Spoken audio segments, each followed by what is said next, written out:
Do you ever just start a new game and immediately decide, oh yeah, I'm getting every achievement in this game? Because that's what happened to me 3 years ago when I found Stardew Valley. To really get the full experience, and of course, the juicy content, I outlawed the wiki. No looking things up at all until the end credits roll. Spanning 2 playthroughs and totaling a whopping 600 days. This crazy journey is chock full of glorious wins, hilarious failures, and everything in between. But if I'm gonna tell you this complete saga of getting them all, I'll need to take you back to the very beginning, when I was first learning how to even make videos. It was a fateful spring day when my life changed forever. Our story begins, oddly enough, at our grandfather's bedside, and him bestowing us a letter, only to read when we'd had our fill of the burden of modern life. And a vague number of years later, we had had just that. Sitting in our cubicle farm at Joja Corp, we cracked open the letter, finding not only a letter, but also a deed to a farm in a far-off valley. Whisked away by bus to this far-off world, we meet Robin and Lewis, who introduce us to a very messy farm. Day 1 started as I presume they all do, in a small house, with a small box of parsnip seeds on the floor. I eagerly picked them up and checked out the TV with its conveniently relevant farm help show running. Then I headed outside to clear an area to plant the seeds. I poured a vague amount of water on those newly sown seeds and walked away a proud new farmer. The game gave us a quest to meet all 28 people, so I set out to do just that, including a spunky purple-haired girl named Abigail and a shy bookworm named Penny. Somewhere along the way, I decided to stop by the graveyard and discovered I couldn't read one of the tombstones.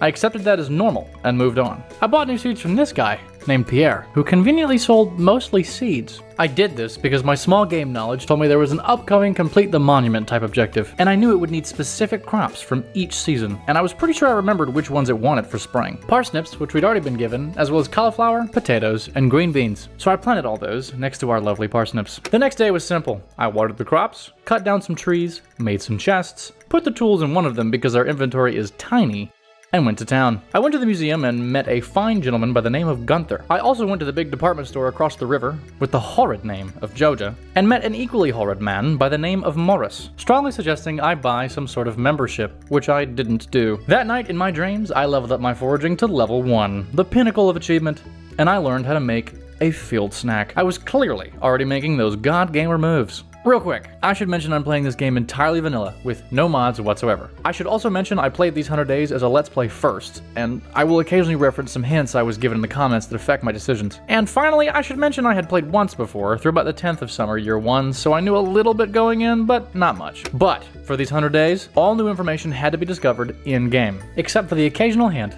in the comments. Which, by the way, if you have any hints or suggestions, or even just want to point out some of those glorious mistakes I made, don't be afraid to give your thoughts down in the comments below. Now, where were we? The next day, I met a man by the name of Demetrius, who had an outright laboratory in his home, which tickled me as I glanced at the beakers and flasks on the shelf behind me. I also started looking through the game's menus and tabs and found the collections, the recipes, and the achievements. And as an achievement hunter, this had an effect on me. Achievements, yes. Yes!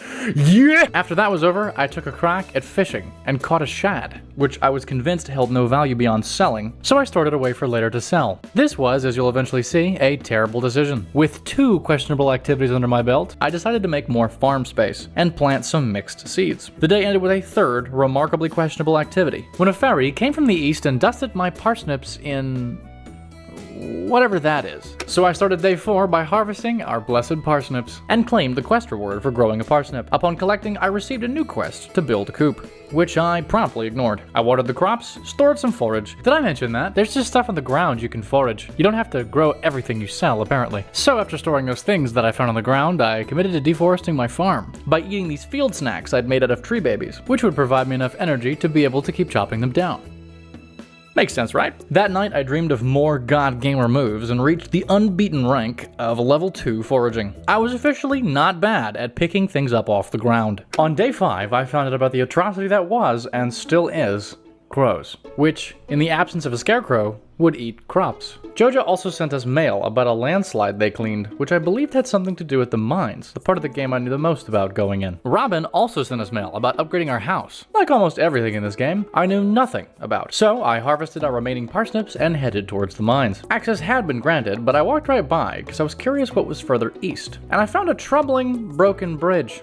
so of course I walked on it. Thankfully it didn't collapse. Leaving the dysfunctional bridge behind, I wandered into the mines and met a rugged-looking lad by the name of Marlin, who gave us a rusty sword and a plucky, "you might need this" kind of dialogue. Down into those mines I went, found some cool things like copper ore, earth crystals, quartz, topaz, and struggled with the tiny inventory with all the distinct items. We've been given a quest to get to level 5, which we quickly completed, as the ladders down just sort of pop out of rocks at random, and I was breaking a lot of rocks. After reaching level 5, the quest updated to getting to level 40, so I kept going. Upon reaching level 10, I found some snazzy leather boots, which I promptly put on. This was, however, not before throwing them onto the ground, because I couldn't fit them in my inventory, because our inventory was tiny. I then got this dwarf scroll after vanquishing this slime. The game gives us a brief description of artifacts here, suggesting we visit the museum once more, so I plan to do just that. This elevator was serving as a sort of checkpoint, allowing entry to every 5th level once said level was accessed for the first time, so upon reaching level 15, it seemed like a good time to head home. That night I dreamed some more gamer dreams and received level 1 farming and level 1 mining, giving us scarecrow and fertilizer recipes and proficiency? Whatever that is. On day 6, I was surprised by someone literally standing at my door, which I would come to find out is normal? Clint, standing there, confirmed to us that he existed, then left. In response, I checked my mail and found a letter of opportunity to join the Adventurers Guild, should we slay 10 slimes. Making a mental note to go sliming later, I made and placed a scarecrow, which would supposedly deal with the crow problem. I watered the crops, made and placed a furnace, which I then used to smelt copper, which I did a lot. I picked up the scroll into my tiny inventory with ambitions to visit the museum, then made ambitious color-coded chests for all the metal bar types I was familiar with, as well as a chest for coal, because we would need coal to smelt those bars. I grabbed our new copper before heading into town, where Lewis took the time to show us the community center, which was in shambles. It was infested with small critters that looked somewhat like the slimes from the mines, but Lewis never got to see them, because I think we might have been the chosen one. After Lewis left, I ran over to this tablet, which I couldn't read. Unable to glean more information from this location, I decided to leave, remembering there was something magical I had to do first before I could read these. I headed over to the museum and was met with Gunther, lamenting over the emptiness of the museum's exhibit section. He noticed the scroll in our pockets and basically guilted us into donating it to the museum, which was fine with me. I'm a 100% completionist kind of gamer, so that meant this museum needed to be completely filled. Consequently, I donated Dwarf Scroll number 1, as well as quartz, topaz, and earth crystal, because the museum wanted minerals as well. And speaking of minerals, I decided to head back to the mine to mine and remove a few slimes.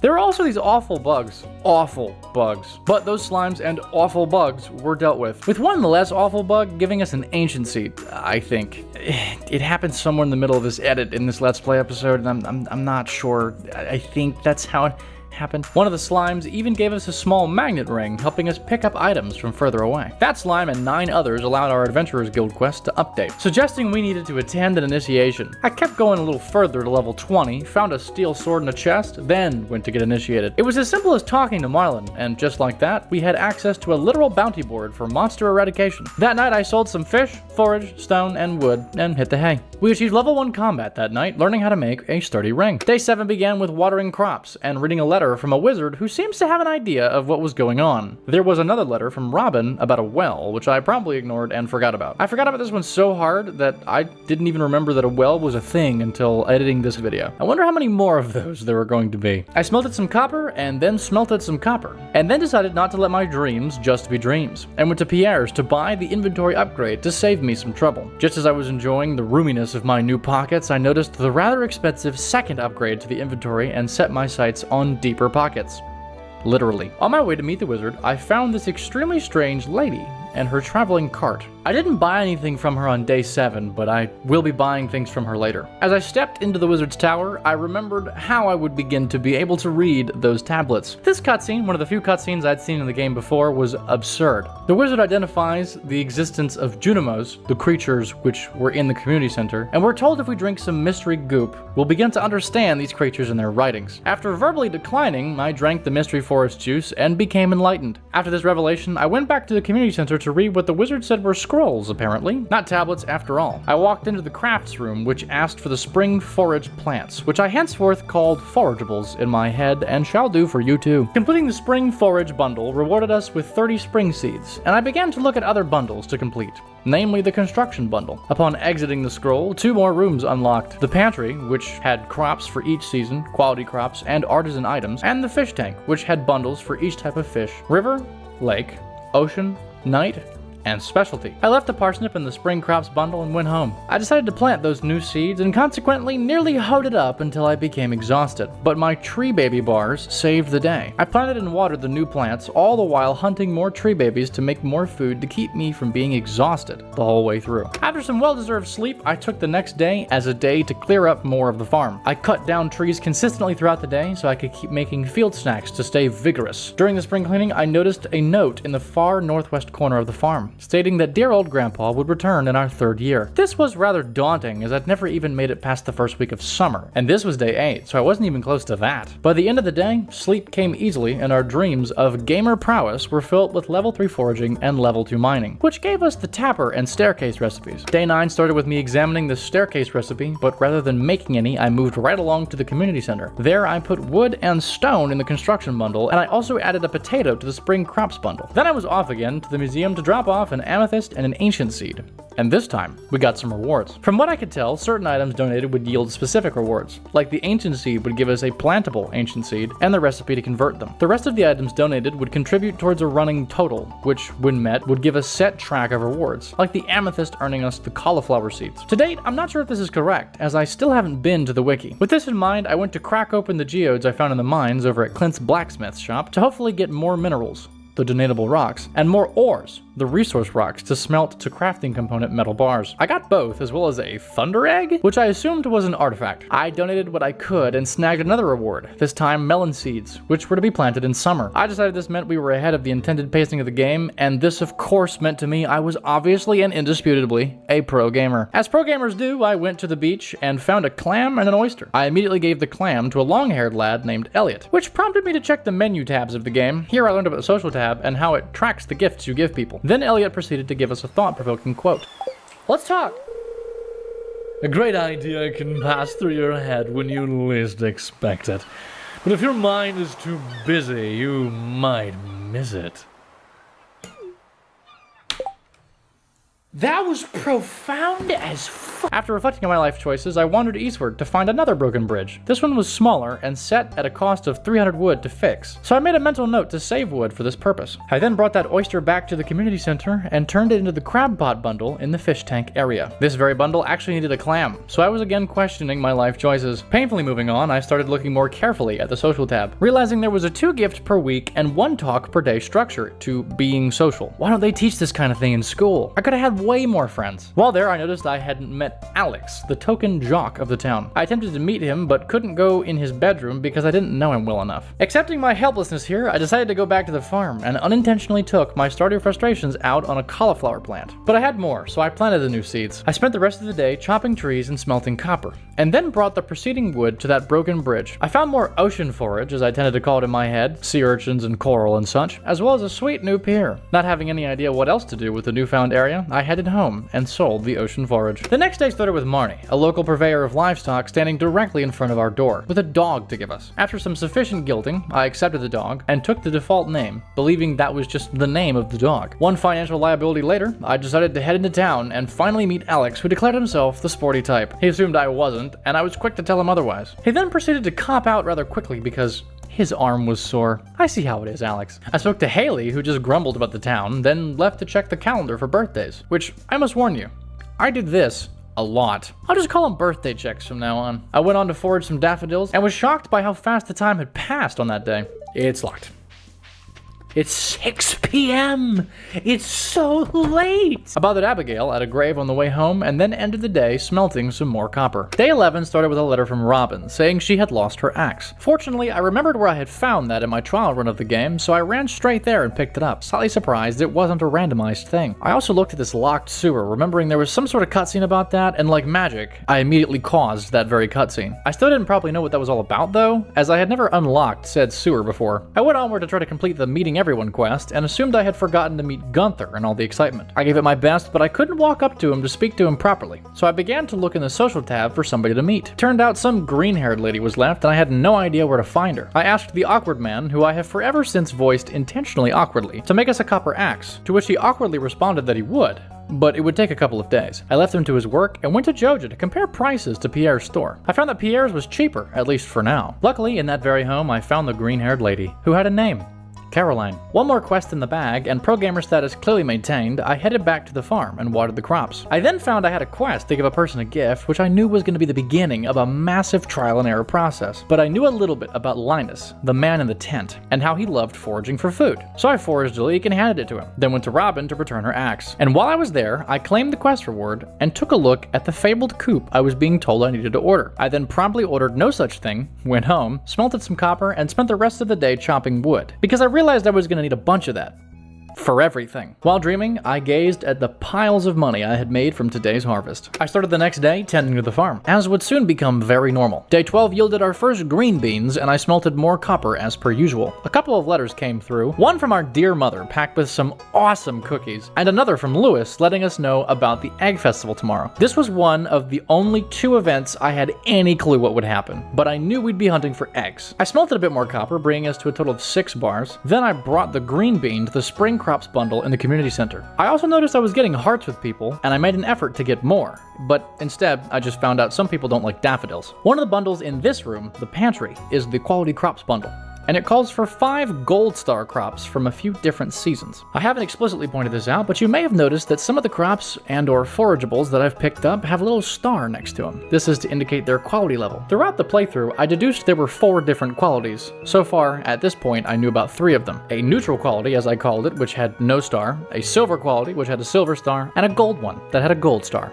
With that said, the only crop in the bundle from spring is the parsnip, so I decided to buy a bunch of parsnip seeds, 41 to be exact, and put them in the ground for growing. After watering them, I headed back to the mines, eating those awesome cookies for a quick burst of energy. Thanks, Mom. I ended up finding lots of copper and lots of bugs on the way to level 25, where I finally called it and ran home. Somewhere deep down in the mines, I found this rice shoot, which the game instructed me to plant near water. So I did, and then went off to get some well-deserved sleep. Today was the day. It was egg finding time. I did the simple farm things, watering, harvesting, selling, and went to the festival. I wandered into town to find Pierre's shop outdoors, and saw he was now selling event things, including strawberry seeds, which I just had to get my hands on. I then proceeded to talk to everyone, silently hoping it would make them like me more. But who really knows? The last person I spoke to, Lewis, asked me if I was ready, and since there wasn't a selectable option that said, "A gamer is always ready," I picked yes. And then I frantically hunted small, partially covered egg textures for a good few seconds, determined to crush the dreams of any and all of the children of the town and become the town's egg-finding victor. Which I did. Sorry, children of the town. While I had done this event once before, I had never won, and I was so excited about the exclusive prize, and I found myself unbelievably unimpressed with the reward. What's the exclusive prize? Oh, straw hat? Is it the straw hat? Was the exclusive prize a straw hat? I haven't decided how I feel about that yet. It's very farmer-y, with the little hairlets coming out the side. We'll have a chest for exclusive prizes and things that we will never ever wear again. I decided to plant one of the strawberry seeds and save the other before heading off to sleep. On day 14, I woke to a notification that my copper axe was ready, so I took care of things on the farm as quickly as I could, harvesting the spring seeds which had all grown into the forageables, smelting some copper, watering my dog, watering some worms, and discovered a lost book, which I would later discover isn't that weird. But I was shocked to learn that lost books could be dug up and would be added to the library's collection at the museum. After reading a bland book I had just dug up out of the ground, I had a bland conversation with Penny about the weather, but not before grabbing my sweet copper axe from Clint. After scoring this new upgrade, I headed home to test it and realized I hadn't watered the crops yet. I'd watered my dog. I'd watered some worms. The crops? Nah. I took care of that, noticed the cauliflower was ready, then tried watering this rice thoroughly, but it didn't do anything. But I wanted to do something, so I tested out the new shiny copper axe on a large stump, which shattered with some effort, making the most lovely sound. Ooh, hardwood. I simply could not stop myself, so I ate field snacks and chopped as many as I could find until eventually reverting to chopping normal stumps until nightfall. My deforestation thoroughly achieved, I decided to plant a few new trees in the north of the farm as an entrance and to have 2 of each type to tap for different tree saps. After my natural redecoration, I left the farm to bring the cauliflower to the community center, but stumbled into one of the other few cutscenes I had seen before, with Linus rooting around in the town's trash cans, almost getting caught by this cranky elderly fellow named George. We saved him and didn't shame him, and then consequently, he did it again, and got caught by a more kind, less cranky Gus, who gave him some food. None of this cutscene shocked me, but some in the future. You'll see me pull some faces, I assure you. After enabling what I think might have been theft, I headed over to the community center to turn in the cauliflower, completing the spring crops bundle, earning some speed-based fertilizer, and unlocking a whole new room with bundles of its own. the boiler room. In its bundles were lots of mines-based items, like monster drops, crystals from different areas, and smelted bars of copper, iron, and gold. So I tossed in a copper bar, and then also went to the crafts room to drop off this hardwood in the construction bundle, finishing that bundle, giving us a reward of a charcoal kiln that I never used. This also unlocked another room of sorts with its own bundles, the bulletin board, which had many bundles with a character from the town in their pictures. So I assumed these people would also likely like the things in these bundles as gifts. I went on my merry way, scheming to return to the mines and find a lot of those items for the boiler room in short time. That night I dreamed a dream I was a level 4 forager and now knew how to make a charcoal kiln, and that I made some good money. I started day 15 reading a letter from Evelyn about crops dying at the end of the season. So I watered my crops and tried not to think about the existential dread of my crops' oncoming demise. To distract myself from the pain, I went to Robin's, talked to everybody there. Well, almost everybody. I also found out about salmon berries, which would be in so many bushes now. So like a good opportunist, I went to the mines. Strange decision, I know, but I did get a crab, as well as some sneakers that were strictly worse than my leather boots. And if you didn't think it was worth before, there were also bugs. And then even a really dark part that was just absolutely awful. I'm not afraid of the dark or anything, I swear. I'd made it this far in my trial run, but man, was it unsettling. Not scary though, definitely not scary. Just a little after passing level 30, I decided to head home, with more stone, a few weird things like a mushroom and a cave carrot, and a little bit more bug meat. That night, the gamer gods blessed us with level 2 combat, letting us learn how to make a life elixir. The next day, I took a look at this mysterious life elixir and decided to save mushrooms for it, because health at the cost of fungus sounded pretty good to me. And they say that you are what you eat, and I sure did want to be a fun guy. I harvested many parsnips and some green beans, and sold everything, except the gold parsnips. We were going to need those. I planted some mixed seeds I had found, splashed with a good H2O, and smelted some more copper. And now, the day after being told about them, I went and hunted for salmon berries. During the hunt, I stopped by the community center to drop off quartz and crab to the geologists and crab pot bundles respectively, as well as the red mushroom and cave carrot to the exotic foraging bundle. And looking at the bundle, it occurred to me the rest of this bundle could just be the various tree juices, as I have them written in my notes, so I'm going with it. Lastly, I turned in 5 gold star parsnips from all our parsnip harvesting this season to the quality crops bundle. I left, gave Linus the salmon berry, and then headed back to the mines. So maybe I didn't really look for salmon berries. I made my way through that totally not scary darkness with the help of torches, which helped me score an amethyst as well as see a freaky rock monster, of which I would encounter several times. After having enough of that for a lifetime, I had a snack and went home. That night, we secured level 2 farming, which gave us the recipes for the mayonnaise machine and sprinkler, as well as level 3 mining, which gave us some weird lollipop I never used. Day 17 started with watering the dog bowl and crops, and then I quickly went out to drop something off at the community center. Along the way, I hunted down salmon berries. Once there, I turned in bat wings to the adventurer's bundle, and an earth crystal to the geologist bundle. Then I headed back and sold the stuff I didn't need to turn in, and found another lost book, which I went and read. I had seen that sturdy ring recipe back on day 6, and I decided I wanted one of my own. So I headed back to the mines to gather bug meat, which for some reason was in the crafting requirements for a ring. During the work, I noticed my skills were growing, except fishing, which was at a whole level 0. I had obviously not been having enough gamer dreams about fishing. Once I had everything I needed, I crafted a new sturdy ring and swapped out one of my 2 small magnet rings to put it on. I headed back to the dark portion of the mines, hoping to get to the end of it, not because I was scared or anything. And upon reaching level 40, I did find a not so dark area with a chest in it. It gave a slingshot, which I would probably put away and never use again. This completed the quest to get to level 40, so I checked for a reward, but now it had updated saying, just get to the bottom, scrub.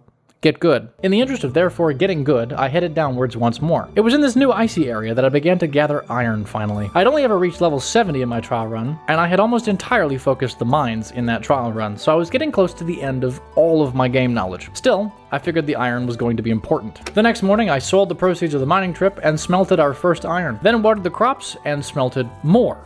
I was very excited about the iron. I went out looking for trouble, and by trouble I mean more salmon berries, and I found trouble. I tried to give Linus some trouble, but couldn't, and then I noticed a weird unminable rock that seemed to have a sign pointing towards it, as though it was once a pathway. I would later find this was indeed a direction to go, but for now, I decided it was beyond me. I stopped by Robin's wondering about this mystical coop the quest gods were telling me to make, and found I needed to get some wood to make that happen. No true gamer stays away from such a challenge, so I got chopping. Soon I had the requisite wood and ordered myself a fine fancy fowl farm fabrication. The coop. A construction site was formed, and that was all the confirmation I needed to know it would get built. Springing my step at my new incoming glory, I headed to the community center to drop off some things I had found in those icy depths of the mines. I turned in a crystal fruit to the winter foraging bundle, and a frozen tear to the geologist bundle. I attempted to chop this unchoppable tree, and learned I could take off my clothes in the middle of town. I walked back to farm, and cleared the farm until sleep time. During that sleep, I was required to make my first choice. We earned level 5 foraging, and I had to choose one of 2 perks. Forester, which would get us more wood, or Gatherer, which would get us more forageables. I decided after much thought that Gatherer would be better, as the amount of forage spawns couldn't really be controlled, while if I needed more wood, there were always more trees. New skills learned overnight, I awoke feeling powerful on day 19, and read my mail. This time, the letter was from Jody, and she wanted a cauliflower. Fortunately, 2 of mine had just matured, so I grabbed them, smelted some copper, and saw Robin was building our coop. I brought Jody her cauliflower, collected on the quest, and headed to Clint to bust open some geodes. I arrived with a full inventory, so I kept bouncing back and forth between the blacksmith and the museum to donate new minerals until I'd finally broken them all. This time, our rewards were a decorative standing geode and some lovely starfruit seeds, which I read were meant to be grown in the summer. After Sebastian told me he liked frogs, I stored away those seeds for summer, and sold the extra stuff from the broken geodes. I smelted a bunch of copper, and kept at clearing the farm, hoping to get more wood. Good thing I took the perk for not the wood gathering. Next morning, I watered everything plus the trees, because I was beginning to wonder if I had to water the trees when they were young, as I hadn't seen any growth yet. I smelted some more copper and went off to see if there were any quests to do. I encountered a quest from Clint to go mine a bunch of copper. I thought maybe I could game the system. I had no idea how the timeliness of completing quests like this affected anything, so I went and gathered all the copper, then came back and accepted the quest. Turns out the quest tracks that you actually gather new ores after accepting it, so my day ended with me feeling rather foolish, but still at least having some copper to show for my efforts. That morning, the coop was done, but I'm not sure if I noticed. I harvested the rest of the cauliflowers, sold them and stuff from the mining trip, then I went to do the copper quest properly this time. On the way, I dropped off some more mines-based things to the community center, a winter root to the winter foraging bundle, and a frozen geode to the field research bundle. By this point, I was beginning to wonder if I could get all the winter things from the icy part of the mines. I went back into the mines and got all the copper I needed for the quest, left the mines, and went to Clint's to give him the ores. I was surprised when he looked them over and actually let us keep them. But that was good enough for me. I collected on the quest and processed the geodes I found during both trips into the mines. And I got an interesting batch of minerals. With this one, I had no idea how to pronounce. Jaguite? Jaguite? Is it a Jaguite? Jaguite? I sold what I didn't donate, and smelted more copper after collecting the juicy new iron bars. I went to water my strawberry, which I for some reason hid behind my green beans, and ended up harvesting a strawberry. Then I impulsively smelted another copper, and another, which by this point was becoming a little bit too fun. I reviewed the Artisan bundle because I remembered there was some kind of jelly in it, and I was now holding a fruit. And for those of you who want to play the strawberries are actually nuts game, it is classified as a fruit in the Stardew universe, so don't be that guy. The jelly in the bundle had no name, so I assumed it could be any kind of jelly. I went back to the mines to search for more of those winter forageables, and I left just a little bit too late. While sleeping on my floor, I learned how to make a bee house, and also a glowstone ring, and how to transmute copper into iron. The next day was a very mines-focused day. The rain saved me the trouble of watering, so I got there early enough to reach level 50 and acquire tundra boots, which outclassed the leather boots. I continued far enough that I even used the staircase to quickly get to level 55. Then I left, sold some gems, and got some sleep. I reached level 3 combat during that night's Gamer Dreams. Day 23 started with a letter about the flower dance, which was the only other event I had seen, and apparently it would be happening tomorrow. With my heart full of dread of rejection, I went to the community center and took another look at the bulletin board bundles. I had an aquamarine, which I needed for the dye bundle, but I also needed one for the museum, as well as one to test if it would be a good gift for Emily, because her picture was in the dye bundle, so I saved it. But I did deposit solar essence to the adventures bundle, which unlocked another room of bundles. The vault. This was the most surprising room so far, as it simply contained a broken vault and a bunch of bundles which, rather than items, needed to be purchased by giving up a certain amount of G. What even is G anyway? Is it gold? Anyway, I purchased the cheapest one of the bunch, costing 2,500 G. This completed the bundle and gave us a prize of some cake. I was a bit underwhelmed by this prize until I noticed the energy recovery was actually quite high. Faith restored, I ran over to the museum and deposited a few new minerals, including the aquamarine as well as dwarf scroll number 3, for all of which I received a painting. I didn't care much for the painting, but progress was progress, and I wanted more of that. So I stopped by Clint's to process some more geodes and then order the copper pickaxe upgrade. I went back to the museum to deposit something called a ghost crystal, which I presume had been haunting that particular geode. On the way home, I realized Gunther didn't ask for or want a refined quartz. Wait a minute, he didn't want this. He didn't want refined quartz. This is a mineral. This is a resource. We need this for something. Back at home, feeling excited about my realization, I hung my painting and moved my northmost trees downward. Not sure why I did this. I also grabbed an iron bar and took that to the community center to deposit into the blacksmith's bundle. After returning home, I realized how ridiculous it was that I was doing so much mining and only had one furnace. So I made more, smelted more iron, and went to sleep feeling smart that day. I genuinely cannot believe it took me till day 23 to make more furnaces, but that's how it goes. I awoke on day 24 with the same existential dread I remember from the days of middle school dances. There was a dance, and nobody liked me enough to dance with me. I mean, just look at this. I'm practically a stranger. I went off to the dance knowing exactly what was about to happen to me, but I tried anyway. I stopped by the event shop, saw a rare crow I couldn't buy, died a little bit inside, and kept moving. I had a feeling getting all of the rare crows was an achievement, and as I wanted to get all the achievements, this was seemingly a setback. As you can see, in my trial run, I only ever got one achievement, the literal easiest one, to get a little bit of money. In the interest of giving it my best, I talked to everyone.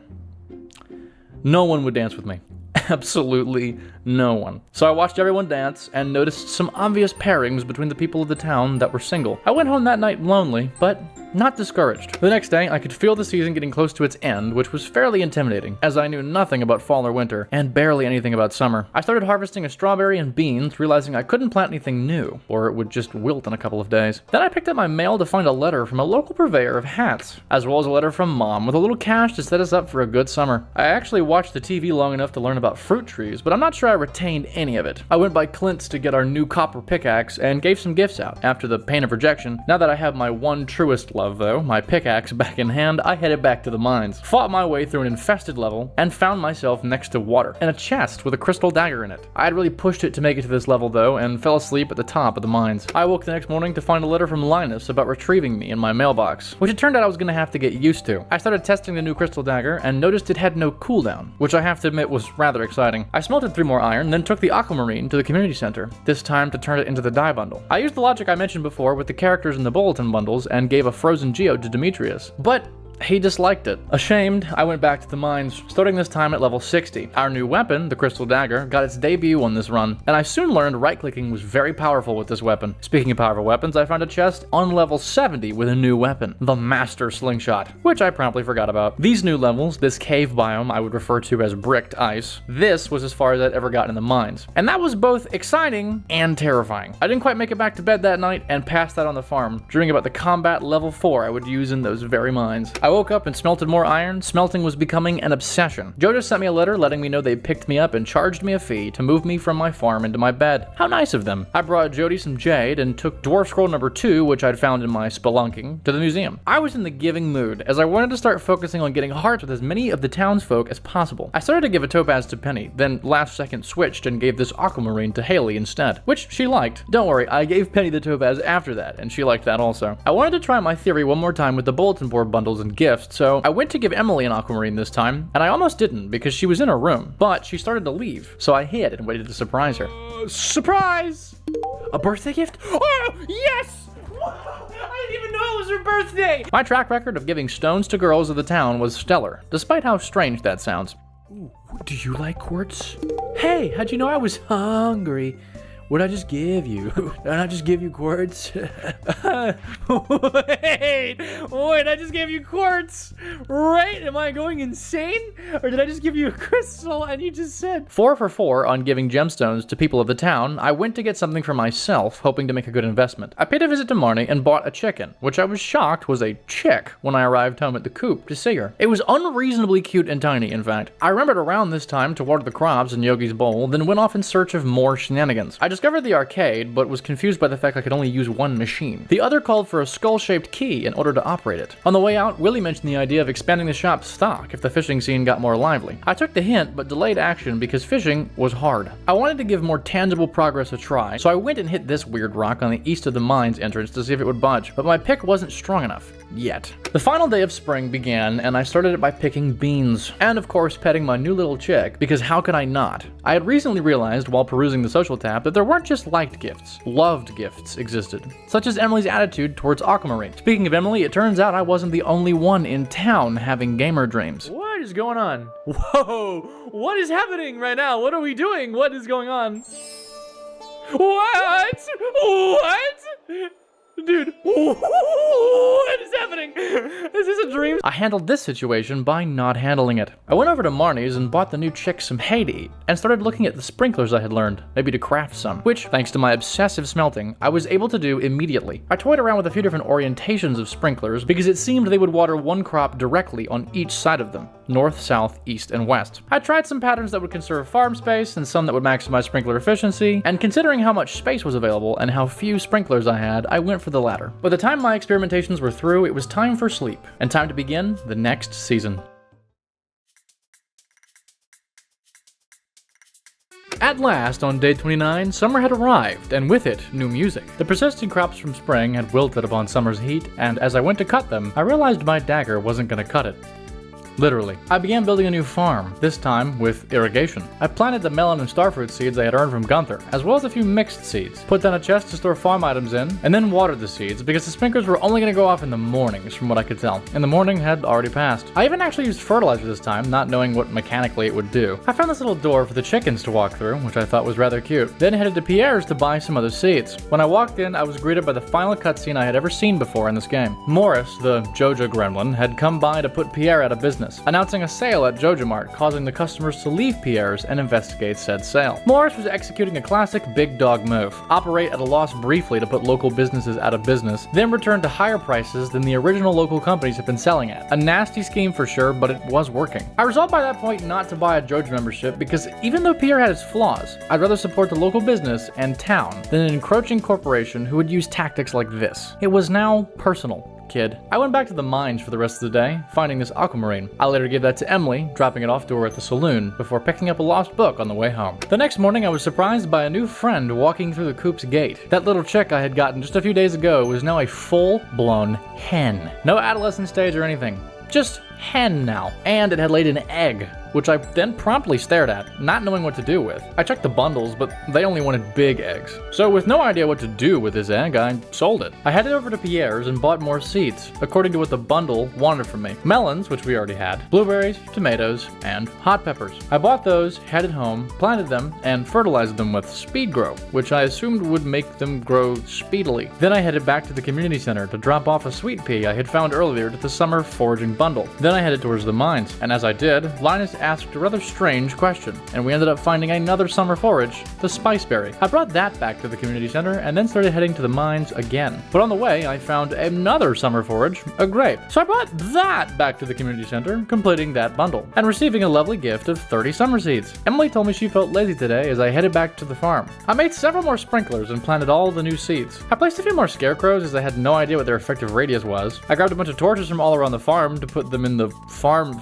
and watered everything I could before the mandated bedtime. The next day, after greeting the newest lady on the farm, I read a letter from Lewis about his lucky underwear being missing. I accepted his extremely strange request for me to find them and moved on with my day, going over to check the rock in the east of the mine's entrance, as I had read something in the comments that had a chance at helping us crack through it. I dove into the mines, hoping to make more progress through the bricked ice section, but found my dagger was a bit too short for skeleton quelling. However, the spirits of the valley graced me with a new option. Twice, actually, but I didn't notice until the second time. I had received a bone sword, and in the thrill, I immediately forgot about my crystal dagger, and before the hype had died, I found a coffee bean, which I saw was a seed, and assumed I would now have access to growing a thing that would make us go faster. I kept pushing, hoping for even more loot and plunder, when I encountered a new chest, and a dramatic shift in mood. It was fiery, and there was a constant, ominous rumble. Yep.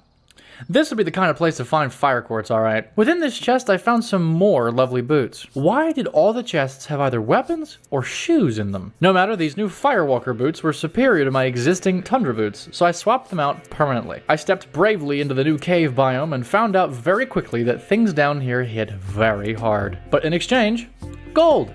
And more gems. Even the bats down here were red, but one of them dropped a bomb, which I then brought back up to the entrance. In the comments, I had been recommended to use a bomb on this rock, and I was shocked to find it actually worked. I didn't have time to check the other side of it though because sleep. This would not be the first time I would get hints in the comments, but they were usually sparse and or cryptic hints, which kept it fun for everyone. That night, we hit level 5 mining and had to make another choice between getting more ores and getting more gems. I decided to take the gems based one because gem spawns were rare, and if I needed more of a particular ore, I knew where to go. Day 32 was one of, if not the first morning I got to see the sprinklers actually working. I decided today to save the coffee bean and picked up my first first gold quality egg. Speaking of gold, I grabbed the gold bar I had smelted last night, turning it into the blacksmith bundle and receiving a furnace for completing said bundle. I took another look at the fire quartz in the bundle and knew today had to be the day I would nab that thing. I dropped a red mushroom to the dye bundle before leaving and brought an emerald to the museum. I read more of the lost books, which contained some various fishing lore, and picked up this grape, which I gave to Abigail, who for some reason didn't know what to do with it, despite always being hungry. I headed back to the mines to check the new pathway, only to find a dwarf, and I had utterly no clue what they were saying. I also saw a strange cave off to the east that I couldn't access, but more on this later. I dove back into the mines I understood to get further and to get gold, as well as the crown prize I was after that day. Fire quartz. Prize in hand, I ran home a victor. The next morning I handled my winnings, smelting some, selling others, and gathering the egg of the day. Every single day after this day, with a few notable exceptions, I grabbed eggs. I'll just show you from now on, because otherwise I'll end up saying that I grabbed eggs about 66 more times. Then I took the flaming quartz to the community center, where I turned it into the geologist's bundle, completing it and receiving 5 omnigeodes. This also completed the last bundle in the room, and I wasn't sure what was gonna happen. Whoa! Whoa!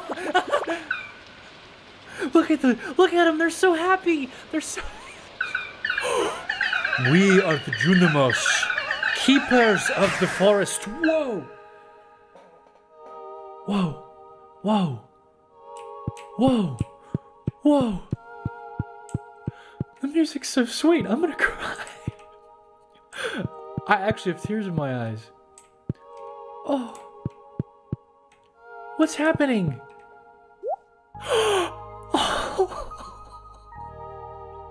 I'm oh, I knew it. I knew it was gonna happen. I'm not gonna lie, I just cried watching that back. I already read the script, and I'm now matching the script up to the video. I'm crying again. Feeling like a good person, I soldiered onward, adding a purple mushroom to the field research bundle before I left. I gave a red mushroom to Emily based on her picture being next to one in the community center, but the math didn't math for this one. She hated it. I tried giving an omnigeode to Abigail because she seemed to like rocks. She didn't like that. So I decided the only healthy thing to do was to stop giving the wrong things and go see what other monsters needed to be eradicated for no particular reason. I also saw some really awesome swords in the shop and decided I was gonna get one of those. I tried one more time with the gift idea from the bulletin board stuff, thinking maybe it would sometimes work, and gave Demetrius a purple mushroom, which he liked. Acting on a positive upswing, I decided to go swing my sword in the mines.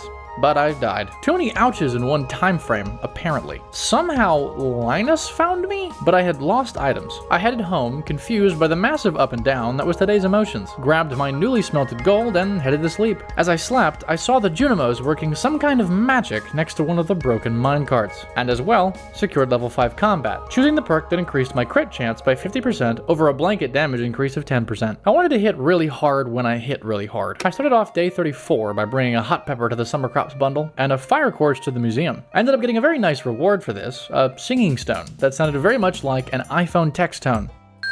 Oh!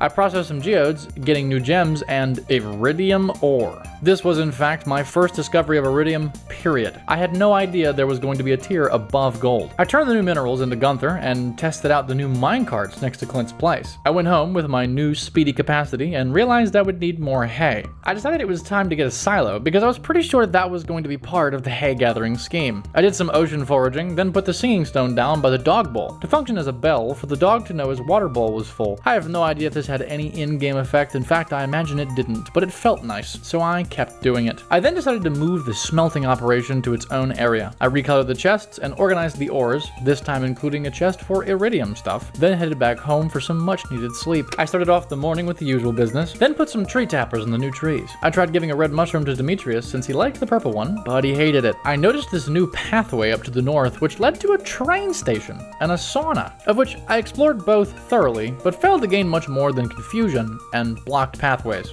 and I guess a nice bath. Then, before I had left, a train came through the station, flinging useful resources from its cars, giving geodes, ores, coal, and even a strange pair of leprechaun shoes. I assumed this would interact somehow with being lucky, but decided to save them and figure that out another time. I gave Penny some grapes I found, which she hated. I tried the same with Maru, which affected her normally. She didn't like them or dislike them. So there were 5 tiers of gifts then: hate, dislike, normal, like, and love. I gave Haley a flower which she liked, a reasonable response. Then gave a fire quartz to Abigail which she liked and wanted to eat, not a reasonable response. She then asked me a question about where I would want to go, and I lied, saying the beach because I thought she would like that, and her reaction indicated that this was not a reasonable response either. I decided after flubbing that to always answer honestly and not tailor my answers to the character, which I held to for the most part. I went home feeling childish, but I had some new green shoes, and I put them away for safekeeping. Next morning, the summer seeds had grown up, so I harvested and sold them. Some of the wheat was also mature, which required harvesting by scythe. I gave a sweet pea to Linus, hoping to improve hearts where I already had them. I then went back to Robin to order the silos construction, which I put in what I would later learn was a rather inconvenient spot. I gave sweet peas to people, hoping to get hearts where I didn't have them, and it turned out it was Gus's birthday. I also gave one to Haley in front of Alex, which surprisingly didn't start a fight. I did some foraging, sold some, and gave Clint a copper ore since he'd asked for some before.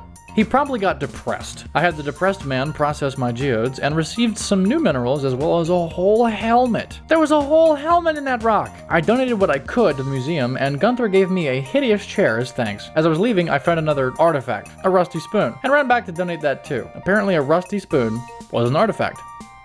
Okay, after some remarkably unhelpful reading, I made 2 mayonnaise machines, which I then placed next to the coop for convenience. I started making mayo with them, which I was surprised to see wasn't in the Artisan bundle, and because I didn't need it, I sold it. Digging around in the UI, I noticed the collections section incorporated a what has been shipped section. So I proceeded to sell one of everything I had made that I hadn't sold before, including some ores, crops, and even eggs. I checked to see if it would update the list, but it hadn't yet, so I assumed it would be updated tomorrow. I went to sleep and was surprised by how much money I made doing this. More of the summer seeds grew by morning, and I harvested them. Then I checked my mail like a good villager and found a letter in the mailbox with a fish in it. Accepting this as normal and saving the fish, I made new summer seeds from the harvest and replanted. I looked at the collections tab, new and filled out, and noticed I had missed wheat. I sold 1 wheat, grabbed iron bars to bring to Clint, and headed out to town. I gave the town some sweet peas and headed to Clint's, where I ordered the steel pickaxe upgrade. I brought Clint a sweet pea as well, which made him sigh. Clint was clearly troubled. More sweet peas were given, and I checked out the town's quest board. Alex wanted a Joja cola, so I did what any hometown athlete could do for themselves and walked to the store and bought one. I brought it to him, and he paid me for it. He paid me exactly as much as it cost.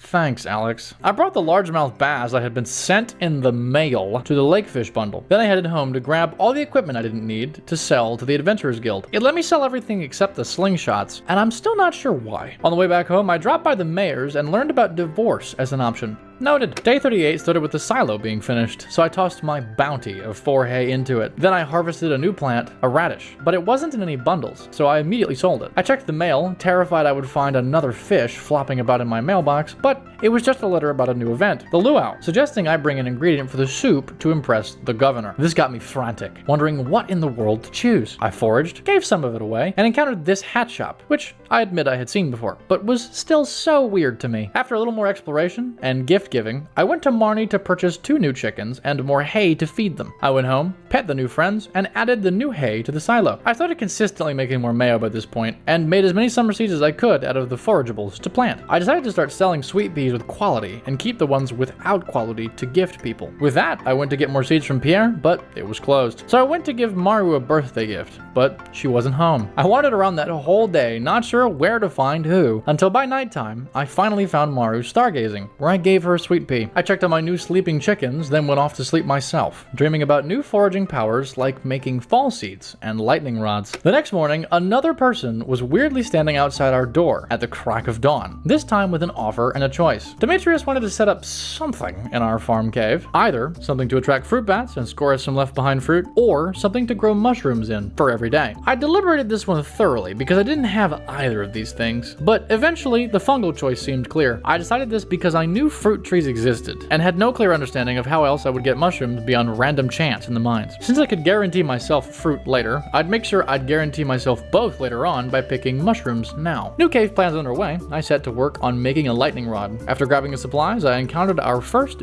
big egg, which the bundle did want. I also harvested our first tomatoes, crafted and placed our first lightning rod, sold most of the tomatoes, and headed off to the community center to turn in the large brown egg to the animal bundle, and the tomato to the summer crops bundle. Then it was was off to the luau, where I saw the whole town again, plus this weird guy, the governor. There was a limited shop, but I had no money for any of it. Again, neither did I have anything special for the soup, so I tossed the tomato in, thinking of a lovely tomato bisque. Then I talked to everyone, even the disturbing man. After much conversation, the strange governor tried the soup and decided it was just average. Apparently, next year, it would be up to me to carry this town's soup on my back. Feeling just average, I went home and sold my average tomatoes and got some average sleep. But at least I learned how to make a preserves jar that night. On the morning of day 40, I realized big eggs were here to stay. And I got some pine tar from a pine tree. I had recalled this was in the exotic foraging bundle and decided I would just do all the tree juices for the remaining 3 slots in it. Just as I felt like I was starting to understand this world and my place in it, the scarecrows spoke to me. Accepting this as normal, I decided, since big eggs were here to stay, I'd try making mayo out of them. I dropped pine tar off to the community center, then headed to Clint's to pick up my new steel pickaxe. I tried gathering our new shrooms from the cave, found out big eggs make gold quality mayo, and sold both. I tried using the sweet new pickaxe on the large rocks on the farm, and was thrilled to finally be able to break them down. I planted a few things heading back to the mines, and scored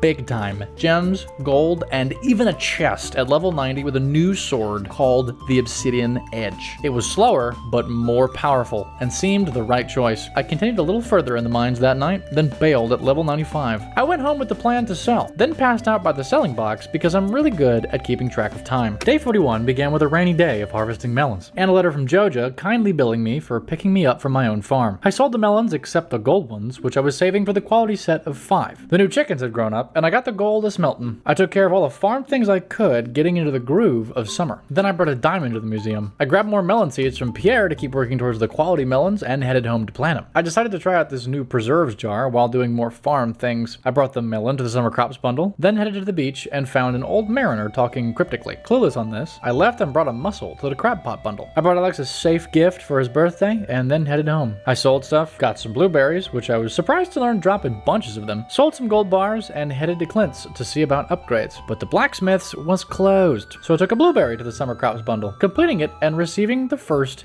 quality sprinkler. I started to sell the blueberries, but decided to save them to make jelly out of them. Yeah, blueberry preserves, baby. I set up the sprinkler back at the farm, hoeing, grabbing mushrooms in between, clearing more farm, fertilizing, and planting a measly 1 mixed seed. But we got some money. I ran outside next morning wanting to see the new sprinkler in action, then enjoyed a letter in the mail about being featured in the Stardew Valley Tribune.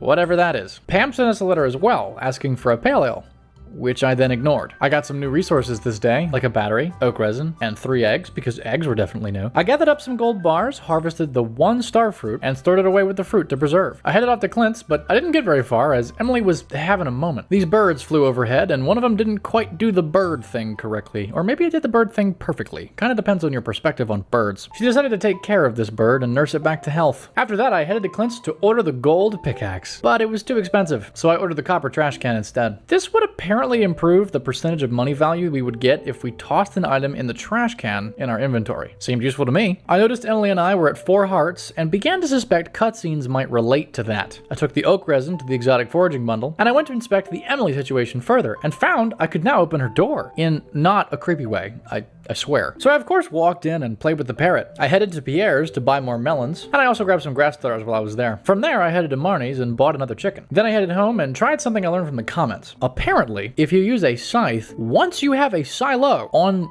grass, then you get hay, and it teleports into the silo. I don't think I was gonna figure that one out. So I went ahead and filled the silo, then planted the melons and moved the mayo machines to a better spot. At the end of the day, I remembered the mushrooms and got a moral. I would forget about these mushrooms nearly constantly, but today it had given a mushroom in the exotic foraging bundle. So I brought it to the bundle, completing it and receiving 5 Autumn's Bounty, a seemingly very nutritious food. On day 43, it started to really occur to me that there was an entire pillar of this game I was completely ignoring.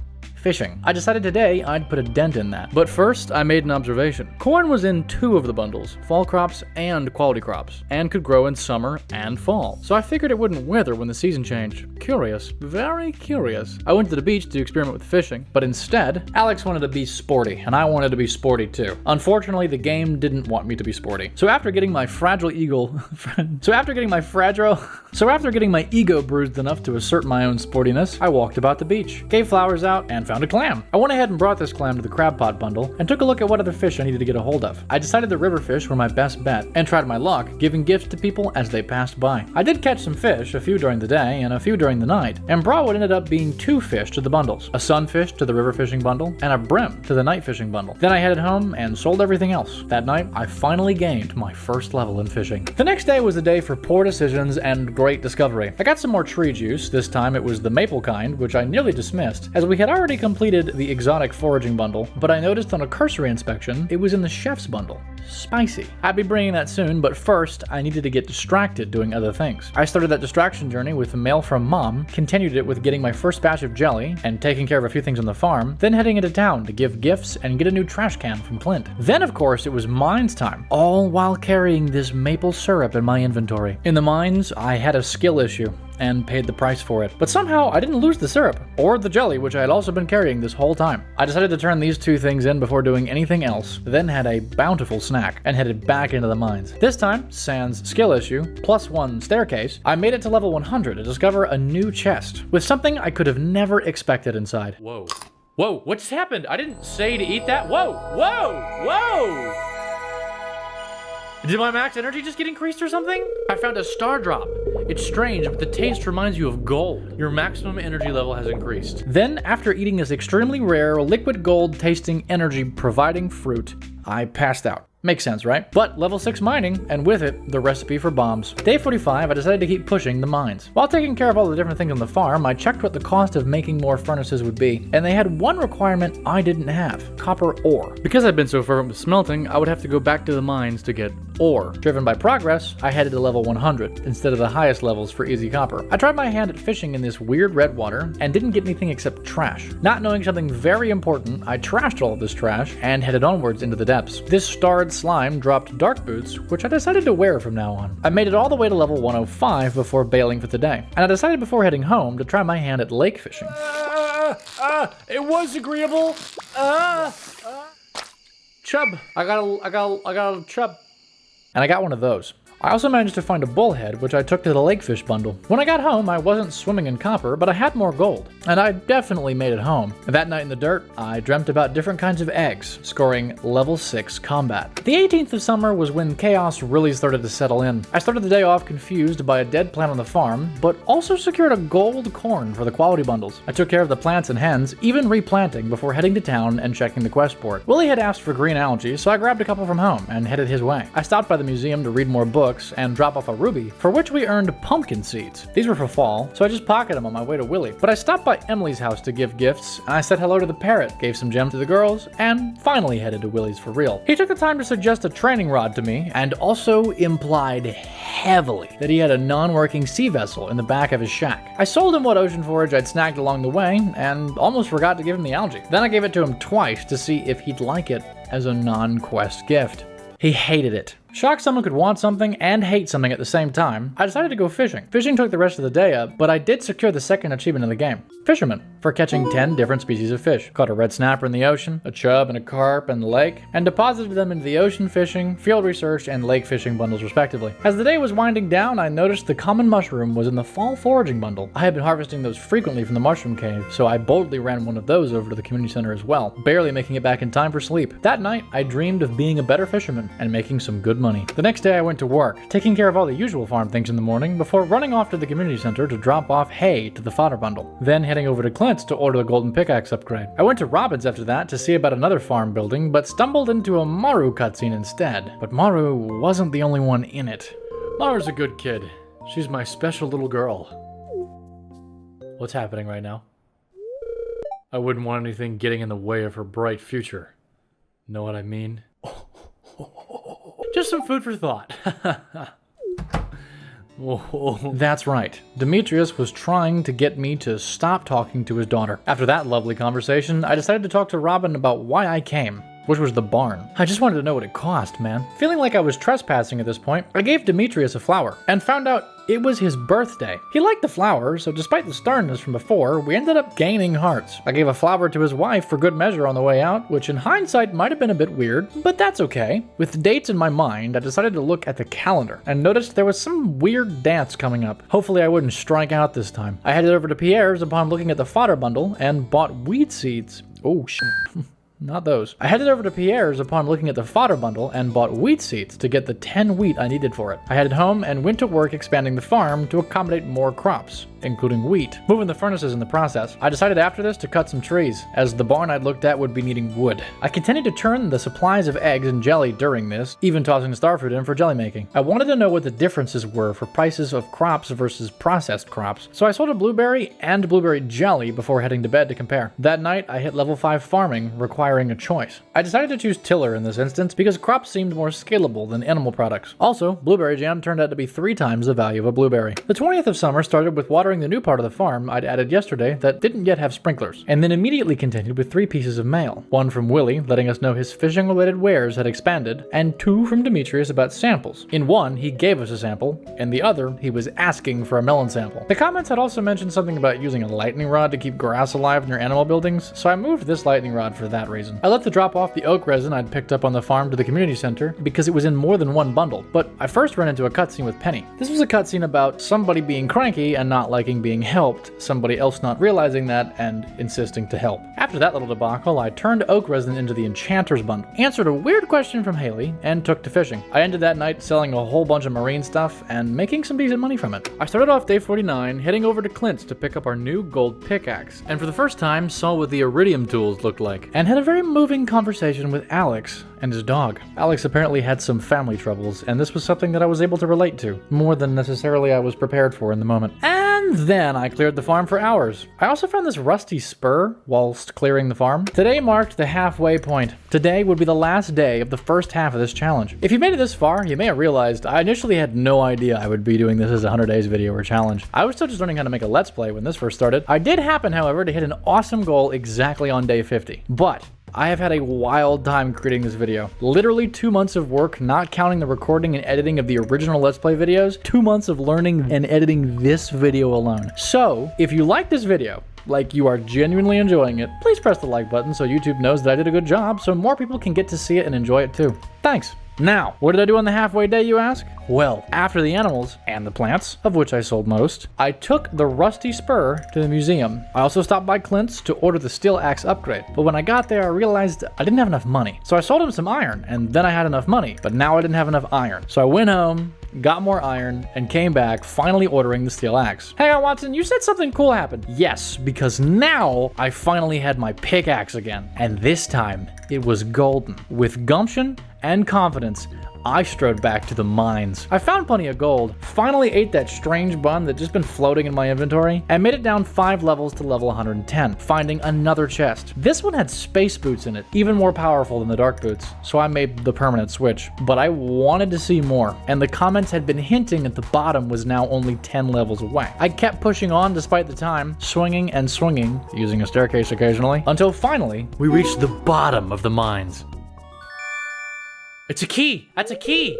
You found the skull key! You're not sure what it's for, but it seems important. It's been added to your wallet. I know exactly what it's for. But I would soon learn that I had no idea of the most important thing this key does. I explored these weird snakes, wondering if they had any use, but found nothing extra. Then I ran home and almost made it. Day 51 began, and I technically played this first hour twice. I had made a point to not reset days, but before this episode had ended, I really wanted to check out the new achievement Cowpoke and my new key before ending the episode. At the beginning of the real Day 51, I noticed a new quest as well. Still confidently wrong that I knew what this was about, I started working the farm, plants and animals, including harvesting another gold melon and our first big white egg, and headed to town to give some gifts. Ego swelling, I stepped into the saloon to use the key for what I knew the key was for, the second arcade machine. And technically, I was right. The key unlocked access to a new game called Junimo Kart, which I quickly learned was surprisingly difficult. But this wasn't the most important thing the key did. I didn't even know it had another purpose at this point. Stay tuned. I decided to head to the community center to deposit the big white egg to the animal bundle. And while I was there, I checked the remaining requirements for that bundle, deciding I definitely needed that barn. At about this point, I had begun to realize, to 100% this game, not only would I need to complete this community center, I would need to get hearts with everyone. 10 hearts with everyone. You might be saying, Watson, that means you'd have to date all the single people. Yeah. It does. I don't think I'd realized that awful truth by this point yet, so I started innocently giving gifts to everybody I could, every day I could, to increase the hearts. I'll just keep showing the giftings and transition moments as I have been, and point out cool ones like the discovery that Abigail loves amethyst, and I'll let you know what happens as a result of my actions. After my boundless generosity, I went back to the mines to check that bottom floor's snakes one more time, came up empty once again, and decided to mine a little more before going home, ending up a few diamonds and gold richer. After selling things per usual, sleep brought level 7 in mining, and I quietly began to wonder to myself, why was the game paced such that mining level wouldn't max near the bottom of the mines? Had I rushed it? I had much to learn, but day 52 wasn't the day for those answers. Today was the day for a new axe. So after tending to the farm's daily duties, I headed to Clint and received the new and improved steel axe. I had Clint process some geodes while there and discovered this whole laptop, or excuse me, a dwarf gadget out of a rock. We also got some rocks out of the rocks. I brought all of this, laptop gadget included, to the museum to donate, and got another achievement, this time for donating 40 things, called Treasure Trove. Reaching this point came with 2 rewards, a vase and a rare crow. The rare crow stated it was 8 out of 8, so I determined I would need to collect them all somehow. I gave some gifts and headed home, putting the new rare crow onto the farm, and swapping in the vase in place of the bowl in our comfy home. I sold everything I could, found out not all trains dropped stuff, gave more gifts, and noticed that there was some character development going on. Means more watering work for you, huh? Or do you enjoy the sunny weather? You're thinking about me now. You're talking to me about me instead of talking to me about you. That's very interesting, developer of game. Before the day ended, I noticed it was Willie's birthday and ran over to give him something he didn't like. Oops. Anyway, this screen should give you an idea of how many gifts I have been giving. Feeling generous, I headed home to sell things and finally used that new axe I mentioned. The axe had the power to chop these big logs, and so I chopped every single one I could find before passing out again. That night, I reached level 7 foraging and even made some decent money. Next morning, I harvested the last gold melon and the last of the wheat we needed for the community center. I got a couple letters from Linus, in one of which he taught us how to cook sashimi. We also got a letter from George, saying he wanted a hot pepper for his knees? Far be it for me to judge, I accepted the quest, and wondered how on earth a pepper helped knees. I took care of the animals, and watered our unsprinkled section of the farm, before heading off to deposit the wheat to the fodder bundle, and 5 gold melons to the quality crops bundle. After this, I headed to Pierre with an aspiration for deeper pockets. My dreams came true as I sold him some of the things in my pockets, and bought a second and final inventory upgrade. We now had pockets that were exactly 36 deep. Nice. I then headed home to put the first touch on what would soon be a massive organization overhaul. I started by sorting out tree-related items into this chest. Then I spent the rest of the time clearing out the farm, which I time-lapsed in the Let's Play. Day 54, I spent entirely just harvesting the farm, clearing the farm, and getting a bunch of bug meat for bait, because bug meat could be crafted into bait. I also sold a bunch of things, and the money was solid. I spent the penultimate day of summer enhancing the farm. After taking care of the chickens, like I usually did every morning, I realized making 4 eggs every day but having 2 mayo machines was not ideal. I started setting to work on improvements there, and realized I had an ancient seed in my inventory. Deciding I must have gotten that yesterday from the bug meat gathering, I crafted it into a plantable seed, and received a new achievement, DIY. The description of this read craft 15 different items, but I was sure I had crafted ancient seeds before. I later decided that different didn't mean distinct in this instance, and that I had crafted a total of 15 things, but there were many more things to craft today. Caroline sent us a potato, which I sold along with some of what I harvested from the farm. I chose not to replant because I assumed summer crops would wither at the beginning of fall, just like the spring ones had at summer's inception. I stored the ancient seeds and watered the corn because I believed they would be an exception in terms of withering. I wanted to craft a lot of things, but I didn't have everything I needed, so I crafted what I could with what I had on hand. I started with 2 new furnaces, smelting copper in all 6 for good measure. I then scrounged up some wood and made a new mayo machine, bringing our total to 3, and grabbed the newly smelted copper to make a 4th. With this, I decided to move the machines to what I hoped would be a slightly more convenient location. I also crafted 5 new preserves jars and repositioned the preserving area down here. Using 4 more copper I'd queued after the mayo machines, I also made 4 sprinklers to cover the recent expansion to the farm. After placing the fruit in the jars, I grabbed our mushrooms and set out to Clint's, feeling productive and well prepared for fall. I paid to have my special rocks cracked, gave 1 new mineral from my special rocks to the museum, and gave a not so new one to Haley. Feeling a giving mood coming on, I led with a pepper to the enigmatic George. Truly still wondering how a pepper could help, I handed him what he asked for. I also gave him a flower, which he didn't like. I went absolutely wild on the giving, though not entirely successfully, and headed home, making bait for my fishing along the way. I was confused soon though, because I couldn't attach this bait to the rod. I decided I might need to get one of those wares Willie had been talking about adding to the shop's stock. I stored it all away for now in a designated fishing chest, as I had fall's onset to concern myself with currently. The final day of summer was upon us, and as a consequence, we got a letter about the dance. The dance wasn't exactly what I had first thought, however, as the jellies were a species of jellyfish that would be doing the dancing on the beach tonight as they passed by. Looking forward to this turn of events, literally, I started off the day by harvesting like normal, but I ended up making a few other interesting discoveries on this day. Firstly, I gave Demetrius the melon he had requested, while stopping by Robin's to see the price of a barn again. I didn't have enough wood or stone, so I headed out to fix that. But first, I gave some gifts out, learning Abigail didn't just like to eat pretty rocks. Abigail! Hey, how'd you know I was hungry? Do you eat everything? Yet, as I remembered to collect the reward for the melon quest, I noticed something odd. I still had the skull key quest. This made me realize that the skull key had to have another purpose, a more important purpose. A few gifts later, I found myself at the Adventurers Guild, on a hunch there were better swords in the shop, as the quality of the swords available had been improving as I descended in the mines. I scrolled through to find the lava katana. Based on this, the quest still being available, and some loose hinting in the comments, I decided there might be a new mines in our future, and that I needed to get this sword before this year, or these 100 days, were over. I headed back to the mines to get stone for that barn I mentioned, and chose the place where the monsters dropped coal, because I was going to need a lot of that, all the time. Just before the event was scheduled to start, I left the mines and headed to the beach to see what all the fuss was about, and I can say with absolute certainty, it was worth the fuss. After speaking with everyone of the sanctity of this situation, I spoke to Lewis, who sent this little boat out, drawing these jellyfish in. And this was the gorgeous result. Oh, there's a lot more. Wow. The glow of summer has faded now, and the moonlight jellies carry on toward the great unknown. And so with that, summer came to an end.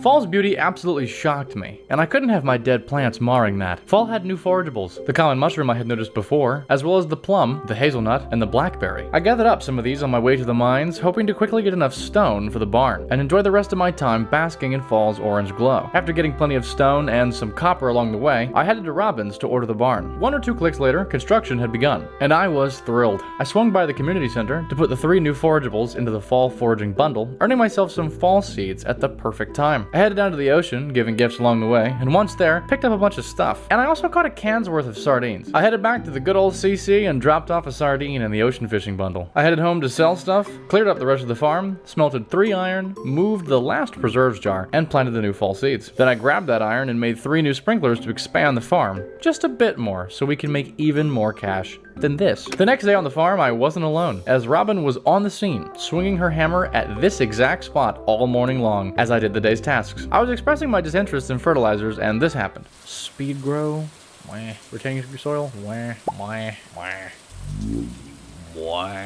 That was incredible timing. Taking that as a cue to fertilize things, I did. Even unplanted ground. Then I headed to town to find out Robin had been pulling double shifts. Lewis and Robin had added a large quest board to town. It was for bigger sized quests that, as I would learn, would change once a week rather than daily. Upon first glance, I decided against picking one, not realizing they wouldn't change until next week. Curious instead about a new fishing rod, I headed to Willie's and picked up a new tool, the fiberglass rod, as it appeared to be able to use bait. I also gave Willie a pine cone, which he didn't hate. I tried out fishing for the first time with bait and had no idea what the effect was. But I caught a tilapia, which was indeed in the ocean fishing bundle. That weird old guy was back again too, and I still don't know why. I headed to Pierre's hoping to get new fall seeds and ended up stumbling into Abigail's room for a quality time cutscene, in which we play one of the arcade games. I helped her through the first level and was sad we couldn't keep playing together afterwards. Cutscene complete, I spoke to Pierre to purchase the seeds for what the fall crops bundle would need. Eggplants, pumpkins, and yams. I also decided to try some other crops, like bok choy, cranberries, amaranth, fairy, and even this grass starter recipe. Then I remembered about samplings, which I now couldn't afford. After returning home, planting the new crops, and selling more things, I headed to the community center to drop off a tilapia and check the remaining marine requirements for the aquarium set of bundles. I decided to go back and fish in the ocean more, fishing up my very first albacore, which was a tough catch, but sadly not in any bundles. I did snag an eel though, which was in the night fishing bundle. I brought this bad boy to the CC so fast, I then switched to the lake, assuming that I had caught a night fish in the ocean and the river, that perhaps a third night fish would be found in the lake. My intuition was correct as I reeled in this walleye, which I then also took said bad boy to aforementioned CC place. This completed the night fishing bundle, scoring us a small glow ring. I then headed home, sold the extra fish, and got some well-deserved sleep. That night we leveled hard, getting both level 6 in farming as well as level 3 in fishing, collectively enabling us to craft the quality sprinkler and the cheese press, as well as the crab pot and the dish of the sea. That recipe for that new sprinkler was fresh on the mind on day 59, and I wanted to do something about it. First, I flexed the new rod, and then read a letter from Marnie about needing amaranth. Then I took a new look at the recipe for the quality sprinkler. I saw it would require iron, gold, and refined quartz. I didn't know where to get the quartz, but I sure knew where to get the other two. After harvesting and selling some corn, I went to the mines to get as much iron and gold as I could muster. And I ended up getting plenty of those two and more, finding gems, a ghost fish, and coal along the way. When my health was finally too low to continue, I headed to the Adventurers Guild to see what monsters needed slaying. I sold some surplus from the mines trip while there, and headed home to tend to the rest of the farm, and of course, smelt my proceeds from the trip. I proceeded to make a bunch of fertilizer from stored up sap from all that farm clearing, and found out crops that aren't in their seed stage could not be fertilized. I'd have to do that ahead of time next time. That night though, the gamer dreams were back, bringing us to level 7 combat. On day 60, I woke up itching to sprinkle my crops with more quality. You know what I mean? I made 2 quality sprinklers as that was all I could with the refined quartz I had. Once that and the daily farm tasks were sorted, I headed to the community center to turn in the ghost fish to the specialty fish bundle. But little did I know there was much more fishing to be done today. I purchased the 5000 G vault bundle while there, receiving, coincidentally, quality fertilizer just after I fertilized everything. I gave out some topaz from yesterday's spelunking as I walked over to the big quest board and was surprised to find the same quest with simply less time to do them. I decided therein to choose one, deciding on one from Demetrius about reducing overpopulated salmon in the valley's rivers by exactly 10. I found myself fishing in fall, which was remarkably peaceful. After catching a bunch of fish, including 3 salmon, Sam walked up to watch. Sam.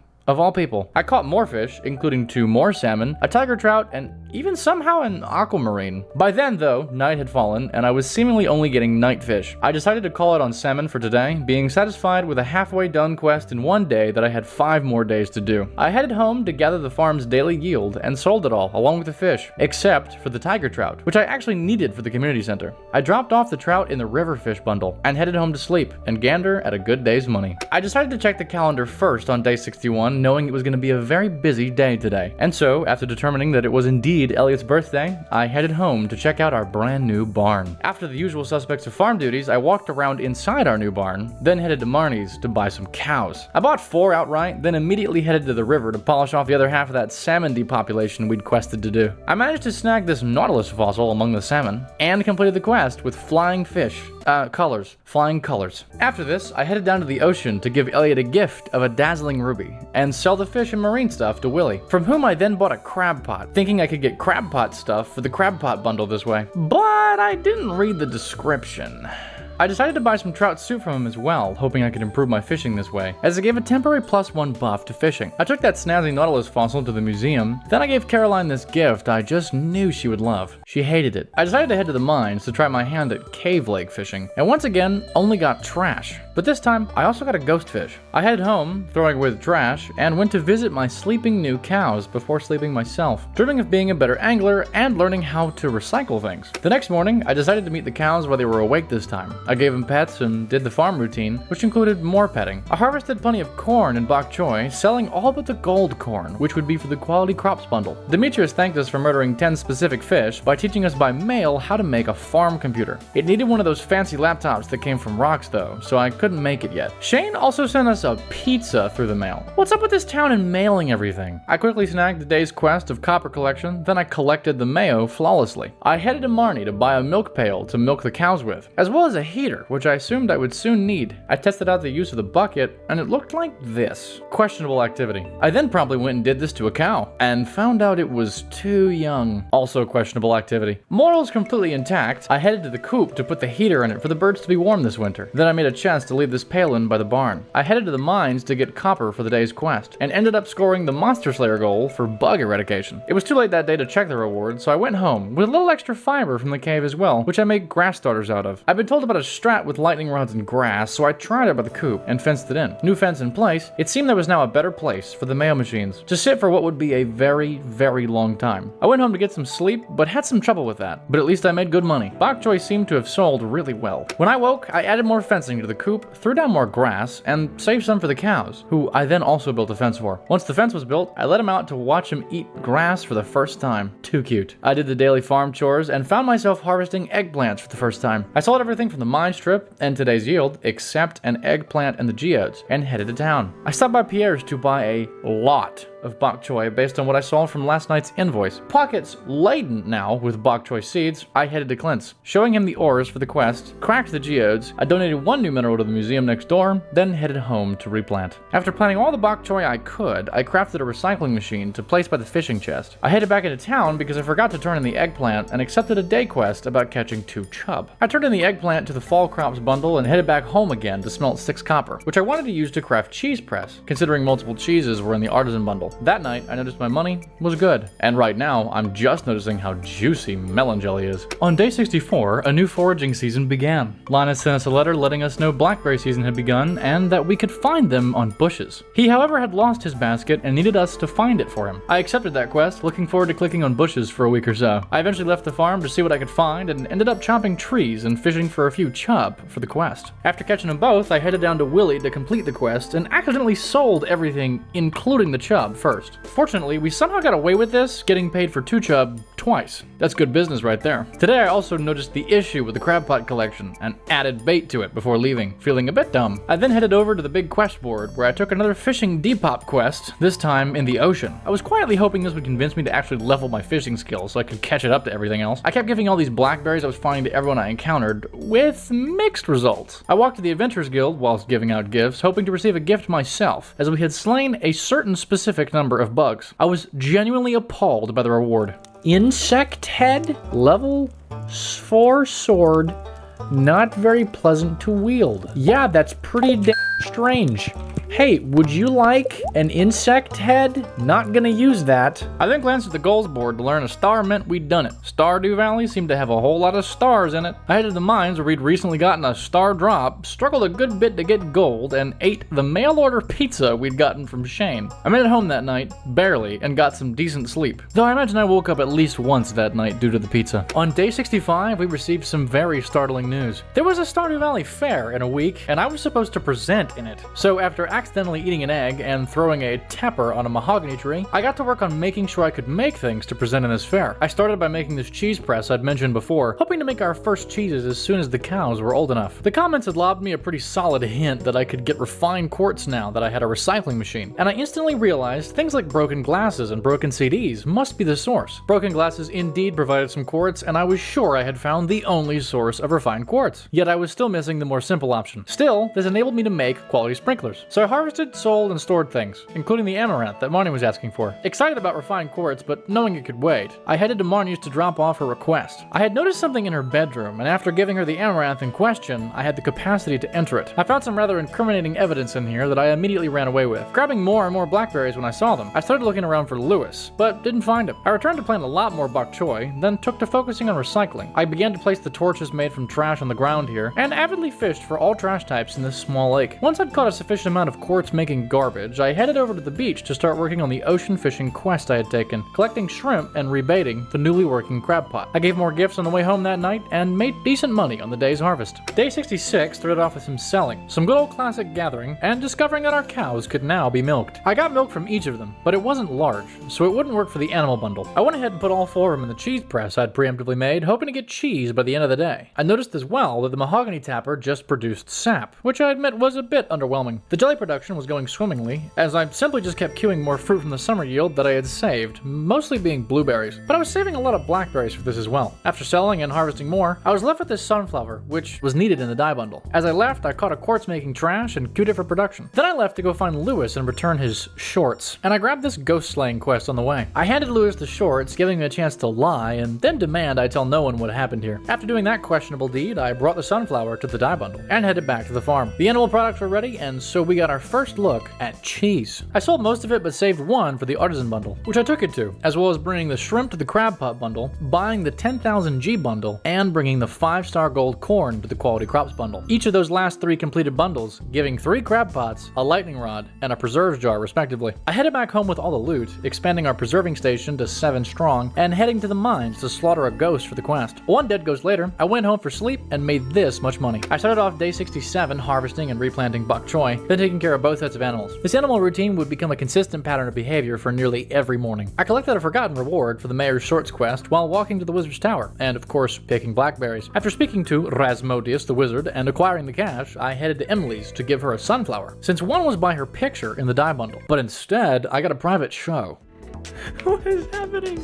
I gave Jody next door a trout soup for her birthday, then had some for myself to go ocean fishing with. I ended up scoring a fair bit from this trip, including sea cucumbers, coal, a glass shards artifact, a super cucumber, and some trash, which now mattered. I had effectively balanced the biome with this and collected my money for doing so. I headed home to sell my bounty, but chose to save the super cucumber and the iridium quality sea cucumber I had caught. By this point, I had a small chest of special stuff, which would change and expand throughout the playthrough, as I learned more about what was truly rare. I headed off to sleep, having sweet gamer dreams of level 7 farming and level 5 fishing, the latter of which gave us a choice. Fisher seemed like the obvious choice of the 2 here, and so I slept comfortably on my new pile of money. Day 68 was very much a wood day. I got a letter from Jody about how to make fried calamari, then began doing the usual farm routine. Today in particular, I harvested my first yam, which after the farm business had been addressed, I took to the fall crops bundle. I planted this tree by Robin's to see if it would grow, as I was on my way to check on another farm upgrade price from her, but this time, it was a house upgrade. I could apparently upgrade my house for 10,000 G and 450 pieces of wood, but I very much didn't have that wood. My gifts were not enough to lower the wood price, so I went looking for as much wood as I could find. By the end of the day, I sold the Artisan goods and replanted what I could, and I slept comfortably on my pile of wood. It was a nice day today, so I grabbed this amethyst for future plans and harvested lots of bok choy, and of course eggs and milk. I went to town where I found a daily quest for Haley, which I accepted before managing to find Abigail, the reason I'd grabbed the amethyst. It was her birthday after all, and I knew she loved these, though I was worried she might eat it. I went to Robin's with the pile of wood gathered yesterday and ordered the new house upgrade, genuinely curious what would happen. On my way home, my subconscious brain put in some work. Oh, that was the basket. I just saw the basket. Did you guys see that? I still love that I saw that after it was off screen. The human brain is crazy. I started gathering up my gold bars for a new gold tool, but I only had 3 and enough ore for 1 more. So I went back to the mines to get enough gold for exactly 1 more. Then came back home and started it smelting. I sold some stuff, then went to grab the mysterious basket from the road. After returning, I decided to get cheeky. I genuinely don't remember if I figured this out or if the comments help with this, but I noticed a silo could only hold so much, but a chest could hold so much more. I decided to try withdrawing hay from the silo and storing it in the chest next to it, but the troughs for both animals were full. I'd have to try this again later. The gold didn't smelt in time to take to Clint, so I went to the museum to drop off the glass shards. Then I started looking in the collections tab at all the things I was missing. I stopped by the beach before heading home to grab a frozen tear per Haley's day quest. I tried to get to some of my boxes, but a good boy caused another issue, so I moved the chests outside. I went to bring Haley the tear, but the night had grown late enough and the door was locked. I at least got more cash from good old bok choy. Today, Robin was bonking the same spot on my house with a hammer. Needless to say, I imagine I woke up a little early. There was a good harvest, and I shared it with Robin, and I even sold all my void essence from spelunking for some quick cash. I saved all the fruit as per usual, though. More perishable food came through the mail. More perishable... More perishable food.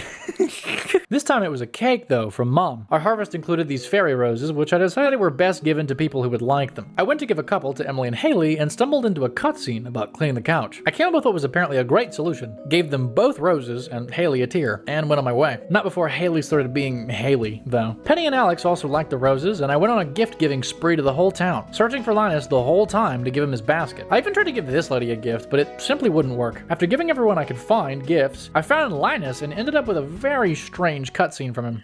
Into your tent. Okay. Oh.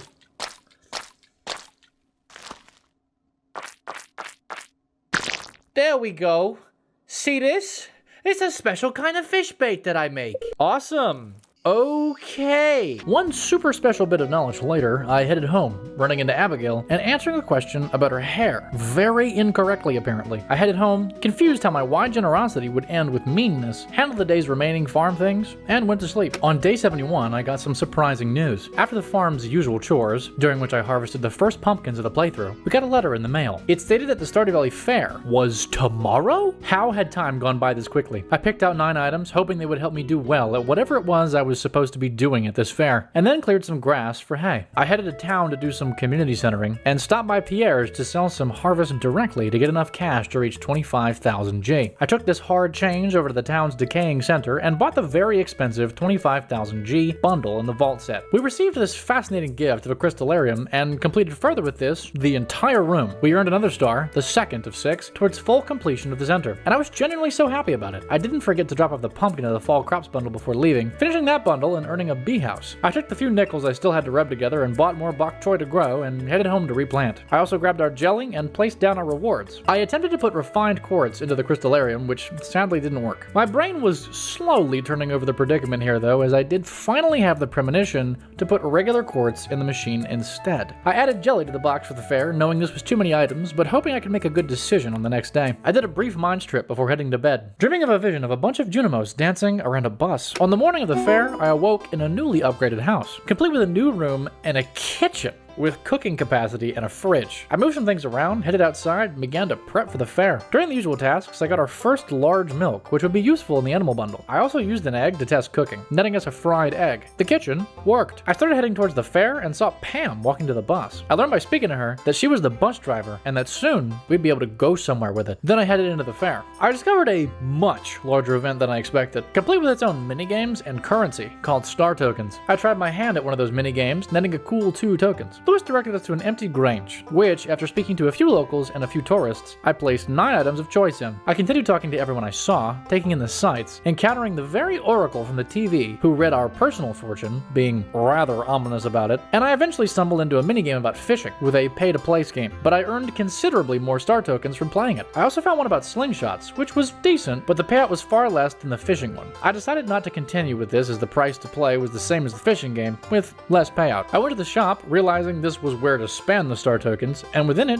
were important items, a rare crow and a star drop. There was also a glowstone ring, which piqued my interest. I decided I needed to earn a lot of star tokens. I asked Lewis at this time to evaluate the granges, considering I thought maybe I could score some tokens from possibly winning. Crushing the competition with a 96 out of what? I'm not sure. We earned 1,000 star tokens with which to enable our success. I talked to the sore losers who were agreeable, then tried spinning this wheel. I won, but felt it wasn't reliable, so I stepped away and went back to fishing. Once I had reached 2,000, I went to secure the star drop, easily being the most important purchase of the set. I continued this loop until having enough to purchase the rare crow as well, then decided to try an all or nothing with the remaining tokens to speed up getting the ring. That didn't work. I went back to fishing for a while until then trying the wheel a few more times to save me some time, which all in all, it did. Securing the wing, securing the ring, the win, and of course, a saucy star drop, I talked to everyone I could find before leaving the fair for good. Leaving the fair put us at our doorstep at 10 p.m., so I left to go to the comm center to drop things off, but encountered an Abigail cutscene. After being an influence on somebody else's daughter, I went to leave perishable food in an abandoned building. What a game this is. On the way, I made this thing, which apparently makes slime eggs. What a game this is. Anyway, about that abandoned food, specifically, I placed a large milk in the animal bundle, and I was surprised to notice the fried egg was in the chef's bundle. That one was an accident, but I'm taking credit for it anyway. I placed down the slime egg press back at home, allocating 100 slime to cue the production of one such slime egg. I sold the things I didn't deem special that were used in the grange, and saved the special ones. And this is how much money I made. After that shockingly long day, it was time to clean up, literally. I started the day with a letter from Emily teaching us how to make a red plate, then promptly took a large quest from Linus about fishing trash out of our town's waters. This seemed great because I would love to process that trash into quartz. I had also been nudged in the comments to try refining quartz into refined quartz. Feeling a little dumb, I tossed it into the furnace to learn I could have just done this whole time. Accepting this new reality I was now in, I began to fish for trash in my small puddle, wondering if I could just farm the trash here. After spamming the exact same spot 20 times, the collection portion of the quest was complete. I started heading over to where the trash bin was, but got caught in another Abigail cutscene.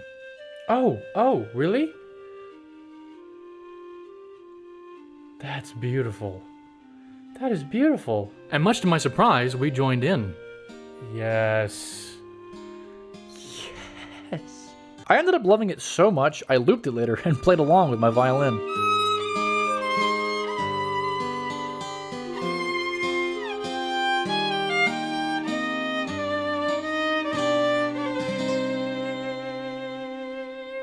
After that lovely jam session, I headed to the train station and put all the trash in the bin, hoping it would complete the quest. Then I took it all back out, planning to keep it to process. The quest knew better though, and didn't let me finish the quest without leaving the trash in the bin, which immediately became unopenable as soon as I closed it with all 20 trashes in it. My plans had been foiled again, but at least the quest itself was complete. Upon completing, 2 achievements popped at once. I'm an achievement hunter, so this scratched a forbidden itch. One for getting hearts with people, and one for doing quests for people. Only then did I head home and do the usual farm chores, collecting our first normally produced refined quartz and grabbing this new slime egg and storing it for later. Linus had also requested a frozen tear, which I brought him as well. I kept making refined quartz this new way, cleared more grass for hay, and smelted my little heart out until it was time for sleep. Once again, dreaming of money. I was starting to feel like a golden boy with all these good deeds. So why not get a golden boy a new golden toy? My suspicions were confirmed when I received the Best Neighbor Award in the mail, earning 500G. I was clearly a golden boy now. Linus sent us a recipe for fiber seeds, and I went on to tend to the farm, leaving soon to give Marnie a mediocre birthday present. I also opened a jar for Haley.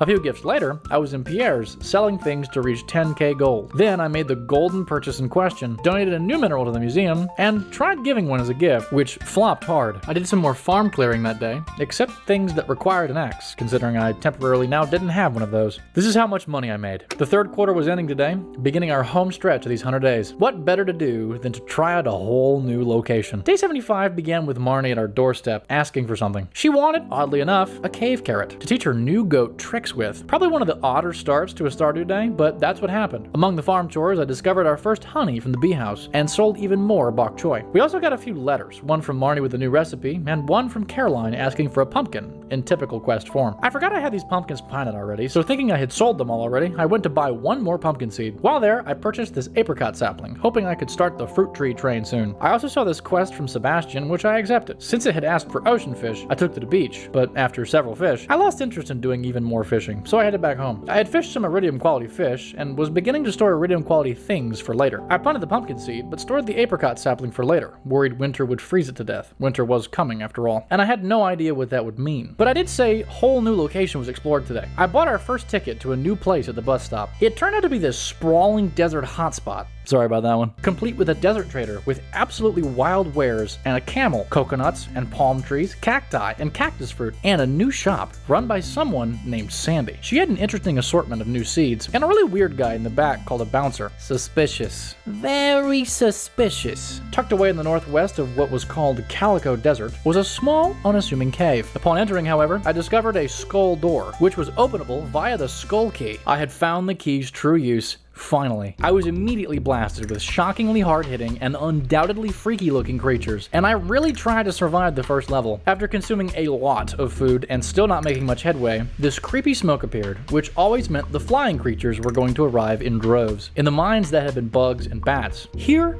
it was whatever these things are. I went back out the ladder without hesitation and re-entered, only to see a completely different level 1. This was a randomly generated mines, and I sure didn't see an elevator anywhere. I made it to a second level with mummies which didn't actually die and departed upon reaching level 3. We simply were not ready, but that was exciting and was looking forward to figuring this new beast out. And this new beast had a name. Skull Cavern. I dropped off the honey I'd found what seemed like days ago on the farm to the Artisan bundle, headed back to that very farm, forgot about the time, and passed out smelting new bars. We hit level 8 farming, snagging the recipes for the keg and the oil maker. Woo! what a day. The journey was now 3/4 complete, but with the new location just being opened, it felt like a new game. In fact, that very morning, a mysterious man by the name of Mr. Chi sent us a letter, throwing down a challenge for us to get to level 25 in the Skull Cavern. So after the day's farm chores, I headed to the bus stop to buy a ticket. I found out the hard way I could only do this when Pam was there, so I started heading to town. But I ran straight into Pam, so I turned around and waited. After she arrived officially, I bought a ticket and went to Calico Desert once again. Upon arriving, I took another glance at this desert trader who had desert totems as well as this extremely expensive recipe for learning how to craft them. I also noticed a very interesting seasonal seed conversion mechanic she had. In light of the mysterious Chi, I went to check the Bowser, but learned absolutely nothing. So I headed to the cavern hoping to get some answers, or at least some loot. I found some bugs, which I assumed would be the easiest enemy. Turns out they're quite literally impervious to damage. So I went and picked on this slime, which became a bunch of small slimes, and then quickly destroyed me. Ouch. Turns out if you lose in the caverns, you don't get rescued by Linus. You go to get emergency surgery, which is expensive, and you still lose items. Ouch. I didn't know if the item recovery service would work for the caverns, but as I started walking to the Adventurers Guild, I really hoped so, because otherwise, I no longer had a weapon. I encountered a funny Linus cutscene on the way, but I can't say I was particularly in the mood at the time. I was partially relieved to find the service worked, but had to pick between something I wanted and something I needed. Still, at least we weren't swordless. I took the rest of the day to relax and recover from my wounds, picking up the golden axe from Clint, giving Caroline her pumpkin, and gathering, selling, and smelting things on the farm. Lastly, I looked at the social tab to see how things were. And well, this is how things were. Not too shabby. That morning, our prized obsidian edge was right back in our hands, and so was our new golden axe, which I used to clear the woodstuffs from the farm I wasn't able to clear before. After that, in the usual suspects of the farm, I made this life elixir, and got a notification about a train coming through the valley. So I went to get whatever fell. Once the train had left, I decided this place could use some clearing as well, and when I'd had enough of that, I brought Robin a sunflower for her birthday. While there, I started looking at some farm upgrades. The option existed to take an existing barn or coop and upgrade it to a big barn or big coop, allowing it to accommodate new livestock species. I put that in my mind as our next use of resources. While I was there, I gave Maro an amethyst, and finally got the rights to enter her room. I had been wondering what this weird little machine was, and my curiosity was not quenched by this underwhelming answer. I brought my hoe, the tool, to Clint to order the copper upgrade for it, then gave this amethyst to Leia. I mentioned this one because it was a surprise. Leia didn't like the pretty rock. I liked the developer had given different people different personalities in this way, and decided to explore that more in the future. So, my main objective at this point, I was looking at duck feathers in the dye bundle, truffle oil in the artisan bundle, and wine in the enchanter's bundle. This meant I needed to get a big coop, an oil maker, and a keg, respectively. In that vein, I started clearing this train station for wood, and also the mountain lake area for even more wood. I took this daily quest from the wizard for a mushroom, and brought him one from my stores, choosing to clear this area out as well afterwards. North of the tower here, I bumped into this big log, and remembered the comments had been hinting about something north of the wizard tower. I eagerly chopped this down and followed a new pathway westward. We had discovered another new place, the Secret Woods. This gorgeous place provided us with a bump in hardwood, as well as some slimes, a new lake for fishing, and a new mystery to solve. But I had so little time to explore this that night, and went home, dreaming of level 8 foraging type awesomeness. The world was opening up to us, with 2 new areas discovered in 3 days' time. I decided after today's harvest, yield, and production to go back to the Secret Woods to see what else there was to know. After gathering the hardwood for these more obvious 4 stumps, I began to wonder if I could get through these trees to the other 2 stumps. After some struggling, I found a way in, and chopped the remaining 2 stumps. I then found another way out, but got lost in the trees on my first try of using it. Terrifying. I also tried to fish in this lake, which gave me a wall decoration? I decided that was enough secrety business for one day, and headed back out to chop some not-so-secret trees. After much wood acquisition, I returned to the farm to nab all the things that have been processed, and sell it for the good money. I also made this oil maker, which I can proudly say I never figured out how to use. At least, not in my first 100 days. I also made 2 kegs, which I can proudly say I did indeed figure out how to use. Throwing some spice berries in to become whatever they would become, I quickly learned my farm would now forever have this sound on it. Some spice berries. Yeah, that's kind of strange of a sound that you just made there. You're gonna be doing that? We're no longer using, because fall is almost over. It's just gonna keep doing that, isn't it? I also picked up the sprinklers that wouldn't be watering the persistent corn, as I didn't intend to replant before winter. And I was assuming, considering there wasn't a winter crops bundle, that we would not be growing anything during winter. I took my first couple of sad attempts at the oil maker, being mushrooms and oak resin, the former of which being on a hunch that truffle oil comes from truffles, which are mushrooms. But neither worked. I slept proud I'd found new paths and secret places, and that I had at least made the kegs work properly. I think. After day 79's harvest and yield, I headed to Robin's, hoping to use all this new wood. But she wasn't in. I decided to head to Pierre's instead, and found Robin along the way. I sold some stuff to Pierre, and the place just so happened to be packed. So I spoke to everybody there, grabbed this quest for Alex, and then talked to even more people on the way to Clint's. Sam in particular had something rather interesting to say. Especially after I run through the haunted maze this weekend. Oh, the what? After hearing this wonderful news and or hint, I stopped in to Clint's to order the steel hoe. This would be the only time I would let him steal my hoe, as I was already getting along with Emily rather well. Hold on, let me just... What? I'm getting canceled? No, it was just a joke. I wandered over to the big quest board and chose a quest from Gunther about getting 100 bone shards, because I was pretty sure I already had a bunch of those already. If only I had known the truth. This quest was about to bone me. Oh, come on. I headed home after my poor choice, giving gifts along the way, and collected some of our processed goods, as well as placing our new wall decoration on the wall of my house. This came out of a lake. I went to the beach that night before sleep to try to snag an anchovy per Alex's request, and had this lovely run around where I tried to get to these bubbles for better fishing. Wasn't that lovely? I stopped by the saloon to give everybody blackberries before ending the day. At this point, I feel like I'm allowed to say chores. It's day 80, yeah? Yeah, they're chores. Very pleasant and aesthetic chores, but they're farm chores. I did them. I enjoyed them. Yeah. Also, Gus sent this letter teaching us how to make a salmon dinner, which I wish I'd known back when I had all that salmon. I sold some things, but not the pumpkins, because Halloween, Spirits Eve festival was close at hand, and I thought I might need them for that. I did, however, make this new quality sprinkler, and then headed to Robin's to order the big coop upgrade. I may have woken on the wrong side of the bed this morning, but I was going to be productive anyway. I handed Alex what was now a day-old fish, which I'm sure is the exact condition he wanted his fish to be in, and received my well-earned reward. Yum, day-old fish. I headed to the mine, stopping first to fish in the mountain lake, netting more fish, and this lost book. How is this still a book? It came out of the water! Moving into the mines, I went to slay many skeletons, and after exterminating so many that I quite literally hit the Slayer goal, I left to go check on what that would mean. The answer to that question was that this man, who had been so thoughtful as to give me an insect head as a weapon before, decided to give me a skeleton mask. I really didn't want to know where this came from. I headed back into the mines, wanting to confirm a hunch that this mask would make the skeletons not recognize me as an enemy, effectively making me immune. And,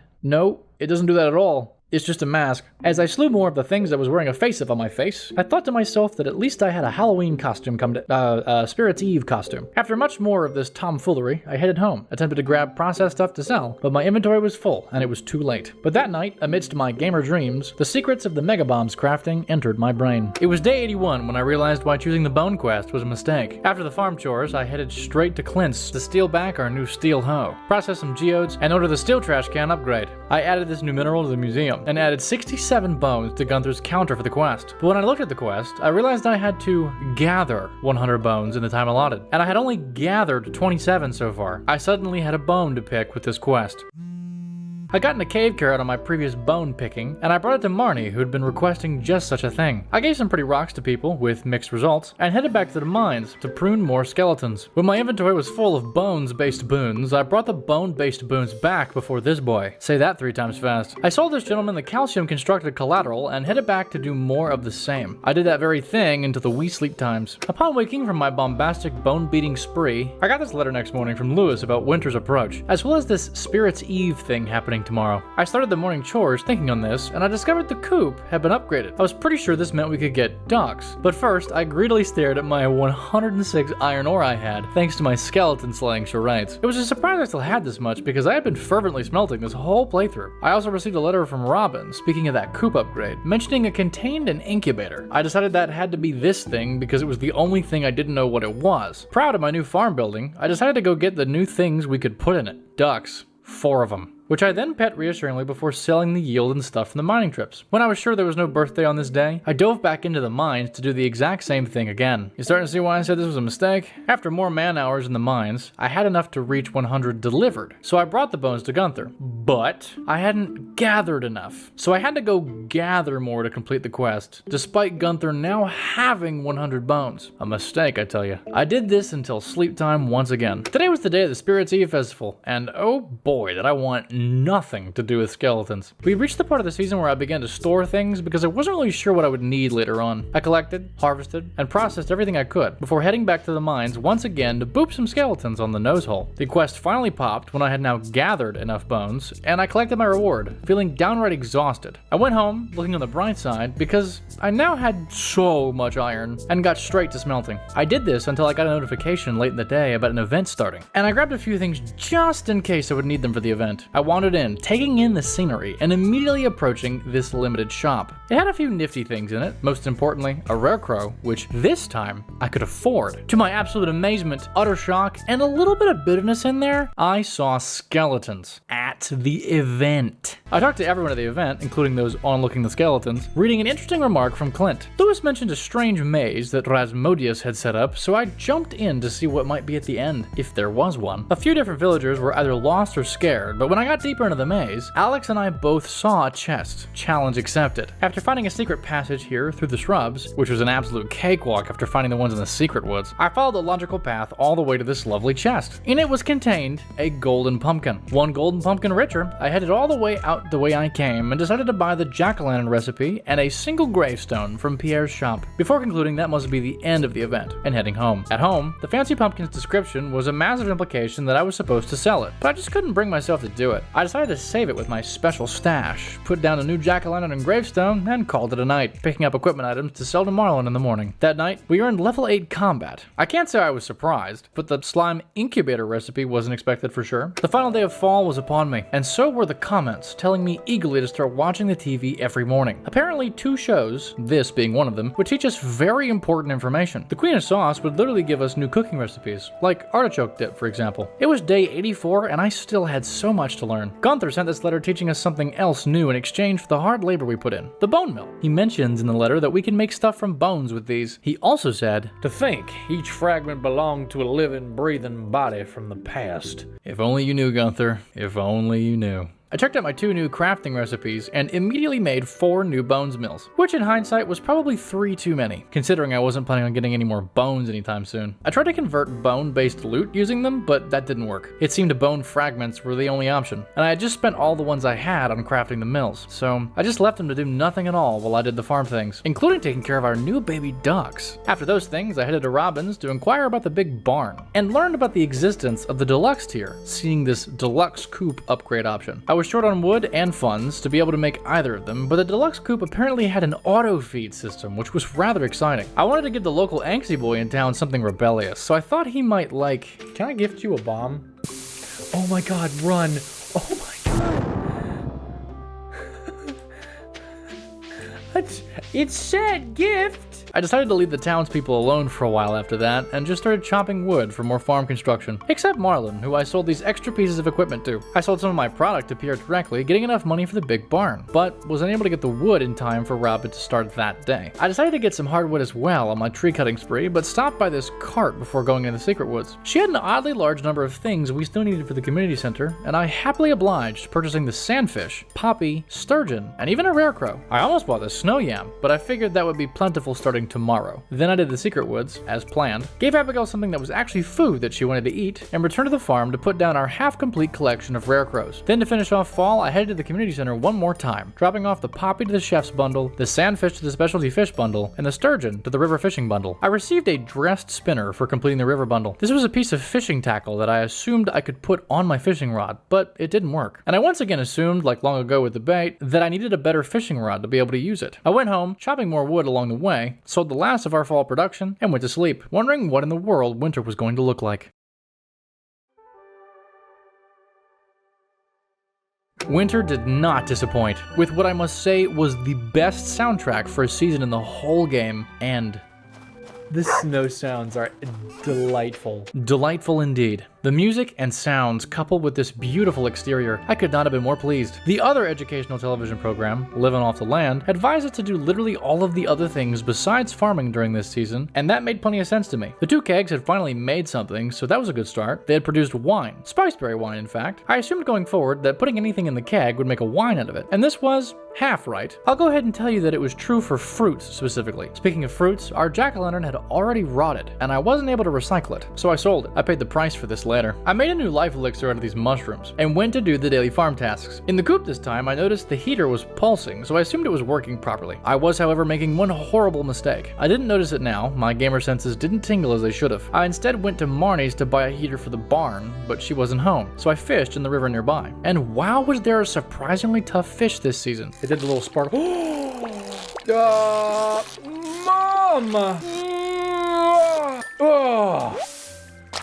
Lingcod. I managed to snag a second one of those, then headed to town, where I believe I immediately paid the price for selling the rotten pumpkin. I can't be sure, but Caroline and Jody started talking weirdly about my sap. One saying Pierre took credit for it, and another saying it smelled horrible. I stormed into Pierre's, wanting to demand answers before remembering I don't get to talk in this game. Incapable of standing up for myself, I checked the big quest board and took on a quest from Robin about gathering hardwood, thinking I already had plenty of hardwood. Clearly, I hadn't learned my lesson, for I now had to gather and deliver 80 hardwood. I consoled myself in that it wasn't so bad because I could only get 12 a day, and they weren't long trips. Perhaps I could even make a good hardwood gathering habit. I stopped by Clint's to grab the steel trash can and ordered the copper watering can on the way out the door. I had no idea how it would help, and I still didn't even know how the hoe had helped, but I assumed it would somehow. I went to Willie's to sell all the fish, making sure none of them were in any bundles, and purchased a new fishing rod I had suspected existed, the iridium rod. This could indeed accommodate both bait and tackle. I still didn't know how bait helped, but each piece of tackle had its individual perk in its description. Our dressed spinner, for example, increases the bite rate when fishing. Having looked at the bundles, I noticed we needed tuna. I was hoping to fish one out now that it was a new season, so I tried out the new rod, and I caught one rather quickly, as well as a bunch more fish that weren't in bundles. Then I went to the community center to drop the tuna off in the ocean fishing bundle, completing it and scoring some beach totems. I hadn't used any totems yet by this point, but totems would apparently warp you around to specific locations on the map. A beach totem, for example, would warp you to the beach, presumably. I added one of the wines we had made to the enchanter's bundle, went home, and foraged a new flower on the way called a crocus. I crammed in a secret woods trip late at night, remembering Robin's quest and that I would need to stay on top of this to get enough wood in time. Then I headed back home for sleep, earning level 6 fishing in our peak efficiency gamer sleep, teaching us how to make 2 new pieces of tackle. That trap bobber there actually came in super handy really soon. Speaking of fishing, the next day I got a couple of letters, the second of which was from Willie, challenging us to catch a squid. And I wasn't about to ignore a challenge. Winter was also a fantastic season for spotting these little worms in the ground. This time it was a rusty spur buried here. I went to the secret woods, grabbed more hardwood, and fished, getting another of the same wall decoration. I also found that winter root could be hoed up this season. The worms were easy to see today, and I also scored this lost book. I went and chopped some trees and found this book. I went to check the calendar, wondering about birthdays and events, learning of 2 new ones, the Festival of Ice and the Night Market. This last one didn't happen in the first 100 days. I saw this quest as well, and grabbed it since I knew I'd be fishing. I sold what I could directly to Pierre, and noticed that I could talk to a lot of the ladies in short time by catching them in their workout. I also talked to Abigail, who wanted to share Coco, which is adorable. I brought this crocus to the community center afterwards, wishing it was Coco, and turned it into the winter foraging bundle. I only had the snow yam left for this whole room. I found 4 worms back to back, and the third one had a snow yam. I can't believe how many books I found today. I brought that snow yam to the same bundle, completing it and receiving winter seeds. This also completed the crafts room, netting us our 3rd star, which felt amazing. Looking at the other bundles to see how far we could get to a 4th star soon, I decided the ocean would be efficient, hoping to search for a sea urchin for the dye bundle, and a squid for the quest from Willie. I decided to try those totems I mentioned for the first time.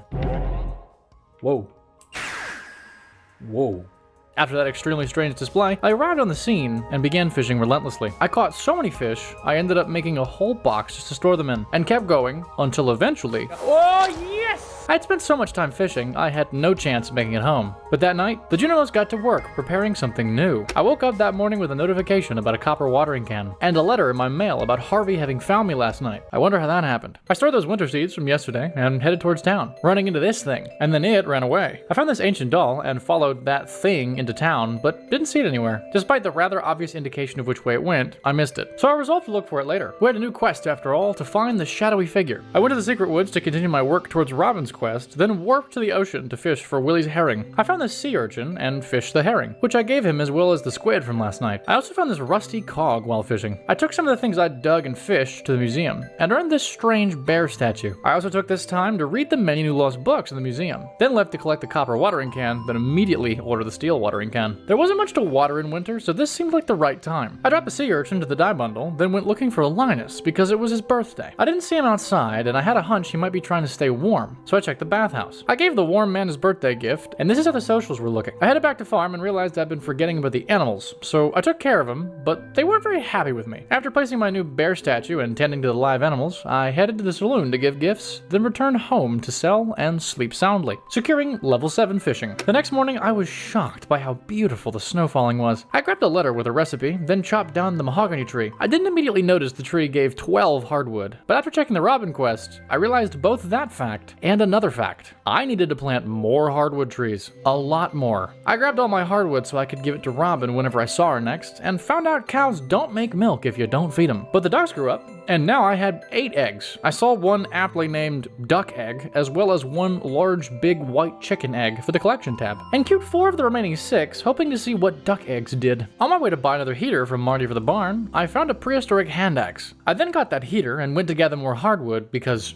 you know, I gotta gather it in the time given. I had reached 58 out of 80 by this point though. The mahogany tree was a big, unexpected boost. Upon returning home, I learned the duck eggs make duck mayonnaise. Yeah, that makes sense. I picked up the lightning rods to put them back down with grass in spring and found another doll in the ground. I wanted to go see Robin, give her the hardwood, and purchase the big barn upgrade all at once. So I went to Pierre to sell things to get the remaining money in hand. I didn't quite get the 12,000 G I needed though. Abigail talked about those dumb saps again, and I brought this duck egg to the animal bundle. I then ran home to give this heater to the cows, but it did start pulsing like the one on the coop had, which concerned me. I later learned that I was making a horrible mistake. I decided to spend the rest of the night building Farm 2.0, moving the smelting station, and setting up new sprinklers and chests. Sleeping was still required, so the trial and error farm setup continued into the next day. I messed up the scarecrow placements a few times. I still didn't know what their radius of effect was, so I went for the better safe than sorry approach. After moving the last of the farm, I planted the apricot sapling, because the comments insisted it wouldn't die. After that leap of faith, I placed some fencing and chopped down the last of the farm trees, and planted new trees, hoping to use these for all the lovely tree juices going forward. I queued up some bones I'd found and moved all the chests around for better access at relevant stations, as I began to call them. Finally, I took care of the animals and headed to the secret woods for the daily hardwood run before heading back home to sleep. It was becoming clear on day 90 that ducks wouldn't produce eggs every day, but approximately every other day. But they could also produce duck feathers? What wasn't so clear was how to keep the animals warm. The comments had informed me of my failings by this point, but I had recorded all the way through the first 100 days before they got the crucial info to me. But Editor Watson knew something important. The animals, it's safe to say,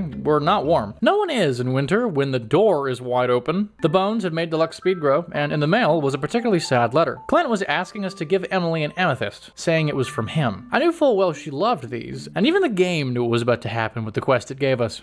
Clint's attempt! Oh no! Oh no, it was called an attempt. That sucks. Well, despite that, it was time to make a purchase. I found another book, and Alex talked smack on my way to Robin's. I noticed this interesting structure, but purchased the barn instead, leaving 80 hardwood with her before I left. I'd already gathered 70 by this point, so I was confident things would work out there soon. On my way out the door, a new cutscene happened. Robin basically invited Linus over to my farm, without really asking, and when I accepted, she said she'd build him a home on my property. I'm sure she would have charged me for that, and made me get all the resources too. But Linus politely declined, preferring his life among the wilds. I respected his wishes and gave him a flower to show it. I took one of those shiny new duck feathers to the dye bundle and realized only a red cabbage remained for this bundle. Look, a lost book. I donated the new artifacts, gave gifts to those there, and read more books. After the reading, I made 4 more mayo machines so I would never be behind on mayo production. And I anticipated needing 4 more cheese press for the next barn animal. I went gift giving, grabbed a quest along the way, and found Emily to give an amethyst. Clint's amethyst. Oh, my favorite stone. You're so sweet. Huh? It's from who? You got it at Clint's? Well, I don't care where you got it from. It's beautiful. Thank you. Smooch.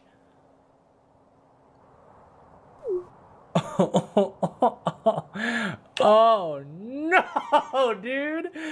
Oh God! That went about how I expected, so I gave her one from me just to really seal the deal. I went to the secret woods to finish Robin's quest, which I promptly did, and then went home to place the mail machines, 2 new cheese press, and slept the night away. Pierre sent us mixed messages next morning, stopping by to bully us into not shopping at Joja, but leaving a letter in the mail about finding love. Apparently, if I wanted to get a girlfriend, or boyfriend, I would need to buy a bouquet from him and give it to them. We got a lot of other messages too. Emily said she was hosting something called clothing therapy, Linus gave us some fried calamari, and Lewis let us know know there was an event tomorrow. With the morning's info download complete, I took care of the animals, and by sheer dumb luck, I decided to close the animal building gates because I reckoned they weren't going to go outside in the snow, as there was no grass for them to eat. Editor Watson was terribly relieved. I was headed out to the secret woods out of habit by this point, and saw this lady and her cart again. This time, however, she had this orange sapling, and as I recall, this was a 25% discount from Pierre's price. I didn't buy it yet because I wanted to check after grabbing hardwood from the secret woods. I investigated my suspicions and found them confirmed. Indeed, the price of Pierre's was 4,000, 1,000 more. I sold Pierre a few things and gave him some calamari, which I'd learned he liked, but didn't buy that sapling from him. I did buy a bouquet though, because there was something I wanted to try. First, I went back to the cart, bought the sapling at a better price, and planted it back on the farm, close to the apricot tree, but not too close. Look, a lost book! I still had a quest to get Willie a cactus fruit, so I took the bus over, snagged one, finding a few interesting things like this totem, and looking at this massively priced recipe again. I headed back to the valley, giving away mayo to people, you know, like normal people do, and ran up to Emily at work and gave her this bouquet. You want to get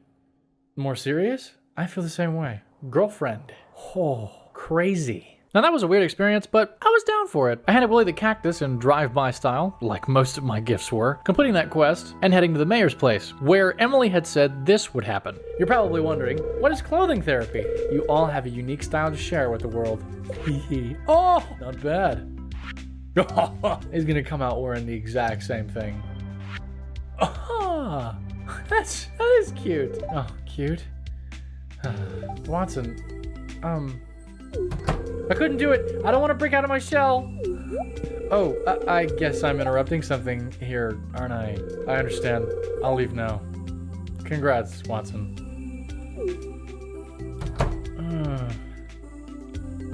Poor Clint, man. I had seen it was Caroline's birthday today as well, and I gave her mayo, like a normal person. And yet somehow, she didn't like it. I fished some, then I headed up to see what bridge had been repaired, and found this new area called the Quarry. The name seems self-explanatory, and I even found some iridium ore in this rock within it. But I learned the name by using this minecart, and finding out at the other end that it was now a minecart destination. I sold some stuff, including mayo, which is maybe a bit more normal, and got some decent sleep. Day 92 came with an event called the Festival of Ice. Hoping to get the farm stuff done before the event, I set to work, discovering this chicken statue buried in the ground. How? Just how? I harvested the new wine we'd made, looking at the new winter seeds growing. Did I mention I planted those after we got them? I planted those. I sold that cranberry wine with other variants of cranberries, like cranberry jelly and also just a cranberry, to see how the sale price changed. By that point, the event had begun, so I headed south to see what would be happening. There were igloos and villagers aplenty, all with interesting things to say. I spoke with this cart lady again, this time an igloo lady, and she was selling the same rare crow she'd already sold me. Sneaky, cart lady. I see what you're doing. I didn't purchase it and continued to talk to everybody. Linus even told me he made the igloos. But what this event came down to was ice fishing. And you guessed it, we had to catch as many fish as possible in a short amount of time. And I can proudly say we won, earning 3 pieces of fishing tackle and another hat I would never wear again. But at least I tried it on. I sold everything I'd queued and retired for the night. We're closing on 100 days, but I was still finding new things. Day 93 kicked off as most do, doing the daily farm chores. I noticed our barn was now a big barn. I moved the preserving jars around a bit for aesthetics, and look, a lost book. And a lost book. I truly cannot believe how many of these things I found in winter. I headed over to donate that statue that had come from the ground to the museum, and of course I was rewarded with 2 statues. Real cute there, Stardew. I see you. I read even more books, coming across a particularly interesting one, speaking about 5 legendary fish across the valley and its changing seasons. 1 for each season and 1 in the sewers. I thought it would be fun to explore the winter one, and it referenced a place called Cindersap Forest. I had no idea where that was, but when cross-referencing the map, I realized that was the place I'd just been ice fishing. It also showed me there was a character in Jody's house I hadn't met yet, named Kent. Strange map. There was even another interesting book about marriage, which finally explained that old mariner out in the rain. I'd have to buy a pendant from him if I wanted to get married. Never mind, it's not the map.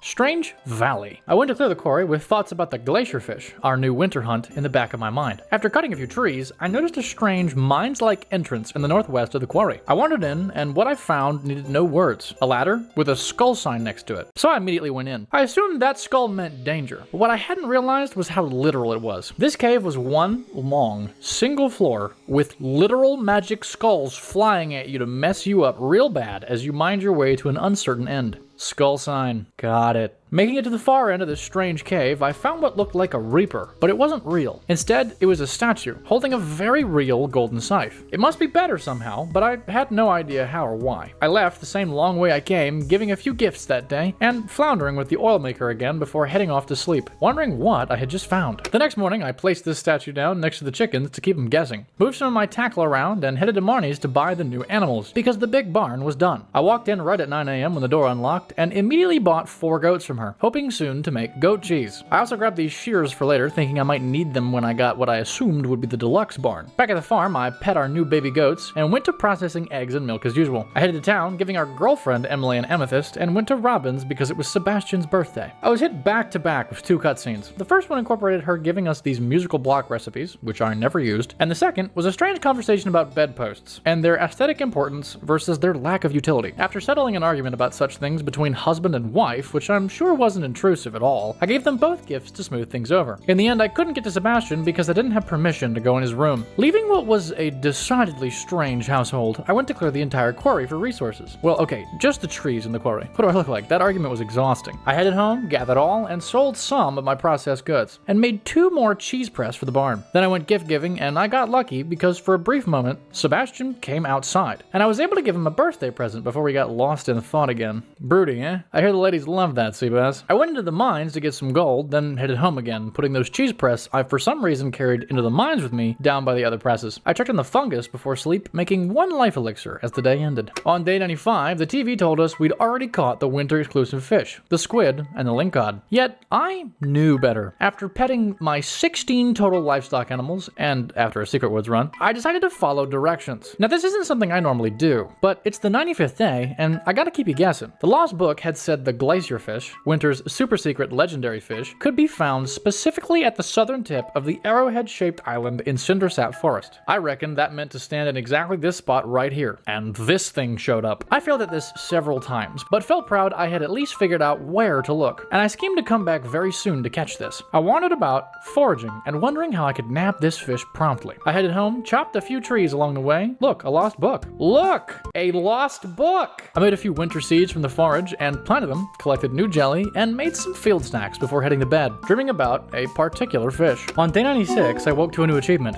We had reached a total earnings of 250,000 G, but I had many more things to do today. I received a letter from the wizard asking for void essence, but I had sold all our void essence for a quick buck 25 days ago. So, after collecting the resources, harvesting the farm, and converting the harvest to 50 seeds to replant, I headed to the mines to get exactly 1 void essence. I found this snow yam on the way, allowing me to make 10 more seeds for later. I plunged straight down to the depths with the elevator, slew the first thing I saw for void essence, and immediately left. I planted those 10 more seeds I mentioned, all the while with that glacier fish on my mind. I wanted to create a fence for the farm, and I unknowingly chose these fences, acquiring a new achievement for crafting 30 new items, called Artisan. I had trouble understanding how this had happened, as I was sure I had made fences before. I decided it must have been a different flavor of fence, and didn't realize my error until the fences didn't combine with the original fences I'd placed. I had just made a considerable amount of what was called hardwood fences. Oops. I attempted to pick up the old fences to see how I could remedy the situation, but found quickly that I didn't actually get the fences back. Apparently you don't get those back. Between you, me, and the fence post, I decided I wasn't all that good at fencing. I decided to go back to fishing and look for something I could cook to help with that. The dish of the sea was out of our wheelhouse for now, as it itself required a recipe I didn't have, but I hope to make some soon. At the ocean, I discovered a nautilus shell, which I knew was in a bundle, specifically the field research bundle. So I grabbed it and held on greedily. I also found a dried starfish buried in the sand, which was apparently an artifact. I sold the other forage that wasn't an artifact or a coveted bundle item to Willie, and purchased this lovely thing. The trap bobber, a bobber designed to make the fish get away just a bit more slowly than usual when you didn't have it in your green bar. That sounded just like the edge I needed. And Willie also had this trout soup, offering a temporary +1 to fishing after eating it. So I bought 6. I assume they didn't stack, but I wanted to have plenty, as I had no idea how long they would last. On my way to Glory, I stopped by the big quest board, taking a quest from Gus to gather and give him 24 eggs. 24 eggs sounded very doable considering I was averaging 6 a day. Giving Leia a flower for luck, I headed back to the scene of the crime with my new bobber and super soup and tossed my line in the water. I got a hold of her several times, and she got away several times. But after a few solid attempts, this happened. Come on, come on, come on, come on, come on, come on, come on, come on. Yes! Oh my god, we got it! Oh, you've caught one of the legendary fish. We did it!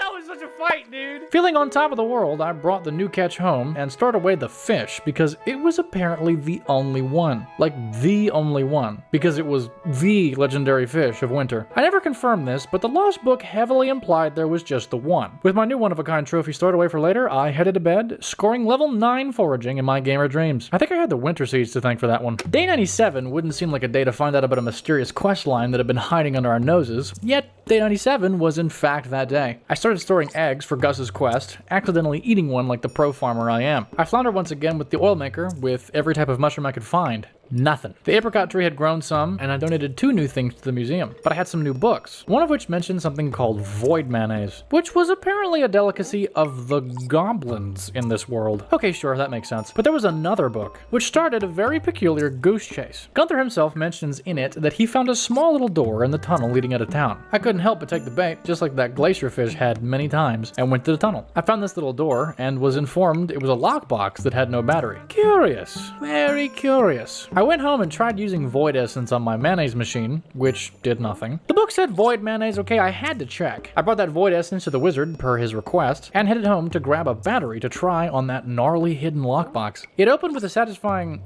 and within, there was a note. It also added an analogous quest to our quest log. We needed a rainbow shell, and we needed to leave it at the train station. Weird. Clandestine. I like it. Looking at our quests, I was reminded of this one about finding the shadowy figure. With it on my mind, I returned to where I'd last seen him and noticed these footprints on the ground. Following them led me to this bush, which upon shaking caused this little thing to pop out. He gave us a magnifying glass and ran off in a hurry. Just when I thought the lost books were crazy, this thing had given us the power to find secret notes. I didn't quite know what that would mean, so I went to the nearby community center to drop off the Nautilus shell to the field research bundle, receiving a recycling machine for our efforts, and heading home for sleep, and earning level 9 farming. This had some very interesting recipes to go with it, including the seed maker, iridium sprinkler, and quality fertilizer. In fact, that next morning, I confirmed how useful they would be, but I couldn't make any of them. We got a letter about the night market arriving tomorrow, and I saved more eggs for Gus, including some of the iridium quality ones I'd saved before. I expanded the fence, and needing more hardwood, I went to the secret woods. It was there I found my first secret note. I learned I would actually pick these up rather than them teleporting to a library, and after using them as an item, I would glean their secrets. This one in particular was a note written by Penny about what some of her peers like as gifts. The info actually even populated into the liked gifts section of their social info, which was both surprising and useful. I found a similar note by Abigail about what she liked, then headed home to finish the fence. I put down a new recycle machine, grabbed the eggs for Gus, and brought them to him. Finding out the hard way, I should have counted the eggs twice. I had brought 23 eggs, and that simply wouldn't do. I found another interesting secret note talking about Junimos liking gems in their hunts. Clueless about what this would mean, I tried to give them one in the community center's hut, to no avail. I decided, like void mayonnaise, I was missing some important element. After more much-needed sleep, day 99 brought with it our first goat milk. It wasn't large though, so I proceeded to make cheese out of it. I found this note, advising me to look in trash cans for things, which, in fairness, did net me a free fish. I gave Gus the rest of his eggs, then headed home to get that cheese. I sold the regular cheese and a good few gems for cash because I really wanted that lava katana. I brought the goat cheese to the Artisan bundle and headed home. I collected and sold some new wine with its correlating fruit to compare, of course. I hit the secret woods and then headed to the night market for the first time. I talked with everybody I could, seeing strange things like this submarine and this extremely odd mermaid show. I also fished some, netting an aquamarine of all things. I gave it to Emily, who was at the market, somehow bringing her all the way to 10 hearts. Who would have thought I'd get a girlfriend all the way to 10 hearts in 100 days? Not to mention this sweet achievement for doing it too. Feeling proud and well liked, I headed home for the last normal sleep of these 100 days. Day 100 was upon me and I genuinely had no idea. I still managed to have a surprisingly cinematic end to this leg of the journey. Firstly, Gus gave us a fridge for bringing him eggs. Nice. Lewis sent us a letter about how we would hypothetically get married. Hypothetically. And conveniently under that letter was one from Emily about going camping in the secret woods at night. Sus, Mr. Mayor, sir. Very sus. I placed our new fridge down, learning it could be cooked from directly. I needed to get more of these. But you know what else I needed? A spicy sword. I sold some goods directly to Pierre to clear the monetary requirement, and headed to Marlin to put down the cash for a shiny new spicy boy to cut things with. And finally, in hand, I had the strongest sword in the game. Right? Surely. While testing out my blade, for scientific purposes I assure you, I found this note about Leia's perfect date.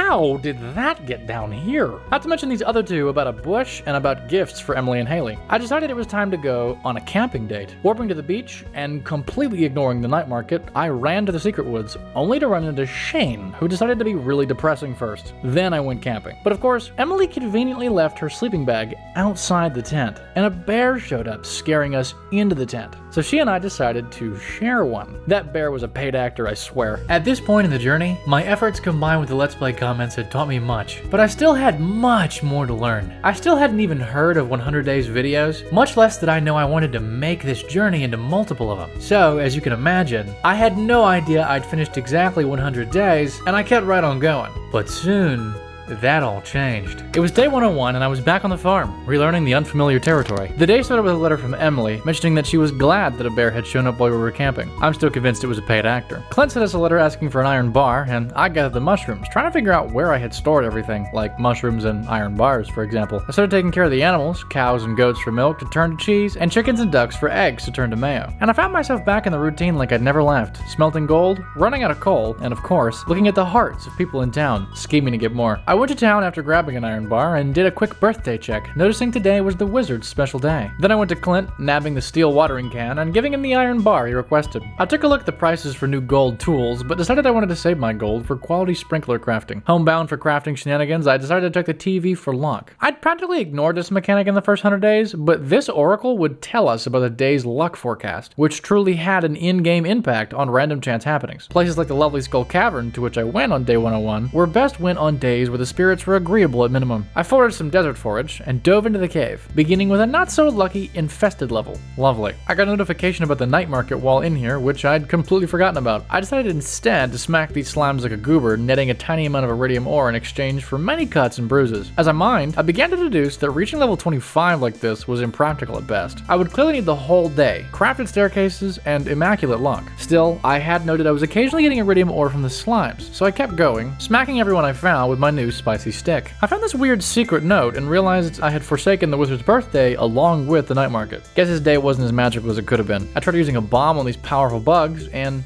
nothing. Completely unfazed. I got a little more iridium and went home at the last minute, nearly forgetting to immediately sleep. In my dreams, I began to worry I had missed some important things at the night market. Day 102 started off with Lewis sending us a letter about the last event I'd yet to see. The Feast of the Winter Star. Winter Star, huh? I feel like that's a little on the nose. The letter described a typical Secret Santa kind of situation where everyone had one specific person to get a gift for. And for us, that was Demetrius. Trying not to think too much about what he'd said to me about his daughter, I considered what I knew he liked. I started smelting our first iridium ore, already coveting the result. Living off the land made an obvious statement this morning, but I began to reconsider it a bit later. The man with a plan had said we should give people their favorite gift on their birthday, which seemed obvious, but favorite gift? I'd only ever heard of liked and loved gifts. Perhaps there was yet a mechanic to discover here. I queued up more jelly, eggs, and cheese before heading to Pierre's to sell what I had made. I gave this amethyst to Abigail while there, reaching 7 hearts with her, then went to Clint's to order the gold trash can after all. Robin told us this was how much the deluxe barn would cost, so I bought a wood chipper because having wood seemed good. I also found this crystal fruit on the way home, which was a gift I knew Demetrius would at least like. Arriving home, I sold some things and tested out this wood chipper, queuing a piece of hardwood to supposedly become some amount of regular wood. Stone would be needed for that barn too, so I went to the cavern hoping to get plenty of stone and hopefully other goodies. While there, I discovered this glorious hole.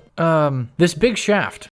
This thing. I jumped in that thing to find out it would take me down 6 levels. So apparently holes were just better ladders. Noted. Suddenly, on a good cavern run, I continued to delve, and smacked this thing hard enough that it dropped a rabbit's foot. I'm pretty sure this thing isn't a rabbit, but I had a feeling it would make me luckier, so I wasn't complaining. Another one of its ilk dropped this spicy eel. Confused, but hungry, I ate the random gourmet that fell from its corpse and delved on, speedier and even luckier than before. I also tried to equip the rabbit's foot, hoping to get a luck-based boon, but came up empty. I also came up empty when mining, finding this empty hole, and jumping in, falling another 4 levels, reaching level 14. I got lucky with close exposed ladder spawns back to back and caught a glimpse of a new creature in the rush. Gloriously, I encountered another hole, falling 8 levels and arriving on level 25. I had no time to celebrate, however, as before me stood this beast. After running around its scorching morning breath a few times, I dispatched it, receiving a dinosaur egg. A dinosaur egg? Oh, it's an artifact. I was hoping I could hatch that. I also found this secret note, which I think is a picture of young Marnie and Jazz. I looked finally for the quest to complete for reaching level 25 in the Skull Cavern, but it had simply disappeared. I decided then that some other action, like a cutscene, would probably occur instead. I also decided to spelunk a little further, nabbing gold, gems, stone, and found this thing. I assumed this was our first conventional iridium ore node, and went to mine it, only to find, nay, alas, it was this nasty crab instead. Slaying it rewarded iridium, and I went just a bit further before heading home with super awesome spicy eel speed. That night by starlight, we earned level 9 mining, learning the crystallarium recipe, and earned this much money. No cutscene occurred, but that morning, a letter in the mail answered the quest question. 10,000 G for that one, a pretty penny. That cash would help with a deluxe barn, but we needed more, as well as more wood to order it. Before getting on that, I collected our first ever iridium bar. I used all the coal from the cavern trip to smelt gold before heading to Gunther's to donate this dino egg, earning us absolutely nothing. I went to Pierre's to sell extra gems, but he doesn't buy those, so I gave his daughter one instead. She reached 8 hearts on the spot, and it was time to become a terrible person. I hadn't yet learned the truth that I did not need to date everyone to 100% the game, so yeah. We have 2 girlfriends now. And hey, if you're still here, you're in this with me now. You're now a part of this Stardew pain train. At least Abigail said the exact same thing Emily did here, which made me feel a little bit less awful in the moment. I went to sell the gems to Clint instead, but he was working on the trash can still. I ended up keeping the rabbit's foot because I really thought it would help with luck. I also checked our new crystallarium recipe, hoping to craft more, but it was remarkably expensive, so I swapped out the resource in our existing one to diamonds for extra money. I sold the remaining gems the normie way, except the amethyst because my girlfriends love those. I harvested the farm, sold all the crops, and made new quality sprinklers with all the gold. I began replacing the inferior sprinklers with these and became very aware of a new strange farm sound. Wood chipper makes some weird noises. I sold the old sprinklers I didn't need and tended the animals. I snagged this iridium cow milk amidst the tending of the animals and decided to keep it, adding it to my super special stash. I was sure fresh milk would be just fine and set a wooden box outdoors for weeks to come. I collected and smelted more bars and went to the secret woods to snag more hardwood. The comments had mentioned the elusive wood skip fish could be caught here in this lake, so I settled in for the long fishing session to I yammered on about how weird I felt about having 2 girlfriends as I turned in the fish to the specialty fish bundle, before heading off to sleep. We effectively became high rollers that night, reeling in 14,000 Gs. Today, I uncovered a horrible truth. But before that, I got a letter from Abigail, saying I should come to her room after 8 p.m. The guilt was really settling in at this point. I also learned via some comment hints that after being upgraded, the hoe could be extra effective if I held down the mouse button longer. Efficient! I decided therein I wanted to upgrade the hoe further, along with the barn. Birthday check, it's Evelyn's birthday today, and Caroline wants some algae for some reason. I grabbed this crocus for Evelyn on the way to Clint's, grabbing the gold trash can, and ordering the gold hoe. Then I took her the winter flower, hearing a small story about our grandfather in the past. But I'd left the animals behind, so I went to gather eggs, feathers, and milk. I also harvested the farm, and decided not to replant, hoping to focus on upgrading it this season. I tossed some wood in the wood chipper, then went to get more, leaving soon after to try the weird secret note with arrows I'd found a few days prior. After a little floundering, I decided to try the front door of the pictured house as a start point, and walk as far in the given directions as possible before being obstructed, then continuing in order. This brought me all the way to here, behind the mayor's house, where I found this thing. I stumbled into the saloon to show everyone where their tax money had been going, and found myself watching a cutscene about Gus. He'd made a giant omelet out of the 2 dozen eggs we'd brought him, and gave us credit to the folks partaking for our high-quality eggs. Feeling a little special, I went to Emily to suddenly feel the weight of our guilt all over again. But I did notice that a 10 out of 10 social standing resulted in this purple star. I'd come to the saloon, however, to find some answers. Remember that horrible truth I mentioned? I wanted to see about these 2 games within a game, and I assumed they would be nothing more than novel, simple games. Oh boy, was I wrong. This was a good old shoot 'em up, and I was apparently terrible at shoot 'em ups. It had nifty power-ups to save you from tricky situations, but I was still dying a lot. I eventually made it to this boss, promptly lost, and had to start all the way over, returning and learning how to deal with the barrage of bullets headed my way. After vanquishing this new foe, I was taken to a new territory, where I once again promptly lost, and was returned to the beginning. Crushed, I decided to try the other game, which turned out to be even more tragically difficult than the former. This was a jump and hold timing game. Speed was set and constant, and my only job was to press and hold spacebar perfectly, which I did not do. Despite this goobering I was doing with this cart, I managed to make it through the first level once, only to be introduced to a new mechanic and immediately fail, being sent all the way back to the beginning. Needless to say, that day ended then and there, walking home in a gamer-fueled stupor. I awoke from my utter defeat to find a letter from Robin asking for 10 hardwood. She constantly asks me for the resources to build my stuff, and then asks for more for free? Okay, Robin. Okay. So I went to give her what she asked for some reason, but her door wasn't open. So I gave Linus soup to pass the time. Then I gave her the wood and mentioned I wanted to build a deluxe barn, but I was 420 wood short. Guess who didn't give me any free wood? After purchasing all 420 remaining wood from her on the spot, I ordered the deluxe barn and left in a huff. I decided to blow off some steam in the mines, gathering more stone, again and looking for dwarf scroll number 4. And I know I got dwarf scroll number 4 at some point, because I said dwarf scroll number 4.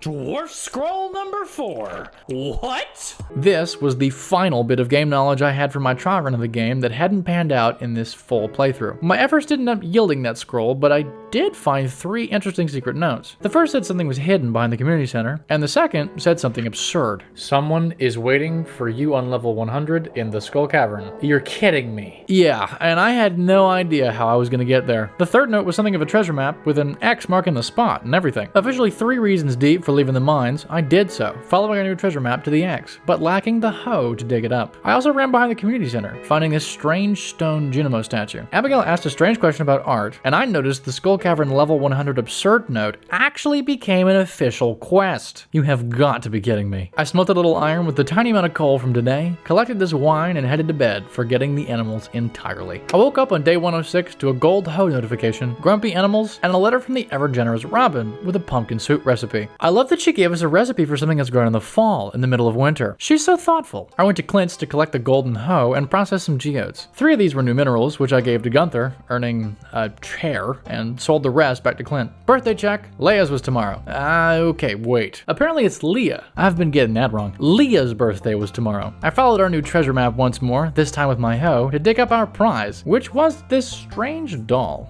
Okay. I gave this to Gunther, earning a rare grow. Now that's more like it. This is how the collections were going so far. Not too shabby. I gave a few flowers out, confirming Leah liked this one for tomorrow, and went home, smelting some gold and fire quartz. I put the chair down and checked on our trees before fishing in the river, hoping to figure out the mysteries of the catfish and shad. I got this green algae in the process, which I remembered Caroline had asked for, but apparently I was too late. She hated it. I wanted to see what was happening with Abigail at 8 p.m., but I was concerned Pierre's door would lock at 5. So I waited inside the closed store, like any sensible man, waiting for the store owner's daughter to invite me to her room. This didn't happen, so I walked into her room at 8, but she was in her bed and unresponsive. I believe most people call this being asleep. So after being extremely weird, I left all the way outside and tried the door again to see if I just had to reset things. Then the cutscene started. Abigail had Stardew's version of a Ouija board and nearly spelled out that she loved us on the board. After her blunder, she knocked the board over and told us to leave. More than confused and struggling to decide which of us was weirder, I went home, sold some stuff, checked what was left for the bundles, and called it night early. People really like to show up at our door at the crack of dawn in this town. Abigail showed up at our door, apologizing for yesterday's love debacle. And just when she'd left, Gunther was on the scene, also filling our porch. He was here to thank us for all the donations and give us a century-old key in exchange for our generosity. I was grateful because there was a grate I was pretty sure this would unlock. 2 interlopers addressed, I checked our luck before leaving the farm,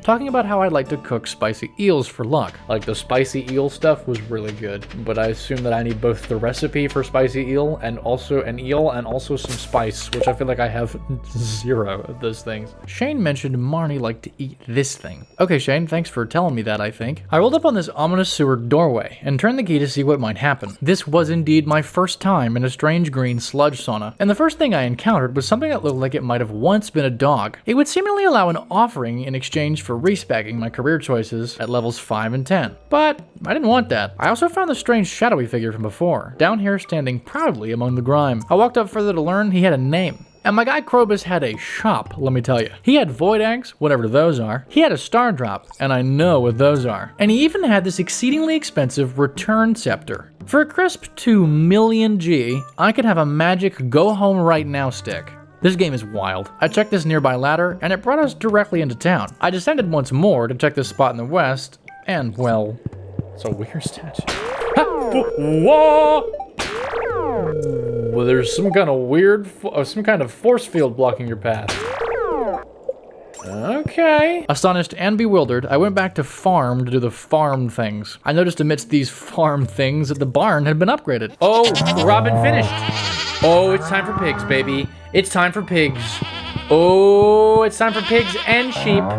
Oh, it's time for pigs and sheep. Indeed, it was that time, so after taking care of all the birds, I headed to Marnie's.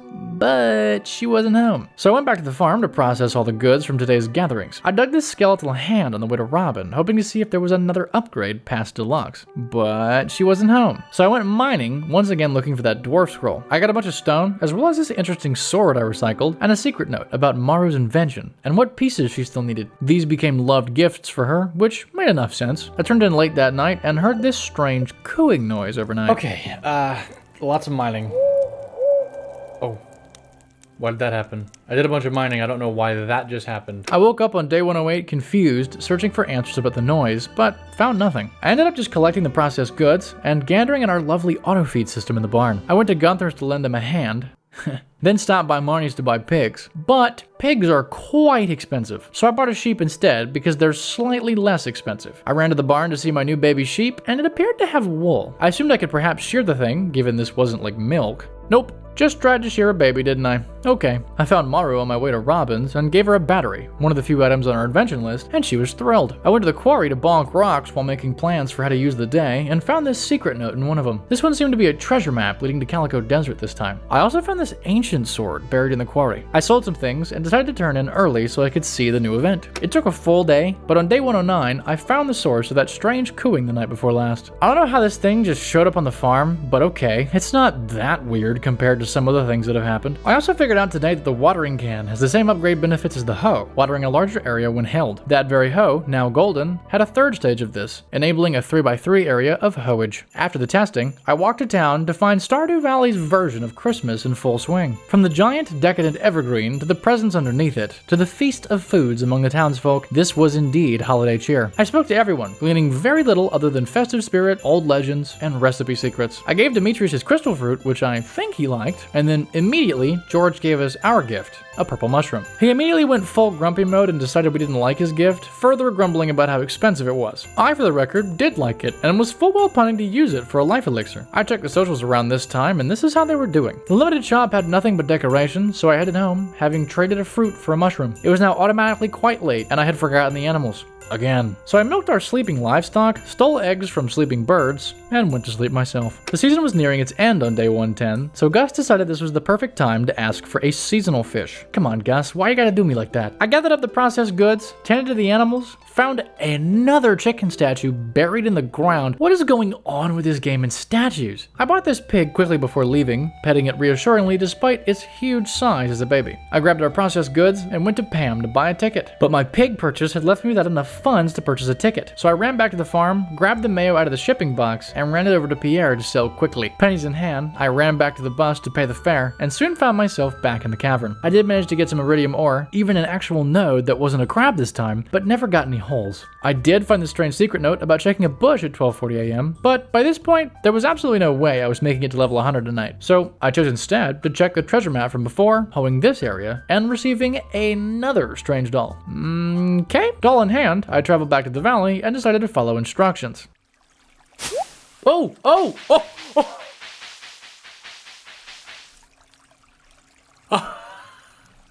This game never ceases to amaze me. I laughed my way back to the farm, started smelting a new iridium bar, and drifted off to sleep. Things were falling apart on the penultimate day of winter. Literally. Look at these fences. I also noticed I ran out of hay this morning as the auto-feed system hadn't completely auto-fed. After tending to the animals, I went to Clint's to make some rocks fall apart, but got no new minerals. I did donate the second strange doll and ancient sword though. Speaking of minerals, I wanted to give Maru a diamond for her invention, but slammed into another cutscene between Robin and Demetrius. Robin had apparently asked Demetrius to go get fruit from the store, and Demetrius, the genius, had returned with tomatoes. Somehow, it was up to me to settle this heated debate between two grown adults. Demetrius asked me up front how I would classify a tomato. And technically, I would classify it as a fruit given it's literally a fruiting body with the seeds on the inside. I expected trouble to ensue, but Demetrius promptly handled the situation with uncharacteristic grace, much to my relief. I gave Maru the diamond before leaving this troubling household and went back to the good old farm. Here, I smelted iron, made 10 more furnaces, and smelted even more things until I was completely out of coal again. I even collected all the metal bars, all the while not having any random domestic squabbles. How about that? Also, how about all this money? Winter's chill was abating, and so was our hay supply. Or so I thought. The silo was empty, but I still had plenty of hay in this chest next to the silo. I refilled the silo, took care of the animals, and decided to explore another of the many secret notes we'd nabbed. This one mentioned shaking a bush at a specific time, again, specifically on the last day of a season. I was genuinely worried that something like Demetrius and Robin would pop out of this one, arguing about something, but no. We got this thing. Honestly, the Lewis and Marnie thing made way more sense than this. What even is this thing? I remembered after this that Gus wanted a seasonal fish and that it was now the last day of the season. So I went fishing in the ocean for a long time. And I almost gave up, but after many hours, I reeled in this bad boy. I brought it to the saloon in last-minute style, completing the quest and heading home. I sold a bunch of things, including the fish and other farm production. I found this beach totem in the ground as well, and noticed that the fencing that was hardwood hadn't collapsed like the rest. I decided perhaps my next fencing I would do intentionally out of hardwood. Today's sails were inching us ever closer to the star drop from the sewer. Spring had finally sprung, and Stardew did Stardew things by immediately having someone standing right in front of our door in the morning. Kent, father to Sam and husband to Jody, had come back from a tour overseas and wanted to introduce himself. It was kept that simple, and he left, leaving us with our incredibly messy farm. This looked like a job for my golden scythe. I read a couple of letters, one with Robin giving us a rather tiny amount of extra wood. Guilty conscience, Robin? The other was about the price of raw materials at Robin's and Clint's Rising. There, that explains the pity wood. I took care of the farm as a whole, clearing out the silo to generate more hay, and all the other usual suspects, netting our first large goat milk in the midst of it all. I also sheared my first wool as well, planning to bring this glorious stuff to the even more glorious community center. I did a quick birthday check and found Kent's was added, and on the 4th. I wanted to make an effort to welcome this guy back to town, so I tried to give him a flower, but had some trouble. Also, Kent, hello. Hi. Hello, farmer.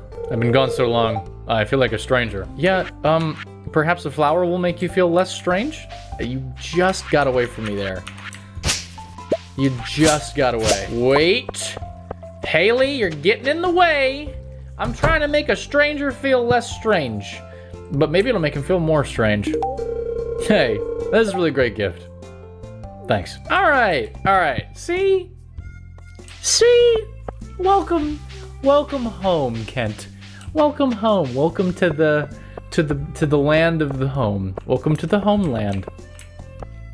It's so good that after that charade, I went to the glorious building and dropped off that large goat milk, completing the animal bundle and earning a cheese press. I had intended to turn the wool in as well, but for that, I would need to turn it into cloth. I went back home, placing and replacing the cheese press in anticipation of a new fence, and made a structure I'd remembered called a loom to turn the wool into cloth. I did a quick secret woods run before turning in for the night. Spring had sprung, but sadly our orange tree hadn't, at least not last night. I collected the cloth on the way to inspect the trees, wondering why it was unable to grow. I cleared out all this clutter, hoping to solve the issue, and took care of the animals. I also got this letter from Pierre about new quality fertilizers and seeds in his shop. I needed the latter, so I jogged over to make a bulk purchase. I bought a little bit of everything, in fact, with emphasis on beans because they persist through the season, and had a glance at these trees for next time. I turned the cloth into the Artisan bundle on the way home, using the hoe efficiently to till soil for our new farm. I noticed I'd purchased 12 of every seed, which was decidedly strange, as these sprinklers watered in sets of 8. So I went back to Pierre with some produce to buy 4 more of each seed and sell the produce, in order to reach the spicy 20,000 G for the star drop down below. I brought the cold hard G down to Krobus, netting the star drop and eating it instantly because I apparently couldn't help myself. I went to the secret woods,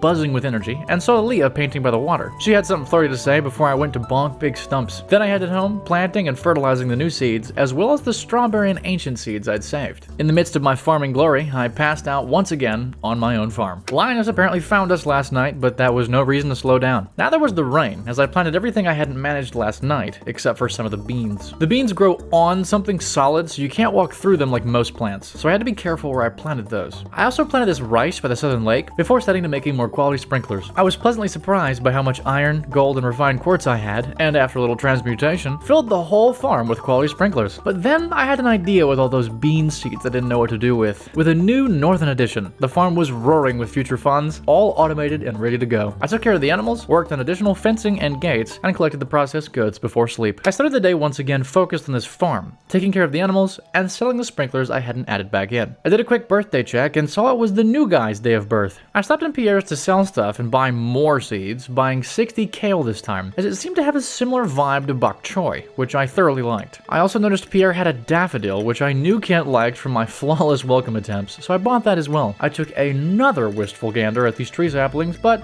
held off for now. I dropped Kent the flower, snagging a heart with him, before heading home and realizing I'd been walking around with milk in my inventory this whole time. I cared for the birds, planted the kale, repositioned 2 scarecrows, and swapped in one last quality sprinkler here. With that money-making machine in place, I began to set up the coop fence, but then thought about moving the coop. I'd noticed a Move Farm Buildings button at Robin's, and I wanted to try it. Hopefully it wouldn't be too expensive or take too long. I tacked on this gate before running to get both kinds of wood, and I came back to work on the barn's fence. My inventory overfilled at one point, and I tried to drop items to deal with that, but this magnetic ring was just too powerful. This all happened because I decided I wanted to move the cheese press and mayo machines, but part of the way through, I realized I needed to sleep at the last second. I went to go sort out more farm things on day 117, but ran face first into our girlfriend Emily. She talked to us about cloth and gave us access to her sewing machine. We could apparently make clothes with cloth and a secondary item. Guessing this had happened because we'd just made our first cloth, I moved to farm work. I quite literally moved these processing machines around 3 times before finally being satisfied with this as a temporary solution. I would just put everything here until I had a better idea. Part of the way through putting everything here, I went to Robin to ask about moving services. I was rather indecisive about where to put it, looking around the whole farm, and during this, noticed we had an apricot on our tree. I eventually picked this spot down here, locked it in, and awaited some steep cost or resource demand. But none came. In fact, there was even no time frame to wait. Aye, Robin, I guess you're not all that bad. After returning to the building that had just seemingly teleported, I checked on the birds. Did you guys feel an earthquake just now by any chance? I know that might have felt a little strange. I took care of them and added some of the fencing for them, and look at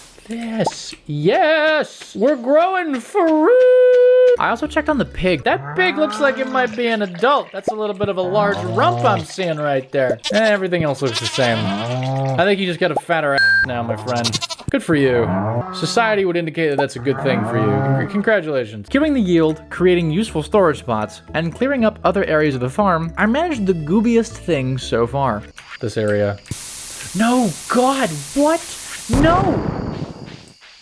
Yeah, I blew up my wood chipper. Not to mention that poor gravestone. Shaking that off, I went to the community center, turning in an apricot to the Artisan bundle, earning a keg, and completing the entire room. The 4th star was ours, and this building really felt like it was starting to come alive again. With just 2 stars to go now, I perused the fish and bulletin board items we still needed before heading home once more. I put some finishing touches on the farm and went to bed, planning to rearrange even more things tomorrow. Overnight, I witnessed the Junimos repairing what would soon be the best and worst building on the farm. The Junimos had repaired this thing, the greenhouse, and I wasn't quite sure what to do with this just yet. In the meantime, Emily had sent us mail asking for an apricot, which I immediately plucked from the tree. I did some brief farm clearing and found a secret note on the farm about the older bachelors in town from someone's diary. Strange as this was, we did at least learn some of the things they like. I started putting all the decorations I'd acquired in the north of the farm, the ones I hadn't blown up. Once again, not yet having a long-term plan. I put down these furnaces among the many other things in this thing area I had going here, and somehow managed to almost make the same mistake.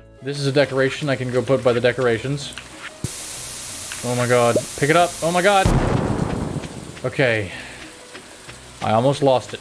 After moving more things without blowing them up, I went to Emily's to give her the apricot, but she wasn't home. I did manage to find her sewing machine though, which I tested out in probably the worst way possible. There you go. And then, what am I supposed to add? Looks like I can add all of these things. What? A mushroom? What? Place cloth or dyeable clothing in the feed and the materials in the spool. You will make question mark. I made Moral shirt. This shirt features the iconic spring mushroom. I just did that. That's what I did, isn't it? I made a shirt out of a mushroom.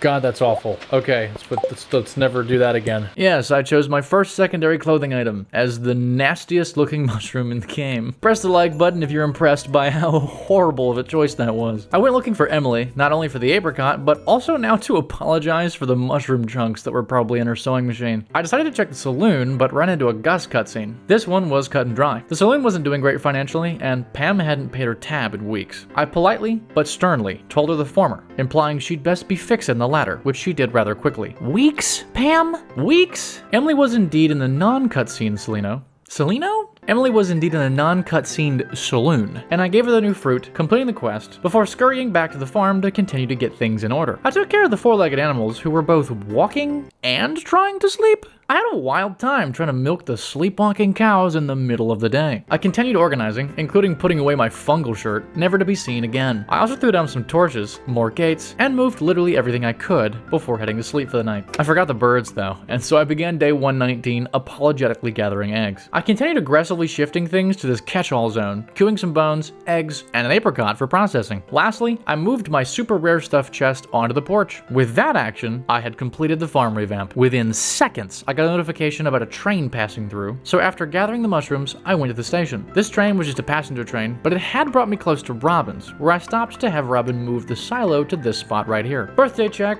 Today was Lewis. Happy birthday, Mayor. You get mayonnaise. I'm sure he loved it. Speaking of love, here's how the socials were doing. I sold the remaining goods to Pierre for enough cash to purchase 3 new saplings: peach, pomegranate, and apple, leaving only one until we had every kind. I cleared this southern portion of the farm, accidentally destroying a good few saplings along the way. Big stump time. I got a note there with a hint about the mermaid show. I guess I had missed something there after all. I harvested the parsnips and garlic, and without seeds to replant, I went to bed with arable land going to waste. I started the morning off grabbing a new apricot, noticing that our orange tree had grown, and fixing that lost ground for replanting. I followed up with the animal care and big stump adventures, returning to finish the coop's fence and start growing grass within it. I collected the goods, then checked the mail to find a spaghetti recipe from Lewis and an incredibly timely rainbow shell from Demetrius. Mr. Chi had asked us for one of these. I swung briefly by Pierre's to sell stuff and buy more garlic, as well as a cherry sapling, the final sapling type. We had officially sapped them all. I jogged over to the lockbox to turn in the rainbow shell, answering Leah's question along the way. There, I realized I'd been a goober. I had been told to bring the rainbow shell to the box at the train station, not this box. I stopped by the farm, replanting, but still having a few open spots. I had all the forageables I needed to make spring seeds, save a daffodil, so I grabbed these in case I got lucky on my travels. I also planted the final fruit saplings, as well as many mahogany saplings to replenish those I'd slain yesterday. Soon after, I was at the train station, double checking I was following the quest correctly before tossing the shell into this box. We received a new task stating we must put 10 beets in the mayor's fridge. I was pretty sure beet seeds came from Sandy's shop, and it was too late to head there, so I spent the rest of the night looking for Maru to give another invention piece. I did never find her, but I did find the daffodil I needed. I made some spring seeds, took a look at the current state of our collections, planted those seeds, and went to sleep. I started day 121 with this gift from Jody, a bountiful harvest, and some decent replanting. As I was taking care of our four-legged friends, I noticed our pig friend was now an adult, but I was yet still unsure of how to get the truffles from it, so I left it be for now. I shipped off some tulips and potatoes for today's bounty before heading off to the desert to buy new seeds. Specifically, I was looking for beets, but the description said they were to be grown in fall, so I bought a couple others: rhubarb, which was a spring crop, and cactus, which was to be grown indoors. We'd just unlocked the greenhouse though, so I figured that's what inside meant. I also took another glance at this bouncer, who I began to theorize was at the other end of this mysterious Chi quest. I made the glorious revelation that these trees were also wood, so I chopped them greedily, finding a few buried artifacts along the way. I also finally really took notice of how strange these 3 poles were, and wondered what on earth they were for. Stay tuned. Back in the valley, I planted the rhubarb on the farm, the cactus fruit in the greenhouse, and stored the beets, because those were for fall. Too bad I didn't have some kind of structure to control climate to grow things in. I also assumed I couldn't put sprinklers in the greenhouse because it was indoors. I spent the rest of my day grabbing fallen train goods and mining in the low levels of the mines. I did get this weird level down there that looked much more like the Golden Scythe Cave than the lower mines biome, but couldn't figure out anything useful about it. I still have no idea if I missed something special. I almost made it to bed that night. The next morning, Stardew decided to give me a hint to stop my gooby activities, with Evelyn at our door. She gave us this garden pot, which could be used indoors to grow out-of-season crops. I stood there for a moment, realizing I almost goobed up the entire purpose of the greenhouse and that it too was indoors. I decided to test the theory it could grow out-of-season crops by planting 2 beets, one in the crop pot and one in the greenhouse soil, and seeing if neither withered. After this experiment had been launched, I tested something else in the coop. I had wondered in my first 100 days whether this thing was an incubator, so I tried putting an egg in it. It accepted my egg, but the coop was supposedly full, so I didn't know what would happen. Hoping I hadn't doomed an egg to early death, I queued some mayo and smelted some gold before heading in the barn to stare at my pig, still wondering where in the world the truffles would come from. I guess all of my brain cells were tied up with the greenhouse conundrum. I harvested our bounty of the day, including very much kale, except this piece. Drop your heartfelt woes in the comments for the forgotten kale. After selling much of this harvest, I went to Pierre's to buy a whole lot of kale, but he was closed. Guess I'll buy that tomorrow. Birthday check. Today is Vincent. The weekly quest board had a quest about selling 100 potatoes in a week, so after accepting, I decided I would buy a bunch of potatoes instead of kale tomorrow. I went to Gunther's, running into Vincent, and giving him an amethyst for his birthday, before donating these two treasures to the museum. I spent the rest of this day fishing. I really wanted to catch the shad and catfish, and suspected spring was the time, yet I didn't catch either. Sleep that night came with the boom of level 10 farming, demanding a tough choice. In the end here, I decided to go for Artisan, but I really liked both. We also snagged this achievement called Singular Talent for getting one skill to level 10, not to mention these sweet overnight gains. On the morning of day 123, I saw we had 3 apricots on the tree. I also had seen in the comments that our lovely oinker needed to go outside to dig up truffles. Yeah, that makes sense. I thusly found myself chasing the 4-legged lasses down for their milk this morning. A few eggs later, I was back at Pierre's, buying a lot of potatoes. Give them to me. Give them to me. I planted as many as I could, then collected the cheese. And our first truffle. Well, 2 truffles, actually. Truffle?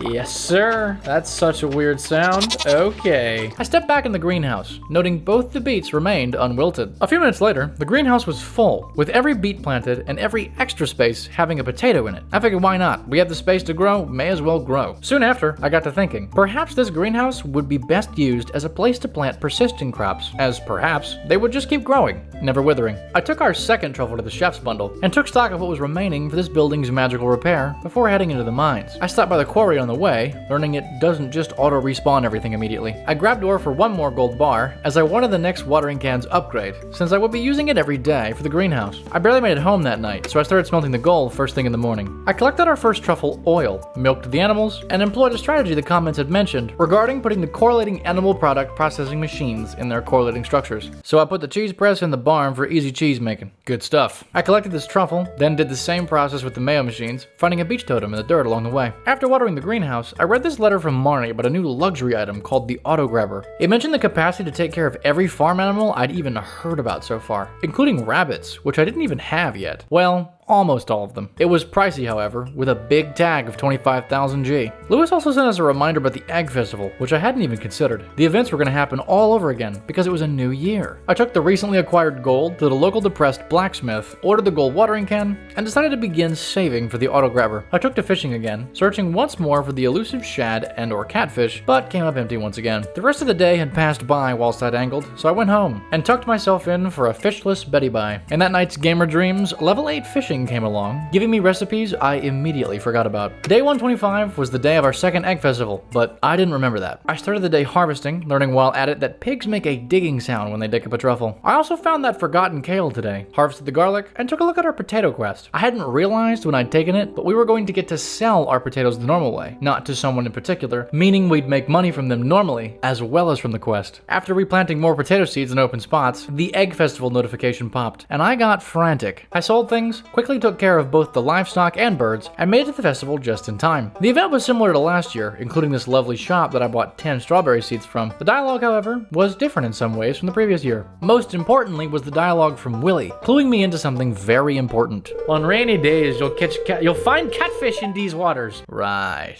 In the rain. I did the egg hunt again, this time securing 11 eggs, and winning a second year in a row. This time, the prize wasn't so exclusive, but cash is cash, baby. Concluding the event, I went home and grabbed all the different processed goods and placed our new strawberry seeds in the greenhouse chest for later. That night, we saw the largest daily revenue to date on the farm. The truffle oil was particularly potent. I started off day 126 with 2 notifications, one saying our pomegranate tree couldn't grow, and the other letting me know the gold watering can was ready. Fishing was on the mind that morning, as I needed to catch the shad and catfish before the season was over. Remember when I said selling that shad on day 3 was a bad idea? After fruitless fishing, I took a break to read the legendary fish Lost book again, making plans for the crimson fish in summer, but also noticing this bit again, now having unlocked the sewer. I grabbed the golden watering can from Clint, and with it, officially reached gold tier on every tool. I planned on targeting the iridium pickaxe first, as that was the tool helping us get iridium, and went to Marnie's. There, I purchased the snazzy auto grabber she'd advertised, and fished again in the river by her, fruitlessly. After losing my patience once again with this infamous infamously patient man's game, I went to the cart lady. She had a pufferfish in her stores, which I bought instantly, along with this interesting rare seed. I tried it home with this new loot and plopped down the auto grabber in the middle of the barn, hoping that would work. I made some more truffle oil, watered the greenhouse with the watering can's new capacity, and stored this rare seed, thinking I might sow it in the greenhouse later. Fishing still on the brain, I took this fish to the CC, completing the specialty fish bundle and earning a few dishes at the sea. This was going to be very helpful as it gave a massive temporary boost to the fishing skill. And speaking of fishing, I wanted to do more of that, so I went to the mines to murk some bugs for bait. After making some bait, I journeyed back to the bowels of the town, standing in the most specific looking spot I could find. I caught absolutely and exclusively carp until eventually, where's the big boys?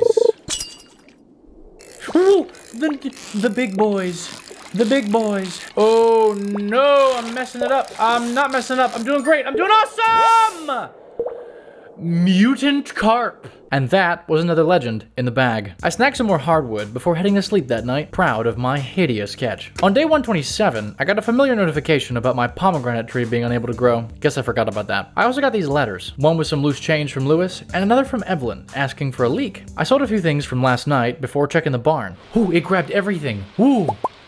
Ooh, it grabbed everything. It sure did, buddy. It grabbed stuff. I love this thing's grabbiness so much, I knew I had to get one for the coop. I harvested and replanted the farm, venturing out to fish once again because today it was raining. On the way, I noticed these lovely things were back in season. And now that I knew about jelly, these would be important. Plus, I was getting 3 per bush now, which I think had to do with our much higher foraging level. I got down to fishing, snacking on one of these deep dive dishes to help. Eventually, I hooked one that was a little feisty, and when I landed it, I saw the telltale whiskers of a catfish. There was now but one fish left on our community center roster, the shad. You know, the one I sold. I ended up taking a break here, finding this prehistoric rib in the ground and taking this daily quest for Kent for a red mushroom to rub on his tooth? Sure man, whatever. I bought a bunch more potato seeds, and I gave this rib to Gunther, earning a strange sloth skeleton M thing as a reward. I guessed M stood for middle, and tossed my line back in the water, catching another catfish. But I was getting worried I wouldn't find it. Oh, there it is.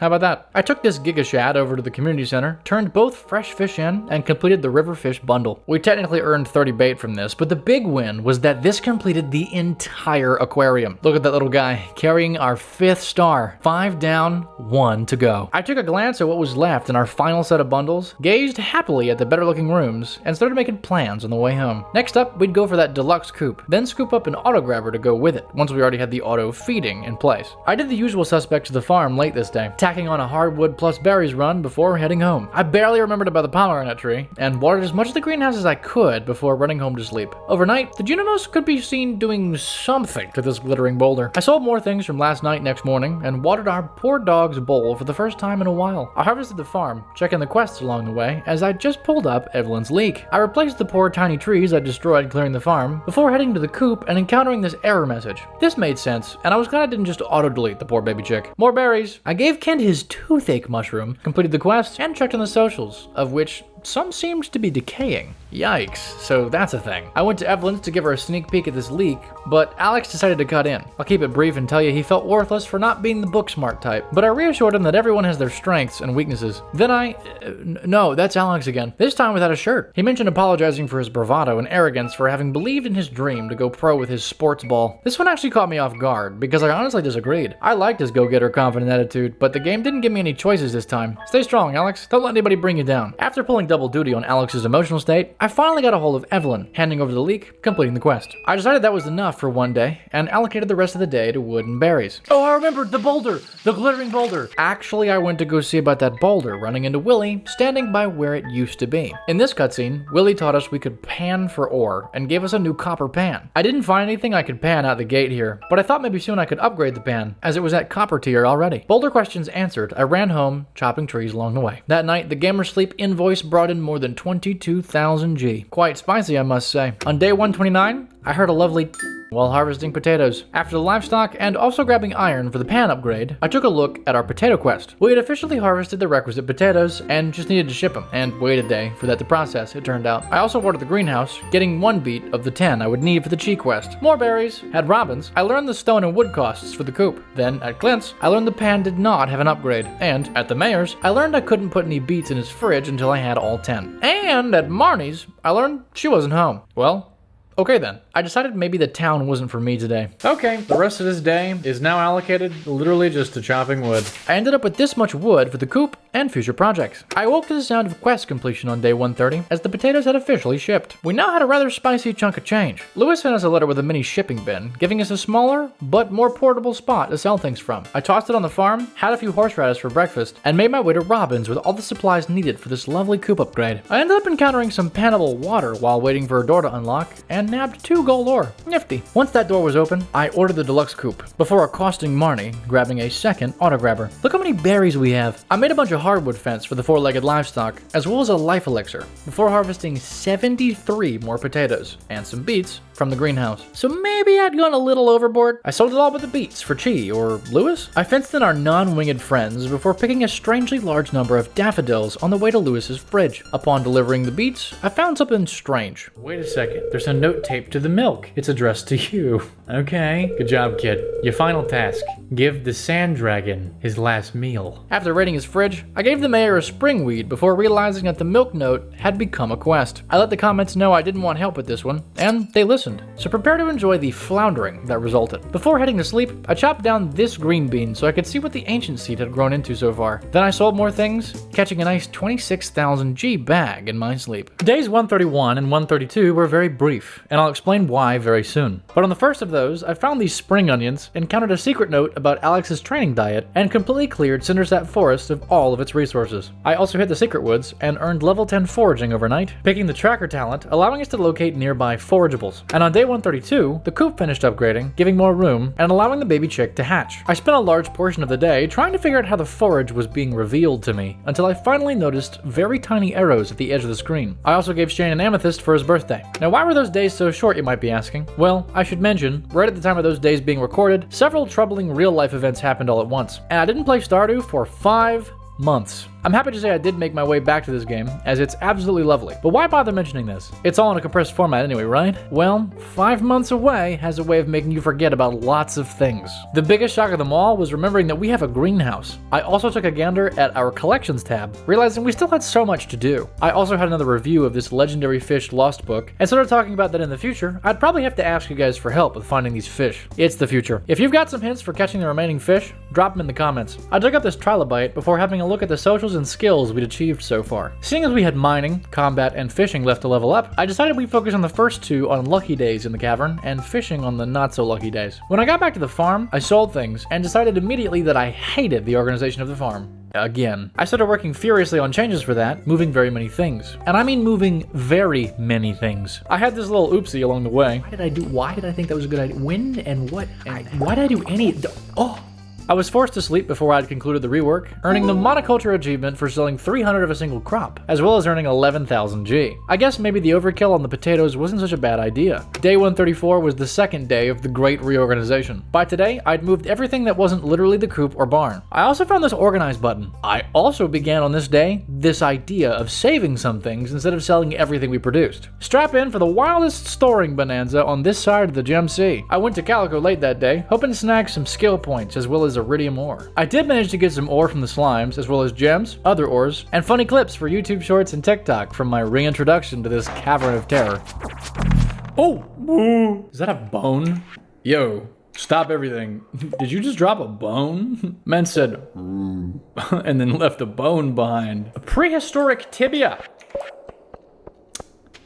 Well, that's cool, I guess. I slept like a log that night, securing level 9 combat and obtaining this nifty iridium band recipe. On day 135, I pulled off the greatest feat any god gamer can. I recycled 2 items with precision and brought our total G value to this. I was a proud farmer on this day. I got to harvesting and toyed with the idea of doing less planting and more livestock-focused farming in the future, as it was automatable, in theory allowing for more time to focus on completionist tasks each day. I kept storing everything we made before checking the luck and heading to the cavern for more plundering. I scored more gems, stone, and ore on this trip. This particular hoard of whatever these things are, dropped a spicy eel and a rabbit's foot. I had a rather close encounter, found this farm totem, and then had the classic gamer oopsie. I took my ashamed self over to the Adventurers Guild, ordered the item recovery for the only reasonable choice here, and took a look at my socials again before sleeping off the day's wounds. My gamer pride was quite wounded after all. The next morning my wounds were healed and my spirits were rejuvenated by this letter, returning our spicy blade to our hands. And of course, Jody ordered too much fertilizer again. Today was the day of the flower dance once again, and this time people liked me. So after moving these jars and storing every food item I could in the fridges, I went to dance, far more confident than last time. I first checked the shop to make good on the mistakes of the past by purchasing this rare crow, as well as some forage to store for later potential seeds. Then, after a few brief encounters, I concluded this event's dialogue wouldn't change. Except this encounter, baby, because this time Emily was gonna dance with me.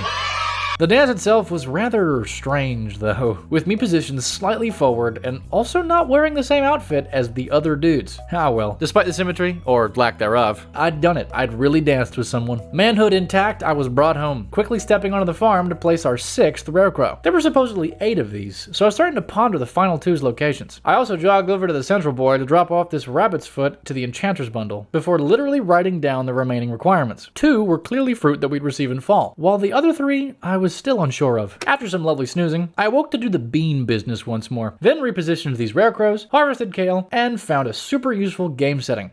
Can we get mute animal sounds? Oh my god!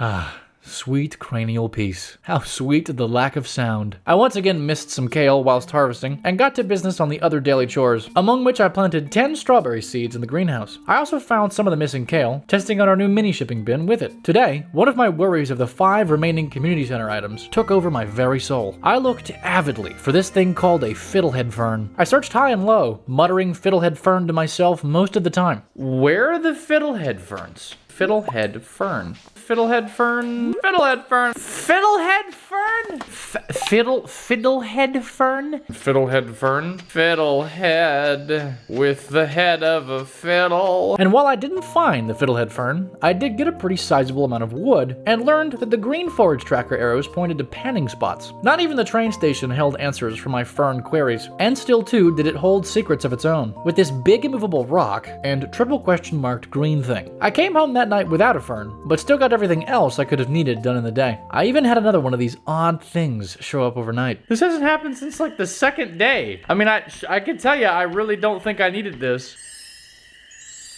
Could you turn it into a fiddlehead fern? Okay, bye. Goodbye. Could you have maybe magically turned that into a fiddlehead fern? That would be so awesome. The fairy hadn't turned any of it into a fiddlehead fern, but Marnie did send us some hay in the mail. The fairy had sped up some kale as well, so I grabbed that, noticing afterwards that at some point during yesterday's fern fossicking, I'd obtained a secret note. Somebody had lost their mom's necklace, but the note didn't say who or where precisely it had been lost. We had a general location though. After storing all the new gains, I did a good old birthday check. This time it was Pierre, but I figured I'd ask him about a fiddlehead fern, as it was my latest obsession, but he had nothing of the sort. No fern, no birthday gift. I brought this tibia I'd been carrying around for a while to Gunther. I mean, it's pretty normal to just carry around a leg bone, right? I checked every lost book in the library, and not one had a word about a fern. I did stumble into this one, though, about different capacities of a keg. It wasn't just for wine. It could also make juice, beer, and pale ale. I took this daily quest from Linus, who wanted a diamond to put under his pillow. Quite an ask for a man who lives in a tent, but I mean, okay. I dug up another chicken statue, collected the day's mushrooms, and brought Linus his priceless gem to sleep with in his tent. Man's got his priorities straight, I suppose. Then I was back by the bathhouse, looking for a necklace this time. I checked all over the station, clicking everywhere like it was a Pokemon game. I even clicked on this water right here, before deciding perhaps it was in the bathhouse. I waded in, spam clicking all over the bathwater like a normal Stardew player, but eventually threw in the towel for the night. I rather needed a towel after that search, to be honest. I kept collecting, processing, and storing things away on day 139, missing kale again, which at this point was on brand for my goobering. I learned cactus fruit was a persisting plant, harvesting our first homegrown desert fruit, before making a strange decision. I looked at these trees over here and decided they didn't look bad enough. They were just too straight and lined up perfectly, so I chopped every other row down. I decided instead to stagger them, replanting each row so the new trees would grow up 2 spots to the left of the current rows. I'm not sure why I thought this was a good idea, but I did end up getting some wood out of it. The day was now late, but the comments had decided to bail me out of the necklace puzzle. I'd been right on the money, but lacked the tool to acquire the prize. But now, thanks to a not-so-subtle hint, we had the necklace. I began to reason through which characters had a mom that they lived with, and therefore to whom I should give it back, before catching some shut-eye. The final day of spring had arrived, and with it, a completely harvested farm. The poor beans would die, but everything else was harvested. I noticed my fridges were a touch cramped, and realized this might be a long-term issue. I was also beginning to remember the TV, learning the lucky lunch recipe from the Queen of Sauce. I took this daily quest from Maru before concluding the most likely candidate for this necklace was Abigail. And apparently, I was right. I still haven't decided whether you can just give this to anyone with a mom living in town, or if I really got this right out the gate. How about a diamond? Hey, how'd you know I was hungry? This looks delicious. Yeah, you're still weird as hell. Pierre sold me a fair chunk of jazz seeds, which I bought because of the lunky lunch. Which I bought because of the lucky lunch recipe. I then completely forgot about Lucky Lunch as a recipe. I also found a few more quality of life things today, like that C and X on the keyboard function as the mouse buttons, as well as this add to existing stacks button within storages. I tried out 2 bombs on the rock in the train station, coming up empty, before reviewing my lovely skills and heading to bed early that night. I was rather excited for our second summer. Summer was here, and that of course meant a whole lot of dead plants. The ancient seed plants were thankfully an exception. The tree fruits had changed over, and orange fruits were now in season. I started making jelly out of these instead of apricots, but the animal aspect of the daily farm chores stayed exactly the same. I also noticed this setting in storages that disabled the color picker section, which made things look a little cleaner. There were some grapes to forage on the way to Maru, who I had this incredibly painful moment with. Hey Maru, you asked for a red fungus? Oh, that's exactly what I need to power my latest invention, Watson. Well, you did say that on the notice board. Thank you. You're welcome. You said that on the notice board. Do you still like them? Yuck, you thought I would like this. Yes! I figured maybe you'd need to be able to power it more than once. Let's try not to think about that one too much. I grabbed this weekly quest for Emily to get specific good rocks for her. Specifically, she wanted these 5, which I had a feeling I had all of already. I nabbed this spiceberry on the way home to check, passing also by the TV. Living off the land told me something we already knew about trains, but at least I've technically seen it now. I didn't know if watching every single one of these was going to be part of the 100%. In fact, I still don't. I had 3 of the rocks Emily wanted, but I still needed to get topaz and jade for her. I went to try processing these geodes for it. I may do that at some point.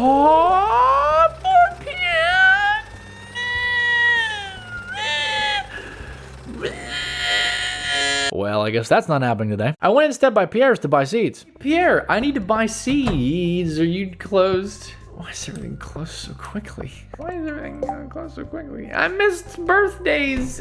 I missed.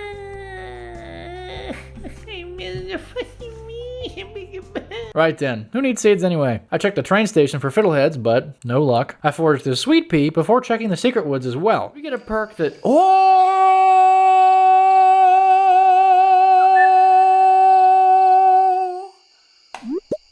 A fiddlehead fern. We have done it. We have succeeded. We now have a fiddlehead fern. With it, we are going to go to the community center and deposit the fiddlehead fern. This is good. I like this.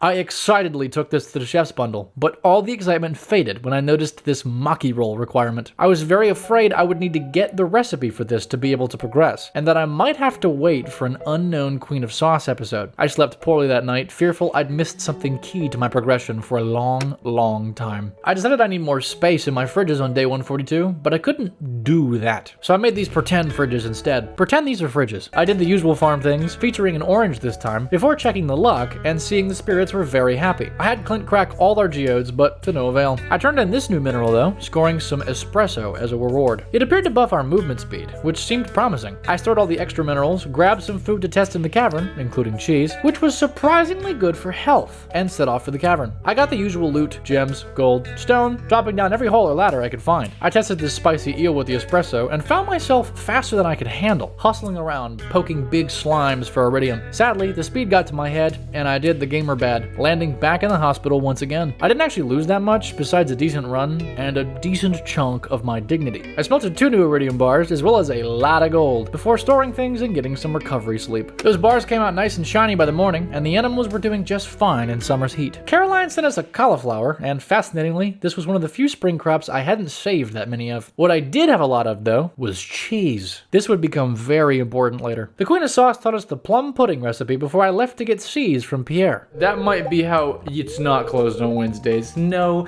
dude, I'm never gonna plant anything. It's never gonna happen.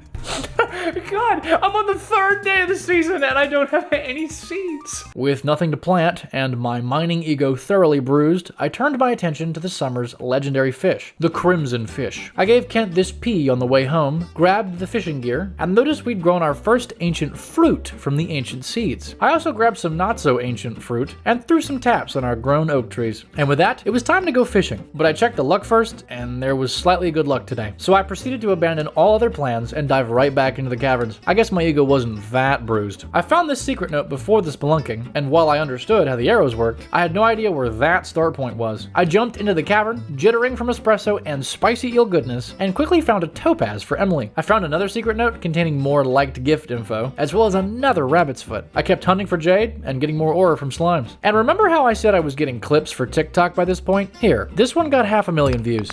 Oh God, please give me an exit. Oh God, please give me an exit. Oh God, please give me an exit. Oh God, please give me an exit. Oh God. Oh no, I'm panicking. Eat the cheese. Oh, I already have begun to panic. Oh God, wait, I don't, no, God, there's so much. Please stop. I just want to live. I'm so glad I brought cheese. I'm so glad. I'm so glad I brought cheese, man. If I hadn't eaten the cheese there, that would have definitely been it. Oh man, and I'm lactose. I don't even eat cheese in the real world. But God, am I thankful for cheese in this game. From then on, I've permanently had cheese in my inventory. Literally, at all times. I recycled some things, keeping what I could, finding a fair bit of topaz, but never finding jade. I had super speed, so I got home faster than I anticipated, and used the extra time to smelt. But I panicked for the tiniest of seconds, and that's all it took to miss the bed. I finished that smelting effort in the morning, and cleared out space for my peach tree, which had failed to grow last night. I started getting orange jelly, which I imagine was so tasty. I've been getting a lot of slime as well from trying to get iridium in the cavern, so it seemed the perfect time to dabble with this. I almost forgot to check the TV this morning, but thank goodness I did, because I learned about how pigs need to be let outside to dig. Wish I'd watched that last summer. I stopped by Clint's, wondering about the iridium pickaxe price, and processing more geodes. I got 2 new minerals, yet still didn't get any jade. I gave a mineral to Penny nearby. Hey Penny, you want like a diamond or something? Thank you, I really love this. I think she loves it. I think that was a love. I think that was a love. Do you love it? Did you love that? You loved it. Yes. Who do we go after Penny next?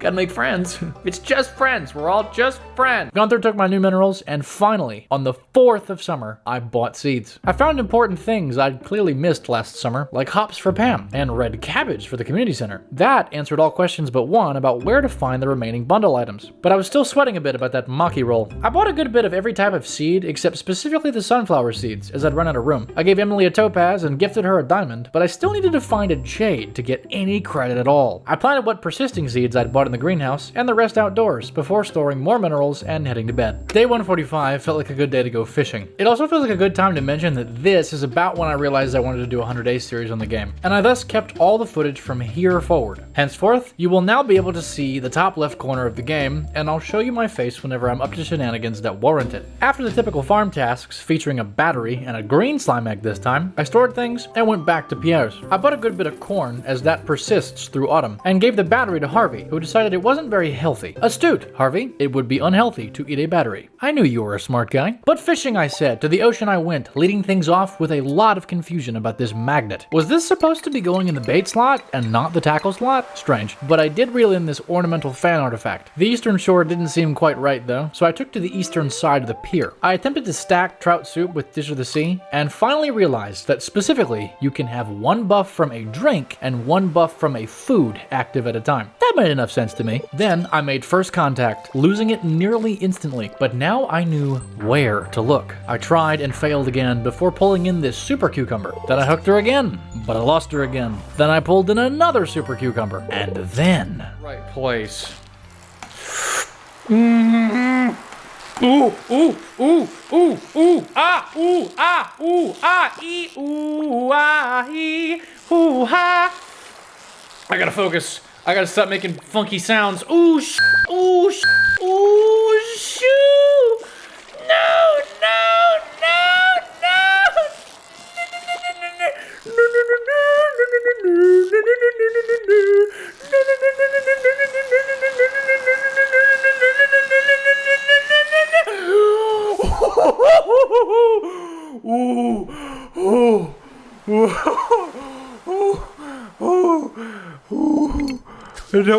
No, we're good. We did it. Oh, I was panicking the whole... Could you tell? I was panicking the whole time. Oh my god. That was the toughest fish catch yet, and I was proud as ever. I sold a few, saved a few that night, including saving our new Crimson Boy before catching some fishy Z's. I started day 146 moving a few things around and reading a letter from Demetrius. He wanted a sample to study of a pufferfish, and while I'd gotten one of these for the community center, I'd still never actually caught one. I figured they must be in the ocean though. The spirits were annoyed today, so fishing was on the docket. I replaced all the remaining non-quality sprinklers with quality ones and received another green slime egg. I also queued up some ancient wine amongst the tasks of the day, deciding as well that I'd saved enough mayo and beginning to sell it again. I took to Clint's, processed some geodes, getting one of these laptops out of a rock again. I took one mineral I got from it and the ornamental fan to Gunther before wondering about the dwarf gadget. As I recalled, we'd been given a recipe for a farm computer, and this was the rare requirement in the crafting recipe. I took it home, made this weird looking thing, and placed it inside. I was worried the computer might not like the rain too much. Upon using, it displayed its analysis of the farm. This was essentially a bunch of observable facts about the state of the farm and its usage, condensed into one report. Useful, but not groundbreaking. I hoped it would at least help save time, which would be important to maximize day efficiency. Speaking of that, here's another clip that got 500,000 on TikTok. Alright, Pierre before he closes. Ooh, that's a tough ask. Are we gonna get there in time? Ooh, I don't think we make it here. Ooh, this is a tough ask. Ooh. Pierre, don't close your shop yet. Wait, Pierre, do not stop selling things, Pierre. Why am I here? What do I want? What I wanted was melons, apparently. After that close call, I went to the ocean to fish for a pufferfish. I caught this super cucumber, then this super cucumber, and then also this super cucumber. I decided that was enough fishing for today, heading home and planting the melon seeds before more sleepy time. The only mystery on my mind at the moment was the maki, but another mystery would come to light on day 147. The TV lady told us how to make carp surprise, which was one of the more self-aware jokes I'd seen in a game. The recipe was just 4 carp. The luck was good today, so you know what that means. At the cavern, I walked into the first level, immediately received a spicy eel, and found jade 2 seconds later. I almost left then and there, but I decided iridium ore would be nice, so I stayed a bit longer, eventually having to pull myself away from the cavern, lest I missed the opportunity to complete the quest with Emily. It ended today, after all, so I needed to hustle. I gave the jade to Emily at the saloon, who promptly tried to friend-zone me. I'll remember that, Emily. Then, after leaving, I noticed a secret note I'd got in the cavern. If you can read this, come to Secret Woods, please bring maple syrup.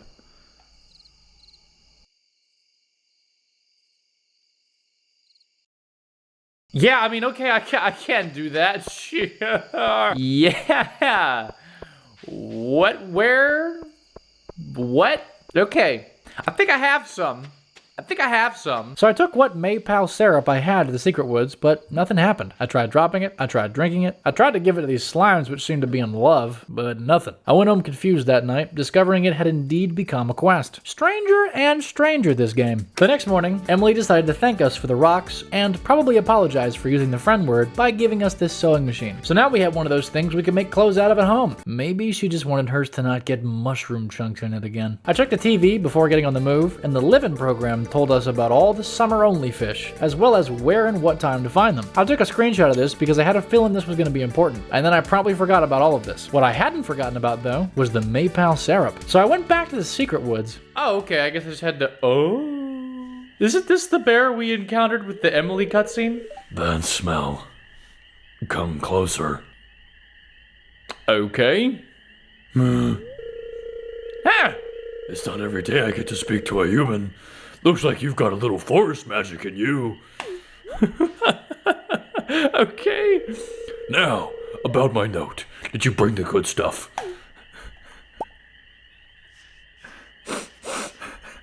What is happening right now? Oh, that smell. This is really sweet stuff. Look at all those teeth. It's my favorite sauce. It makes me very happy. Did you want some more? I brought a little extra. Oh God. Oh dear. Oh. You've made a friend today, Watson. Okay. Okay. I'm not cool with you getting quite that close. I've got something special I want to show you. Is it that bit Okay. The bear left you with this special knowledge. What special knowledge did you... Salmon and blackberries are now worth 3 times the gold of... Stranger and stranger this game. After gathering the hardwood here, I stopped by the weekly quest board to grab this ectoplasm quest for the wizard. Then, the ocean called to me. I needed to find a pufferfish after all. I saw these bubbles in the water. Ooh, ah, ee, ooh, ah, ee, yo, whoa, whoa, whoa, whoa, whoa. Ooh.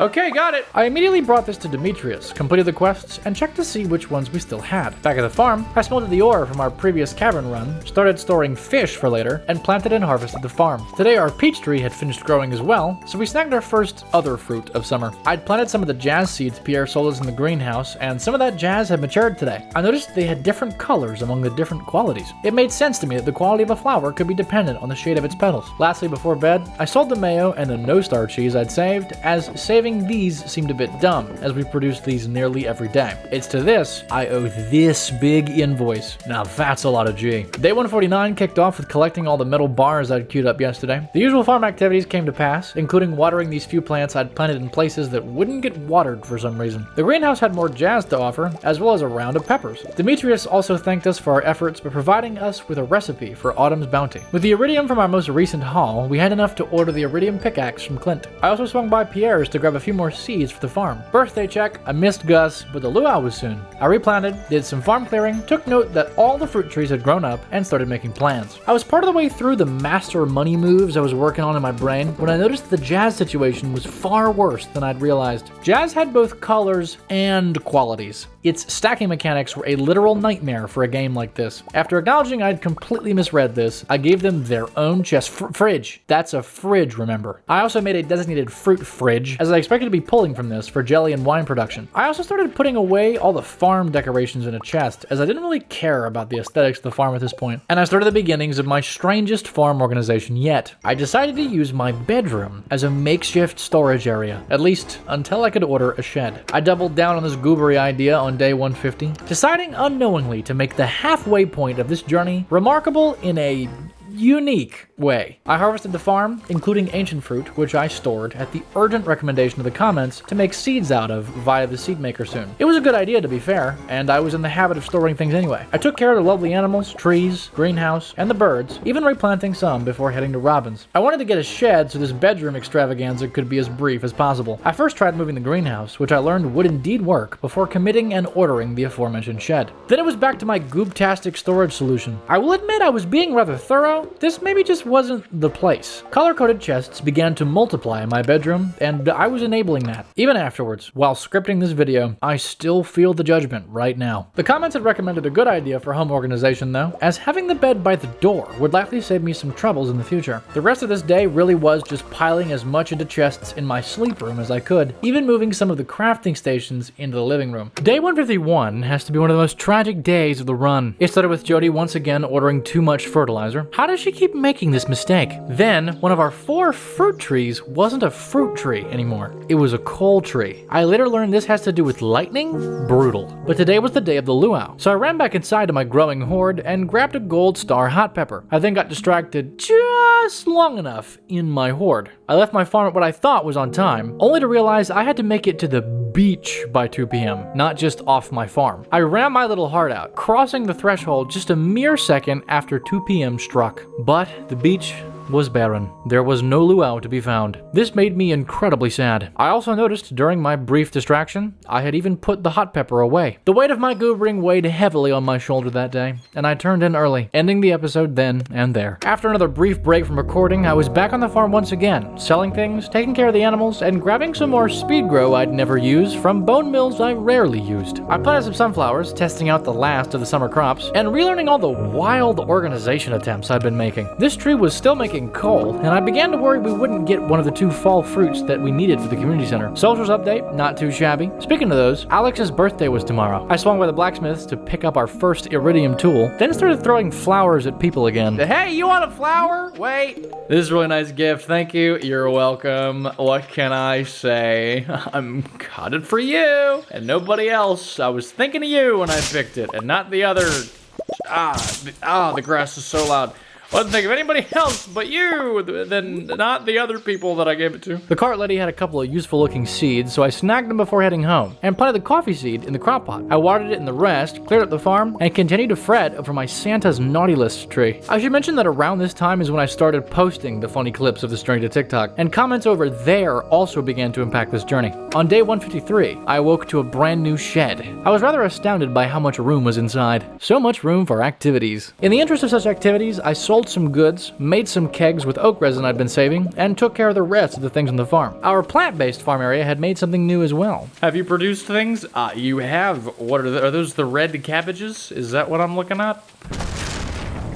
I'm sorry, should I not have been looking at the red cabbages? I apologize. I will look at something else. I kept aggressively storing instead of selling things, still unsure on what I would need later. Then I went to Robin's to order another shed. I put it in this spot, still going on the mindset that this was all temporary and a massive rework was coming. I also stopped by the community center on the way home to drop off a red cabbage to the dye bundle. This earned us a seed maker, which I was excited to use on ancient fruit as soon as possible. On the way home, I interrupted Alex's workout to give him a flower for his birthday, then jogged home to put down this seed maker. It occurred to me as I went to replant that I'd spent so much money on the future that now I didn't really have the money to buy more summer seeds. Questionable decisions, but at least I had a greenhouse and some pretty solid long-term plans. Because I feel like having a moneymaker shed of just like a bunch of fruit and vegetables that we just preserve or ferment, just churning them. You know what I mean? Because I feel like that's money. I feel like that's the big money. So we're gonna do that. I started putting all our kegs in this shed as they were made or when they were finished processing and tucked away for sleep. Truffle oil and ancient wine did some heavy lifting that night. A 25,000 G bag felt quite nice. I was relieved to find the next morning that our coal tree was now no longer a coal tree. I assumed that meant we were back on the nice list as I took care of the farm chores. Linus sent us a fish in the mail. I really need to tell him to stop doing that. My mailbox is starting to smell. After some sales, a new recipe from the Queen of Sauce, and digging up this prehistoric tool, I remembered to check the luck for the day. This is rare. The spirits feel absolutely neutral today. What? No. What? No! This is rare. The spirits feel absolutely neutral today. What? Stop. Absolutely neutral? I really wasn't sure what that would mean, but what better way to find out than going to this lovely place? The iridium pickaxe was wonderful, I quickly learned, as it broke every rock in one whack. Well, almost every rock. I noticed that goat cheese sells better than regular cheese, but heals the same, so I planned to sell most of this when I got back. The run itself felt far more lucky than neutral, and I got a fair bit of stone from these large rocks as well. I was in a good mood about this. Ooh! Styling! Ooh! Sauced! You've been sauced upon, my fair children. Good day to you, you foul beasts, but also fair children. Ow! That wasn't very fair, childlike of you. Ooh,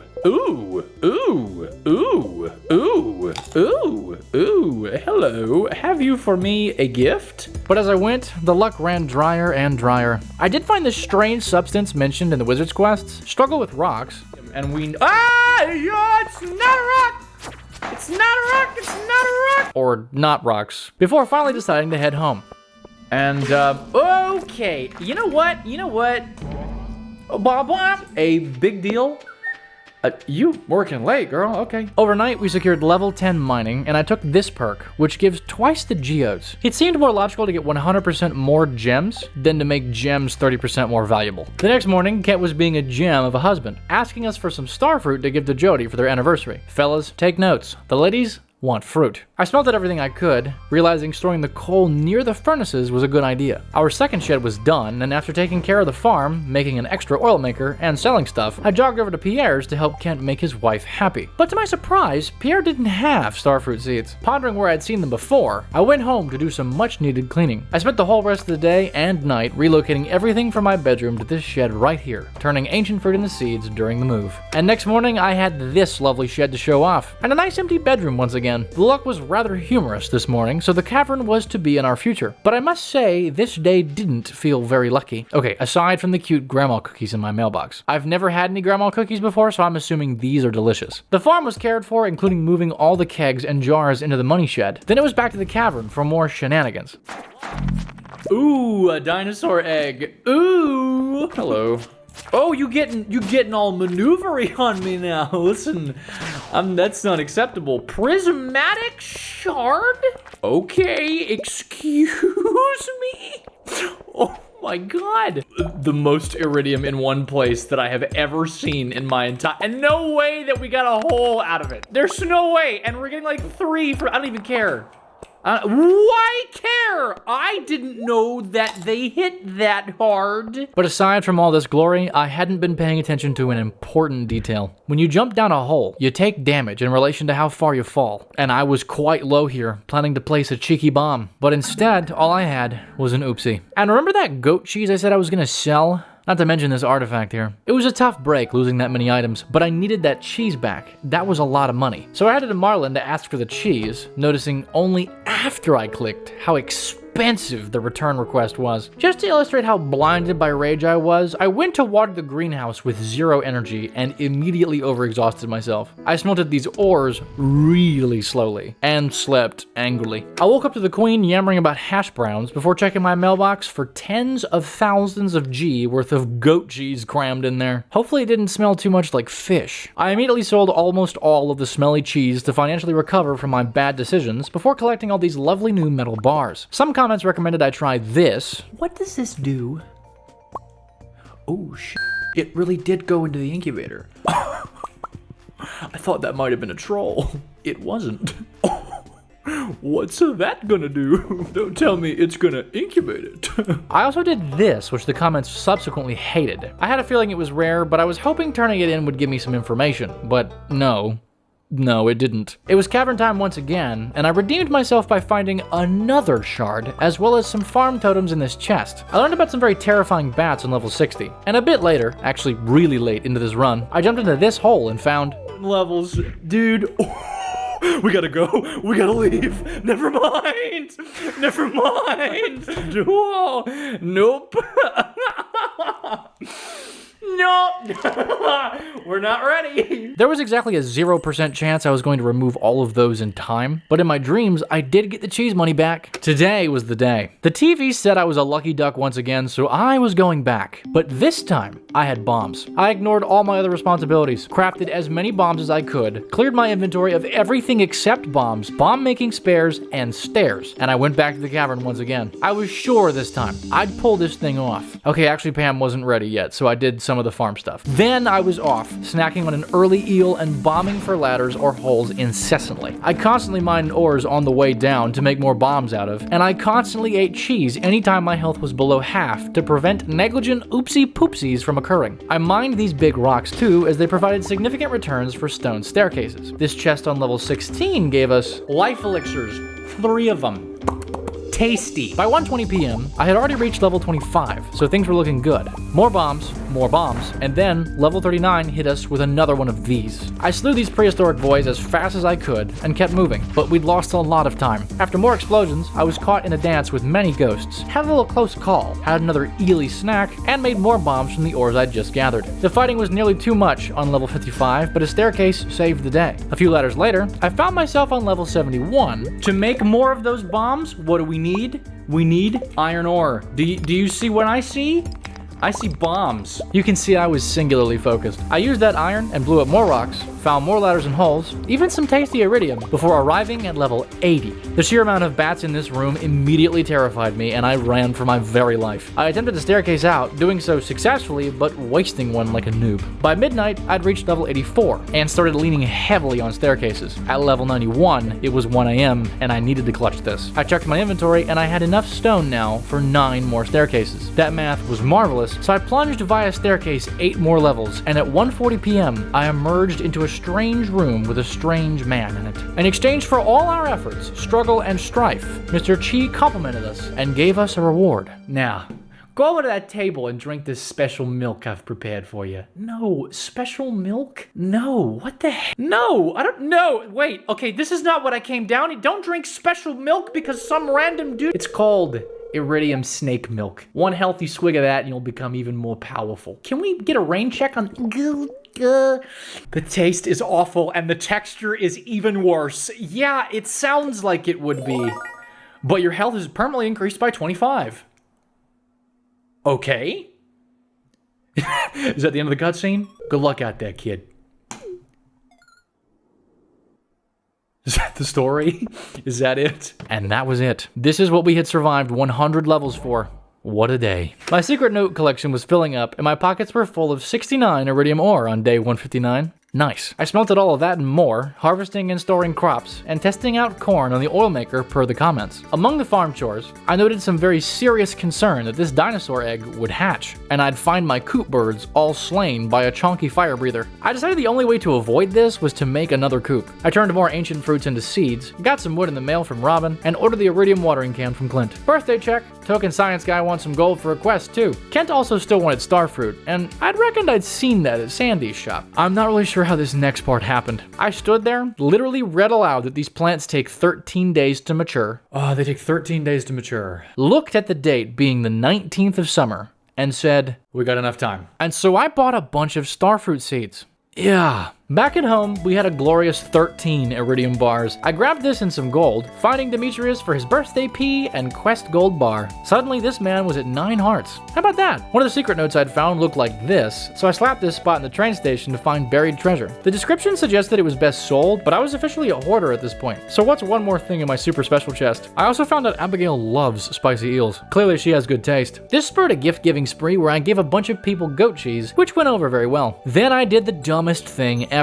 I planted 34 starfruit seeds on my farm, dooming them all to death by season change. Because it takes 13 days and we have 19 days left of summer. And there it is. I had read 19 and decided that meant I had 19 days left of summer. I guess I'm more of a goober than I thought. I decided these fences were lame sauce, so I removed them all from the farm part here so I could make a better design. Late that night, I picked up the last keg and processed more ancient fruit seeds before turning in for sleep. I clearly needed it. 19 days left of summer?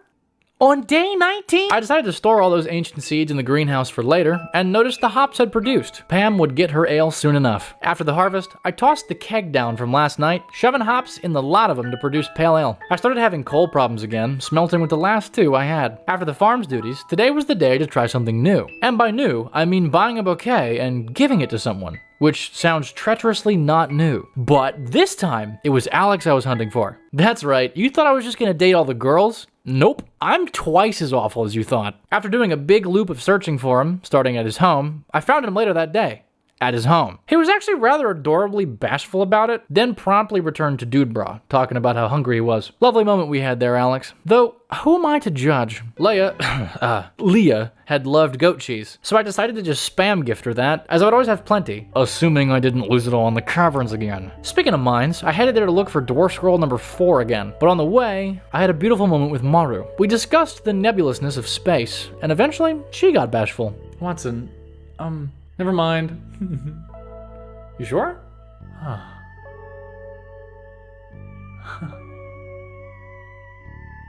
This game is art. This game is just magnificent art. Wow, I love this game.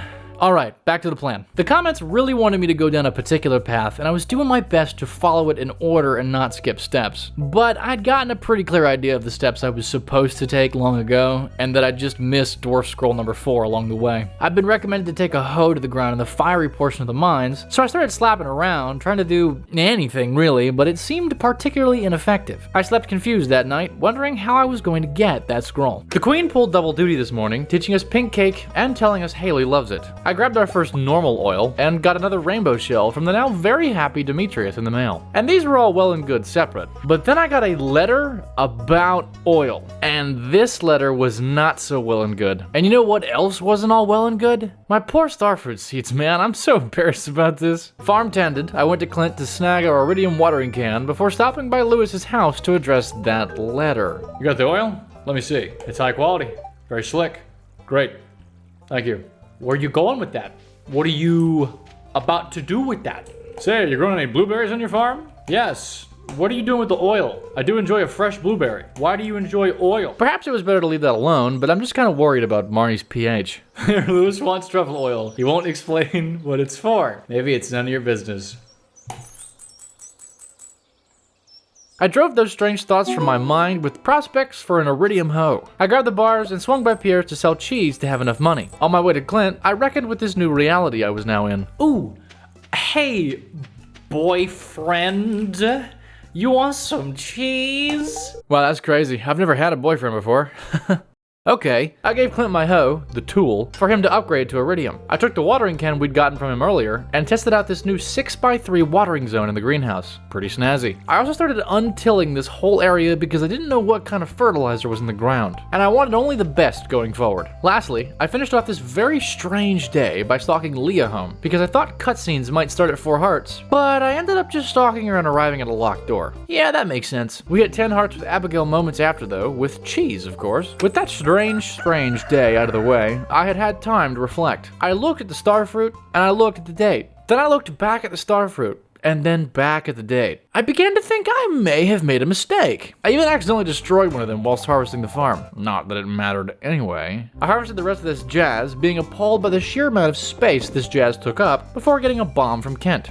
Kent, did you just send a bomb through the mail? How is this acceptable? I reset the greenhouse ground, stored the jazz, checked on Leah, who was out apparently, and returned to find our pale ales had finished, doing whatever it is they do in the kegs. Fermenting? Now, we got a quest about this in summer year 1. Pam was thirsty, apparently. This seemed more like enabling than anything else, but I quenched her thirst twice over for the delay. I actually just started handing them out to everybody, which in hindsight is really weird and creepy, isn't it? Maru wanted me to tinker with her gadgets, though. So I guess it wasn't too creepy. I even tried to give one to poor Gunther, but alas, I saw this weekly quest for the wizard about ectoplasm, and I was excited, as I'd found some earlier on in a cavern run. On my way home, I talked to Leah, but her door was still locked. When I got home, I searched, but couldn't find that ectoplasm I'd found, and later I learned it was a quest item that degenerated after the quest deadline passes. I listened to the guy on the TV talk about kegs as I fell asleep that night. Pam dropped us a recipe as a thanks for the ale, and I harvested the farm once again on day 163. I also decided to sell everything of specifically silver quality for some quick cash. I spent the morning's chores worrying about my starfruit's date and my fowl's fate, because dinosaurs breathe fire in this game. But it would all have to wait, because the iridium hoe was back in our hands. The comments had explained my previous foolishness to me. I needed to find the soil-esque ground, like this, to hoe in the mines levels. I actually found a surprising number of things lying in the dirt, especially cave carrots. I also encountered my first of whatever this thing is, and immediately worried I had made a mistake by dispatching it.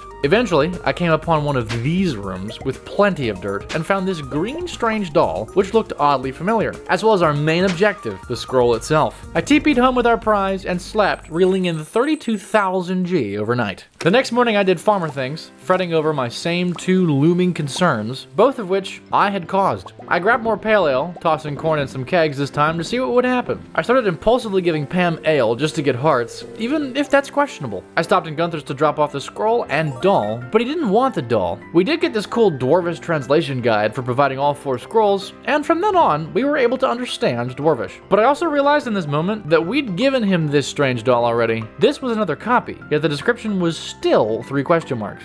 I had a theory. But first, it was Willie's day of birth, so I gave him an ale, which was apparently a good move. Okay, now the theory. The text for interacting with this blocked doorway was also 3 question marks. Coincidence? I think not. Perhaps I would need the other dolls. Now immediately fluent in Dwarvish, I wanted to try speaking to the dwarf in the mines. As soon as I walked in though, I slammed into what I would guess was Abigail's 10-heart cutscene. She had plans to go into the mines, but was driven off by this whirlwind of bats. We showed up on the scene to comfort her, and she discussed feeling like she wasn't very brave. We were given choice here between being the protector and being a role model, and I chose the latter. I decided she wanted to grow and become strong and brave more than she wanted to be coddled. This seemed to go well as she subsequently professed her feelings, but sadly, we couldn't respond. This amazingly self-aware game played on that fact so beautifully though. And I'm just gonna stare at you and not say anything.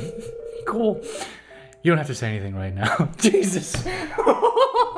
After that touching scene, here's how the socials were looking. Back on task, I stopped by the dwarf.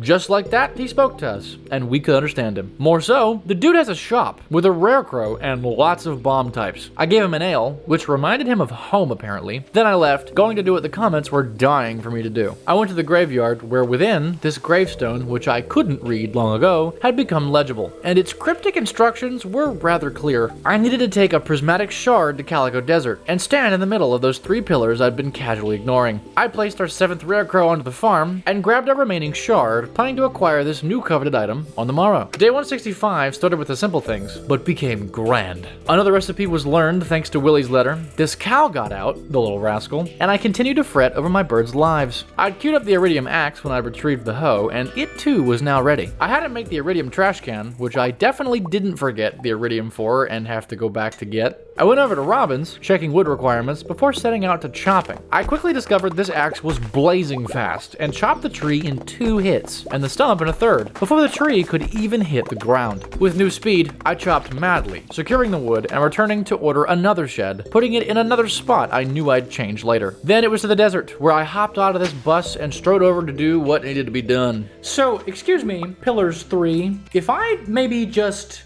did this... okay, I had to just... Yeah, great, whoa. The prismatic shard changes shape before your very eyes. This power is tremendous. You found the galaxy sword. Excuse me? This sword was rather impressive, having absolutely no cooldown on swinging due to its speed. It however did lack the added defense of the lava katana, so I was curious to see which I would like more overall. Sandy got some more business on the way home, as I'd figured that I might have had a bad math day. These would go in the greenhouse, and I even gave him some quality fertilizer. I stored a few more things that night before heading to bed, cuddling my new flashy sword. I spent day 166 being creepy again. After harvesting the farm, and trying to put the waste of space and money out of my mind, I started repeatedly checking Leah's for a cutscene. The door was locked in the morning though, so I kept chopping trees and rechecking the door like a psycho until finally, at 10:30, it opened. We were promptly slammed with a strange cutscene about wood sculpting, and the game gave us a chance to be even more creepy. I decided I had some standards and went with a more thoughtful dialogue option. After suggesting she host an art show in town, the cutscene ended, but I was now outside the house again. I stepped inside and was hit with another cutscene. This one, however, was a bit less innocent, as we'd caught her on a less than kind phone call with her ex. She'd moved away from him to get away from some semi-manipulative behavior, and I supported her decisions. I tried to comfort her, but she gave a rather neutral response, and that was that. I decided to just go back to chopping wood, as all this was just a bit too much for me apparently. The secret woods and some farm mahogany trees were part of the day's bounty before taking care of the farm late and heading off to sleep. I chopped the wrong thing next morning, but who needed that plan anyway? But some big strides were made today. First, the comment suggested this setting for advanced crafting options, which would apparently be important for something called perfection. This is apparently Stardew's word for doing everything in game, and I was so down to try for perfection. I also had a theory that the shed might also be an upgradable building, so after replacing some hay, making 8 more kegs with the resin we'd gotten, and collecting our first pickled corn, ew, what? I guess I'll make more? Anyway, I separated the kegs and jars into separate sheds, then went to Robin's and found the big shed. I moved around a few buildings, still temporarily awful, and ordered a new shed, planning to make a furnace and mining related shed out of this one. I made some fresh mega bombs for a skull cavern trip, and I had the usual why not thought of going to the desert. I wanted coal anyway for preserving jars. I noticed my chopping addiction could be fed by these desert trees as well, one of which fell on this thing, and for the first time, I didn't just ignore this as being a game art decoration. This in fact might be something far more important. In other words, yes, it took a literal tree falling on it for me to realize that this was the sand dragon. You win some, you lose some, I suppose. I of course immediately tried to feed it cheese, but no, instead I got this text, which I handily ignored. But thankfully, I reconsidered when I was editing this particular episode. Stay tuned. Back into these treacherous caverns I went, hoeing like I now knew how, and swinging my new sword faster than ever. It occurred to me that the speed of this thing's swings was its defense, and I decided that this was the superior choice between it and the katana. The comments had also informed me that the mummies could be completely removed via bombs after dropping it to the ground. So on day 167, I finally slew my first mummies. I got some coal, ores, and even another strange doll repeat from the dirt before TPing home, thinking I'd gathered enough coal to make heaps of jars. I went to craft 16 new jars with all this coal, and found out the hard way it costs 8 coal per, not 1.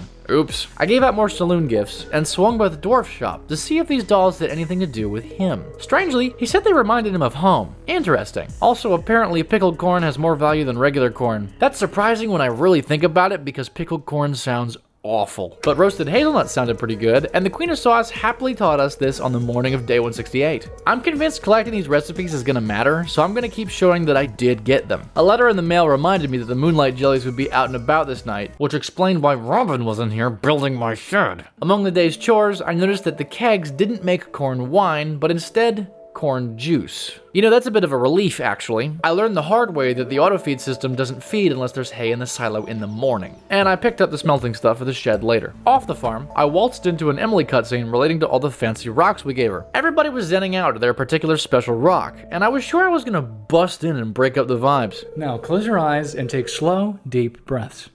Focus on your lungs. Visualize the pure energy flowing into your body with every breath. What's up, everybody? How you guys relaxing? Did I not walk in at that moment? I really thought I was gonna... Now open your heart to the vibrational frequency of your stone. Do you feel anything? What's up, everybody? My name's Watson. No, am I not? After that surprisingly untarnished moment, I took to another task beset upon me by fervent commenters. I've been freaking out about the Maki roll situation, but apparently Gus might be able to bail me out. While there, I threw gifts at people's faces, then asked him what was for sale. What are you selling? As a matter of fact, give me this coffee, thank you. Give me the omelet recipe and pancake and bread and tortilla and pizza and triple shot. This was the beginning of the end for my coffee addiction in this game. Even so, we had the Maki roll recipe, and it wasn't exactly pricey. But I didn't have rice. The unmilled rice I'd grown long ago, I'd sold, so I grabbed the other 2 ingredients and planned to see Pierre tomorrow about buying some rice. That night, I watched these lovely glow squids roll by the shore as summer's warmth faded away once more. It was fall once again in the valley, and the corn didn't care. Everything else did, though. Please don't look at these starfruit. I have no idea what you're talking about. The daily farm chores had altered some, as now we have pomegranate and apple trees producing. Not to mention this addition. Okay. A new baby lizard hatched? Yeah, sure, Chuck. Oh, get this out of the way. My boy, my tiny little, oh no. The pressure to get a new coop was now very high, but thanks to the jellies, Robin was still building the shed. Birthday check to de-stress, Penny's is tomorrow. Pierre sold me some rice, as well as some grape and cranberry seeds for the greenhouse. And finally, some pumpkins and bok choy for the farm. Back at that farm, I used the kitchen to cook up a Maki roll, and enjoyed this forgotten oboe solo.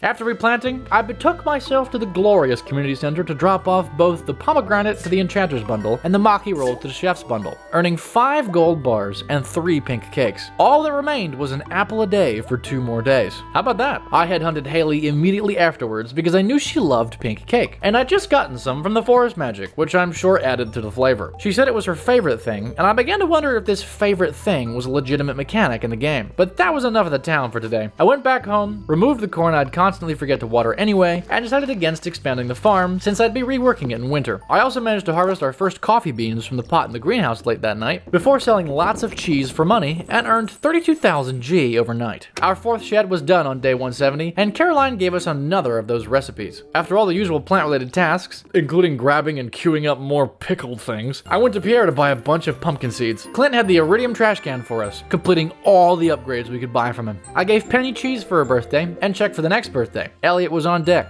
I went home and planted all these lovely pumpkins in all the empty spots, sold things, and bought some better fertilizer for later. I also threw more gifts at people's faces this day, before fertilizing the coffee plants and taking care of the rest of the farm chores by night. Day 171 heralded glory as we picked our third apple. Kent sent us a recipe, I destroyed a cactus fruit by accident, and I kept getting the bus driver tipsy. But today was the day for grandeur, and to the community center I went, leaving 3 shiny apples in the fodder bundle, receiving a heater as a reward. But that, ladies and gentlemen, was the last bundle, on the last scroll. In response came our moment of true joy. The Junimos bounced their final goodbyes and departed, leaving us 6 out of 6 stars, and a great looking community center. I mean, seriously, this looks so much better. The clock was even working outside. A true beauty. Drink it in. Okay, we gotta go. I don't want our birds today. I went to Robin to buy a coop because that dinosaur was suspicious. I again threw it down somewhere temporary, handing the moody couple some ale before leaving. And after collecting plenty of corn juice, I went to bed early to see what would come next. Yet overnight, there was no cutscene, no Junimos, nothing, in fact. And the next morning, I began to worry it was just simply done, and that there would be no celebration. I did get this letter from Lewis, however, which seemed to have something to do with the friendship reward for completing the bulletin board scroll. Everyone apparently got gifts overnight, and our hearts went up with everybody. Not by much, but the effect was wide, albeit not deep.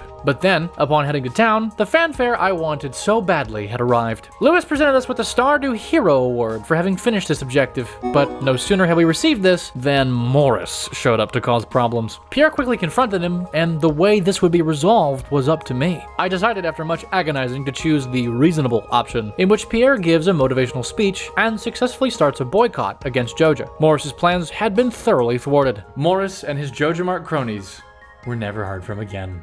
I believe, ladies and gentlemen, that's the good ending. I immediately went to see Terminated, bro. Well, that's gone. Sorry, Shane, you're out of a job, I guess. I went home, planning to get more done, when I ran into Gus at our door? And so were we. Okay, sure. He went deep into a decent metaphor about sauce making, in which he basically said he wasn't sure how we would mix with the small town, but that we'd actually made a great addition to this place. And he gave us this really nice mini jukebox, which could play any song from the game's soundtrack. But with that, I began to feel a bit sad. I worried that we'd just finished the big task of Stardew Valley, and that there wouldn't be much more to do but farm, farm, farm. Oh boy, was I wrong. There was yet so much more to do. I planted a few coffee beans in tonight's chores before checking the TV, getting a strange hint towards some strange task about large fields of specific crops. I still have no idea what that was about. Even so, I slept worried that night that we'd peaked as a farmer today. As if the game heard my concerns, a new direction came swiftly on the very next day. I took care of the animals, the greenhouse, and destroyed another crop like a pro before gathering and queuing like any old day. But then, a new opportunity was revealed in this letter from Willie. In it, he told us he'd unlocked the back room to his shop, and this was promising. I recalled he'd mentioned about something like a sea vessel being back there, and the comments had been hinting about some kind of island. This was exciting and was the first of 7 letters in our box this morning, 4 of which were recipes, 1 a gift, and 1 notice from Pierre that he wouldn't be closed on Wednesdays anymore. Good news, good news. I decided to move the seed maker to the storage room, as the things I'd make seeds out of were there anyway. I sold some of the artisan stuff I was storing, figuring I was making these constantly and year-round, and I took all the mining and smelting things to the newest shed. I also had my sights on a new legendary fish from this season, so I ran to the library once again to check where the fall fish would be. The anglerfish has been spotted in fall north of the town where the river flows down from the mountains. This to me meant 2 possible answers, but I wanted to see what Willie was hinting at first. I missed his door not being locked by seconds, but this at least caused me to accidentally give Elliot his birthday gift without realizing it. Hope you feel special, Elliot. The day was running away from me at this point, so I ran home to grab my fishing equipment and returned to test the fish's possible locations. I had 2 theories. North of town, as in the very south portion of the mountain zone, which was north of town, or north of the town, as in the very northernmost portion of the town. I tried the former first, suspecting I could quickly rule it out as being incorrect. And upon arriving, I realized this one didn't look much like a river. The mountain lake here hadn't really turned back into a river yet. So I chose my latter theory and walked back to town, running into a cutscene along the way. It was as simple as us spying on Lewis and Marnie, trying to keep their activities a secret, Lewis more so than Marnie. And for some reason, I emerged to tell them I would keep their secret. And with that, we disappeared back into the ether.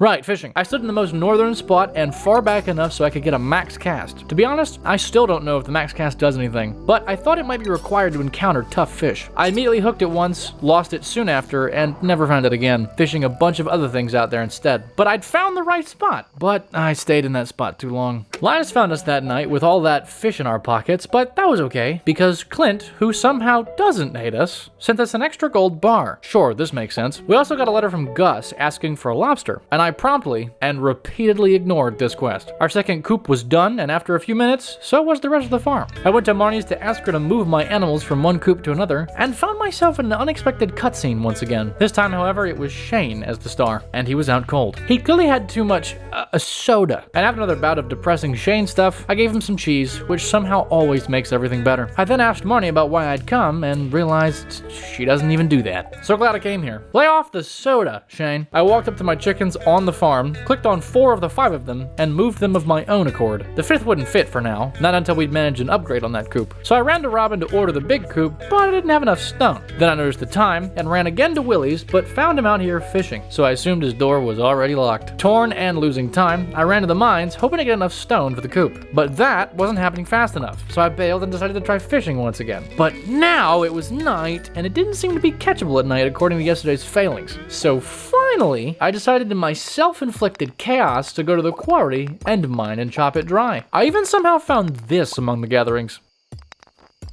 Excuse the hell out of me. I sold a bunch of things from today's nonsense and turned in at the last second. Take a moment to press subscribe if you made it this far, so you can be informed of more content like this right here coming your way. And once you're done with that, buckle up, because day 175 is where things start going hog wild. First things first, among the daily tasks, I started to forget to feed my chickens in the basic coop, as it didn't have auto feed like the others. I finished this column of coffee in the greenhouse and sold lots of today's harvest. Then it was off to Robin's to order that coop upgrade. This is about when I realized the day was about to go hog wild, so I decided it was time to drink coffee for speed. I hustled to Marnie's, grabbing a new auto grabber for the coop, then hot-footed it to the beach to speak to good old Willie. But Wilson would have to wait because it was time for a Haley cutscene. She'd lost a bracelet on the beach, and I callously said I'd buy her another one because I thought she was the type to enjoy that kind of attitude. But that backfired hard, as it turned out to be an heirloom. Thankfully, the game gave me a chance to redeem myself, as we were permitted to search around, and I actually found it for her rather quickly. Not all heroes wear capes, baby. Then it was off to see Wilford. Pause.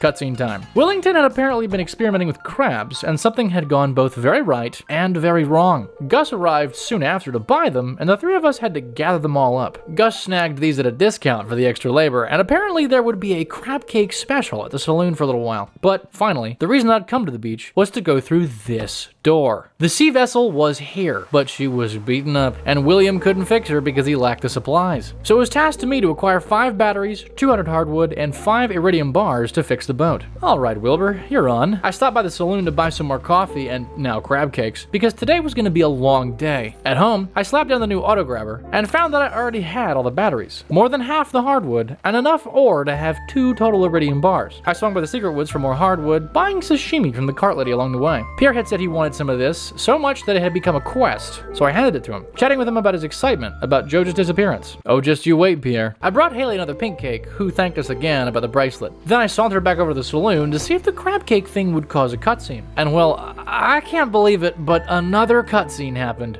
Though I was surprised to learn it was actually an Elliot cutscene. He told us he was a very dedicated writer, and asked us who we should toast the round he bought us to. I tactfully chose Pelican Town, and he quickly got affected by the very strong soda he drank, dancing about and hiccuping, while I laughed and shined. The effect of this soda had somehow made me slower. What a disaster. I went there to get faster, and I became slower. At this point, I remembered Pierre's sashimi was a quest, and marked that one off as done. I jogged home, slowly, chopped down a mahogany tree, and planted a bunch of mahogany and oak trees for later hardwood and oak resin. Just before bed, I realized crab cakes also gave speed, so we could literally buy double speed from Gus every day. Spicy. And just when you thought more things couldn't possibly happen in one day, this happened. Ooh, what was that? Pierre had obviously spoken too soon. I woke up that morning determined to get answers about the storm last night, but immediately got hit with distractions. First, the TV told us it was blackberry season, and given all the kegs and bins we now had, how could I pass up on free fruit? Yet, as soon as I stepped outside, distraction number 2 arrived. Jody wanted us to have dinner with her family tonight, and she wanted us to bring a largemouth bass from the mountain lake for her to cook. This sure did change the pace of the day. I started rushing around, but promptly got distracted again in the coop. This was in the auto grabber. Why is this in here? Did you make a dino egg? But you're so small. So my immediate thought was to try this. Can I make dinosaur mayonnaise? I bet that sells for a pretty penny. Then I took care of the rest of the farm, with the greenhouse having reached the point that 2 runs were necessary to harvest due to the inventory size. I was off to the beach after that, but stopped to give the token emo boy some cheese again, which he hated again. I turned in 5 batteries to Willie's boat project and went to the mountains, where I avidly fished for the bass. Just as I was beginning to fully freak out that I wouldn't get a bass in time, we reeled in a largemouth fishy. I went to Jody's, but it was a bit early, so I stopped by Haley's to give her the last pink cake I had, then opened Jody's door at exactly 7 p.m. It was quite a simple affair, really. I gave Jody the fish, then it was implied that we had a tasty dinner. Then we were outside again, which was suspicious. And boom, another cutscene. But I must admit, this one was not so simple. Jody was making popcorn for her husband, who ran in freaking out, the sound reminding him of the trenches of war he was in before having returned home. I was fascinated by the artful, but also respectful take on actual PTSD this game had just laid out, and I was likewise pleased when we were given a de-escalating answer choice that resulted in a wholesome outcome. This game is just art. It really is art.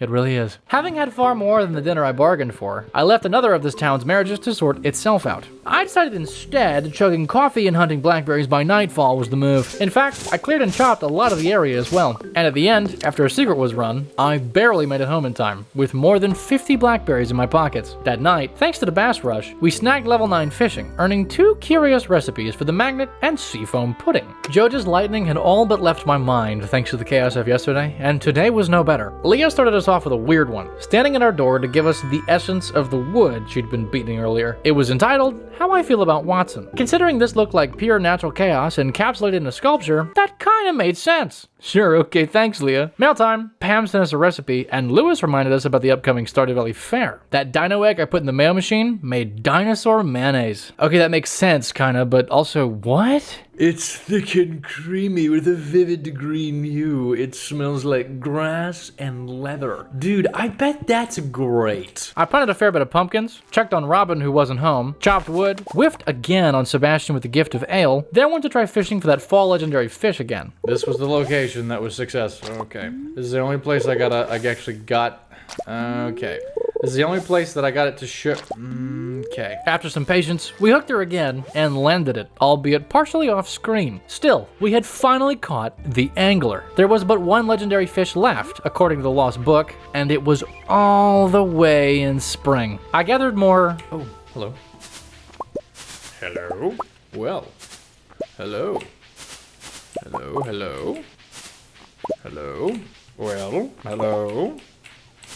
Hello. I guess you get the picture. I did a Secret Woods run for more hardwood, and with my fishing still boosted from the angler prep, I took advantage of these bubbles in this lake. But I just got a lot of carp, and the occasional wood skip that I would make room for, then forget to grab. Once the bubbles were gone, I ran home, only just noticing the time, and watering what I could over in the greenhouse before having to run to bed. The dino mayo did indeed sell for a pretty penny. The Queen of Sauce taught us another meal today, and I tried one of her more odd recipes she'd given us before. Woohoo carp surprise! Not to mention a little algae soup. I managed to cook something a little slimy, and something bland and oily. You could say I'm a master chef. I moved the 5th chicken to this coop, now big, but left the ducks for later. I still wouldn't be able to fit them all in there without upgrading it again. So after finding this totem, I went to Robin's to inquire about such an upgrade, but I didn't have enough cash or stone. I tried the whole drinking coffee to hustle thing again, and this would soon become a full-on coffee speed boost addiction. I started by selling things to Pierre to reach the cash requirement, then ran to the farm to grab 75 stone I remembered I'd left in the greenhouse due to harvesting and inventory issues. Then I hit up the quarry, which was rather thin, before heading down to the frozen level to get more stone and hopefully coal and iron, so I could make bombs to do this faster. I also found this frozen tier, which the comments had told me Sebastian liked, because people really wanted me to date Sebastian. Imagine that. After getting enough stone, I went back to Robin's, attempting to give Emo Boy his sad rock on the way. But I'd already given him 2 gifts this week. The misunderstood man would just have to wait. I ordered that deluxe coupe upgrade, then stopped in the saloon again to spend the rest of my money on speed boosting coffee and crab cakes. It was time to become a permanent zoomer. I zoomed to the secret woods, did the usual, and upon leaving, stumbled into a Leah cutscene in which she couldn't reach a particular fruit in this tree. And despite all the human intelligence we've evolved over centuries of innovation, she just stood there waggling her arm at it. I know she ain't that stupid. She wanted somebody to help her. You ain't fooling nobody, Leah. Even so, after we hoisted her in the air, she jumped on our head, backhandedly said we look weak, and shared the fruit with us. Then she was sweet, but also called us a friend.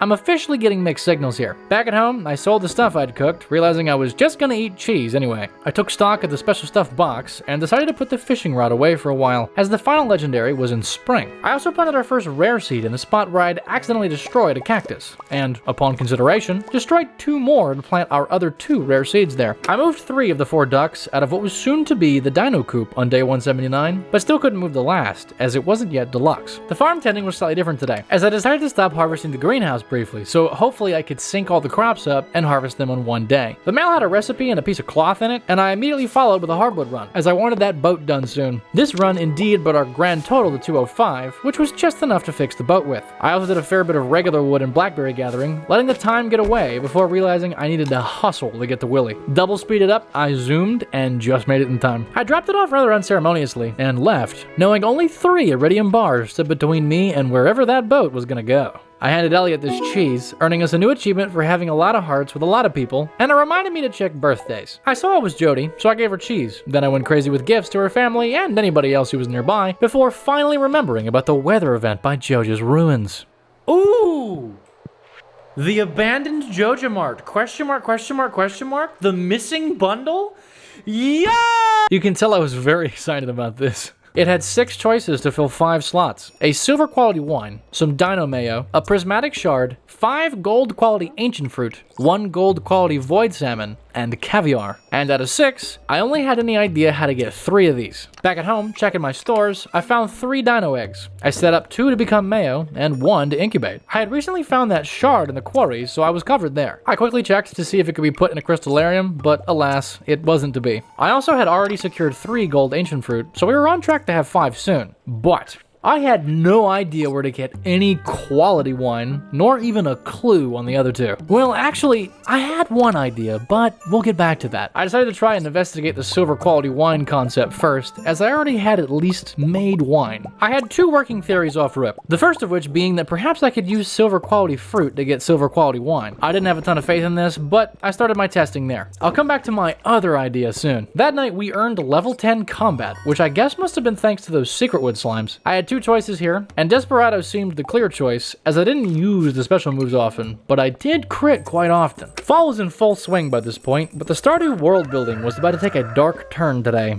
Jody sent us a recipe, and our coop had become a deluxe coop, so I moved the last duck out of harm's way. The luck was bad today, so today wasn't the day to go to the cavern to get the last 3 iridium bars. Instead, I went on the trail of this missing bundle. I noticed the reward for its completion had 3 question marks in it, which was rather interesting, considering the doll and blocked cave in the train station mystery I'd been trying to solve. I turned in dino mayo and my only remaining prismatic shard to the bundle, pondering what this could become. Back at the farm, I decided I wanted to separate the coops by animal. So, if rabbits existed, that would mean I'd need 4. Right? Stay tuned on that. Look, ducks jump in the water. Adorable. I harvested the star fruit from the greenhouse and planted ancient seeds in its place. I also have been collecting oak resin, having reached 8 of that by now, yet I didn't have any iron to make kegs, having used it all up to make bombs, or having kept it as ore just to make bombs with in the future. I checked the price for a 3rd coop, but I didn't have the stone. I decided to let that wait until I had a luckier day for iridium gathering. But finally, after what was surely not a time-sensitive quest at all, I gave Ken a star fruit to give to Jody for their anniversary.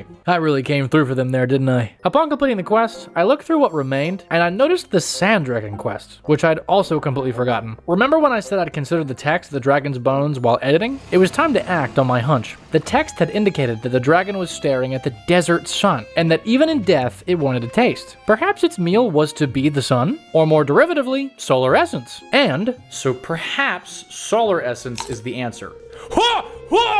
Whoa!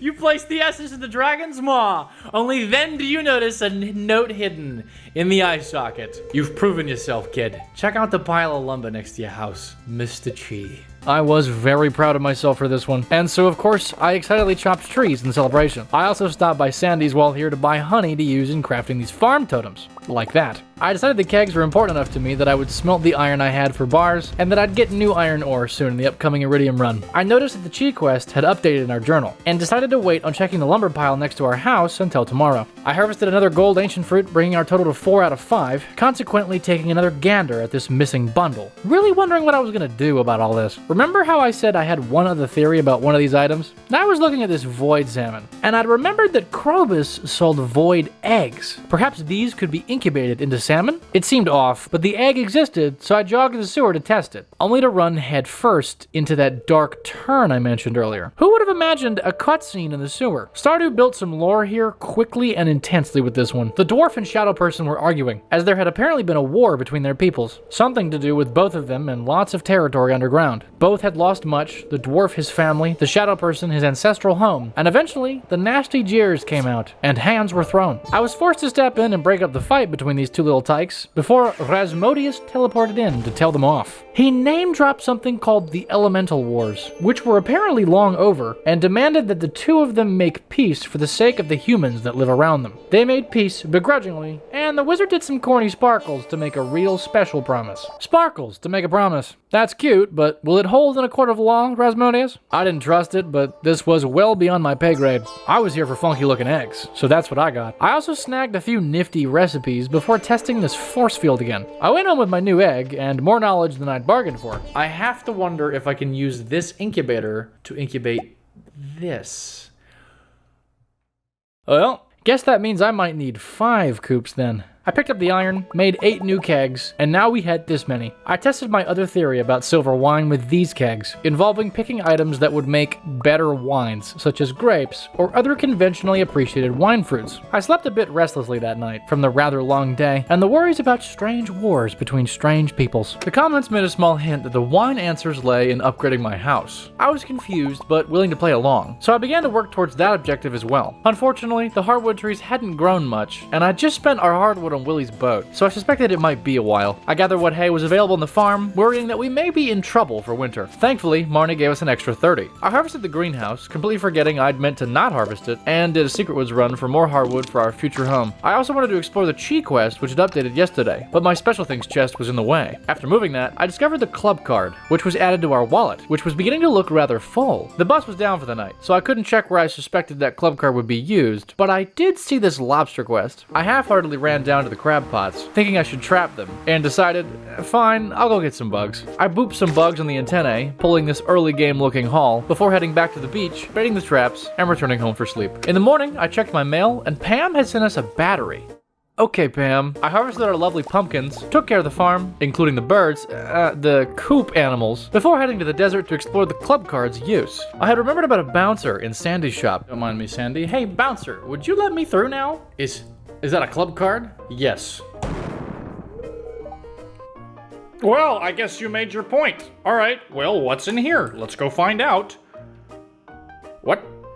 Is this a casino? I'm in a casino. Indeed, it was a casino. I must say, I'm not a big fan of gambling, but this is all fake video game currencies, so it's all swell here. Chi was here, and he told us that he was the spice of life, including admitting he was the person who'd put the chests in the mines. Do you have a thing for shoes, Mr. Chi? Looking around this tiny little legally questionable establishment, I found 2 tables which were both the same card game, Calico Jack. This was almost a clone of Blackjack with some smaller, player-friendly alterations. One table had an ante of 100 coins, and the other was the big boys table with an ante of 1,000. There was also eerie-looking slots, and this weird guy selling a statue for a cool mill, which I definitely didn't have. Not to mention this extremely strange computer, which tracked everything about us, down to the step. Okay, Chi, this isn't spice. This is a little messed up, my guy. Also, the Oracle Wellwick, the one on the TV that tells us our luck, he was in here losing. That's a bad sign. So why does any of this matter? Why not just leave? Because this shop, which was in Chi coins only, was selling the final rare crow.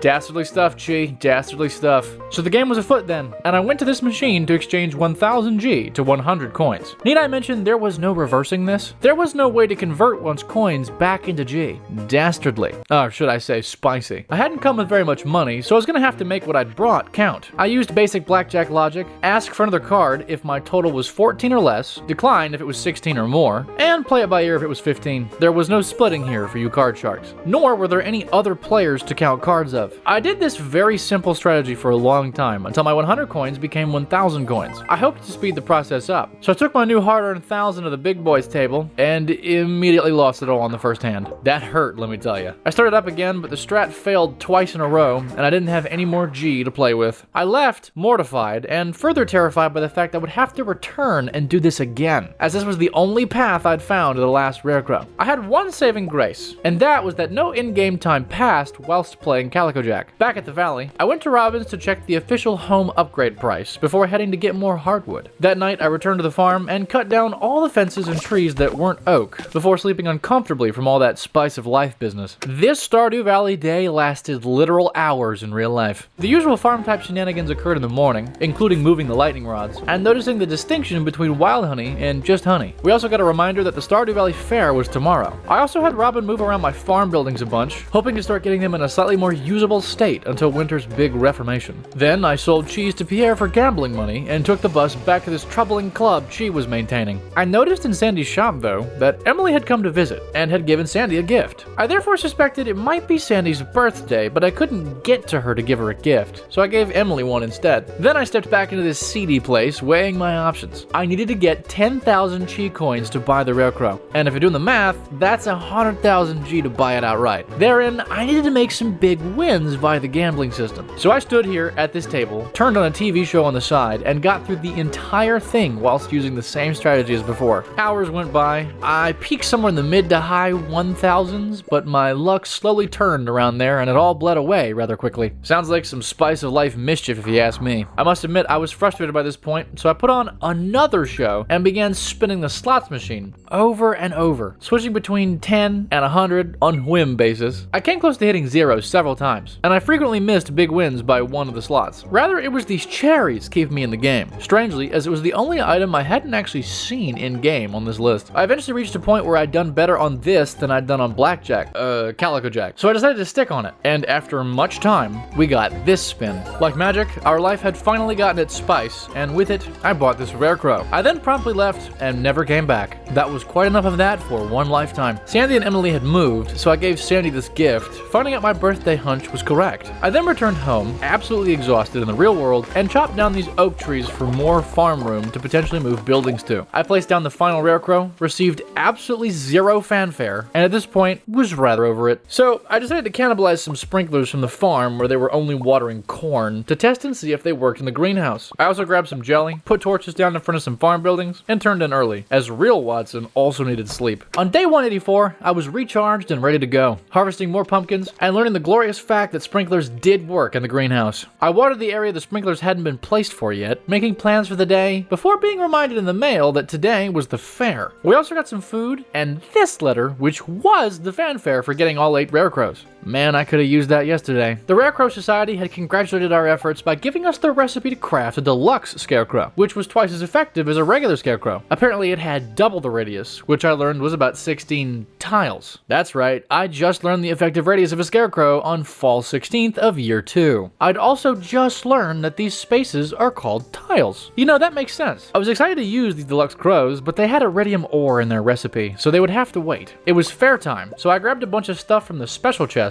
and went to the fair. There was essentially nothing new about this at all, except Kent's dialogue. I won again, and spent the tokens on what was available, wagering the change on all orange, and it came up green. Hey, at least I had some new flowers and a hat I'd never wear again. Overnight though, a strange sound played.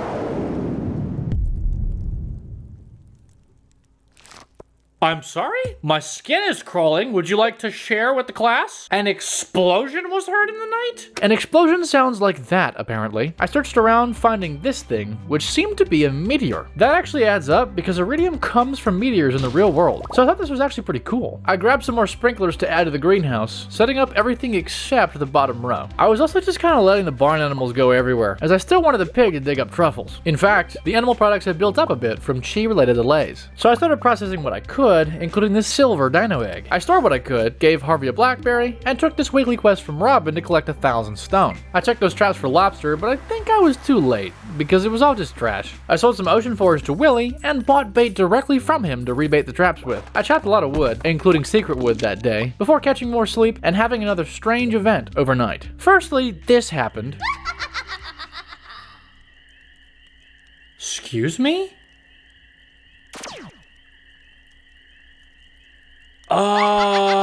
Yeah, okay, sure. Then a UFO flew. What's happening? To me? What is going on?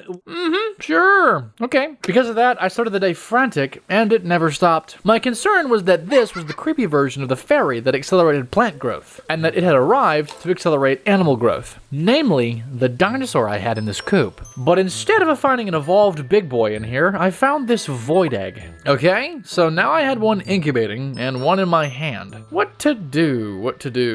I decided to hold on to it, unsure of how to proceed. I also chopped down some newly grown mahogany trees, thinking perhaps now we had enough hardwood for the house upgrade. I was of course very wrong. The house upgrade costs 150 wood, not 50. Even so, I went on to make some daring plans, grabbing bombs on the way off the farm. Just before starting those plans, I saw it was Marnie's birthday, and turned to hand her a gift. Then the plans began. I first sold a bunch of crops directly to Pierre, scoring the millionaire achievement, and securing enough gold for the house upgrade. I also gave him some fried calamari I'd received in the mail, which was his all-time favorite apparently. Favorite item, huh? I went directly to Robin's with the money and 50 hardwood, only to learn of my error. She didn't sell hardwood, so I switched to making our next coop. Yet we lacked the stone, so I frantically went to the mines to farm this out fast. I ran back with extra coal and gems for my trouble, and ordered the coop. But the last stage of my plan was now in jeopardy. My intention was to go to Skull Cavern and mine the iridium needed as well, but the time was now rather late. But I pulled a little maneuver here, and made it just in time. The objective was simple. I needed 9 iridium ore to finish this guy's boat. Yet sadly, luck was not on our side, and never found any iridium at all until 11:40 p.m. So despite all the scrambling,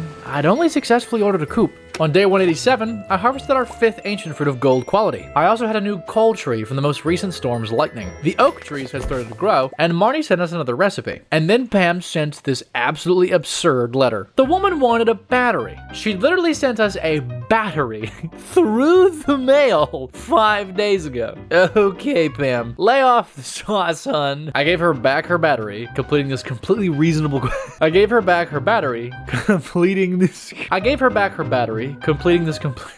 completing this completely reasonable quest line, before returning to Joja to fill the 3rd of 5 slots for this bundle. Then it was back to the cavern, as I still needed 8 more iridium ore for Big Willie. This time, I gave Big Purple Slimes high priority, as I knew they could and would drop iridium ore, and I actually got our first 4 early on this way. I also found another sad rock. Speaking of rocks, I was also attempting to pick up many rocks for Robin's stone quest, bombing rocks willy-nilly. And speaking of bombing things, I started stacking up mummies to farm out cloth and solar essence. And while we're at it, here's some proof of skill I'd finally acquired after 187 days of strife. Not a single one of these things touched me. This crab brought iridium ore totals to 5 of 8. Then I aggressively bombed this level in particular to finish things off. I stayed long enough to use the rest of my bombs for stone, snagging a little extra iridium for the road. I TP'd home, because who needs a road, and prioritized starting the smelting of these ingots over making it to bed, so we would have them in the morning for completing the boat. Despite passing out in a shed, Marlin found us in the mud at 3 a.m. I suspect Linus had something to do with that. Worse still, the iridium hadn't even finished smelting. I did notice, however, that strawberry wine was more valuable than other wines, and I'm not sure why. Strawberry wine! Yeah, okay, that makes sense now. I sold it all, queued up more, and started putting tappers on all our new oak trees. The comments also told me I could put sprinklers down on these spots in the greenhouse, and that they would still work, which I can assure you, I would have never guessed. I moved the crop plot to be in range of one of these new 4, so it would get watered as well, so my watering can days could once again be behind me. Little did I know, they very much weren't behind me, but not for any reason I could have possibly known. room. But now, in theory, the greenhouse was self-sustaining. You know what wasn't self-sustaining? These crab pots. I could not be bothered to check these things at all, and yet again, I had mostly trash. But I did officially give Willie 2 + 3 new shiny iridium bars for this anchor. Okay, but why is your anchor made out of a metal more priceless than gold? The boat would apparently repair overnight, so my patience was tested once again. I was quickly distracted, however, by the local angst personified. I really wanted to make the comments happy on this one, despite this man appearing just to be a giant stereotype, so I TP'd home, grabbed the saddest looking rock I could find, and ran back to him. Mission accomplished, folks. Sad boy has sad rock now. With interest in seeing the new fancy boat soon, I took to the mines and spent the entire rest of the day mining stone, fully clearing 5 low levels of the mines and getting all of this. Overnight, Robin pulled double duty again, hammering away, and the strawberry wine sold very well. Look at all that cash. Day 189 was a little weird, I'll admit. I didn't have time to record a whole new episode, but I wanted to see what was up with the boat. So I just went straight to Willie's to see if there would be a cutscene or something, but instead it was just now a room with a machine costing 1,000 G. And this looked like a whole new can of worms I couldn't open without more time, so I called it, effectively resetting this day due to time constraints. On the real day 189, I checked the greenhouse to confirm, and the sprinklers were performing flawlessly. Well, almost. They actually don't water the crop pot. Well, that's fine. Today, after these 2 letters, I went to Calico Desert instead. Today was the last day for Robin's Gather 1,000 Stone quest, and I wanted to clear it. I bombed very aggressively, doing my best to keep up with the time, with some rooms being more effective than others. But eventually, late in the day, we hit 1,000 stone gathered. I returned home, made as many bombs as possible to the proceeds, sold stuff, and smelted our plunder. And I noticed that right before winter, we'd just run out of hay. Good thing Morning had sent us 30 in the mail. That would give us 1 day to sort things out. The new coop was done as well, not to mention this thing, which had hatched. Void egg makes void chicken. Sure. I'd begun to pick up all the animal product processing machines, congregating them here, with plans to make a dedicated animal product processing shed. Robin also sent us a letter in reference to our resource rush completion, giving us a recipe for a new chest. I must admit, I was excited we could make a chest out of stone instead of wood, but I was a bit disappointed it didn't have any extra inventory slots or something else special. Still, it looked cool. I harvested the farm, moved the autogravers all closer to the doors of the farm buildings, and I noticed that our void chick had red eyes. Nice, okay, yeah, I think I'll just put this other egg over here for a while. I kept adding tappers to oak trees as I could, queued up animal products in this new area, sold a fair chunk of things we'd saved, and went to Marnie's to buy more hay for our hungry animals. But she wasn't home. Sorry, animals. I spoke to Robin instead, ordering a new shed for the animal processing station, then swung by the saloon for coffee, as the speed boost was just a needed status now. And finally, it was time to see where this new lass could take us. So I bought a ticket, and Willie took us south. Far south, where we docked on an island with a large volcano on it. And like magic, we'd arrived in a new area. On day 190, somehow, a whole new location had just opened up. No wonder this game has such a dedicated following. The developer was clearly dedicated themselves. This area quickly announced itself as being high level, as even something as trite as the worms rewarded multiple omnigeodes and multiple seeds. Immediately after, I encountered a boy in a tree who screeched like a bird and ran away upon contact. Okay, we're in for some wild here. There were giant turtles blocking the paths. Or I guess maybe these are tortoise? The only available option was to go east, so east I went. I encountered this small jungly area, which I impulsively cleared out, discovering the first of what would end up being so important, a golden walnut. There was also quite a bit of fiddlehead ferns in the area, not to mention this strange box, as well as discovering a mummified frog? Okay, what? There was a treehouse with the tree boy in it, but he just stood staring leerily. There was a parrot in here as well, which asked rather effectively for 1 golden walnut. Right, okay. I gave the parrot a walnut, and the parrot's excitement was parroted by the boy. He didn't seem to trust me, but the actual parrot did. At least enough to... 5 nutty stone in Fire Mountain. In Fire Mountain? Nutty stone, eh? I took that to mean there would be 5 golden walnuts in the volcano. In the volcano. I took that as my cue to go check on the turtle blocking the northern path, as that seemed to be the direction of the volcano, based on our bird's eye view, or should I say parrot's eye view, from before. But before I even got that far, I encountered this little flame guy. I decided to follow, chopping trees along the way, and encountered this broken bridge. I was confused why I couldn't repair this one like the one from the beach long ago, but then noticed 2 things at once. First was this rock to the west, shaking with screams for help behind it, and second, these perches, which were scattered around and looked exactly like the one the parrot in the boy's house had been sitting on. I was probably gonna have to appease parrots with walnuts and have them do everything for me, and this bridge was just one of many. Alright, walnuts it is. This tent was empty, probably something to do with the screaming rock. Further north I went, following the flame once more, rolling right up on a volcano that could just be walked into. Another concept was immediately presented, and I put this one together pretty quickly too. Now, I needed a watering can to progress, and I don't have one. I totally get it. Makes perfect sense. Absolutely computes. I totally see what I'm supposed to do here, but I don't have my watering can. I stepped back out, checking out the west side of the volcano and witnessing this lovely starry night. I also saw this suspicious ring of rocks and found a walnut buried there. I followed that basic pattern twice more on the way back towards the boat, earning 2 more walnuts. And so, without any way to progress further, I sailed home, juggling the processed goods, selling things, storing this strange frog, and heading in for sleep. I picked up my watering can on day 191, as we needed it again after all. We also hatched a new dino, so I began incubation on a 3rd. I sold a lot of things as well, since I was about to have to buy a whole lot of hay. Jody somehow once again ordered too much fertilizer, so I sold it for her. Then it was off to Marnie's to buy some hay. But the brutal truth slapped me in the face. One single piece of hay was 50G. 50G. And I had 22 creatures. And there were 33 days until the end of winter, during which I was going to get absolutely 0 grass, meaning I needed 726 hay. And thus, I spent 36,300G on hay. Ouch. I then went to Gunther to drop off this frog, but he didn't want it. I don't blame you, Gunther. I don't want it either. I figured it must all be self-contained then. Island item, island use. Back to the island I went, and I heard its music for the first time. I'd arrived too late in the day yesterday for it to play. I cleared out more of this jungly area, finding another frog, and I also found a secret path on the way back to the volcano with a walnut at the end. Plus, some of the trees here were mahogany trees, so say hello to an influx of hardwood. Back at the volcano, this time with my can, the water worked a treat. Just across the lava, I ran into new enemies. This one explodes and dropped pineapple seeds. I decided to check west at the start with a can, finding 2 more walnuts before returning and using the main doorway. And bam! Welcome to floor 1 of the volcano. A walnut popped out of a rock while I was mining the new stuff. Nutty Stone and Fire Mountain, eh? A flame like the one from before attacked me, and I found a new mushroom called a magma cap. This mines was different from either the mines or the caverns, as the way to the next level was not random ladders going downwards, but rather consistent doorways on the far north side of the level. We also found these things, called cinder shards, as well as new copper and iron nodes, all the while traversing the terrain dynamically with our watering can. Gold and iridium were down here as well, but they looked just the same as before. We also started finding these journal scraps, which began to tell the story of a marooned pirate captain who had made a life on this island. In this one, he mentioned the presence of fresh water, food to forage, fertile soil to work, and even his work on making a shelter. This got the gears turning, let me tell you. The creatures here hit rather hard too, but the loot was fruitful in exchange. Also, these things could just come out of the lava and spit at us.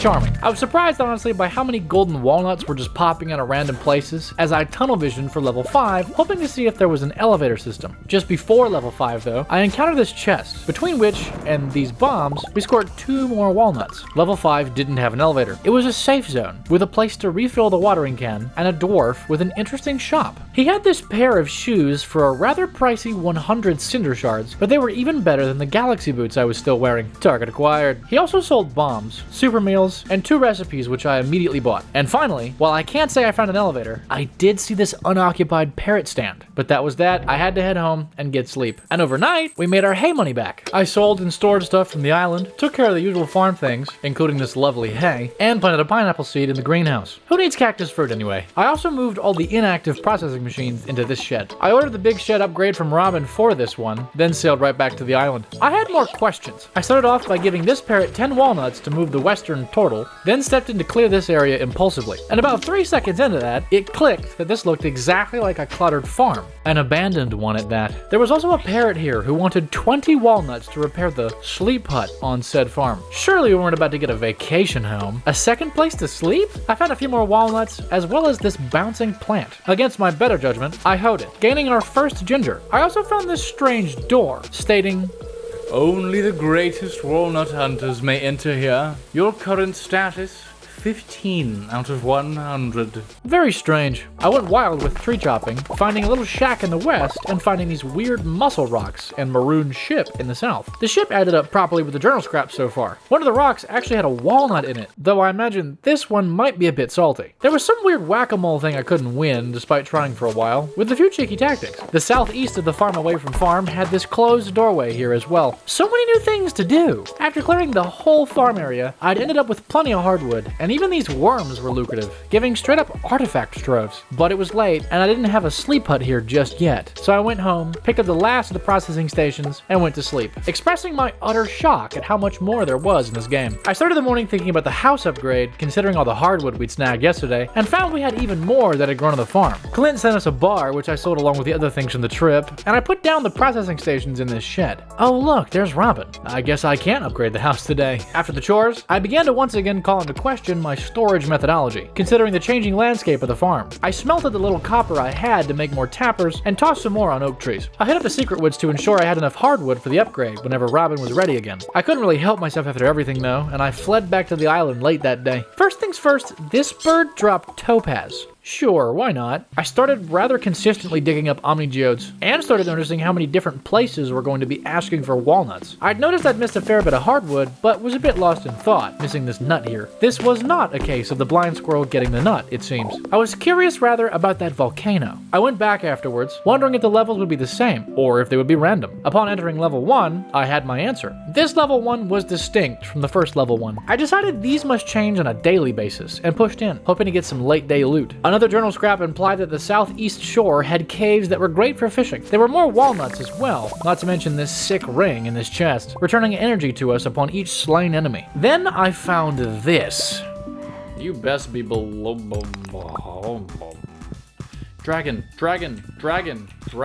With our new dragon tooth in hand, I pushed onward, running headlong into an angry floating computer. But in exchange, the loot was really quite spicy down here. I began to theorize that perhaps less mining and more running was the best course of action, as I had a feeling we were going up this volcano, not down, hence the lack of ladders. And I really wanted to know what would be at the top. I TP'd back home and slept, still in genuine shock all this was even in the game. In came our first big shed on day 194. I was still trying to cram as many new discoveries as possible into 200 days. And look how much room it has! The Spirit's Eve was tomorrow, apparently. Sounds like a free golden pumpkin to me. I chopped some trees on the way to Robin, but it was early, so I checked the quarry, somehow finding another prismatic shard. I also decided to make this totem with this new dragon's tooth in hand. At Robin's, I ordered the house upgrade, which she said would take 3 days to finish. I also swung by Pierre's to sell some things, and then it was back to the island because my curiosity was running rampant. I tried, but couldn't get to the southeast shore this way, but those journal scraps I'd read that from were being added to the secret notes section here. Noted. More omnigeodes, more ginger, and more nuts for this parrot, and suddenly, we had a bridge. I went for the resources first. That dude behind the rock could wait. I found another journal scrap about walnuts, essentially saying 2 key things. Get your slingshot, and if you see a nut, you can get the nut. Then I helped Rockboy. My iridium pickaxe was surprisingly ineffective, but a bomb got the job done. Introducing Professor Snail. The guy had apparently been behind this rock for weeks, eating mushrooms to survive. He seemed the archaeological type, so I planned on giving all the strange and specific bones and mummified who's its whats I was finding to this guy. I snagged this guy's remaining meals he didn't eat and brought him some dead pieces of things for what was apparently his field office. He talked a lot about wanting bones, so I gave him bones. The layout of his desires was incredibly intuitive. He also had a survey here asking for a report about how many of this type of flower were present on the island. Bro, what? No thank you. I found a few more walnuts instead, finding them in some fun and strange places, but still couldn't figure what was going on with this barred entrance in the volcano. Perhaps this was the answer to the level progression? No, maybe it was a one-way fast exit mechanic? I still wasn't quite sure. I tried giving this box in the jungle some random items, but none were accepted. Finally, I decided to try speaking to the boy in the treehouse again, and this time, we got a cutscene. We first learned that the boy could understand the birds very well, and subsequently were given the chance to ask some questions. I chose the careful versions as I didn't want to set the kid off, but in short, he too had been marooned here, losing his parents in a storm, and his age was unknown, being measured instead in number of walnuts eaten. I'm clearly very young on this island, as I personally have had very few walnuts in my life. Just before we left, we learned his name too. The boy's name was Leo. I of course left him a piece of cheese and started back towards the western shore. We'd found another journal scrap in the volcano that looked like this, and I wanted to see what it was about. But instead of treasure, I found this woman. I'll quickly paraphrase her dialogue here and tell you that she was the pirate captain's wife, and she wanted something to remember her late husband by so she could leave his bones behind comfortably. So she handed us this war memento saying she didn't know how this would help us help her, but that it would help us help her. Okay. Sure. I took this moment, speaking of keepsakes, to finally say goodbye to our sturdy ring. It put in very much work, but now we return this bug meat to the earth, at least so I could fit this thing into my inventory. This gave us an official quest, which also told us the woman's name. Birdie. I looked around a bit to make sure that this X marks the spot had just been about this woman before grabbing more ginger. I struggled for a while to try and interact with this memento, but it simply had no interaction. I TP'd home, baffled once again by the depth of this game, and got more much needed sleep. Day 195 started with some charity from Lewis, before smelting some copper bars for tappers. I made one with a bar I already had, placing it and chopping down the mahogany trees that had matured. And while harvesting the farm, I had a few thoughts. The first of which was confusion, as to why I just paid somebody money and supplies to upgrade my house, and they weren't here upgrading my house. And the second of my concerns was this war memento. Perhaps with Kent being the obvious veteran, I could get answers about it from him? And third, this thing was an adult now, and was even creepier than before. Creepy or not, it had already laid 2 void eggs, so I couldn't really complain. The animals also didn't hate us anymore, so that's a plus, but they had disliked us for long enough to not lay big eggs once again, which, as it turned out, I needed them to do. I needed to sell a not big white egg, as well as a void egg for the collections tab. So let's call it a tactical mistreatment and pretend it never happened. I also queued up our first void egg in a mayo machine, expecting the delightful void mayonnaise I'd read about long ago. I'd intended to go to Ginger Island today, but the Halloween event was being set up, so I couldn't actually get to Willy, and I didn't want to use my one island totem. So instead, I doubled down on the farm, collecting preserves, lots of strawberry wine, and remembered I had a bunch of food in my fridges. I subsequently took the food out of these fridges and put them in wooden boxes in a shed instead, and got to thinking that might be the opposite of what I should do. Perhaps I should be storing the food in the fridges instead of all this being out here in chests. It's day 195 and I'm only just now thinking this up. Unparalleled intellect, ladies and gentlemen. Anyway, I collected our first void mayonnaise, which... A thick black paste that smells like burnt hair. Minus 75 energy. What the hell? Why in the world? Yeah, doesn't that sound tasty? I sold a few things, including mayo and those eggs I mentioned earlier, before heading back to the mining shed to grab more copper. Copper was in fact becoming the big problem. I wanted to make kegs, I wanted to make more tappers to make oak resin to make kegs, and I wanted to make more mayo machine and cheese press. All 4 of those things have copper in their recipes. I decided, considering the necessity of oak resin for big money keg times, that tappers was our best use of copper for now. I queued up melon jelly as well as more strawberry wine before heading over to the Spirits Eve festival. I quickly deduced this was essentially a rerun, so I ran through the maze, grabbed the golden gourd, and skedaddled back home to sell it for whatever it would be worth. I didn't sleep that well though, as I was too busy doing the math on void mayo and hearing extremely strange sounds. Well, I mean, you know, what? I was also told to spam click on this moon, which apparently got mad in response? What a game.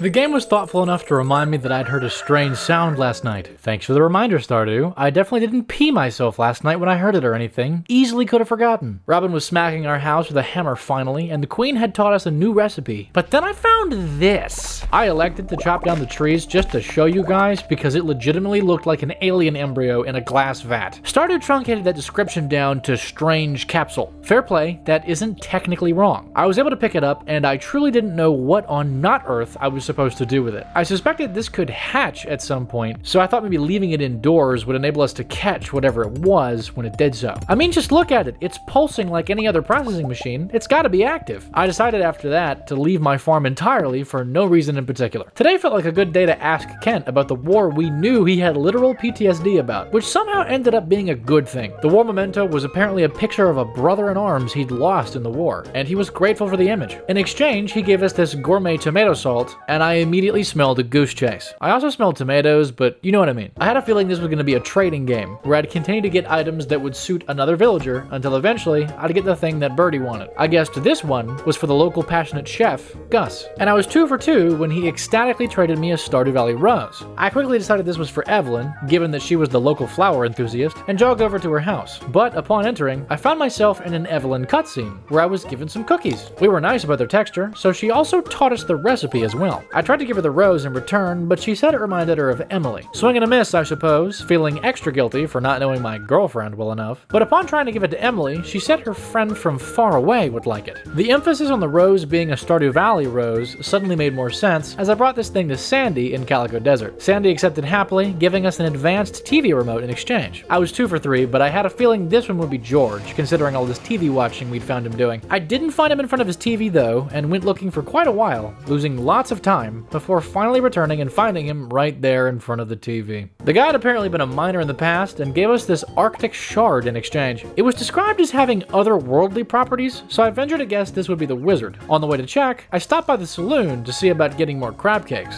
but there weren't any. They were long gone, and I was so sad about this. No! My speediness!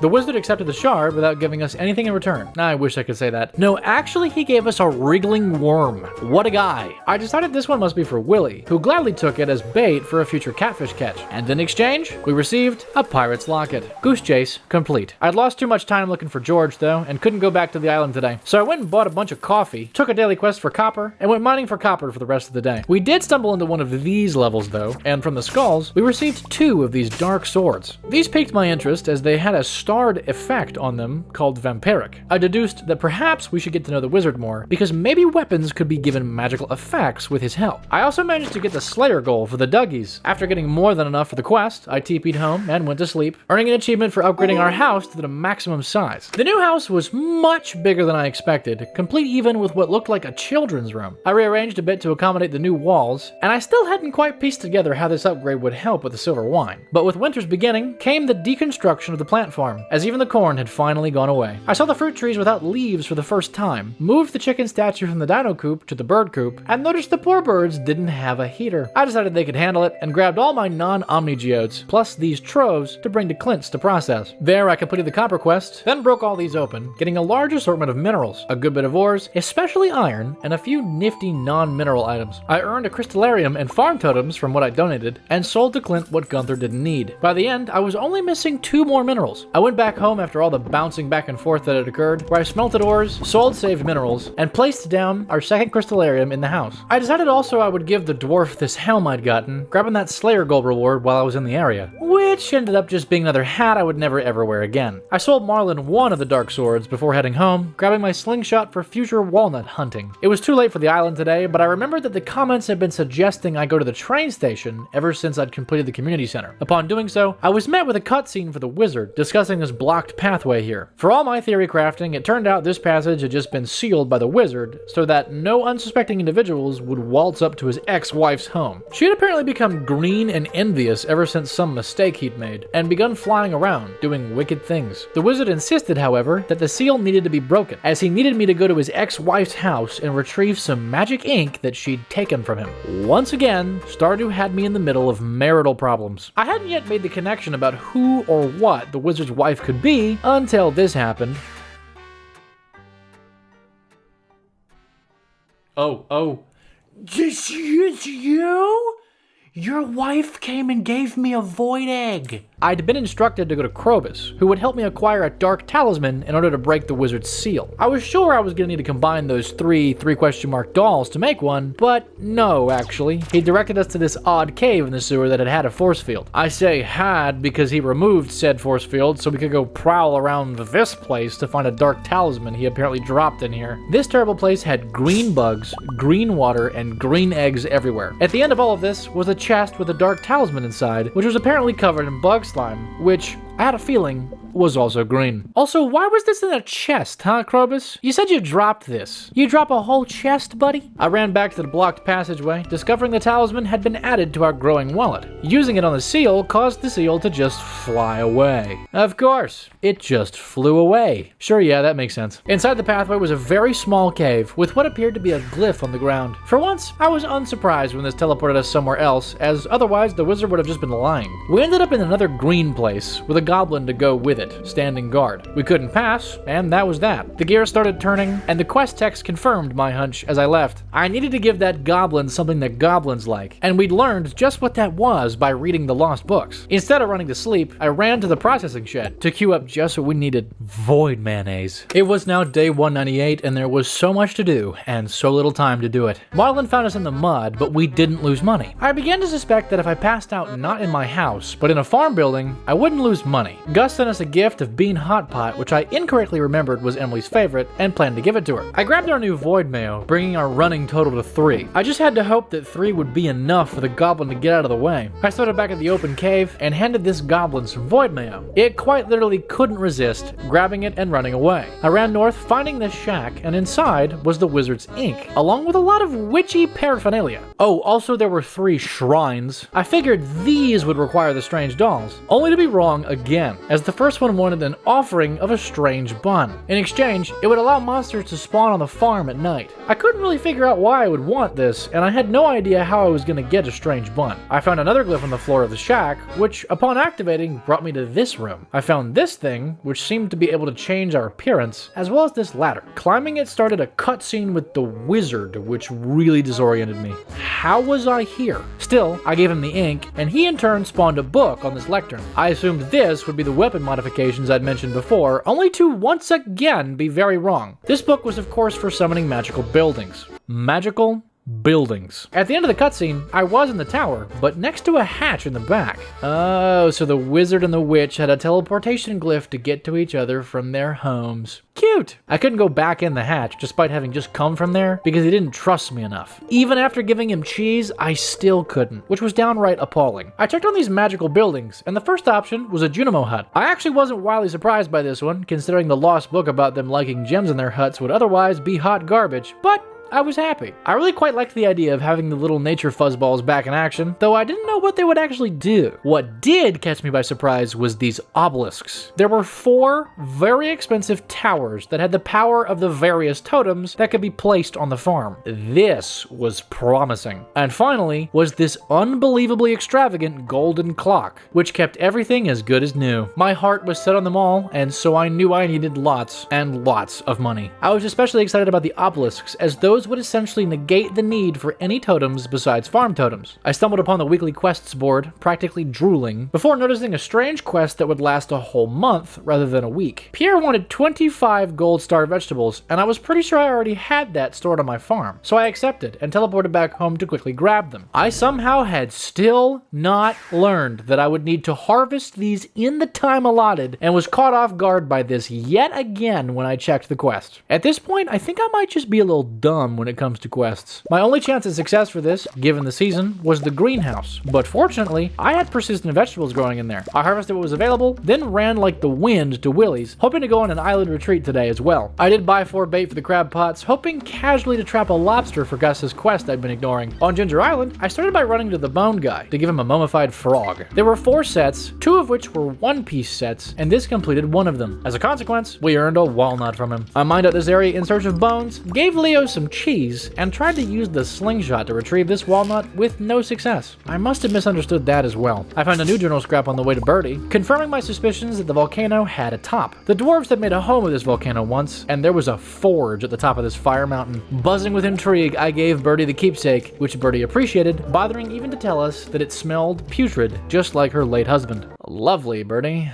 Lovely. I comforted her in her devoutness to her old man, and in exchange for the peace we brought her, she jumped. She also taught us how to make fairy dust, and gave us 5 walnuts. I tried to give her another gift after that was all over, but she wouldn't accept. In fact, she wasn't in the socials tab at all, which I found kind of sad. The comments had pointed out that I'd made a mistake with the previous X marks the spot here, but not how so. On second glance, I realized I was indeed a bit south, so I went a touch north and dug again, this time netting another walnut and some new tackle. I also remembered around this time to grab the walnut from behind a tree I cut up here, and also found one on the west coast over here. According to this weird door, we'd found 34 walnuts so far, which got me wondering how many of them I would or could get from the volcano runs. I learned on the way home that fairy dust worked a lot like the fairy dust fairies had sprinkled on our farm in the playthrough, instantly completing a given product. Back in the valley, I gave Emily the hot pot, which she only liked, much to my dismay. I gave cheese to everyone in the saloon before strolling home, reflecting on the incredible amount of things I got wrong today. Today was a day for some shenanigans, as time was running short. After the usual suspects of the farm, I decided I wanted to try and run through the whole volcano. So I went straight to Willy, harvested, sold from, and rebedded the traps, and bought a ticket to the island once again. I entered the volcano with zero hesitation, zero concerns, and one plan. Run. And run I did, with flames swarming the whole way, but I had the power of cheese and coffee on my side. I stayed fast, and anytime I was hurting, I snacked on a piece of milk mold to stay hardy. I made level 4 by noon, noticing a dragon's tooth, causing a brief deviation from my reckless strategy. I quickly returned to my nonsense once I'd claimed the tooth, reaching the shop where I bought super meals. These, as it turns out, increase speed, which was a really big deal. Now zooming at Gen Z speeds, I refrained from ignoring chests and breakable loot things, netting some interesting things like this curiosity lure. I also took a moment to appreciate the lore with all the big gears and dwarvish constructions and ruins around the levels. At level 9, however, things were a little less ruined. There was a chest on this level with a walnut prize inside, and a fully functioning dwarven trap. I braced myself for even worse on level 10, but there was no level 10. We had reached the caldera, containing 2 walnuts, lots of lava, a chest with a prismatic shard, and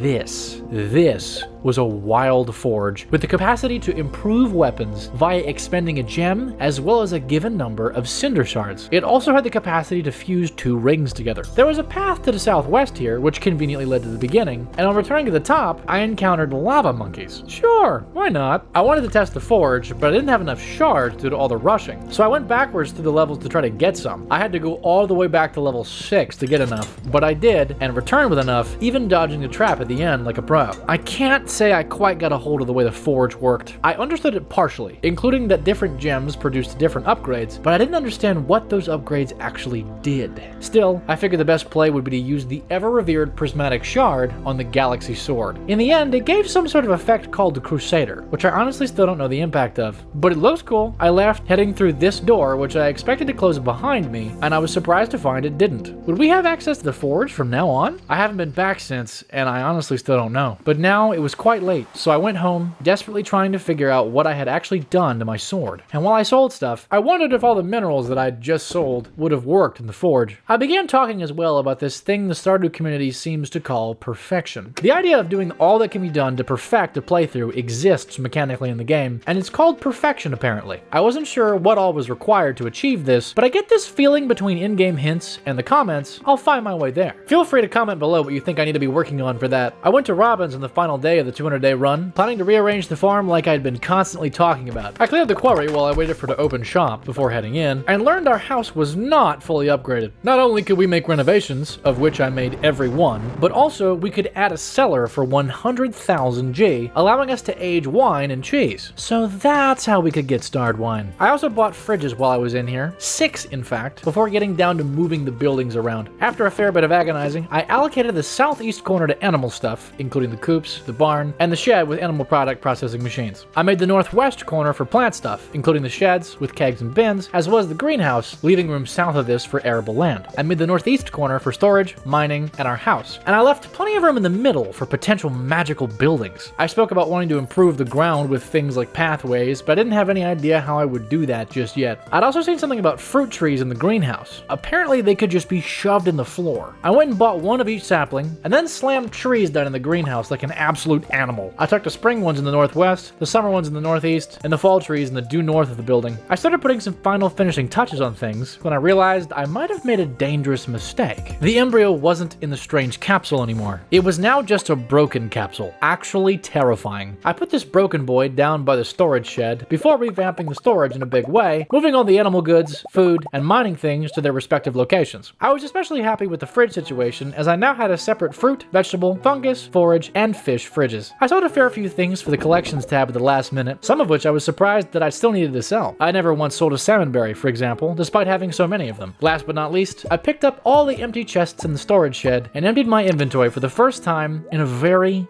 long time. Sleep came easy that night, but not too easy, as we'd done so much, but there was yet still so much more to see. I'd come so far from the cluelessness of the early days, but yet, my big goal of beating the game blind, which I'd learned at this point meant achieving perfection was still nebulous. I had no idea what would be required, but I knew the only way I could possibly find out was to keep doing things. So I did exactly that. Day 201 started with a reacclimation to the valley once again, this time with a letter from Rasmodius asking for an iridium bar. So I started things off as an errand boy once again. I should mention really quick that the game had a large update between day 200 and 201, so there were lots of new things to find and do. I decided to start with the quests I still had, and harvested the greenhouse for Pierre's quest, and grabbed enough from my stores to turn in ahead of time. I started noticing the little improvements, like no more black bars on the sides of the screen here, and winter clothing on the villagers. I tried to give Pierre his vegetables, but he hated them, of course. I read the quest this time, and tossed some corn in there to get the job done. Lucky for Gus, there was a lobster all ready to go down at the ocean, and he accepted it in hand like a normal person. With that, only harvesting a few quality crops remained on the quest list. I decided to tackle this cellar sooner rather than later, since I really wanted to crack the Joja mystery, and cooked a pepper popper for speed. A new lizard hatched. Bah! What a great name. Welcome to the team, Bah. I got back into the rhythm of animal product processing, as I wanted cheese to make more poppers for speed for later. I also started converting my coffees into espressos, since it seemed to be a bit more efficient. I sold some things for collections, and noticed that for some reason I had a heater in my shed. I'll never understand myself. I also sold a bunch of stuff from the greenhouse, moved a few things around, and learned during sleepy time that mystery boxes can now be found. Mr. Chi was up to shenanigans again. Marnie sent me this letter about adopting more pets, but I was barely taking care of the animals I already had. I'm probably not gonna do that. Let's water that bowl I never forget about. Look, a mystery box. I finished off that last quest and collected the newly colored strawberry wine. I saved one and sold the rest, both for the cellar project, and topped off the kegs. These mystery boxes had to be broken like geodes at Clint's, where I got a couple random items. I'd also finally noticed that I could buy coal from Clint, so I made an investment. Back home, I tested a strange theory. Maybe we have to like stock our ponds with a void egg, because like maybe void eggs hatch into chickens if they're hatched in the air, but they hatch into salmon if they're hatched in water. I was really struggling for that void salmon, but it wasn't to be. There was this new menu tab for the animals, and the past wallet had been converted to this powers tab, and where the wallet had been was some new info. I made some new kegs. Spoiler alert, you're gonna be hearing a lot about kegs soon. I chunked a few of the things I'd been saving in the bin before sleep, snagging almost enough for that cellar. I found another new feature on day 203, this prize ticket, which I could redeem in Lewis's place, where I earned my first powdermelon seeds. I stopped in Pierre's, only to find out he was scalping those vegetables I gave him for an absurd price, and the villagers weren't too happy about it. I quickly sold him my blueberries and left, before anyone could get mad at me too. I took the money to Robin and ordered the cellar, and was absolutely shocked to learn I didn't have to provide all the construction materials too. I took another look at these powers. That kinda looks like a spring onion. I made a little temporary farm for the powder melons, which wasn't exactly efficient. I'm gonna pretend like I didn't just do that. I started looking what I still needed to ship for the collections. What is this? Egg. I also noticed what looked like caviar appeared to be in the list, notedly next to the duck feather and rabbit's foot, so I assumed it must be dropped by a farm animal, and the only animal I could think that would drop something slimy looking. Do I need to get a slime hutch? So to the desert I went, with hopes of iridium to build one of them hutches. I noticed this weird thing at the entrance to the caverns, but couldn't figure it out just yet. Also, thanks to the comments, I knew the Crusader effect I'd got on the sword kept mummies from reviving. I scored a mystery box and a monster compendium from this slime, which upon reading, gave a permanent small chance of mobs to drop double loot. 1.6 is nifty. I didn't get enough iridium worth even showing, but I did get a new mini shipping bin from Pierre. I went to check on the price of bombs from this dwarf, and decided they were too expensive. But this big stone chest recipe, a must-have. It could apparently hold nearly twice as much stuff, and that sounded useful. Then, as I went to go to the desert, I realized today was the Festival of Ice, so Pam wasn't there to drive me. I popped into the festival, but decided I'd rather get back down to business. I got a new lizard on day 205, Zopeak. Actually remembered the animals, and stocked up on more pepper poppers for speed, along with a few life elixirs. At the desert, I bought a lot of desert totems. Hooray! No more waiting on the token alcoholic. I also noticed this quartz for bombs trade I plan to take full advantage of. I went back to the valley to see Clint, because I wanted to get the last two minerals I was missing before I traded all these Omniboys away in the desert. I managed to get both with 10 geos to spare. Minerals, check. I took one of them totems for a spin, bought 2 artifact troves with the remaining geodes, and drove the bus myself back home. I got 1 new artifact from him, turned it in, and moved a bunch of things around in the museum to try and organize things. I took this new quest from Caroline asking for a shipment of 100 pieces of ginger, and grabbed some sleep early so I could get cracking on the morrow. And next morning, I saw these stairs. So now I've got a cellar with casks for aging stuff, like this wine. Then it was caverns time, with what looked like some new floor variants, as well as this little guy who dropped an iridium bar. A whole bar? The luck sharply turned after this, with no ladder popping for a few hours in-game, so I decided to bail with my new bar. I bought my first rabbit, and a new cow and goat, as I'd never sold a small milk of either type. I also messed around with this big tree, but couldn't figure out why my cursor changed over the top of it yet. There was this new worm type that when Doug gave powder melons, and Robin now had this community upgrade option to build Pam a house, but that's expensive. I'd come to check the price of a hutch, and it looks like I need more stone and money. This is when I decided I was tired of being broke. I sold everything. Well, except the pumpkins, hops, and wheat to use with kegs, but basically everything I'd been saving went in this box. My hope was to get a whole lot of money, with which to invest in a strategy to never have to worry about money again. The greenhouse was no exception, where I harvested my first pineapple and sweet gemberries. The description made me think of that statue in the secret woods, and I planned to— I forgot to not sell them. Okay, that's fine. Never mind, that'll have to wait. Is this... I am being forsaken. It sounded kind of like a tree maybe got knocked down. I queued up one thing of beer in this new keg on the next day, and decided to take all this money to the scariest place in the game. I saw this prismatic shard trade, and went ahead and traded all my quartz for bombs, before heading into the caverns to hit that 500 stone target. Along the way, I found this secret note from Grandpa, saying he'd left a special secret compendium for me somewhere in the valley. Curious, very curious. There were a couple close calls, but I managed to avoid throwing away any money, and came away with this decent chunk of iridium for my troubles. I was informed about a squid fest starting on day 208, and was reminded of the menace that is crows. I threw some rocks and other things at Robin to get a new slime hutch underway, and the game had mentioned some kind of bookseller thing being here, but despite this very obvious sign, I could only think to check the museum. Guess it is a blind playthrough after all. I checked out this Squidfest thing too, but decided this could wait till tomorrow. At this point, I decided to start using iridium to get more iridium. In other words, I wanted to make more Crystalleria, which would require iridium, to produce gems the desert trader wanted, to buy stuff to make getting iridium easier. I added a scarecrow to this atrocious farm, and tested out this flute block I'd gotten as a museum reward. I TP'd to the desert trader to check what gems to produce, and resolved to make diamonds, rubies, quartz, emeralds, and jade. And I bought 10 artifact troves before driving myself back home. I saw the gems I didn't want to produce, then I went back because I was confused why I hadn't seen a jade trade. This is when I realized her trades changed throughout the week. I went ahead and bought a few things while I was there, and started production once I was home again. Stone. That's good news. I decided to craft a few tappers for these trees and began to hatch a strategy. I used all the iridium and half the found stone on more Crystalleria and queued up exclusively jade in these 5. I polished off the day purchasing this dwarfish safety manual from the dwarf, which would reduce the amount of damage I take from bombs. I also definitely didn't get distracted and pass out. That'd be ridiculous. Willie asked me to catch him a lingcod, and I harvested a few oak resin from the fledgling orchard. I popped those troves and snagged 3 more artifacts for the museum. Only 6 artifacts to go. Back home, I visited the that I constantly ignore. Then I went fishing for squid. I managed to catch all 10 for all the prizes and got all these things from the experience. I read the book immediately for perfection purposes. Marlon dropped by in the morning to give us a slime egg. Probably because I now have this hutch built, baby. Caviar, here we come.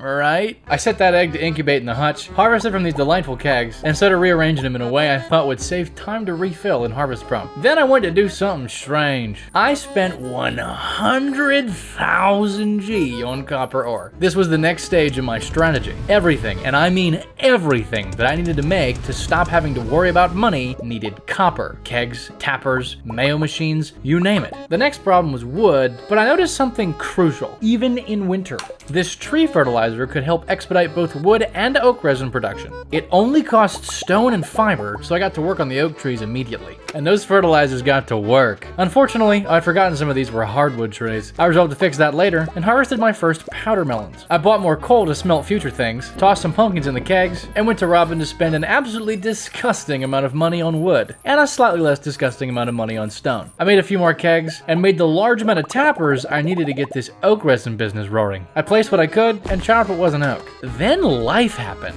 I think I hear the weather siren outside. That is the biggest storm I have ever seen here.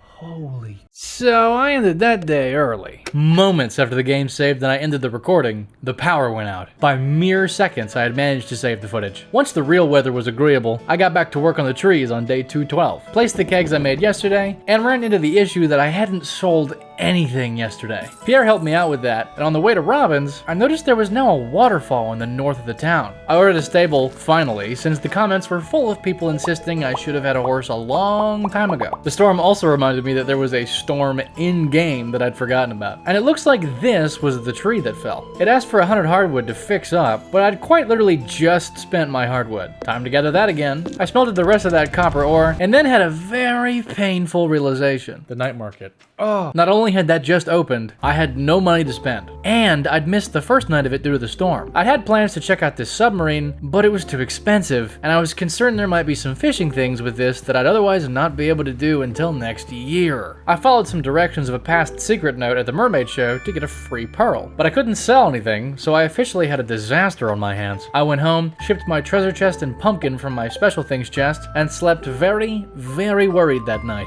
I started the day tending to the orchard, which I was beginning to pave to hopefully reduce stray seeds from getting in the way of growth. But my mind was on the market. Due to the real-world extreme weather, I decided to make an exception to the golden rule and did a quick Google. There are in fact 3 exclusive fish in this submarine, and we must get them today. I packed everything I had for fishing, bought some of this new deluxe bait from Willie, and with my best stuff in hand and dish of the sea in my stomach, I reeled in the midnight squid, the blobfish, and the spookfish. Phew! That was close. Submarine fishing? Check. I snagged this artifact while fishing for more, just in case. I headed back up at midnight and checked these shops before leaving. Caviar. What? Okay, rare seed. What a fantastic bailout. 2 things I really needed right here, and I actually had the money to buy them. I suspect the spirits of the real world were in good humor today. The cured roe of a sturgeon fish, considered to be a luxurious delicacy. I completely failed. That was not anything to do with slime. Well, good thing we know now. I turned in the sturgeon roe before I could possibly accidentally sell it. I planted the new rare seed in the greenhouse and greeted the new addition to the farm, Grover. Yeah, this was undeniably fun. I did a little more new tree work with my new buddy overseeing the efforts before we went to go rebuild this tree. Oh, actually I made a home. If I'm capable of this, why is Robin building all the farm buildings? I rode for Robins, who asked me if I had a nice walk. Joke's on you, Robin. I didn't walk, you resource-stealing little mother. More wood I purchased for more tappers and went fishing for Willie's lingcod request. Then I handed him a raw fish in the middle of the saloon. I did a little more fishing, hoping for some algae for another plan I had cooking, before heading home to make a box for saving fish. Turns out most of my special things box was actually just fish anyway. More tappers! The trees were looking good on day 215, so why not do some more? I planted every single tree seed that I had to create a massive amount of wood. I had to cut down the outside fruit trees to make room, and was shocked to learn they dropped their respective saplings. I crafted as much tree fertilizer as I could, but it wasn't nearly enough. Gus asked me for a coconut, and a raccoon thing moved into this tree house with a request for these things. Sure, okay. Guess I'll start baiting these traps again. I went to get Gus's coconut on day 216, and I began the project of figuring out what items were available on what days from the desert trader and from Sandy's shop, because I was really hoping somebody would sell tree fertilizer. I also chopped the trees down here for a little extra wood. I bought even more resources from Robin, this time stone, so I could make more tree fertilizer. I went to Cleanse to process more mystery boxes. I just got 2 mystery boxes out of a mystery box? Okay, that is weird. I ended up getting a lot of useful things out of these, and I brought Gus's coconut. I TP'd back to the desert, spent some gems how I could, and came back home. Because I was honestly just enjoying flexing my totems. It made me feel powerful. Then I went back to the desert, and did a proper caverns run. I had a chest level with 2 iridium bars in it, and I carved myself a nice spot to sleep for the night. We're gonna sleep next to the algae. Linus found us on level 55. Thanks, buddy. The small milks are ready to go, because the new animals hated me. Yay. The spirits were very displeased today, but I didn't really care. I did a little trading, learned Sandy sells ice cream on Sundays. Sunday. And went to the caverns again to find out just how displeased those spirits really were. I got a slayer goal for these things, a secret note about feeding raisins to Junimos, and even there's a pink cake in that slime. What? But considering I only made it to level 25, I suspected the spirits really were quite upsetty spaghetti today. I did at least get some new copper, 1 new crystallarium, and a new dino baby named Lemme. The spirits were very displeased again on day 218, so what better day to process some geodes and go back to Skull Cavern, right? I did find that artifact I'd lost a while back, and got an interesting reward. Magic rock candy? Yeah, we definitely gotta get more of that. I also, for some reason, repurchased this book from the dwarf and read it again. I didn't get a you learned a new power notification. I'm such a little peanut sometimes, I swear. Sandy's Monday item was coconuts, and the trader's was hay. The caverns definitely felt displeased, as it were, but I made the best of it. I'd rather just be a healthy man. And you know what healthy men do, we just chug ice cream by the cone. I also jump in random holes, that's a good way to strengthen your knees. Become one with the earth. I found carrot seeds down here, and had a little nap with this guy. But I came away pretty good with the ore this time. Take that, spirits. Also, look at the trees. I did a little more work on them, dropped off a gift to Leia for her birthday, and magically disappeared immediately afterwards. Wait, Leah? Nah, I'm sticking with Leia this time. Sandy still didn't have tree fertilizer, but the trader had something close. Fiber for stone. So now I could just keep mining, and eventually get all the tree fertilizer I needed. That's close enough for government work, baby. Let's grab some stone. I snagged a new artifact while I was back in the valley, and then converted all my stone into fiber, because I need them trees to grow. Then I went back to get more stone. I had this really lucky chest room with 5 mega bombs, and one of these crabs dropped a lucky ring. Plus 1 luck sounds good to me. I'd been told it was a very happy day, and I was feeling it. I also managed to snag the monster goal for these little iridium impersonating fiends, and the iridium grind was getting good. I may have just... Yep.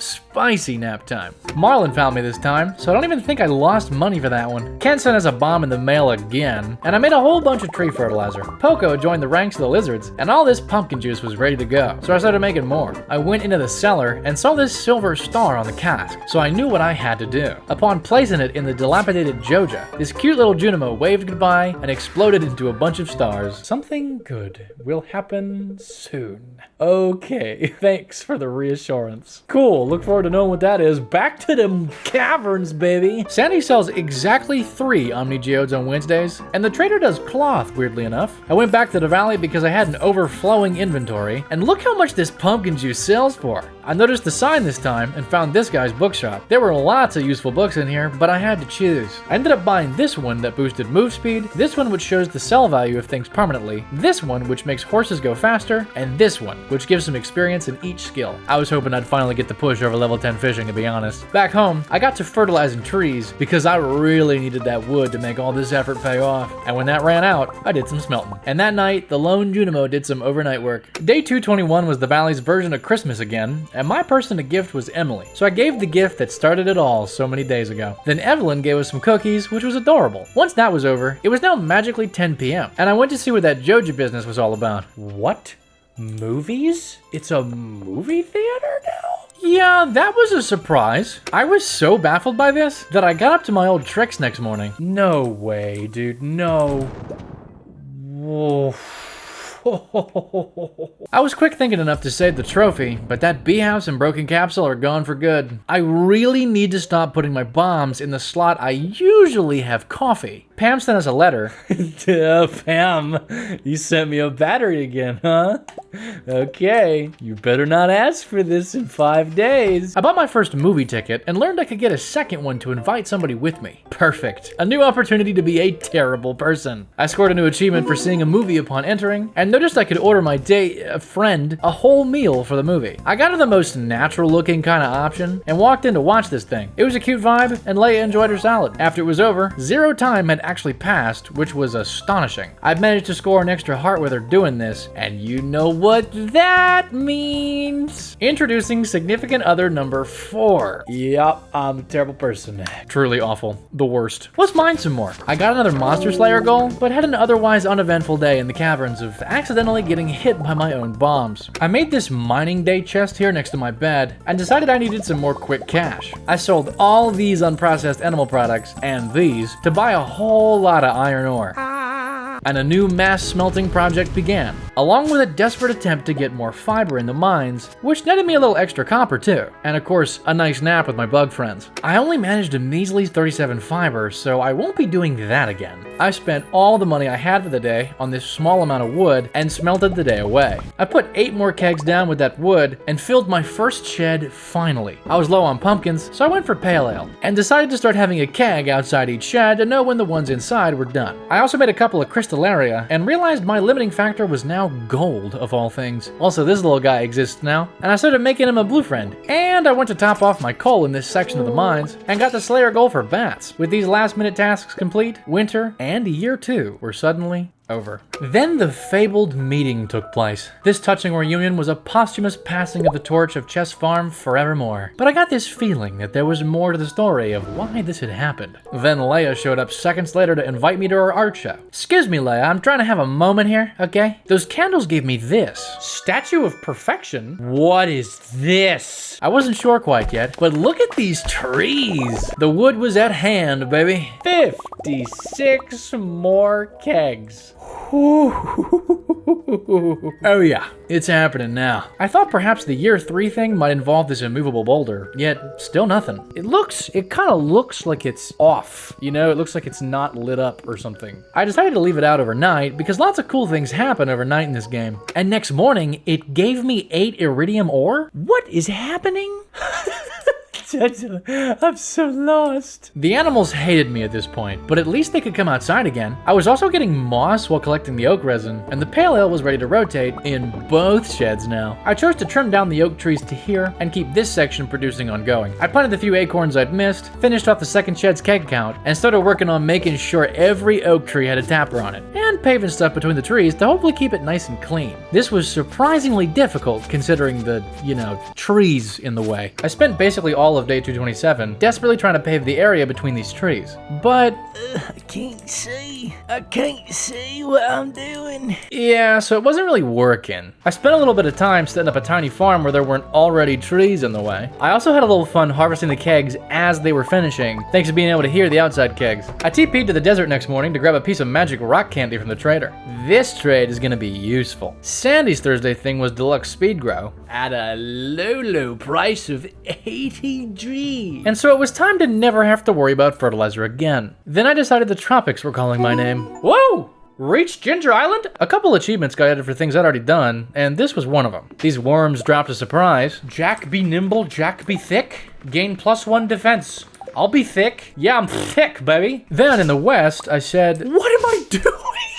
This was my painful realization that I could have just come here for fiber and wood all winter long. I'm stunned by my stupidity. I went walnut hunting, which was why I'd come here, and stumbled into this room. It was a musical memory game, which I definitely didn't fail twice. I have a great memory, I swear. So on my first try, I earned 3 walnuts from this dude. I also found a weird little secret path to the east of that, and snagged a 5th nut for the day. And now that I had so many, I made a purchase. With that flurry of parrots, a shipping bin and this new home away from home was open for business. And for the first time ever, I awoke in a different home. The nut hunting was paused when I encountered this big frog in a cave, who asked us to... You must grow for me that sweet delight which is both pink and juicy. Are you talking about melons? Frogs only want one thing, and it's disgusting. In the East Jungle, I noticed a correlation between this, and stumbled into this area with 4 pedestals and some kind of riddle. I had no idea for this one, but I figured dark clouds cry meant I had to come back when it was raining. This guy existed now, but the price was so high. Maybe those kegs will save the day? I took the time to finally count the number of these pink flowers on the island and found this interesting note about the forge along the way. I whiffed on the count apparently, so I had to wait till tomorrow to try again. So on the next day, I guessed 1 higher, and the guy literally spawned 1 in to make it right. Cheeky bass, you largemouth bass. And now he wanted me to count starfish.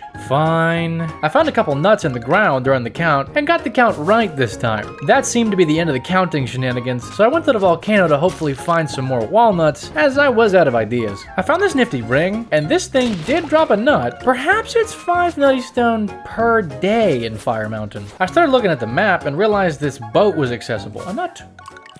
That's fair. I still couldn't go east yet, so I purchased this Parrot Express thing, hoping for access, but alas, it only took me to places I had already been. I decided to head home to get fishing equipment, since I hadn't really done much of that here yet, and grabbed this potato keg quest from Pam. Before bed, I threw coconuts and ginger in kegs to make what I assumed would be coconut wine and ginger ale, and I definitely made it to bed.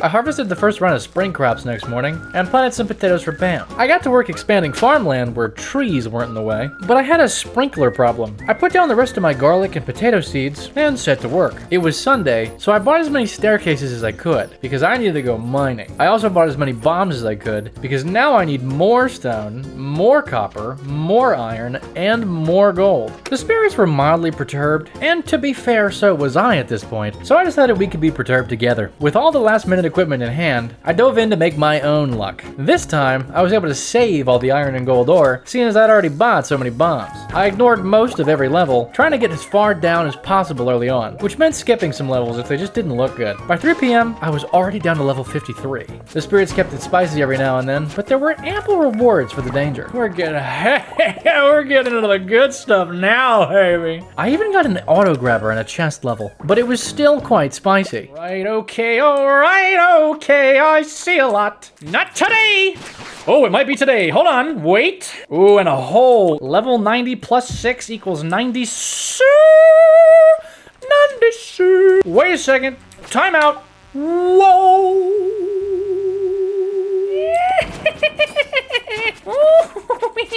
Yeah, it was a lot. She left us some burgers on level 100. Okay, just as I was running out of bombs, I found this turban I couldn't carry, but I could wear. The moment I put this thing on, my luck finally ran out. Oh yeah. Oh no! Oops, guess that's the end of that run. But hey, look at all this loot. I spent day 233 smelting the ores, fertilizing trees, clearing out the extra stuff, watching slimes do whatever that is. I bought what little coal I could and managed to smelt everything except the iridium. I did a trader run for fiber, got a new dino named Canoe, and then I stumbled into the village, where Leia was having an art show in the rain. The first was just an unnamed sculpture of a woman, but this one's called Post-Dimensional Null Space. Leia also announced we were special friends, and I could feel the glares from you and you and you. Anyway, I patched in some sprinklers for the starter farm, read this book while trying to manage the oak orchard, and got so frustrated with this orchard. It had these random blockages I couldn't see in it, keeping me from putting more tappers on the trees.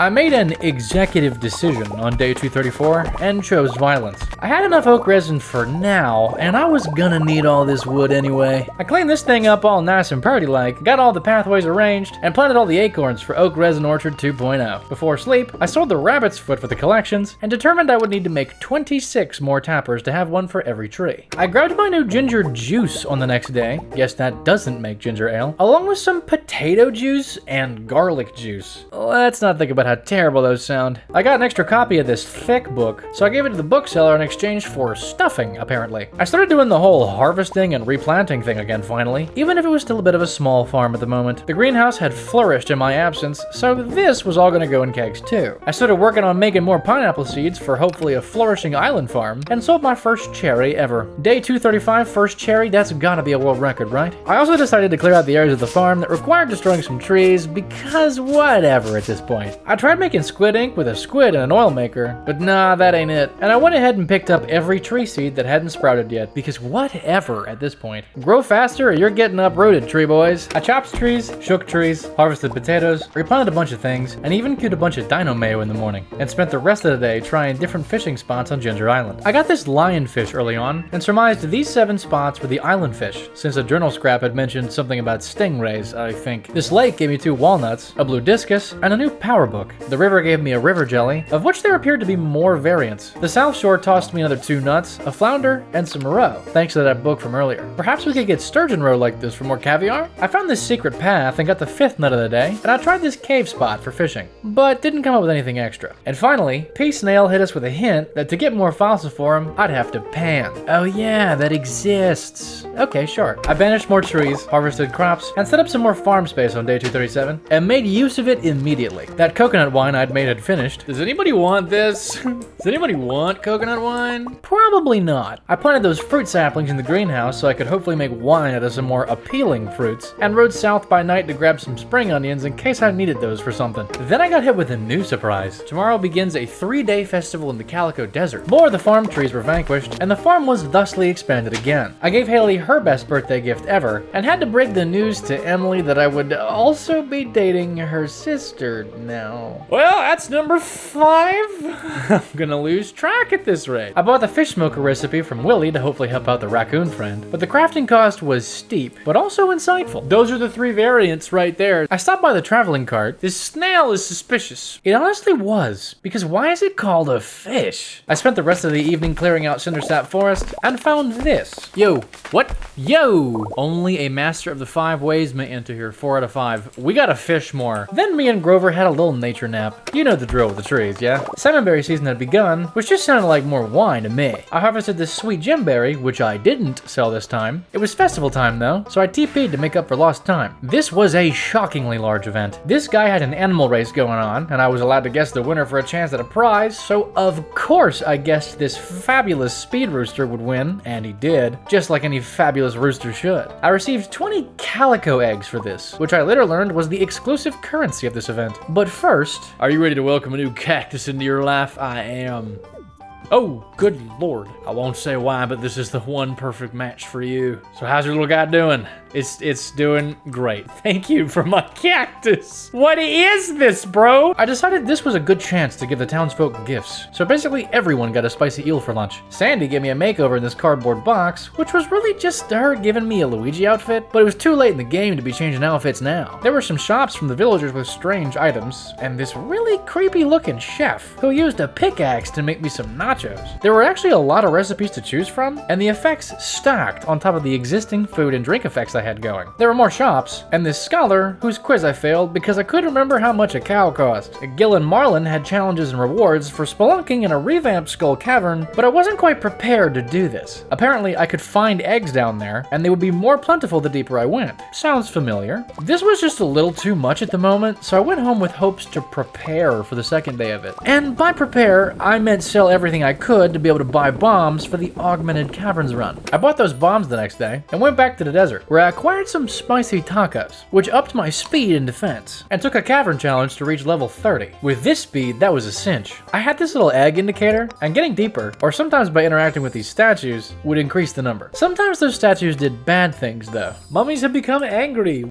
Oh god, they sure are angry! I got this red slime egg and 2 iridium bars from chest levels, and the experience overall was nifty. But the eggs essentially just watered down the amount of other things I could get, like iridium for example. And there was no shop to spend the eggs at when I emerged, which is probably because it was 1:50 in the morning, but still. I fertilized more trees, what a surprise, right? And went to the desert to spend all these eggs. I learned meat existed from Pam's shop, and failed this guy's quiz again because I had no idea how many garbage cans were in town. Why would I know that? And Gil and Marlin had no rewards for the quest I took yesterday because it was a brand new day. Wow. In the end, I spent all my eggs on mystery boxes from this dude and went home a confused man again. I brought all my boxes and troves to Clint to pop and got this new book, an ancient drum, some sweet treasure, an arrowhead, an ancient drum, and this new ancient drum. I ended up with a total of 15 bombs from the boxes, which was a really nice rebate for my efforts, along with all this stuff. Then it was time to hit the books. There was one more legendary fish, and I needed a refresher. Its name was Legend. It lived in a log in the mountain lake, and it only came out in spring rain. It wasn't raining today, so I went to work on farm things, checking sell values of different wines, and hoping dearly I'd get some more rain before spring ended. There was no rain on day 242, so I checked on those artifacts, and I was apparently down to only 2 more. Bye trees. Hello flowers. Remember that algae I said I had a plan for on day 14? I used it today to get my very first fish pond. I didn't know then quite how badly I needed this, but at this point, I knew I'd have to get caviar again somehow. I bought more Clint from Cole to ore some more smelts, and went to ask Potato about the Pam juice. Wait. Aw shit. That was a timed quest, wasn't it? Whoops. I cannot believe I have done this. I smelted more copper and iridium and took some pictures with these cows. And I guess also Haley, who was actually having some character development finally. I went to the island, caught my first sea jelly, and tried to fish into this cave to catch a cave jelly, but had no luck. Well, not no luck, but you know. I tried to fish in this little trickle of water, but no dice. I tried fishing in this little spot in the volcano, as well as the caldera, but nothing. It did kind of look like there was something I was supposed to do here though. Then, only after all this buffoonery, day that I remembered this journal scrap, which mentioned a cave in the southeast, the only portion of this island I still couldn't figure out how to get to. One of the other scraps reminded me to check this, and then I found that cave spot I was thinking of on the map. My only leads at this point were repairing the resort and those weird Dark Clouds Cry pedestals. Man, this fish business was stressing me out. Look how many I still don't have. On day 243, it still wasn't raining, but in my desperation, I scanned the crafting options and finally remembered that this thing exists. So after some dino mayo gathering, iridium smelting, and good old tree chopping, I made the only one I could make and prayed for rain the Stardew way. I made one column of the perma orchard into pine trees instead, since pine tar was the ingredient I'd need more of, and planted a bunch of rice. Then I went to Ginger Island, where dark clouds were crying, and in the north, this bird dropped a ruby. Oh, so that's why a bird dropped topaz before. So that south one must be topaz. I decided to go ahead and plant some of the taro tubers here, and fished in the ocean till I had to head home for tomorrow's incoming rain. I also made a couple trap bobbers for it last minute. The blessed rain fell on spring 20, and the very first thing I did was ride for the mountains. Thar be the hollow log. Now where to cast from? With this dish in my gullet and this rod and tackle, I started from this spot. This didn't quite feel close enough though, so I tried here instead, but this didn't feel close enough either. Then I tried standing here. Ooh, there she is. We've hooked her. And it was a tough fight. I nearly lost her halfway through, but eventually, this is what it all amounts to! The legend, it's just a fat bass!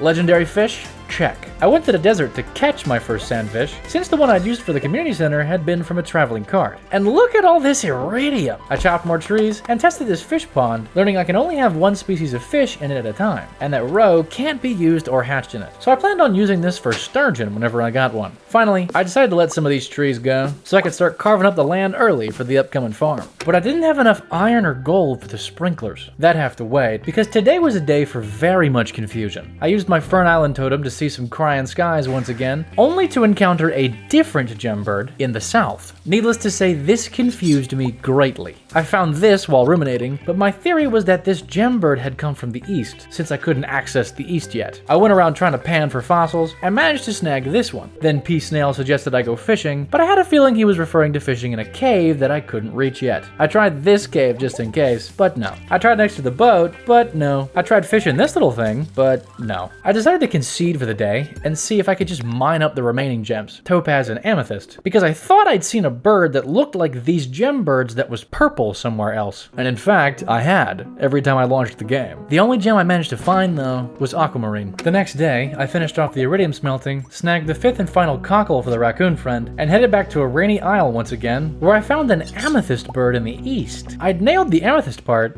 but now I was flabbergasted, because I was sure I'd seen a topaz and an emerald one in the south. I'm super confused right now. I'm super lost. I went to the caverns to hopefully mine up some topaz and got really lucky on level 8. I changed totems to get back to Willy and gave the topaz a whirl, but neither orientation worked. I decided to just go home and work on the farm and think. I gave the raccoon his cockles and gave this guy a sweet gemberry. Oh!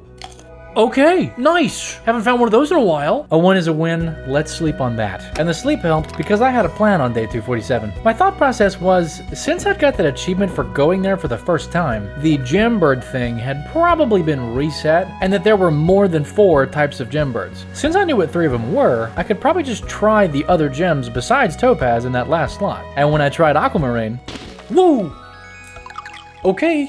Alright, success. Take that, weird reset thingy. Except, this still wasn't a path to the east, so my last guess was now the resort. Or maybe this thing? I found this scrap with info on forge enchantments, and Snail said that the bat fossil was probably in the volcano cave. But I'd had enough of Ginger Island shenanigans for one spring, I needed to make sprinklers. So during some gold mining, this thing dropped squid ink, which only pushed my confused brain to the edge, so I went home. I sold that ink for the collections, harvested a whole bunch of wine, and harvested all my fruits to sink these kegs up for winemaking, even my extra ones. I harvested all the stuff, save the rice, from the soon-to-be great farm, and bought a whole bunch of starfruit seeds from Sandy. Then I started doing a little math. I was 35 sprinklers short on the farm size I had currently, and gold was the problem. But 35 ingots times 5 ore per is just 175 ore. If I focus the bottom sections of the mines, could I get that much in time for summer day 1? So I grabbed my furnaces and got to work. I used cherry bombs I didn't want to use for Skull Cavern, and smelted along the away. I found some nifty seeds at one point, more squid ink, and even a strange bun. But it was mostly just a lot of booms. I placed the 19 I could make from yesterday's run on the farm, and with another day of just iron and gold mining, I polished off the rest by night. I had a bit of a spring clean on 251, where I put the TV by the door so I could stop constantly forgetting it, moved these back into the animal buildings, having them in a separate shed just wasn't working. Moved this big shed up here for more keg space, and a few other little things. The comments suggest that I go fishing in this place. Yeah, there's the point salmon.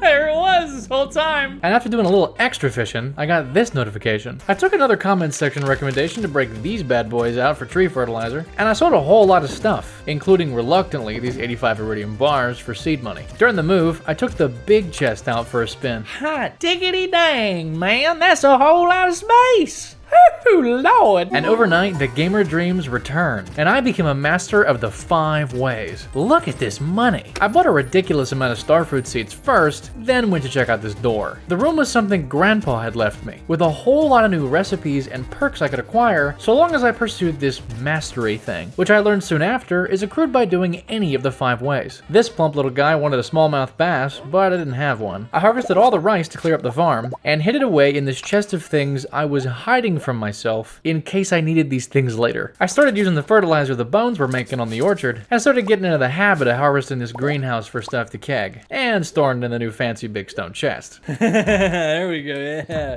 Get on over there.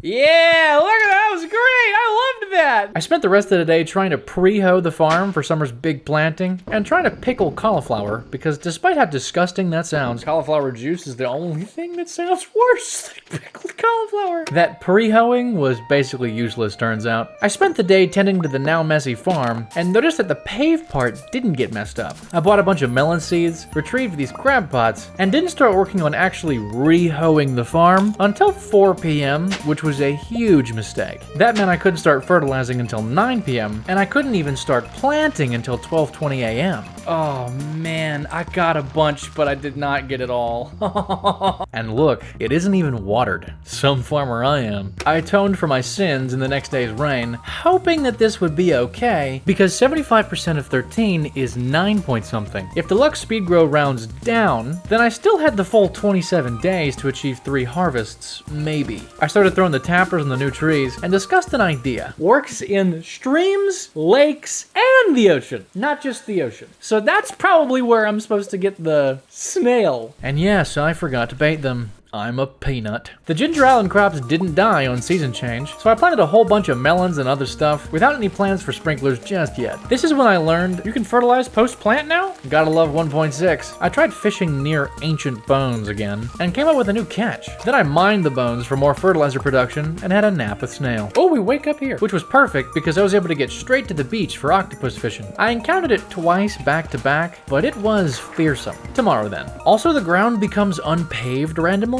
Devilish. Then I came up with this foolproof plan. Okay, I got this row, which I think I'll plant. I may or may not have been having a bit too much of this stuff right here. I decided to start aging the ancient fruit wine, got one shed going for wine, and a mix of wine and juices in the other. Oh, these weren't baited, were they?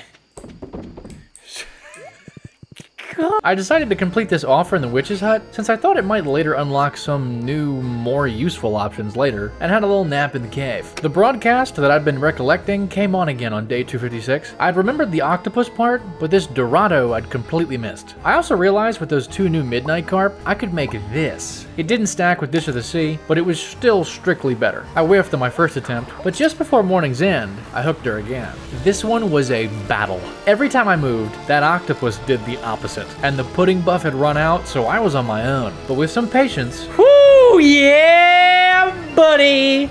Octopus! Then onto the river, I started hunting for... Oh! That was my actual first try. At least I did something in this game on my first try. I bought some crab pots to look for more snail tier fish in different places, like here. The first monster showed up on the farm that night, and one measly slime may not be much, but just wait. Just before bed, I just so happened to check the weather. There appears to be some kind of anomalous reading. I don't know what this means. What do you mean you don't know what this means? And the next day, the rain is green. And that wasn't even the half of it. There were fiber plants everywhere. Many trees had been converted into this strange alternate tree type. The TV programs were just green static. These massive fiddlehead ferns just existed, and these trees just grew everywhere. The villagers had opinions about this, including this rather ominous one from Pam. I stopped by Pierre's to grab some summer flower seeds and this dehydrator recipe, and he told me the rain was toxic. Great. The Robin Demetrius household had little insight to add, so I just went and chopped everything I could. I also caught my first fish snail and decided to do a little fishing just in case there was like a rare green rain only fish. But no. Nature is a powerful force, not to be trifled with. Did I do something? Was I trifling? You know, maybe breaking the magic seal around the farm might have been trifling, especially since there were a lot more mobs today. The next day, I saw I'd missed a spot with the scarecrows, and I saw that the trees that had been converted had gone back to normal. That was such a weird thing that just happened to me. I'd ended up with these, which I presumed would help grow that alternate tree type more permanently, along with all this wood, fiber, and even ferns. I got my first summer squash, which was apparently a persistent plant, pickled some more cauliflower, and hid the ferns and squash from myself, just in case. I planted every seed I still had that could grow in summer on the Ginger Island farm, and came home to craft all the iridium scarecrows I could ever need. No crows allowed. I was actually getting recipes thanks to the TV's new position. I started harvesting the greenhouse about once every 3 days, and today was greenhouse day. I decided these coffee beans had to go because more ancient fruit was more important. I planted some green beans and squash on the island because I wanted to test the limits of this farm, and placed down some scarecrows, scare parrots, just in case.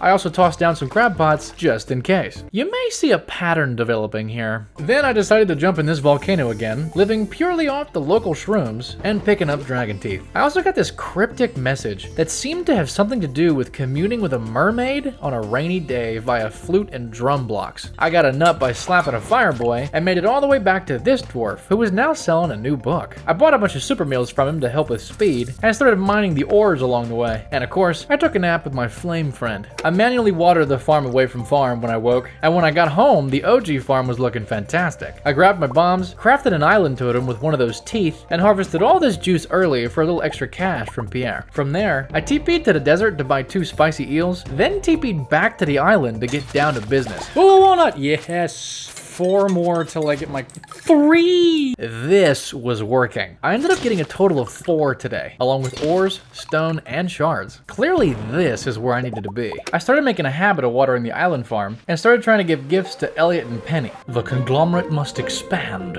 The orchard was almost done, again, and I sold 1 of each of these new things for the collections. The comments suggested I return to the sewers to talk with this thing, which would apparently help me reselect my level 5 and 10 specializations within one of the 5 ways. I also proceeded to make flute and drum blocks for the cryptic note, but I had no fiber. I'd wasted all that green rain fiber on the scarecrows I wasn't even using. So that became a project. I also started making island totems with the teeth I was getting from volcano trips to save a little bit of time. And by night, I started setting up the farm to accommodate persistent plants and sprinklers, like these rows of coffee. That dog statue made me have these dreams again, where I took the comments' advice and picked botanist, which would hopefully help with the inventory management. Big Frogman said I'd planted the right thing, so the melons must have been it. Harvesting these taro roots gave a walnut, so I sold 1 for the collections, and I'm probably gonna hide it from myself just in case. With that walnut, the resort was active, and the path east was opened. I fished in this little spot for a single nut, and found the lone rock from the cryptic note, but didn't find a cave entrance. I assumed the music puzzle would finally give access to the cave, so I'd have to return when it rained. Here's how the walnut grind was going. That thing I missed last year was tomorrow, so I proceeded to hang out in the valley, and realized I'd forgotten to buy more starfruit seeds, so I sang a song. I am a stupid man.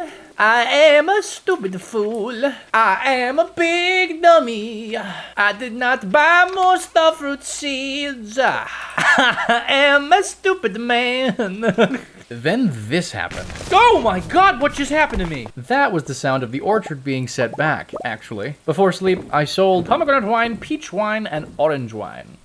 Because why not?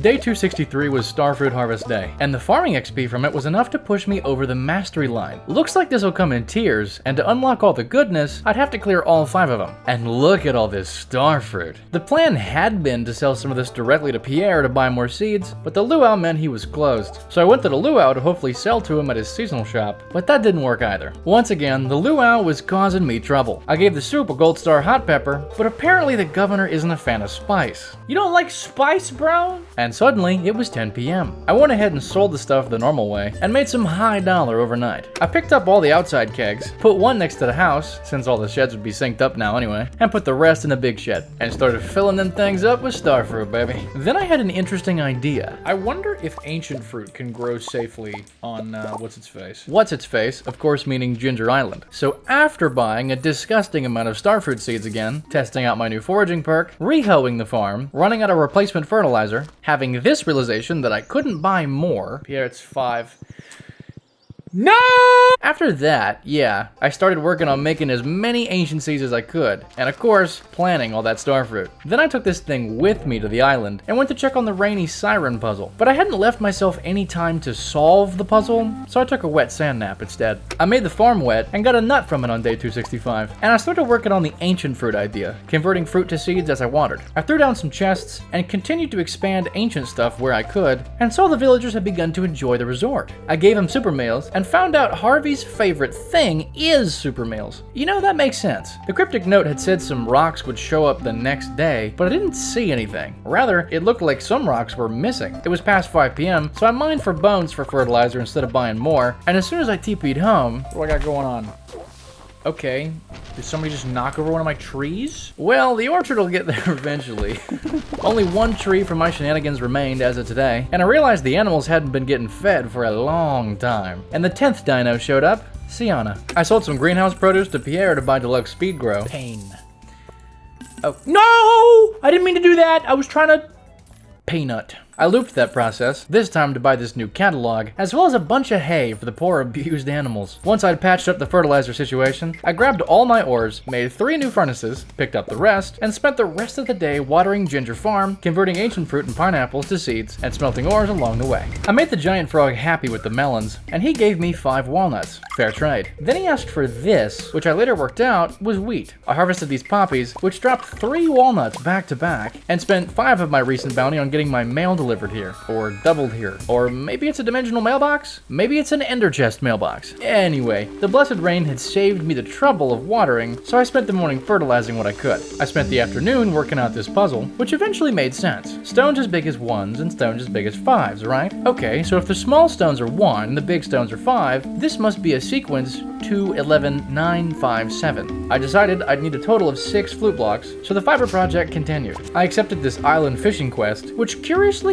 only mentioned 3 fish. The comments reminded me that I should be getting my rewards for the Slayer goals, and some of those looked kinda good, especially if I could combine them. This is how those goals were going, by the way. Marlin was selling some other galaxy weapons, so I had a feeling that as a 1.6, I no longer had the best sword, and I practically mortared this quarry when I saw how much had built up in it. And then, The final tree. And the farm is free from the tyranny I enslaved it with when I barked orders. Can finally leave it alone and branch out. Sorry. what beautiful tree puns. Don't worry, I won't get sappy on you. I chose my first mastery benefit that night among the fiber gathering, hoping to make that mini forge for combining all the cool rings I now had. I did mostly maintenance on day 268, like animal stuff, harvesting my first spangles, placing 1 new flute block, spending some walnuts to get this bridge built, and volcanoing for ores and walnuts. I very nearly died to not having enough healing items in the beginning. But once I started finding these iridium magma caps, I was good to go. This dude stopped selling super meals, which was an insult, considering that was my backup speed plan. I think I dislike you, sir. Even so, he got my business for these cinder clown shoes I'd been saving up for. I'm really gonna jingle from now on. And so I jingled on. And apparently bombing counts for mastery. Tier 2, done. Let's have a fiery nap. I'd gotten this mummified bat in the fire mountain, so I snagged myself a new walnut. I placed the 3rd flute block, Sound familiar? I went back to the valley to buy some wheat seeds, harvested this spot for fiber, had Robin move the old furnace shed to here, you'll never guess why, and had her make it a big shed. I got all the fiber I still needed from the train station, and found out that planted forage also harvests at exclusively iridium now, and apparently, so do truffles. With the recent ores, I made 5 new sprinklers, 20 new kegs, and 10 new tappers. I put the latter 2 down in the valley, and the sprinklers down on the island, along with the wheat and these lovely flute blocks.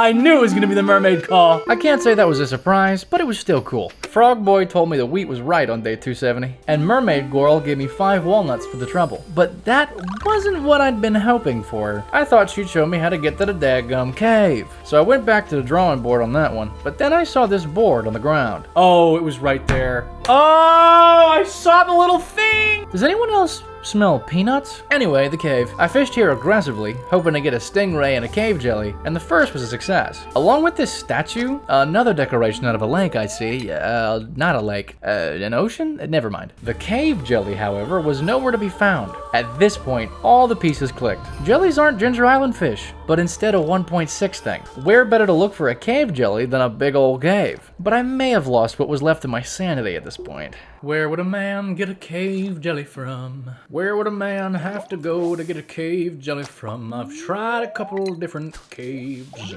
Where would a man have to go to get a cave jelly from? Where would a man have to go to get a cave jelly from? Where would a man have to go to get a cave jelly from? Where would it be? Where would a man catch a cave jelly? Except for a cave. Where would a man catch a cave jelly from? Except for a cave. Where would a man catch a cave jelly from? Oh, where would a man? Oh, where would a man catch a cave jelly from? Where would a man? What is that? Oh my God! What's happening? No! What? No! No, but I was on it. Wait. That's no cave jelly. I failed whatever that was again. Then, oh, cave jelly. Where would a man? But on my 3rd try, I landed this lava eel. Well, all right then. Only 6 fish to go now. I made the fish smoker, queued up the flounder, and panic harvested the starfruit at the last minute. Pause. How much is an individual one worth? And sold it at 1:50 a.m. Yes. I want to see this. I gave that smoked flounder to the raccoon, enabling him to find a wife, apparently. I kegged all the kegs again with the 5-pointed fruit, caught my first sturgeon, and tossed it into my fish pond, in which I could seemingly only place 1. I harvested the now summer and spring farm on the island, and with 86 walnuts found, I was getting antsy. I was gandering at the missing things for perfection, and I was getting worried. The annual trout derby began the next day, so of course I fished for some. They occasionally had these golden tags on them to turn in for loot, but the loot felt a bit early game tier, so I took my easy trout and left. I grabbed the foraging mastery recipes to hopefully be able to make those treasure totems for artifact finding. I made the new tree seed from that as well, planted it here, planted maple trees in the orchard just in case I needed Maypal's syrup later, and spent the rest of the day in the volcano, looking for walnuts and dragon teeth. I'd found none of either by level 7, so I called it and bought this fast exit here. I spent the next day chasing snail's bones, firstly by fishing next to these ancient bones, more assuredly now having seen the cave, and following this suggestion about snake spines being in the west. I tried shaking every bush in this area, I tried fishing in this little spot, and eventually started losing it again. I've spent the entire day looking for a snake spine, and I don't have one. Oh my God! Is that a snake spine? Snake spine? I ended up finding 2 of these this way. Oh, they both count! Oh, cause it's just the big long spine. And the snake was 3 pieces, so I got 3 wall mango sapling. Uh-oh, that takes 28 days to mature, and it's day 273. Snailman gave us a final fossil hint, telling us to find golden coconuts. But I had no clue where to get that. I thought perhaps the coconut trees would be the answer, so I chopped every single coconut tree, but found none. This turned out to be a big mistake. Also, the Joja bird's price for the walnuts was much cheaper, and I wasn't quite sure why. The mango tree was officially in action, and Mr. Frogman told me how wheat reminded him of his ex. What?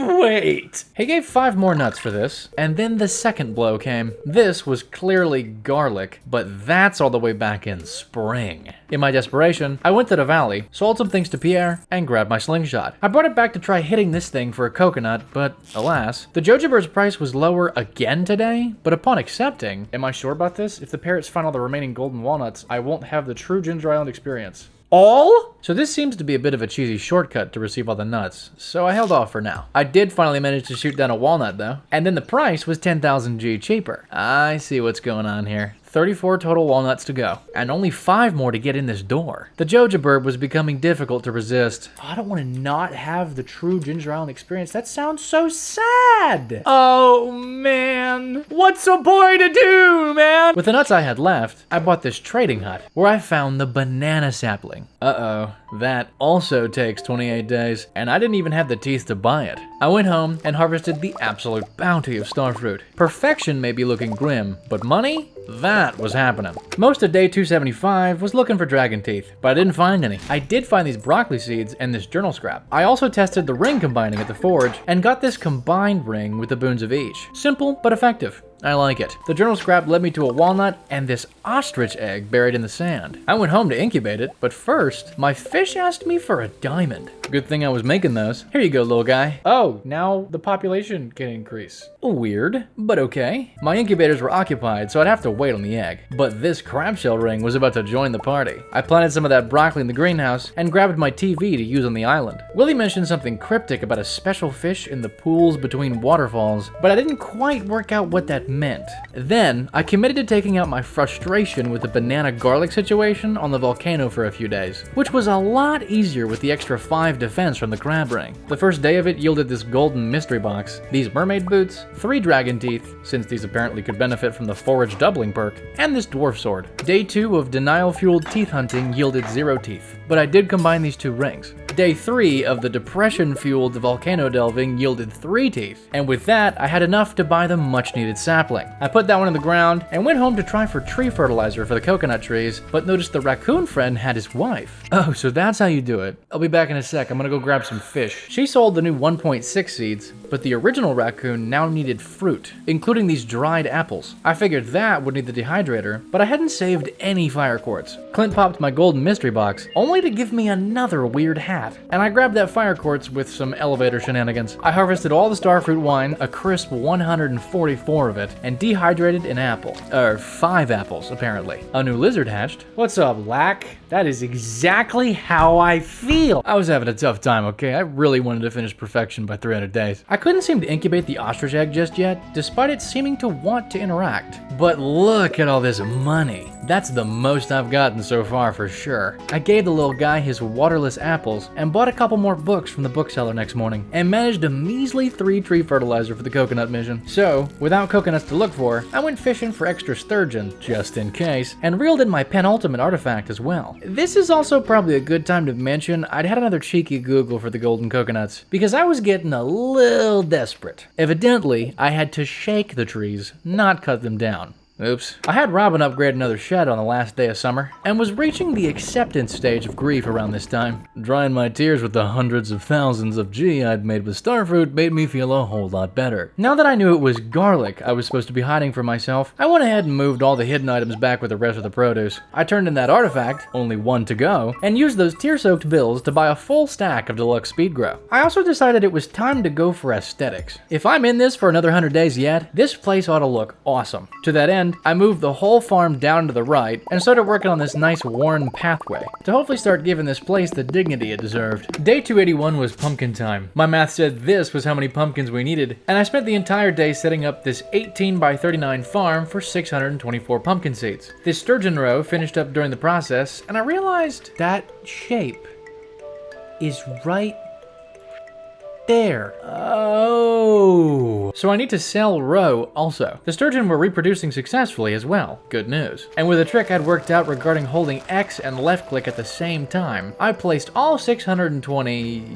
Well, almost. Zopeek fell asleep on the farm, the rascal, so I couldn't put his seed here. The next morning, I learned that spreading weeds includes random rocks destroying furnaces, apparently. Can you spot where Zopeek slept? I'd never sold a fairy flower, so I decided to grow one of those there instead. And I had some words with Zopeek. Zopeek, you're out of here.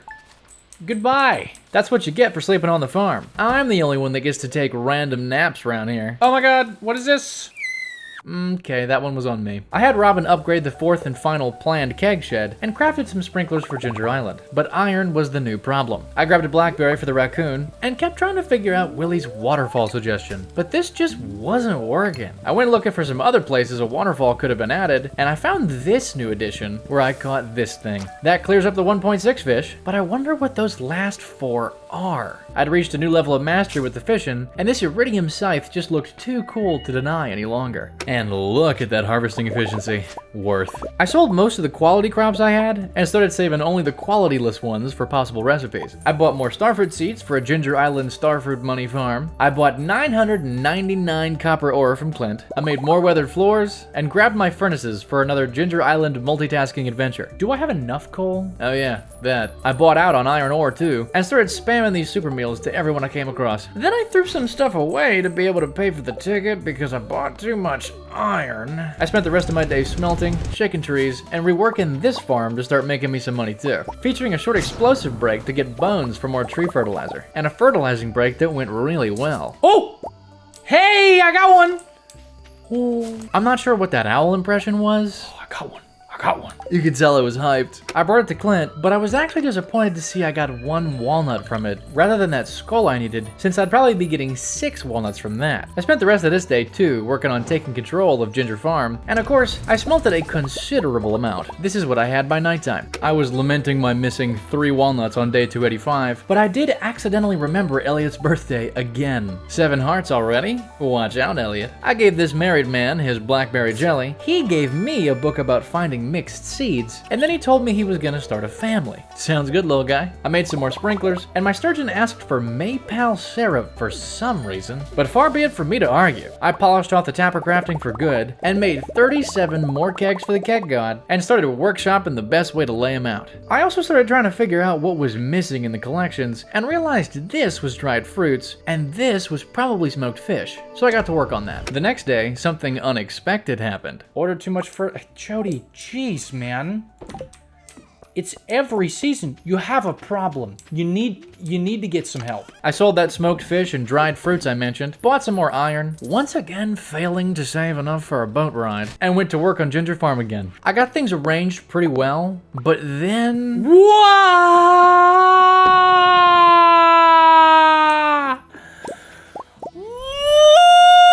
I'm such a goober, man. Gus had a little shop going here with this shocking mango wine and a recipe I threw stuff away just to make sure I could acquire. And I spent the rest of the night trying to retame the farm. I finished fertilizing every coconut tree on day 287, but had yet to get a new coconut for the final pea snail bone, so I went home and threw food at some of the bachelors of the valley. And it was keg day! And look, I made caviar for real. I spent the rest of the day rearranging the kegs for their new big shed life, but I got so fixated on it that I didn't quite fill them all. Kegs desynced, I placed and filled the rest, and went to Robin's to order my first mill. I thought maybe I'd need rice for recipes, so, you know, just in case. Also, the botanist perk works on bushberries too. I got a couple lucky lunches from this golden mystery box I'd gotten from a coconut tree, and bought a sickening amount of iron ore, and a slightly less nauseating amount of coal to go with it. And I went back islanding to begin the grind, but I found this lovely thing early on. I immediately started home, but noticed it was apparently girls' day at the beach,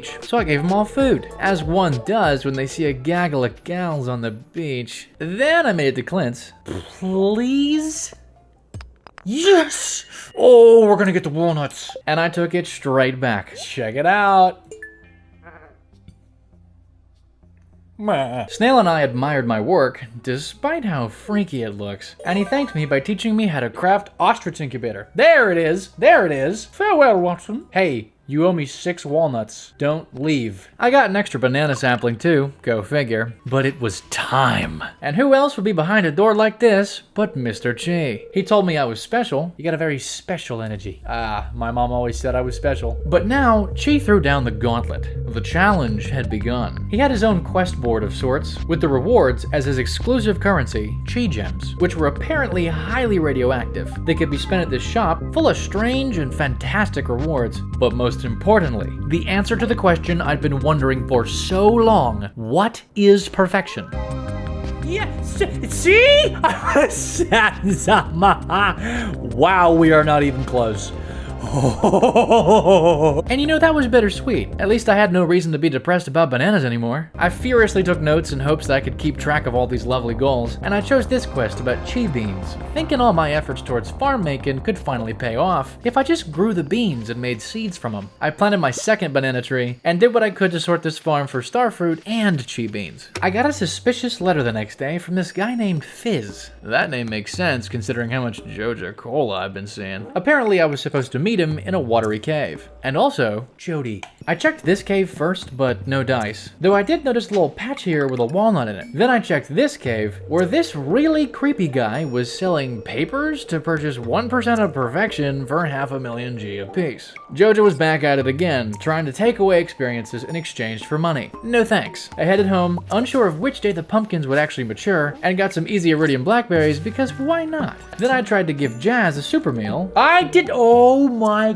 god. But accidentally gave her my last Ginger Island totem. Oopsie. I went ahead and made as many new kegs as I could, with the limiting factor after everything somehow being wood again. Too bad, because we need money if we're gonna make all of these things. And the gold clock is 10 million G. I checked in on the Slayer goals and got this immunity to slimes ring from Gil. I went deep in the mines to confirm that these were the void spirits mentioned on the list, and I found my very first chi beans down there too. And last minute, I snagged this book from Marlon's back room. And on the 10th, it was pumpkin day, and this iridium scythe was putting in work. Then I said this: Welcome to the team. Give me your juice. Look at all those pumpkins. Please ignore the fairy plant that hadn't grown up yet. You see nothing. I'd recalled juicing was faster than whining, so I set the recently crafted kegs to work, hoping to sync them back up on the back end. At this point, I noticed this kind of looked like a cup of tea, and this must be a radioactive bar. Those had been in crafting recipes in Chi's shop, so I suspected I'd have to smelt the chi gems at some point. I gave my new mill all the unmilled rice I had, and fair warning, I'd just been incubating slime eggs whenever I remembered, and it looked like this in here now. I bought a whole stack of hay from Marnie because I really need to stop starving my animals.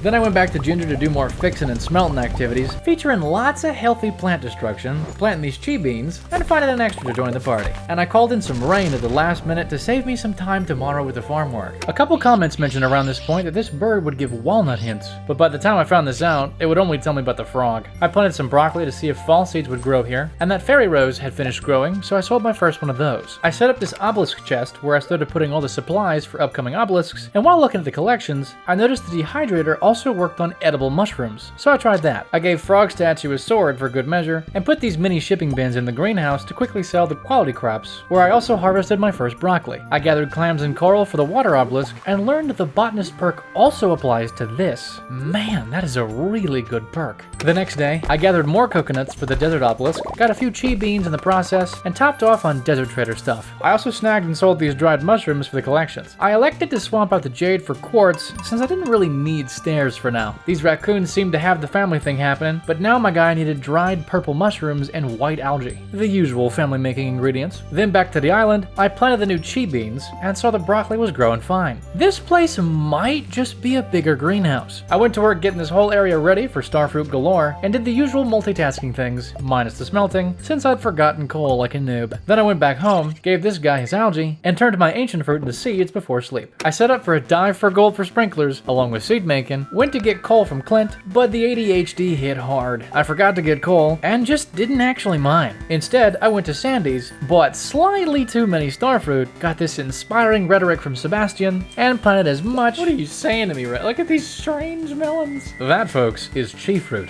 That guy never ceases to amaze me. It's got like glasses on it, man. In the end, I harvested the grown stars and planted the entire farm with more, and had just enough fertilizer to get the farm completely ready to go, along with a little spillover right here. I counted out the sprinklers I still needed for this bad boy, and the magic number was 37. And just before I set out on the gold mission, I had a thought. Transmutation. Wait a minute. Maybe it's more efficient to buy iron and turn it into gold than to buy gold. This is good stuff. But first, let's harvest this incredible amount of wine and juice, shall we? I went for juice for the next batch, because juice is faster, and I needed more money soon. The day-late starfruit wine finished as I was wrapping up, so thankfully the kegs were all synced up again. Look at all that product. The journey of turning chi fruit back into beans began soon after. This will be happening a lot. I made one last key decision before bed, and started working on a new section for plants on the valley farm. Oh, and... We are really getting somewhere with that. The expansion continued the next morning, including a detour to move the main produce chest out of the way, and having Robin move the mill to here, and this shed to here. Then I got a reminder. Oh, is it? Okay. And I couldn't just skip the fair this year either. You'll see why soon. I blasted back to the island, and with some cheese, Elliot hit 8 hearts. I have some terrible news, my guy. I have some awful news. I swapped out the last of the island chi fruit with ancient seeds and went home to set up this new chi bean farm for success. I also learned chest types can be hot switched now while I was picking my items to impress at the fair, and I transmuted some iron to make sure all the beans I'd made would get watered. I started the day with the greenhouse, polishing off the last of the ingredients for the desert obelisk, except the million G's of course. At the fair, I used this setup to become a 3-year consecutive champ, scoring the new achievement that had been added for winning first place at the fair. Now you see why I had to come back. The tokens were enough to buy this prize ticket, which was good enough for me. The next day, I finally tackled the gold for sprinklers problem in a bit of a hybrid way. I started the day off in the mines, getting gold and chi beans, and took a pit stop at Clint's once he was open. I'd had the bright idea I mentioned on day 294, and I was right. Buying 10 iron ore and 2 coal costs 3,000 G, whereas buying 5 gold ore and 1 coal costs 4,000 G. After all the times of being an absolute peanut in this playthrough, this genius behavior feels really nice to share. With that, the mining and smelting began. Then the coolest thing happened. What?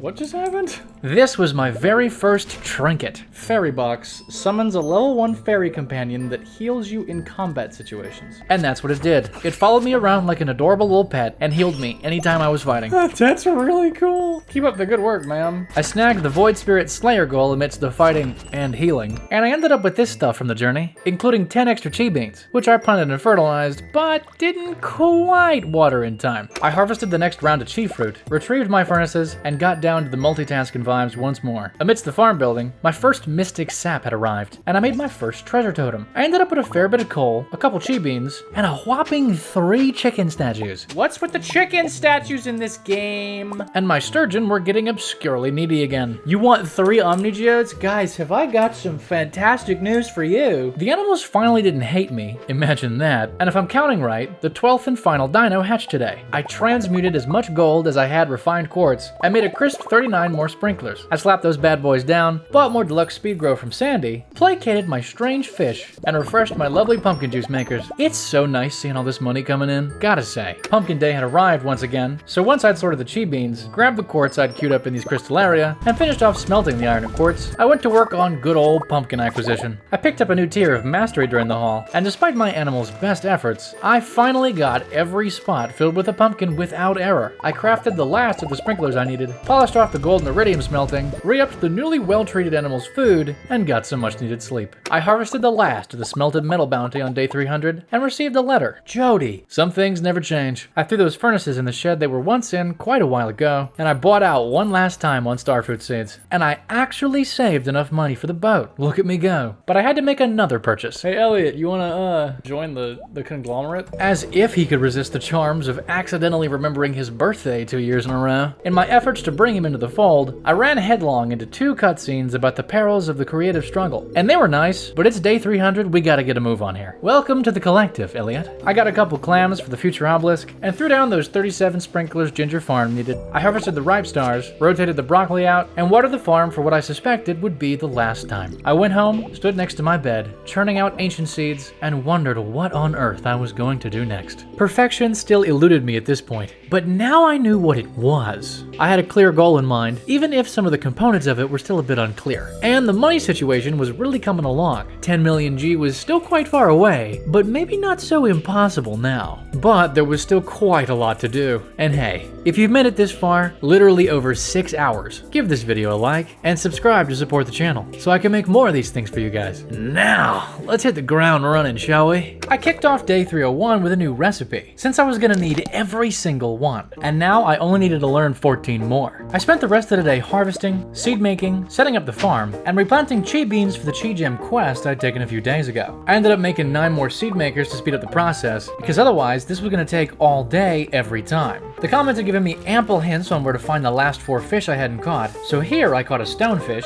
here I caught an ice pip, and here I caught a slime jack. I planted a few extra chi beans I'd gotten from fishing, and also thanks to your comments, I finally realized I was supposed to water these for the hutch to actually do anything. I saved those new fish for later, dealt with my out-of-sync chi fruit next morning, and found out how the hutch works. Oh my.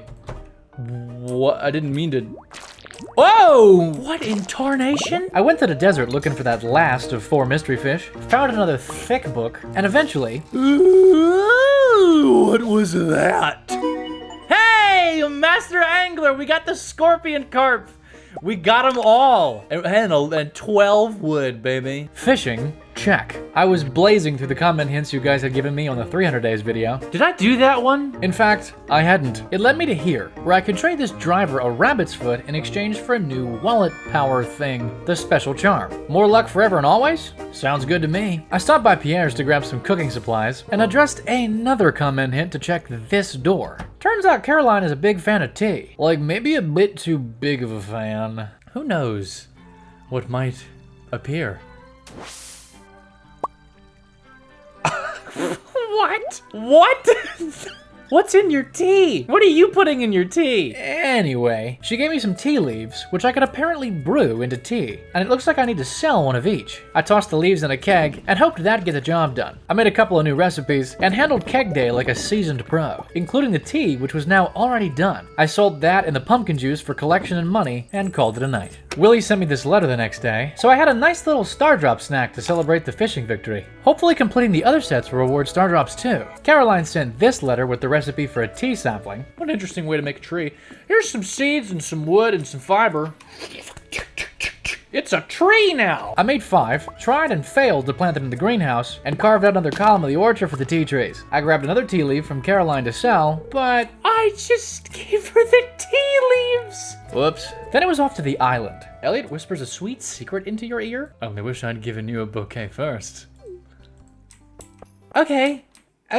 Anyway, I got some clams. At the island, the mangoes had arrived, but the bananas weren't quite ready. I started getting into the island starfruit harvesting grind and went to visit that nut hint parrot again. Buried near bones, huh? I began clearing this entire place when prehistoric scapula. Holy shit, was that the last one? And that's the artifacts, folks. But I still gotta bring it to old boy first. After digging basically this whole area, I noticed this suspicious looking spot and snagged a new nut. Only 24 of those to go. The parrot said this the next day, and apparently Leo loves mangoes. After some hunting, I found one in the middle of these stars and assumed the other 5 were the frog. I gave some more gifts. You know what? Go ahead and assume on any given day that I'm doing a bunch of this gift giving, and we'll check in on it later. Most of the chi fruit was ready again today, but the day count versus the number I had was beginning to look not so good. I decided to give it my best anyway, because 100 chi gems were on the line. At the museum, I stumbled into an Elliot cutscene, where I listened to him read an entire romance novel to the town. You're lucky I like you, Elliot. Then I got to why I'd come here. A complete collection! We finished the museum. Why is there more space than there is artifacts? I did some final rearranging, and complete collection, huh?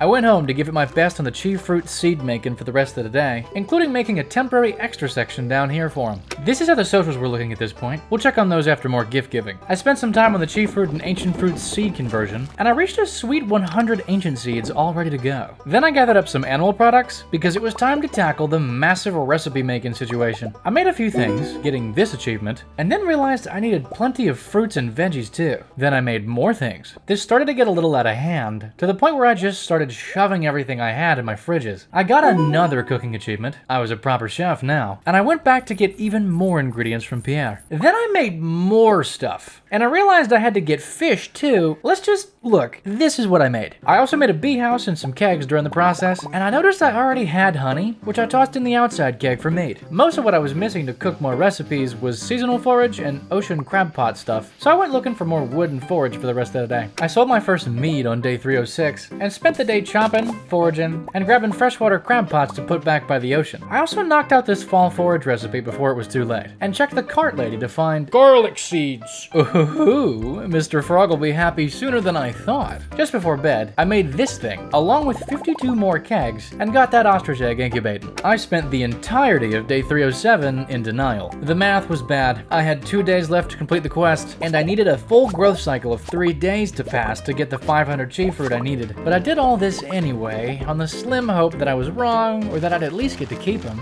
That was depressing. But today was Pumpkin Day. You can never be upset when it's Pumpkin Day. That's right, so let's get back to it. Please ignore the depressing continued effort towards the chi beans. I definitely did not waste 2 days working on this, full well knowing it wasn't gonna work. Final day. Yeah, it's all gonna go away. I don't know why I'm doing this. I think this is denial. You think? I started switching the Crystallaria to rubies, hoping I could set up a spicy eel for life kind of situation. I threw down the crab pots, actually remembered to bait them, and went back to the aisle, where banana! I harvested the ancient fruit and star fruit too, planted the lucky garlic seed and star fruit seeds, sold 1 banana for the collections, grabbed my Ginger Island crab pots, and tested out that banana box thing I'd noticed before. Yes!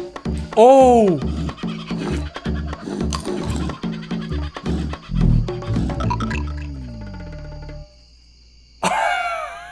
Okay, dude. This game never fails to surprise me. I thought that was gonna open up and we were gonna be allowed to go that way. No. The hint parrot said this, so I went looking. But speaking of surprises, What the heck? the Pirate's Cove was active. Each one of these pirates was as corny as ever, and I loved it. This guy asked me to play darts to score exactly 301 points, and I did so, despite the really shaky cursor, and earn a walnut to boot. I spent the rest of the night scouring the cove for the walnut the parrot mentioned, but never found it, so I had a scallywag nap instead. Winter began on the tropical isle, where the frog confirmed the garlic was the right thing, and this gorilla just existed now. Despite my best effort to give him another banana, all I did was eat one in front of him. I saw what the parrot meant in the daylight, claimed a new nut, and went home to face the music. I got this haul from the crab pots, moved them to a slightly more convenient spot, and bought a full stack of bait so I never had to worry about having enough bait again. Then I realized I should have taken a new quest from Chi, so I went all the way back and took this one, which was a 3-day speed run of augmented legendary fish. Sure, why not? I'd constantly forgotten to get a new tea leaf from Caroline, but those only produced in the last week of the season, so now I had to wait till late winter. Yay. Oh, and look at my farm. Totally barren of chi fruit. I'm not crying, you're crying. I cooked my first crab cake, and took part in the glorious keg day once more. I packed up the seed makers, since 150 ancient seeds felt like enough, and I spent the night prepping for the fishing adventures, and I made so much overnight. Day 310 was fishing day. I tackled the Glacierfish Jr. first, and this thing was a menace. But I did manage it on my first encounter. I'd stacked a bunch of seeds I wanted to bring to Ginger Island in my inventory, so after catching the much easier radioactive carp, my inventory was struggling. I went for Miss Angler next, but the spot I'd stood to catch it wouldn't work now thanks to the waterfall, so I improvised. But soon, I had 3 out of 5. Then I messed up. I went for the Legend 2 next, but I hadn't yet caught the son of a crimson fish. The original legend had to be caught last in the set of legendaries, so after being unable to catch this guy, I assumed I'd made a mistake. And when I went to the beach, my inventory caught up with me when I saw that I had lobsters to harvest, which was the other crab pot thing I still needed for recipes. Then I lost even more time forgetting that I'd been on the pier when I'd caught the crimson fish, such that it was now nighttime. So I spent a little time working on another slight farm adjustment. The queen taught me pumpkin pie in the morning, so I cooked it and went straight back to the ocean, where I found a nautilus shell for my sturgeon friends. Then I got to fishing for the son of crimson fish, and he was a beast. But eventually, I landed him. But the Legend 2 didn't go as well. I lost it once, I lost it twice, but on attempt number 3 of this kind of stuff... Sing a song about the time that we went fishing. It's a fatter bass. And look, we got some chi gems. Weirdly, they were a currency and didn't go into my inventory. Guess I'm not gonna be able to smelt those. I went to buy some ore I understood at Clint's, and came home to find I already had the earth crystals I'd need for the earth obelisk. Great, that's wonderful news. I stored the extended family in this chest to see if they would disappear tomorrow, and gave my other fish friends their recent request. I stumbled into a winter root on the farm, started smelting lots of copper, and made 3 new recipes. One with a bass I'd gotten while fishing, one with the lobster from yesterday, and one with that winter root. And I spent the rest of the night working on that same farm adjustment. I did a little more that next morning. My goal was to link up these 2 farm sections and make them one really big farm section. Then it was off to the wizard, where I bought my first obelisk, moved a bunch of farm buildings around because I could, and bought my second obelisk. I spent a decent chunk of time moving small stuff around, but eventually I got the obelisks looking like this. I put them up here by the teleport home spot, since these were supposedly going to be a teleportation network. I went to the beach the fancy way, and headed back to the island, where I told Mr. Frog about the garlic, and he gave me 5 nuts one last time. I had enough of those now for this thing, which made an obelisk of sorts. I harvested the farm, replanted it with my bounty of different seeds, and bothered Chi about how to get the radioactive bars, where I learned about a radioactive ore. So that's what this is. That means these are the only 2 things I don't know yet. I grabbed some wood on the way home, learned from the parrot that the 5 hidden in the west wasn't about the frog, took my new obelisk back to the farm, and made 1 more recipe with the lone garlic. I made some more kegs on the next day, and the new fish decided to stay after all. I harvested the greenhouse for a little extra cash from Pierre, and had Robin help me move my buildings around to make these just a little bit better, and ordered a new fish pond. The barn was too full for the ostrich to hatch, so I sold one of the cows to make room. Goodbye! Sorry. Welcome the ostrich chick. Pricky. Okay. Then I spent the rest of the night again working on the farm layout. I grouped the whole family up the next day, thinking I might try some row shenanigans with these, and or some of the other really difficult catches like octopus or lava eel, and spent the day finishing off the farmland part of the farm rework. Krobus was at the very bottom of the socials, so I brought him a gift I'd been recommended to by the internet, a pumpkin, which seemed to be his favorite thing. The farm was now a 6x19 quality sprinkler behemoth, and I allocated a new row of the orchard to the mystic trees. I paid the desert trader a visit on day 315, where I kept the spicy eel and staircase trains rolling, and bought this recipe for the crafting everything part of perfection, and crossed it off the list, along with a few other miscellaneous items. Some crops were ready at Ginger Island, where I'd come to go tooth hunting again, but I ended up hunting for these 2 in the north instead. I started to figure out the style of how these things were hidden, in the middle of a bunch of stuff, basically. So I managed to find— oh god, I'm crazy. I'm actually nuts. I didn't mean to do— with this new epiphany having taken hold, I looked for those 5 in the west for the rest of the day, and managed to find 4 of them, bulging very close by. Yeah, that was a weird hint right there, and despite my best efforts, I couldn't find the bulge. Perhaps that's for the best. Bulging? You wanna run that by me again? I purchased this cooking recipe with bone shards I'd mined while looking, and spent the rest of the day looking for teeth and vanquishing magma sprites for the Slayer goal. The next day, I remembered to check Mr. Cheese for a new quest, and this one kinda looked like it might answer the radioactive ore question, especially since it matched the name of this achievement. So I went for it. Perfection report, we're getting somewhere. I harvested the Ginger Farm's 5-pointed bounty, along with some amaranth, and replanted all my not star fruit I had left, as well as more glorious you-know-what, and began to sweat my 4 remaining one-heart friends. This ancient wine was as ancient as it was gonna get, so I harvested it and learned it doubled the value. But at the same moment, I also learned star fruit was actually better than ancient fruit here. But ancient fruit wouldn't require replanting or repurchasing seeds, so it was clearly a trade-off. It was keg day too, but I hadn't brought the recent Ginger Farm starfruit home yet because I kinda suck at inventory management. So I didn't quite fill all the kegs, but I got most of them. For the last few, I did some random things like beer and coffee, because why not? That is literally more than 1 million right there. Then I headed to the mines, where the elevator was indeed broken, and this was something really cool. The mines had been completely redone. I quickly found my first radioactive ore, as well as a loose chi gem. The new mobs in here had some high health, but I had some high defense, so I was surviving long enough for the OP fairy to heal me. This place was also Loot City, with nifty things and advantageously placed ores. The elevator started working the way it did in the very beginning, unlocking every 5 floors, and each of the biomes had new themes, like this ocean one here. But it wasn't exactly a serene experience. Thankfully, all the jade I'd farmed meant I had a crazy amount of staircases, so I made it all the way here before doing one of these again. And as for the— whoa! Oh, it wiggles. I like that it wiggles. The reruns taught me another one of these, and I started smelting my first radioactive bars. And I sold 1 ore for the collections. More island crops were ready, and I picked up what I'd had to leave behind here before, well, some of it. I got 7 nanners, which combined with those 5 nanners is enough. All that was left for the obelisks was some teeth and 1 more round of starfruit wine. The ruby mission was online, but it was time to mine once again. The staircases helped me get to the 3rd biome, the foresty area, which replaced Tonight's the ice biome. Oh, this is weird. It is, but it's also awesome. The dust sprites were looking a little different, but I hoped they'd still count for the Slayer goal. The forest got darker though, and out came the bugs, the horrible bugs, and this dashing ghost that gave an effect that keeps you from eating anything if it hits you. Scary. Frankly, if it wasn't for the fairy, I might not have made it. Oh, and speaking of which, I got a fairy box. someone's a level 3 fairy companion. We love an upgrade. It seemed to heal faster and more potently, which sounded good to me. I took my staircases to get out of this place, and found myself in a dungeon with skeletons that could lock me in place. Okay, let's keep moving. More staircases, and then it was fire time. The goal was quite dense, but this biome was the most similar to the original mines, still menacing, with stronger versions of the same stuff. Bro has a crossbow.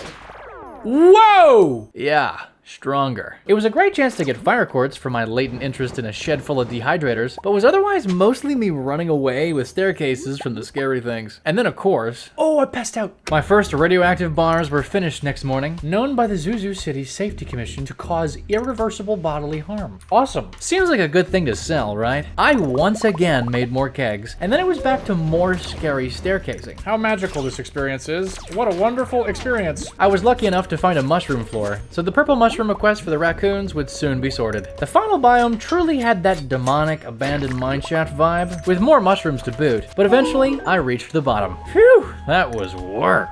This thing existed here now, but I had to wait till tomorrow to see what it did. I topped off my bomb supply and went home to smelt all the ore I'd acquired on the journey. While I was waiting, I crafted a few things I hadn't crafted before, like my first iridium sprinkler, which would apparently water a 5x5 square around it instead of the typical 3x3. They interested me enough to make more of these to hopefully get more batteries, but I wasn't really sure where to put them. By this point, I'd harvested so much oak resin, I mean look at this, that I decided the need for oak trees was fast disappearing. I quickly gave this dude his mushrooms, and I got a fancy hat. Sure, okay, good luck with that family, little bro. And the hat wasn't half bad, to be honest. Back at the mines, this shrine could now be activated. Through some brief detective work, I deduced activating this was now a way to make the mines function like they had during the quest, whenever I wanted, on the following day. To be honest, I'd expected to get a key to this place instead, where I'd then presumably be able to get radioactive stuff in the future, but this works too. So then, what is that? I bought the desert obelisk, immediately moved it as well as these fish ponds, and requisitioned these rods from their horrible location. And by the end of the night, I had this, though I suspected I might make some changes with the pathways. I tried a bunch of things in the dehydrator on day 321, hoping to figure out those last two things in the shipping collection. I tried bug meat hoping to get jerky, seaweed to get dried seaweed, vegetables for, I don't know really, but none of it worked. Amidst the efforts, I found the little ostrich had grown up to this big guy, so I got a new ostrich egg. I sold that, tried a few other things, like milk for powdered milk, but really couldn't work this one out. I did remember to go polish off this mastery thing, as I'd gotten enough for all 5 at this point. Oh, I'm done. Oh, you feel Grandpa's hand patting your shoulder. Oh, How touching. Literally. I got this new and improved fishing rod, but of course, I had zero use for that at this point. I tried putting some of the legendary fish in this fish pond, but the legend wouldn't be happy in there. did I ask about happiness?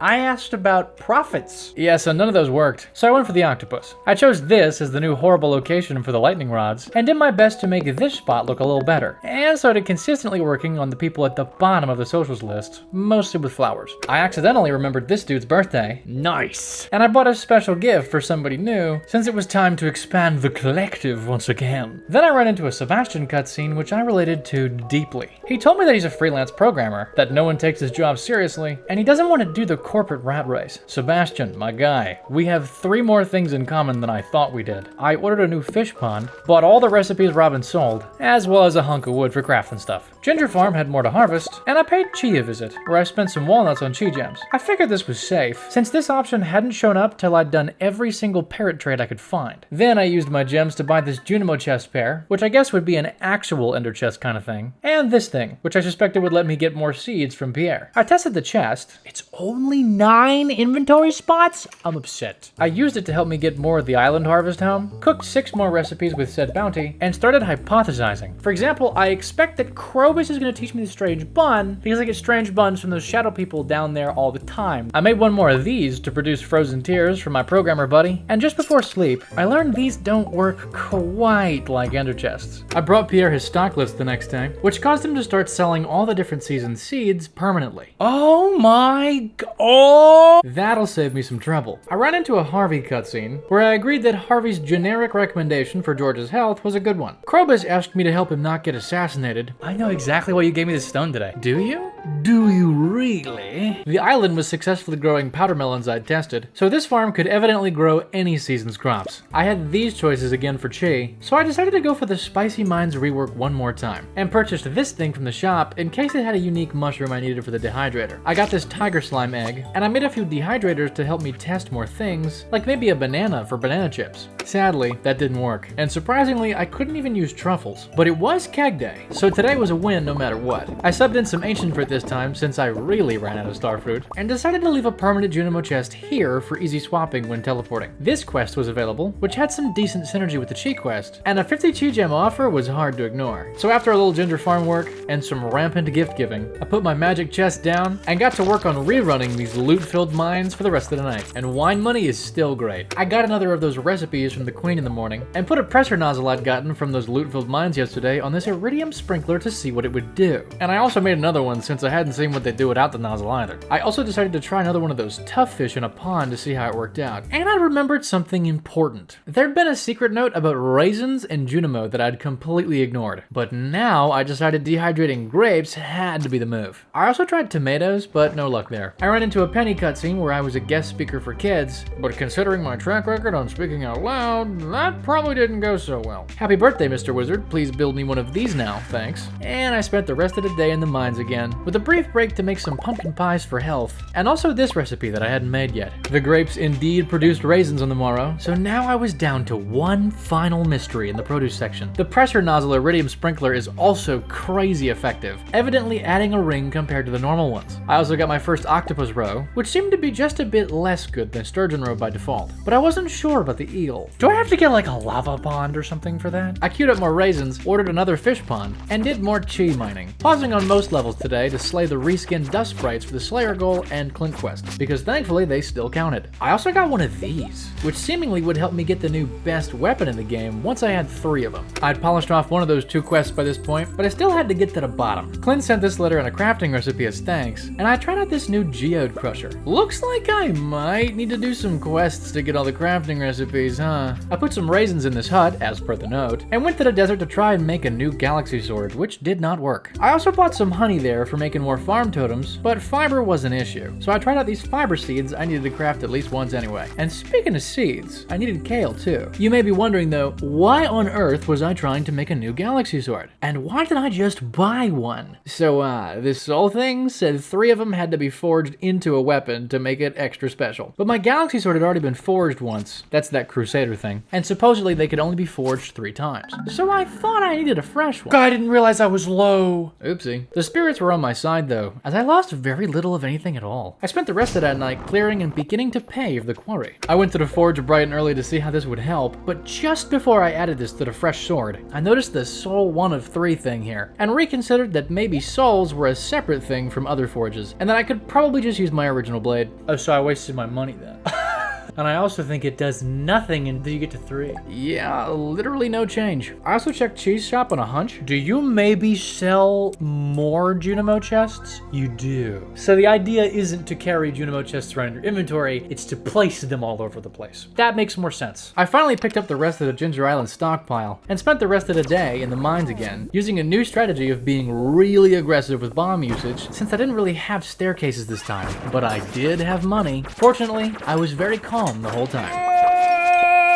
Oh my goodness, I'm not excited about what I'm experiencing. I currently am expressing the I want my mommy emotion. The next day, I got my first lava eel roe, which I learned was even more valuable than sturgeon roe. I started my next test with scorpion carp and proceeded to buy bombs for the day, but the dwarf said this. One day you'll have to tell me about this beverage you call milk. You mean to bring it to you? And I couldn't possibly resist. I'm gonna get this dude some milk. He needs some milk. What exactly does this juice come from? Where's this juice come from? I love this game. I bombed my way through the rest of the day and cleared the mines in time. The next day, I harvested dried cranberries, which unfortunately weren't the craisins I was hoping for. So I tried powder melons, hoping I could powder them, as it were. My lava eel was behaving like the sturgeon had, so I began to assume the good roe fish would exhibit this behavior. Ginger's bounty was acquired once again, and this time I replanted everything else I had left and started up on the ancient fruit project. She gave me these options, and I wasn't willing to fish again, so gifts it is. And I decided to buy the most expensive recipe in his shop to start chipping away at that impending problem. And with that, the loved gifts began, taking advantage of what I learned so far. Before I left to work on that, the hint parrot said this, so I planned to mine those mussel rocks every time I was here. And when I got home, I spent the rest of the day on the good old kegs, learning about the Raccoon Fam's new spring requests, and crafting and testing these new hoppers. And look at that, 2 million G at once. It's a nice feeling. But the powder melons weren't it. This thing is quite the mystery. Kent gave us a recipe for Harvey's favorite thing, good for him, and I set up the hopper operation outside, hoping they'd help with the geodes and another round of seed making. And then, every time I ran into someone, I'd check to see if I knew what they loved, and give them it out of the kindness of my heart, for sure. I looped this process obsessively with everyone, but there were some people I had no idea what they loved, or I simply didn't have it. I ran into a cutscene here where I apparently startled Maru into breaking a medical sample, so I told her to tell Harvey it was my fault, which was apparently a bad idea. Well, that's rough, buddy. Have a diamond and a super meal? All better, right? Anyway, I learned about— Oh! So it is a lava pool. I was wondering about that. I cooked my first of these things, grabbed a bunch of things I'd already cooked, and by the end of day 331, I'd given a total of 19 of the 50. Krobus sent me a crafting recipe for a nifty sign the next morning. I can display an item? I determined today that the aged lava eel roe is also more valuable than caviar. Then I spent the rest of the day giving gifts, but I was starting to worry, because you can only give people 2 gifts per week. I soldiered on with my maximal people-pleasing, swapped in some ancient fruit on Ginger Farm, and occasionally guessed when I didn't have any better ideas. But the guessing wasn't working. I was at 37 out of 50, but my remaining options that I knew and could get only totaled to 11, which meant I needed to guess right twice. It was Christmas again though, which ended up being a saving grace, because our giftee was Marnie, who I did know loved pumpkin pie.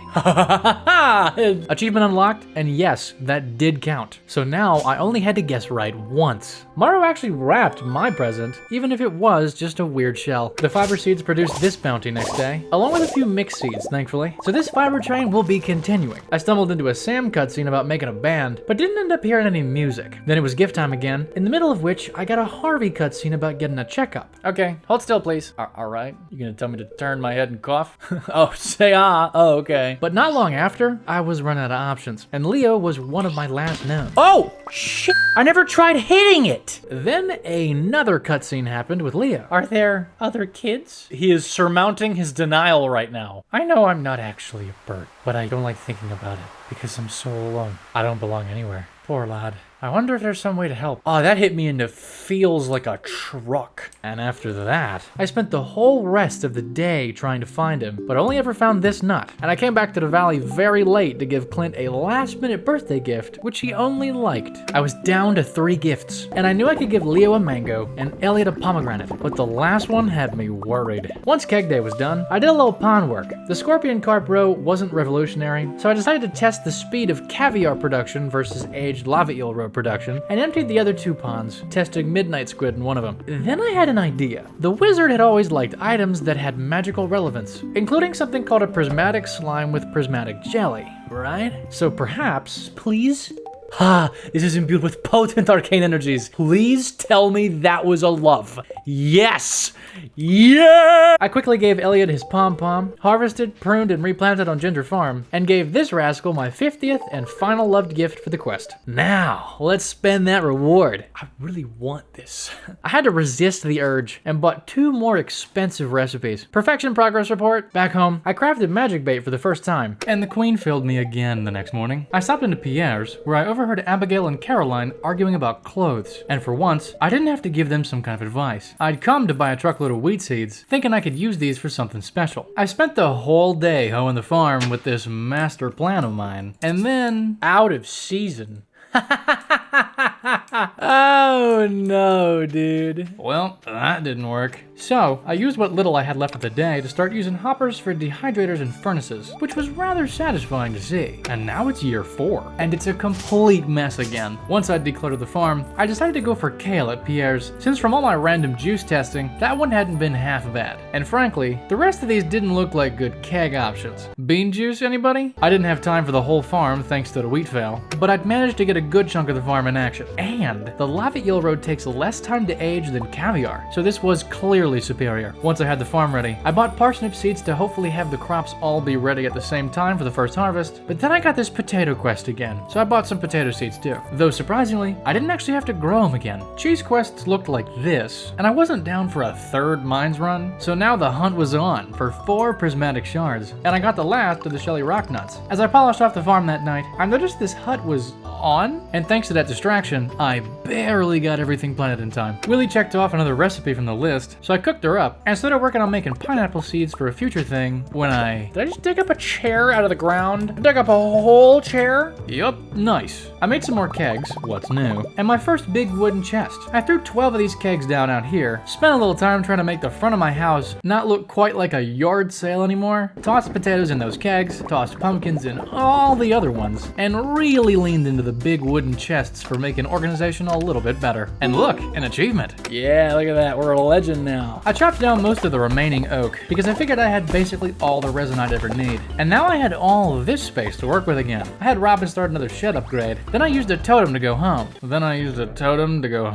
And rode for Clint's, where I bought 800 coal with plans to make 100 preserves jars for pickles and lava eel roe, and 1,000 iron ore for more kegs, and more stone and wood back at Robin's, also for those jars. And with this rod setup, I went fishing for friends. You can tell I was really into the fish pond strategy. My very first catch was the glorious doubled catch of lava eels, and I spent the rest of the day not catching a single another one. I crafted 39 of those 100 jars, and I spent the day smelting and... Whoa, what's happening? These little fluff balls will harvest in a radius around the hut, it seems. Good to know. Okay, you guys do that. And these dudes sometimes give gold. Wild. I harvested the rest for myself, replanted more kale, and ended up with this juicy yield, some of which I shoved in these new preserves jars because I didn't really know what else to do with all these parsnips. I started off the day smelting again.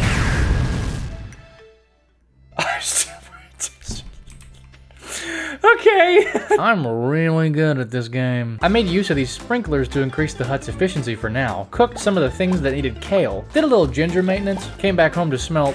No! I'm very good at this game. I cooked a few things that needed the radishes and poppies I'd grown on Ginger Farm, and went gift giving and foraging for the rest of the day. And cooked this shrimp cocktail before bed, which I had needed a horseradish for. The potato juice for Pam was done, and I learned that this is how you get squid ink. Oh. In my attempts to drop off that juice to Pam, I smacked into a Penny cutscene, where Penny asked me to help clean the place. Then Pam came home, lost it, and told me to leave. So I went back in. Watson, you came at a good time. Did I don't think that I did. Anyway, here's the juice. Hooray. Today's gift-giving highlights were accidentally remembering the mayor's birthday and learning from this quest that Clint actually loves rubies. And today's keg day finally had me a bit low on pumpkins and starfruit, which had me sweating a bit. The ice pip asked for iron ore the next day, though the stingy thing hadn't even made anything yet. I gave Sam a cactus fruit to sleep with, fished up a sunfish, used it to bake my first fish, started harvesting the not-so-glorious but still acceptable pickled parsnips, and bought some cauliflower seeds to plant on the island, where I also continued the ancient fruit replacement mission. The Joja bird confirmed I only had 3 walnuts left. A tempting offer. But I still couldn't find the one more hidden in the west. I harvested another mountain of kale and planted more kale and potatoes this time. George sent one of those remaining recipes, fried eel, but I needed an eel for that. And guess who didn't have one? I made a new crystallarium to produce diamonds, since my still weirdly needy fish wanted some. I bought this workbench and calendar from Robin, along with a spare TV for Ginger Isle. This workbench let me craft from all chests adjacent to it, which will be very convenient for the recipe crafting requirements for perfection. And the calendar,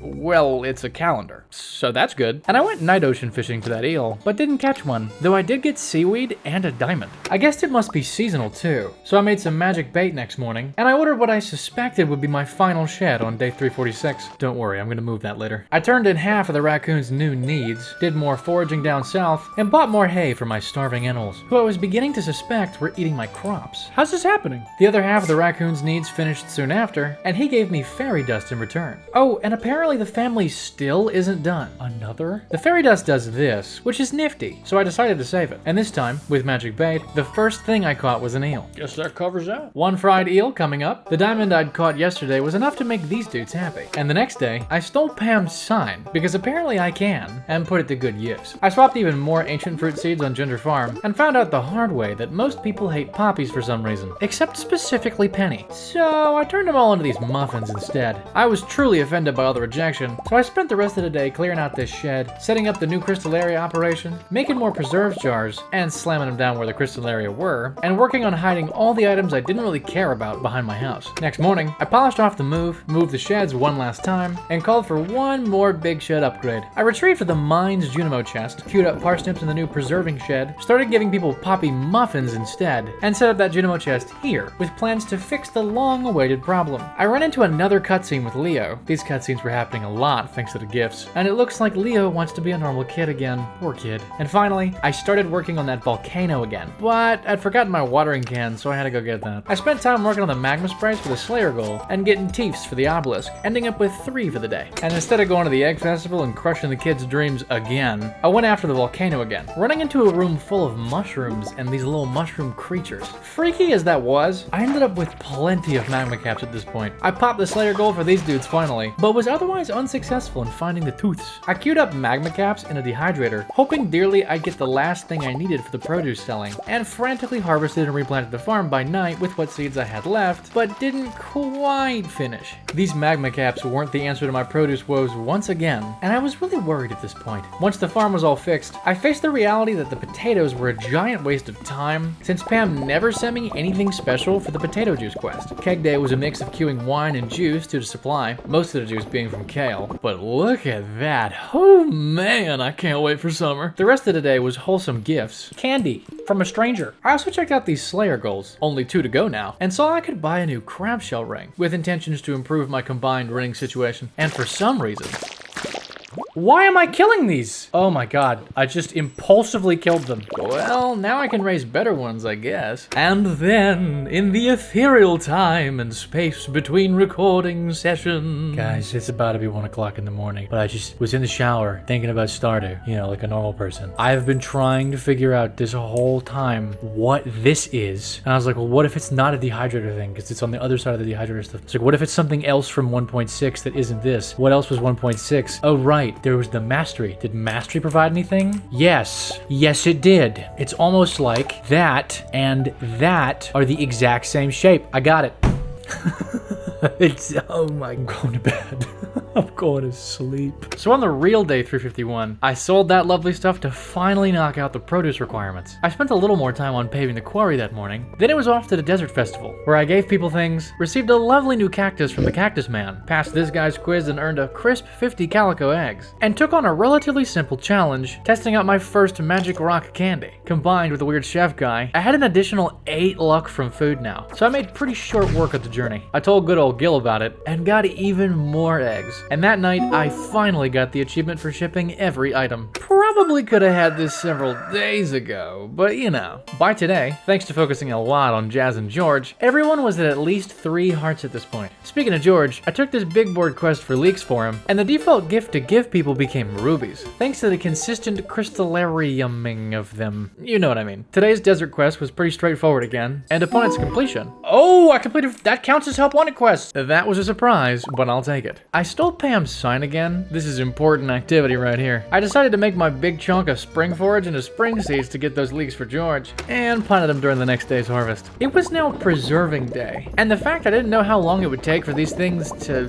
well, do their thing, was really catching up to me. So, the parsnips are beginning at 2 p.m. on Wednesday. Let's see how long this takes, shall we? Shane sent me a pizza in the mail again. This thing has to be at least 2 years old now, doesn't it? That's great, bro. That's awesome. That's what I've always wanted. So, the ancient fruit was starting to come online by this point, and the cauliflower was too. I ran out of ancient seeds to my surprise, so I threw coffee in the ground to keep the soil fresh for now, and started doing some of this again. I spent the rest of my eggs on these mystery boxes again, and late that night, the raccoon said, I need a gift for the missus. which was apparently these things. And I had those things. That Watson wingman coming to the rescue. He gave me this jungle tank in exchange, of which I could apparently buy more, whatever it was. I cooked this with the cauliflower from Ginger, and now I'd officially cooked every recipe I knew, but I still needed to find 7 more. Hopefully making friends will take care of that. And as for that tank,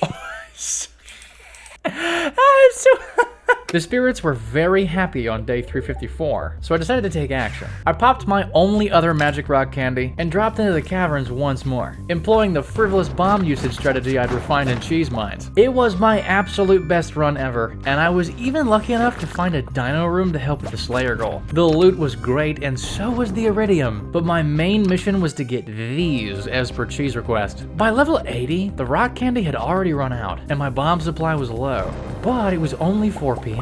Shard number 2 came soon after, and I made sure to target clusters of iron to make more bombs out of. I had the 3rd one pop at level 90, but number 4 was tricky. Hey, this is the first time I think I've ever made a level 100 without using staircases. Yeah, I had 0 of those thanks to the chi mines. I had to start crafting bombs around 8 p.m., but 19 more might just be enough. Okay, maybe 8 more. Okay, maybe 6 more. And after almost dying and snacking on lots of parsnips while this bomb waited patiently, Ooh, we got it! that was close. I pushed just a bit further to set my new record of level 154 in Skull Caverns, with 249 iridium ore required. Keg things happened, at least the ones that had juice in them. It is Friday at 10:50 a.m. Soon, I'll know how long juice takes to make. I ordered fish pond number 5, and I decided to give these little guys one of each type of gem, just to see if anything would happen. And I spent most of the day smelting, seed making, and giving gifts where I still could for the week, with a pit stop to swap ancient seeds into these last spots, confirming this parrot simply wouldn't tell me about the other 2 nuts besides this one, finishing off that shard quest for Chi. Never stop trying to achieve perfection. Yeah, Chi, I know. That's what I'm doing, Mom. I also took a new quest to sell 100,000 G of freshly cooked items. Progress report. Man, I do not know where those other star drops are. I bought another recipe with the gems and decided this key to the town was worth grabbing now, in order to give gifts more effectively. Then I began to strategize for that quest.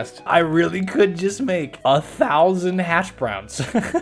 And considering how many potatoes I had growing, that became the plan. The experiment parsnip finished, and it took somewhere between 60 to 64 Stardew hours to finish, which is about 2.5 days. I learned from the ice pip experiment that the roe was good, but not as good as lava eel roe. And also diamonds are more than twice the value of any of the other gems. Today was a day for a lot of learning, and among the replanting, Okay, did I successfully plant potatoes in every spot? I think I did. I like to miss these. I've noticed in editing, like I like to just miss them. I wish this was a bit, folks. I really do. I started up a second lava eel pond where the pips had been, and when I grabbed the squid out of this one, I noticed that the ponds stripped the fish of their quality. I decided to test the sandfish next, and learned I could put 3 fish in these tanks. So of course I decided a little legendary fish museum was in order. Oh, and I also started a 3rd lava eel pond, and by night, I did some big boy math. But the math left my brain when I got this incredibly suspicious letter from Penny. Penny? Oh my. I had another realization today. I swear the Junimos that are coming out of here are different colors.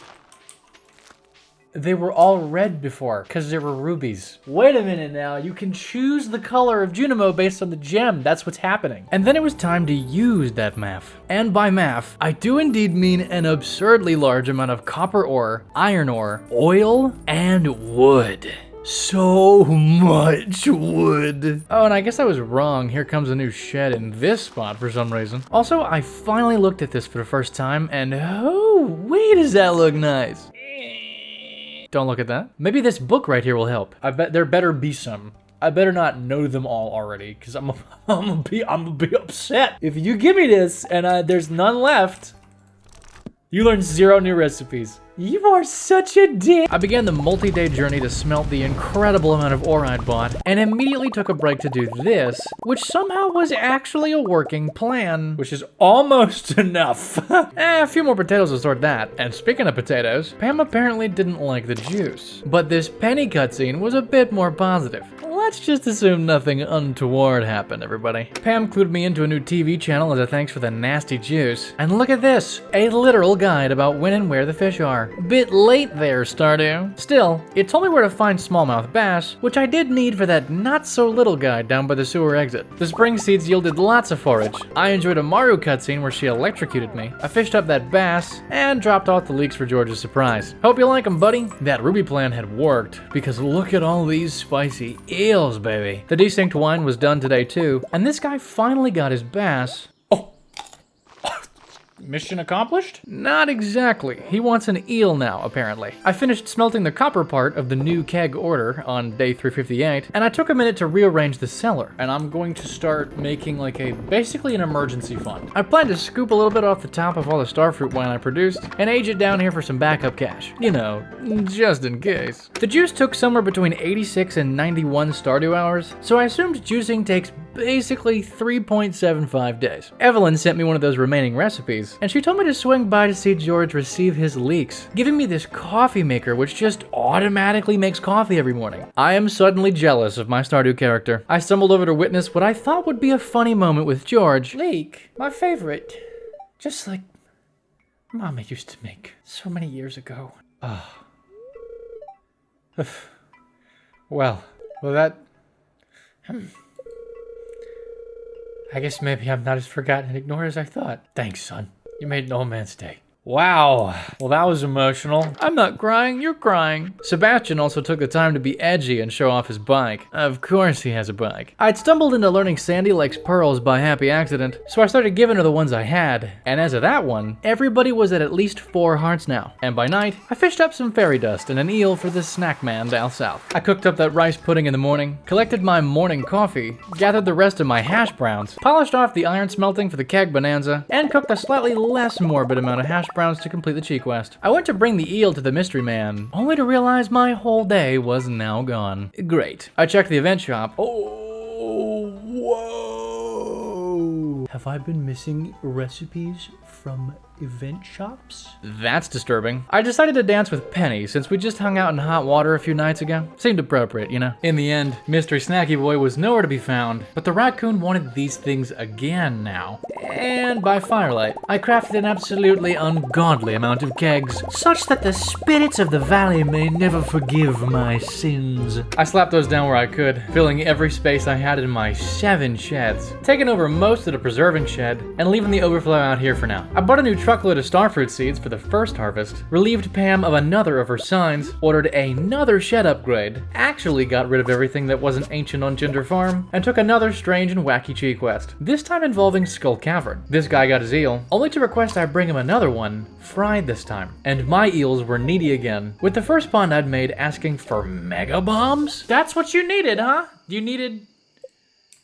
Okay. I gave old boy his fried snack, but now he wants a fruit salad. Little man is hungry. The pickles were done, so I swapped the spots of the jars and kegs, which means I'm probably gonna need another shed, doesn't it? The raccoon's needs were met once again, where I received more of this, and the capacity to buy it in their shop. And... Whoa. Okay, there's something interesting happening now. Little man got his salad. Is that enough? We dancing.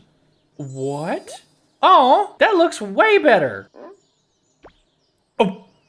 What in the Mary Pop? A hint from the comments directed me to this secret I would not have found otherwise, where I got this new power book. Guess I should be checking those cans after all. Gus was selling these things Vincent loves, so I bought a few. I also traded all my saved up mystery boxes in to take advantage of these new options in the raccoon shop, because I wanted to get something to help with the upcoming Skull Caverns dive. The rest of that night, and the next morning, was all about the farm. Remember that plan I'd had before to save the winter soil with wheat? I was hoping it would work this time for the spring soil, since I could actually plant these parsnips. I also decided to have 2 notifying kegs over here, since I'd be doing a mix of juice and wine until the starfruit was ready. And once keg day was done, which takes so long with 867 kegs, the day was basically over. But look at this mushroom tree. Today's mission was the Chi quest, since I'd forgotten all about it, and today was the last day. Once I'd made a sizable bomb purchase, I read the fine print, and ate and drank something outside the caverns, then went to work. You guys have seen plenty of the cavern by this point, so just know I ran out of all the foodie goodness on level 72, but still managed to make it to level 100 just after 10 PM without any extra food. I spent the last few hours continuing with food. Auto petter? Huh? That ought to be interesting. Summertime. Good news, the soil's tilled and watered already. Bad news, it's not fertilized. I tossed this little spinny boy in the barn, bought more of this stuff, and kept giving people gifts. Still can't understand why you'd want to be friends with me. Shane, have a parsnip.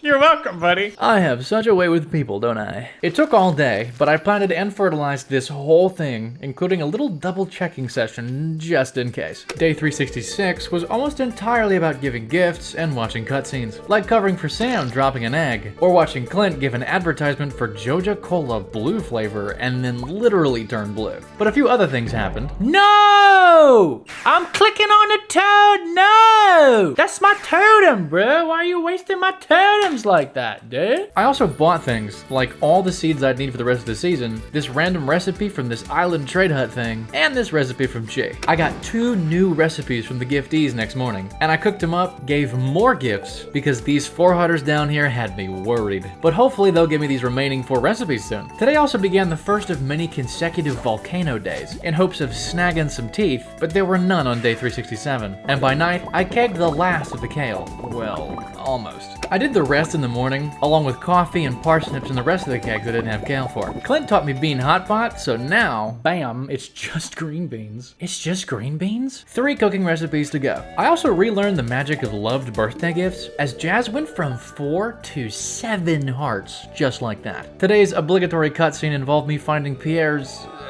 stash. I agreed not to mention it, and he agreed to not call me out on the burglary. You know, that's fair. Oh, and I also learned Harvey does aerobics classes with the ladies, which he was embarrassed about for some reason, so I kept his secret too. At least you don't have a stash, Harv. I gave Maru one of these. Welcome to the collective. Cutscene number 3 was a very touching choice by Leo to come to the valley, thanks to Linus agreeing to take him in. This game has so many fantastic cutscenes. And the day's volcano was once again devoid of teeth. But look, Leo's here now. I also emptied all the ponds except my original lava eel pond, and used the eels I'd bred to make all of the remaining ponds lava eel ponds. And the parents did one last construction project overnight, but not for me this time. And that's what that tree has been this whole time. The regular ancient fruit bounty was getting real good by this point, but otherwise, today can be summed up like this. What did they do with my teeth? Where are my teeth at? Where did they go? Though in the end, I did actually find a whole 1 tooth. Dragon Tooth Club? Can I have the tooth off of this? Wouldn't that be nice? I spent the extra time after the volcano on the Paving the Quarry project, where I started planting a whole bunch of acorns to have a new tree farm. It was wine keg day today, and once I'd replaced all of this, I ran to the volcano, got no teeth again, and spent the rest of the day crafting every single thing that I could, including these heavy furnaces. And I made a list of what I still needed resources for, including this thing, which needs 5 additional dragon teeth. How did you get there? Hey, can I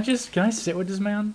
I'd also crafted this new dwarf statue, which allowed me to pick between 2 random mining powers each day. I also decided to start saving the geocruster's results, since one of the things I still needed to craft every recipe I'd found so far was marble, which I'd only ever seen come from geodes. The raccoon had more requests. Lucky for him, I already had what he needed lying around. Thanks, Bobo, take this. What in the Stardrop tea? The description made me think this would be an awesome backup in case I couldn't get everybody to 10 hearts in time, so I held on to it for now. This is definitely not another shed. My incessant gift giving had everyone at least 5 hearts now, but that's still kind of low, so a lot of my days were about giving gifts to fix that. I chose against refilling the juice kegs today, since the starfruit was nearly done, and had lots of coffee to speed things up. Besides finally remembering to feed my animals before they started starving, accepting this quest to gather ginger, and a Shane cutscene where he had too much soda again. The rest of day 372 was gifts and volcanoing, where I found an unbelievable 7 dragon teeth, but I didn't see one of them, so I only got 6. And also, I learned this zooming out trick for the mining-based tasks and how helpful it was by this point. Progress report, look at that crafting recipe percentage. The volcano had no teeth today, so at this point I began to think there were better days for teeth. Back home, I fire quartzed my lava boys, and finally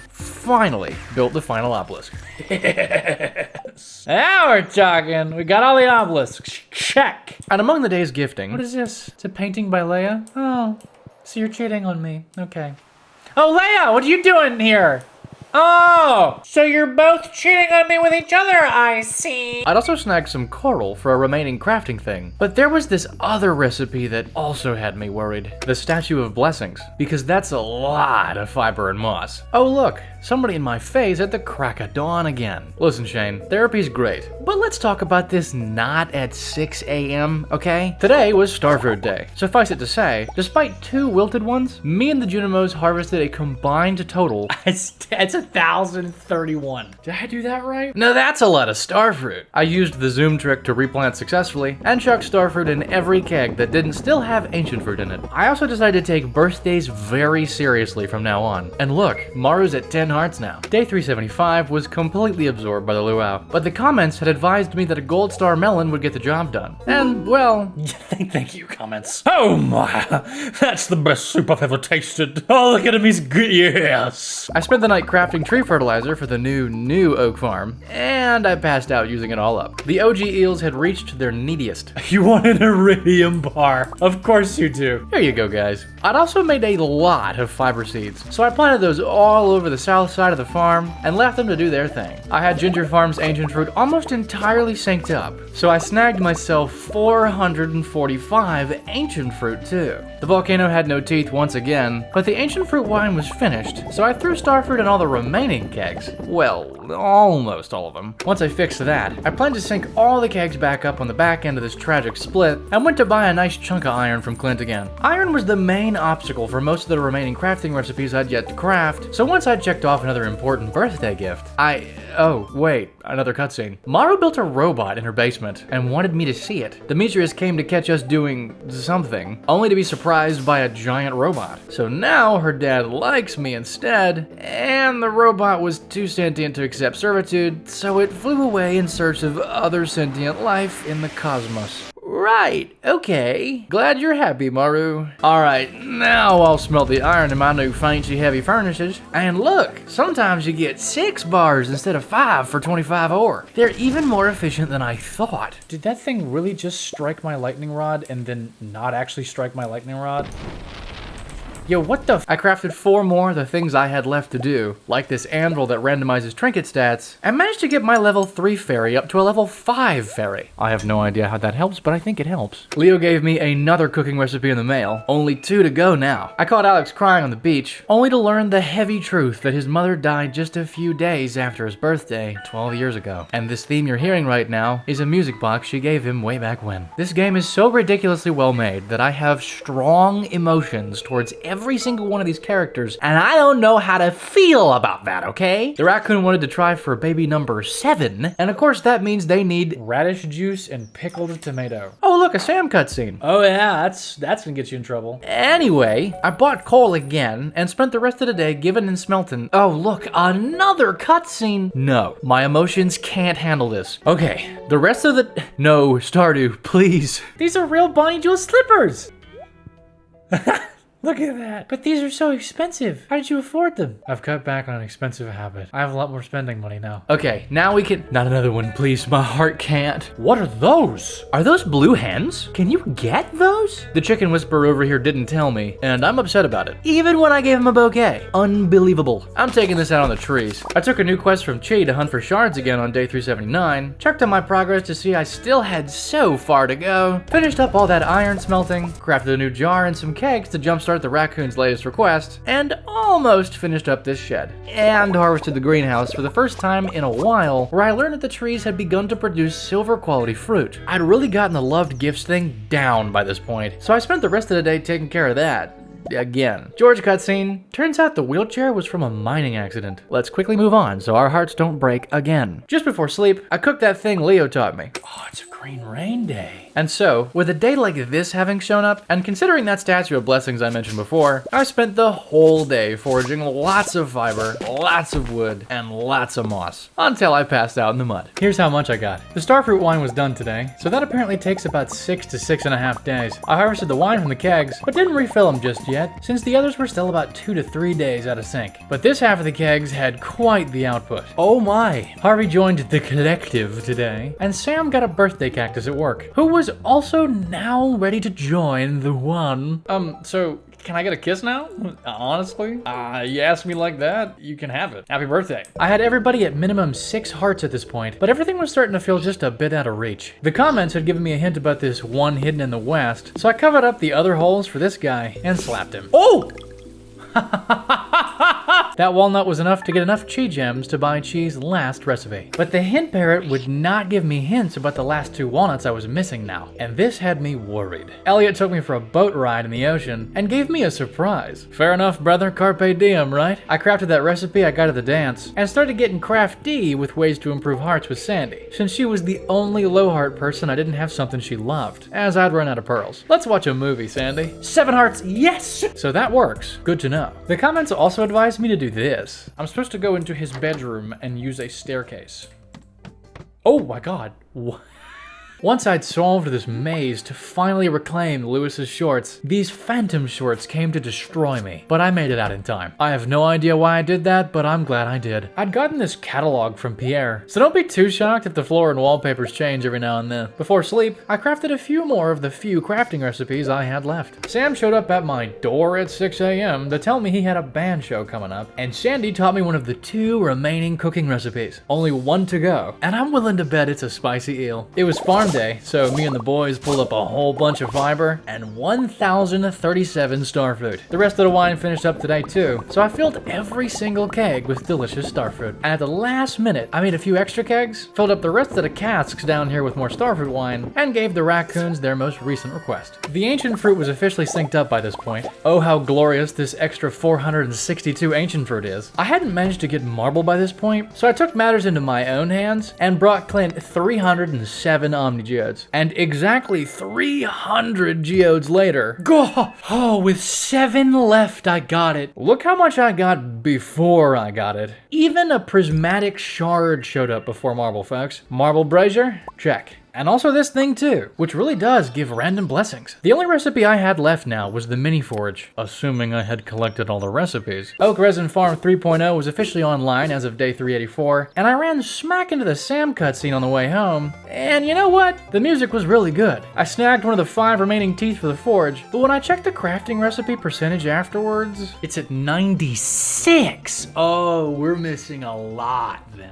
Oh, that's not good. My theory at this point was that they came from the quests I'd been ignoring, like the ginger one Caroline gave me this recipe for. There was exactly 1 day left on a couple of the wizard's quests, so I took this one and went looking for a prismatic slime. This is when I learned the chi mines was a toggle kind of thing. Once it was on, until I turned it off. But I got real lucky on level 4 and scored this jelly. Here you go, Mr. Wizard, give me a crafting recipe, please. I played Stardew's version of D&D with Sebastian and Sam, and I planted a new rare seed with the hopes that maybe one day I could make sweet gemberry wine, if that exists. I'm not sure, because sweet gemberries aren't in the produce collection. And the volcano was devoid of teeth once again, but I did get this book from the dwarf on level 5. George blessed me with the final cooking recipe, which I proceeded to immediately forget about. And the wizard gave me this recipe, which was a cologne that draws out more monsters when applied. Sounds like it's time to do more mining things, so I took this ectoplasm quest and made sure to catch the dwarf's birthday too. Leia's ex showed up today, being that terrible kind of man we all know and hate. Even claiming to have shown up to Leia's art show, which I guess he actually did, if standing so far back here that I literally didn't even notice counts as showing up. I decided not to hit him, because you know, that was her job. Watson's a better man than you in every respect. I don't know about that better man than you in every respect thing, because I'm dating literally everyone in the town. Yeah, literally every option at this point. The minimum heart count was at 7 now, but the clock is ticking, so let's do another movie, Sandal. I turned in these prize tickets I'd been hoarding, earning some nifty stuff, including another Stardrop tea, and revealing a book that I suspected would improve the hearts with everyone when I read it. So I went looking for ghosts with some of that musk, slaying dust sprites along the way for my second to last Slayer goal. And oh man, was that musk effective. I spent a large chunk of the next day in the normal mines, musked up, looking for sprites and ghosts. Eventually the sprite goal popped, only 16 dinosaurs to go now. I fished up a single eel late at night and cooked the final cooking recipe. Oh yeah. Every single 1. Cooking, check.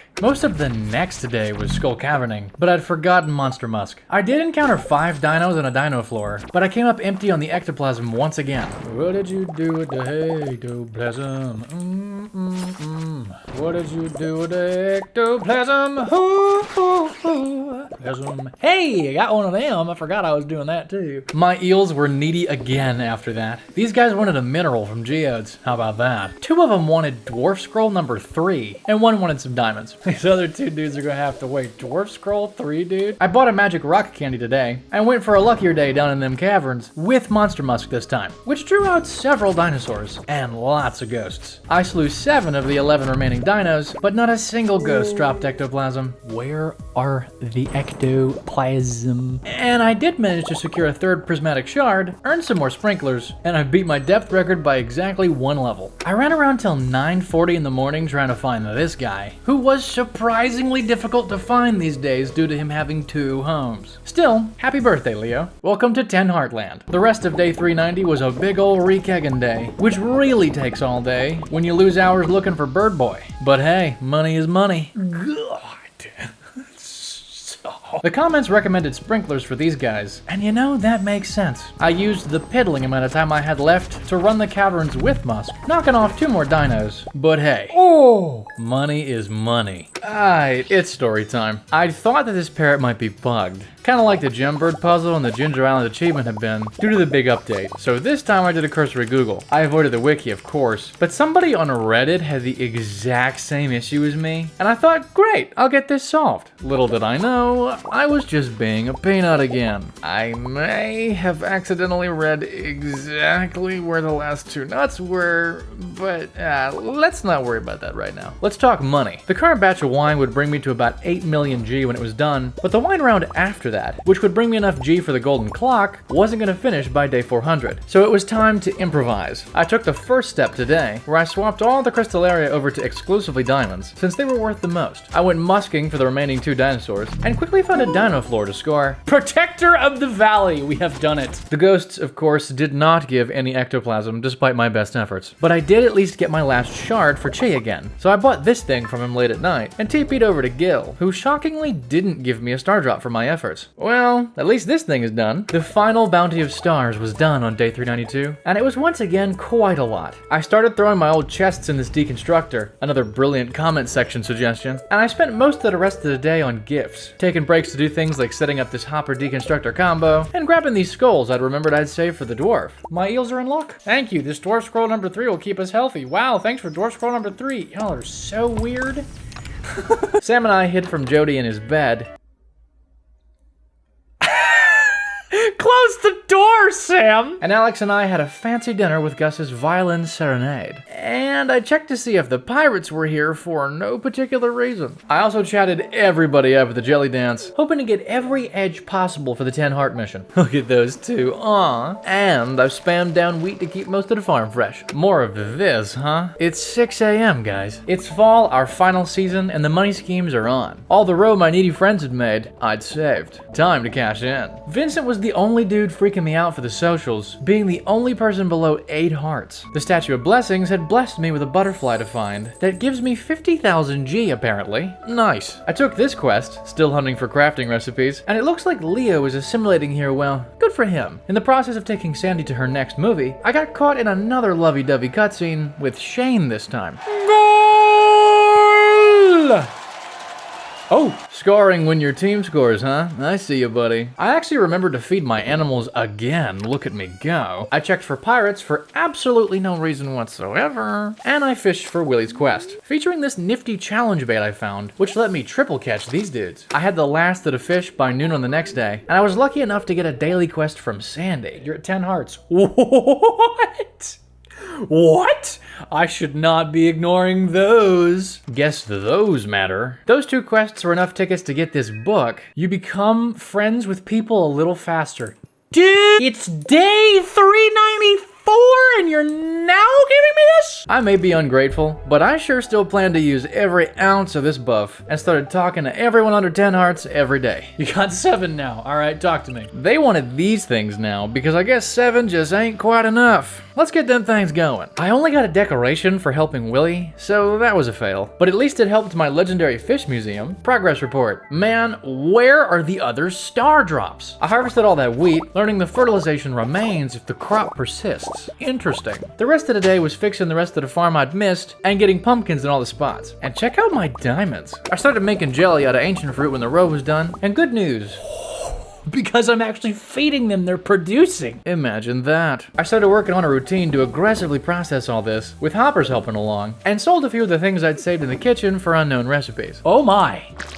Sure. The sprinklers were working too. Ostrich eggs make 10 mayonnaise? Things were starting to come together, folks, in a good way. I mean, just look how many dino eggs had been quietly accruing. Let's use them. Pierre Daily Quest, on it, buddy. Have this one. And he's at 10 hearts. You're kidding me, dude. I should not have been ignoring this. I'm guessing the power of that friend book plus a daily quest just is a whole heart, which is wild. I was on a selling spree at this point, and I constantly upkept the production of mayo, cheese, cloth, and jelly going forward. And it was finally keg time, but I only finished 5 sheds plus this on rekegging before the obligatory sleep. But for no wine involved, that's a nice chunk of cash. And the aggressive processing continued on the next day, including of course the remaining kegs. I got the lucky prismatic butterfly thing again, and I became convinced these dailies were a source of a star drop thanks to this little drawing, which I assumed had something to do with these stars. I made a new hopper to automate the cloth production, and enabled these little ones to have their 8th child, hoping I'd get a star drop from them, but no. You're starting to make me sad. But I will take one of these. Looking good, Legend fam. The volcano offered me exactly 1 tooth today. 1 tooth is more than 0 teeth. There's the gratitude we like to see. Not to mention this lovely haul in the day. I'm at 8 million. Can I find 2 million in 3 days? Because those kegs won't make it in time. You gain extra friendship from speaking to people. Okay, right now, that's what we're going to do. Right now, we're going to talk to people. Right now. Caroline, Evelyn, and George all went up a level. Then I ran into this really weird cutscene. This is where you develop photos. Oh, cool. Then, after showing me her passion project room, she asked me this, and I offered to help decorate, which didn't go over well. I feel like trying to get physical with someone when they're trying to show you their hobby and or passion is a bit selfish and rude. But clearly, Haley felt otherwise. So that cutscene ended abruptly, but then, immediately after, for some reason, you decide to place your hand in your pocket. You touch the rabbit's foot and feel a sense of relief. Huh? Alright. Hi, everyone. We were just gossiping about Mayor Lewis and Marnie. Personally, I don't think there's anything fishy going on between them. Were you born yesterday? You spent a short while with the group. It was an uneventful gathering. Well then, looks like they're all happy to be part of the collective. And I may have gone on a rant about Haley. Like, she just got a brand new dark room. Like, what are we gonna do in this room? If we do too much in this room, we're gonna mess up your brand new dark room. I don't want to do that. I want your dark room to be pristine so you can use it for your photos. So, only 6 people to get to 10 hearts now. Did you guys make a spicy eel? Thanks, 5 of them. Yeah, that's OP. The volcano offered no teeth today, but I did get some ancient jelly. The pirates had arrived today, which I checked definitely not because I accidentally read anything, and I just so happened to try playing darts with this dude 2 extra times, and won 2 more walnuts from him. Yeah, apparently I was supposed to do that 3 times, not once. But hurrah, that's all the nuts. Yet she did not give me a star drop. Where are they? I went ahead and bought these pressure nozzles for future farm fun, and look, more money. I sold that sweet, sweet jelly, and Krobus and Sebastian rose to 9 hearts today, leaving only Vincent down here at 8. I got the wizard to 10 hearts with the prismatic shard, leaving only 4 total people to whip into shape. The bookseller was in town, so I said this. Trade in some of my books for something. Give him some of my bookussies. I also remembered about my cask bank down here. Time to cash in. The volcano bequeathed unto me 0 teeth once again, but I pulled in this much money overnight. The gambit wasn't yet over on day 400. I'm looking at these numbers, and they don't look half bad. Even Pierre agreed with my strats that morning, but he wasn't open yet. I gave Vincent one of these star drop teas, which raised him to 9 hearts, and it didn't count as a weekly gift. So I can also give you this. What? Only 3 to go, and they're all at 9 hearts. George, how do you feel about an iridium leak? Oh, is it gonna happen? Hang on tight, folks. This ain't over yet. There's only 2 people now. Krobus was still at 9 hearts after his second pumpkin, but I still wasn't done yet. I sold Pierre a few things I had on me, and gave Sebastian his second tier, but still he was at 9 hearts. But I had a movie ticket. I ordered him this delightful Star Drop sorbet, watched this creepy movie with him, which was just his speed anyway, and look who's at 10 hearts now. And with my very last trick up my sleeve, I gave Krobus the other Star Drop tea I'd gotten. Yes! Great friends, check. The blessing statue came clutch with another prismatic butterfly gift, and I had these 2 quests today. I chose the bug one, and came home to gather up everything I'd been working on. Pierre got the business of a lifetime. I sold Willie my extra row, and at Clint's, I sold a bunch of minerals. The gems I'd made I hadn't used for gifts, the leftover ore I had, even my gold, iron, and copper bars, and my precious rubies, and I topped off with iridium bars until... Oh my god, I did it. And at the Wizards, I did what had to be done. Golden clock, baby. Golden clock. Check. I have no money, but I got the clock on day 400. And all that's left now are the mystery star drops, the mystery crafting recipes, and the one I knew I hadn't crafted yet, the mini forge. So I spent my final hours in my 400 days of Stardew, once again not finding any volcano teeth. Now I could end this video here, since it's been 400 days, but that sounds lame. The mission is perfection, and I'm not stopping now. I'm too close. But we're in overtime now. The rules change now. Namely, I decided that 400 days of not using the wiki is enough days of not using the wiki. I wanted to know where the star drops were and what crafting recipes I was missing. How many star drops are there? I need to know. There are 7? Dude. I was only missing 1, and apparently, to get that one, I would have to get married. Okay? I scrolled through the crafting recipes, and I'd only missed 2, the quality bobber and the mini obelisk, both of which came from big board quests. Go figure. That's what I get for ignoring the quests all game long. Quality bobber I get for doing juicy bugs wanted. Mini obelisk I get for doing this stupid ectoplasm.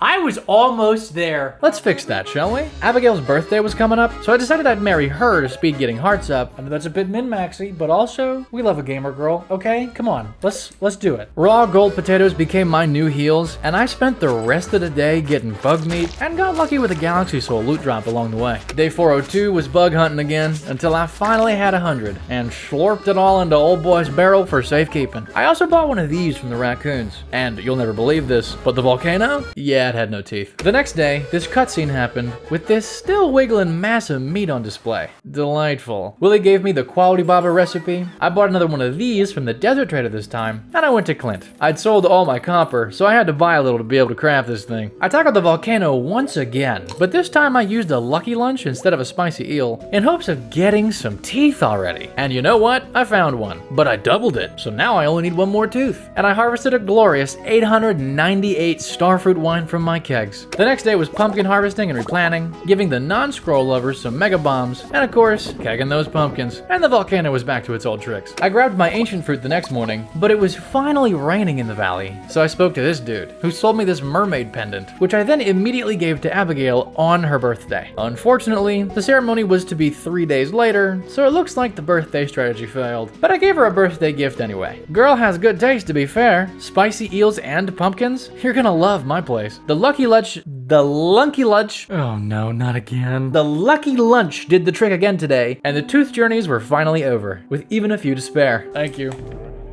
Bye-bye.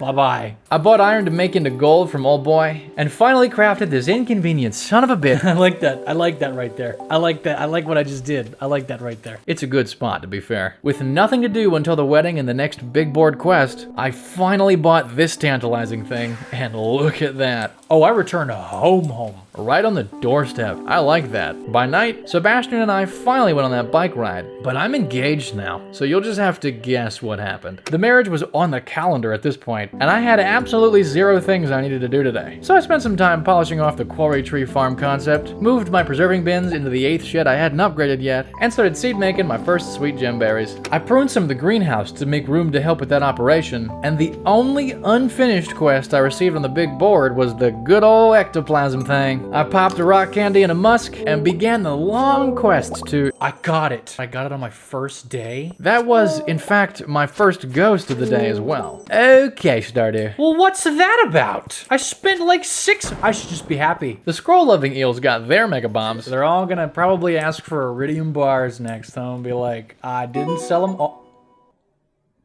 Good neighbors? Yeah, we're good neighbors, baby.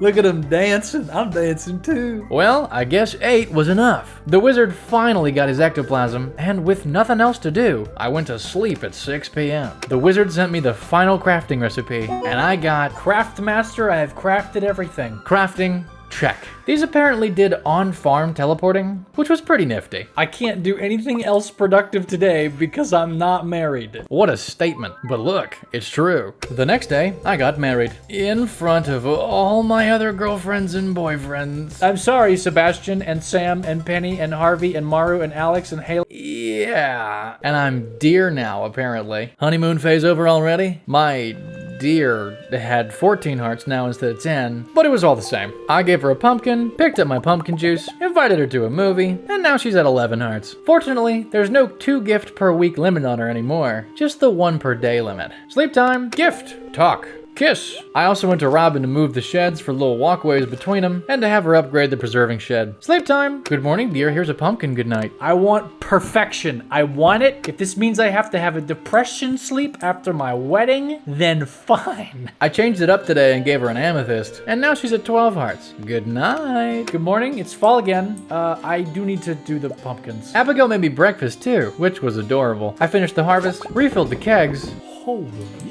and gathered an absurd amount of slime and slept. Another pumpkin in the morning, and as I returned from the theater to give her a ticket. Oh! Never mind! Mystery of the Star Drop, find every star drop. Let's still go to the movie. Screw it. And you know I stole this sign on the way there. And would you look at that, folks? Star drops, check. Sleep time. And on day 415, you feel it in your heart, somewhere, somehow. Grandpa is beaming with pride. The legacy of Chest Farm is eternal. And then a rumbling sound was heard in the distance. It's that stupid little rock, isn't it? And by little rock, I of course meant that immovable boulder. Oh! Hi! It has to be. It's gone. And so I climbed what seemed to be a tall mountain, and at the top... Perfection! Abigail, you're up here with me! And so is the fairy! Abigail said some sweet words like we'd been married for more than a literal week. But hey girl, I love the optimism. With a kiss, the touching moment began. Oh, what? Is that Krobus riding a crow? This game never ceases to amaze me. Ever. And so the credits rolled on my journey to the summit of perfection. It was a wonderful saga of highs and lows, and I'm so glad I got to experience it the way I did. And that, folks, is how I achieved my first ever perfection in Stardew Valley, without ever looking anything up. Mostly. But as I laid my head on my pillow that night, something didn't feel quite right.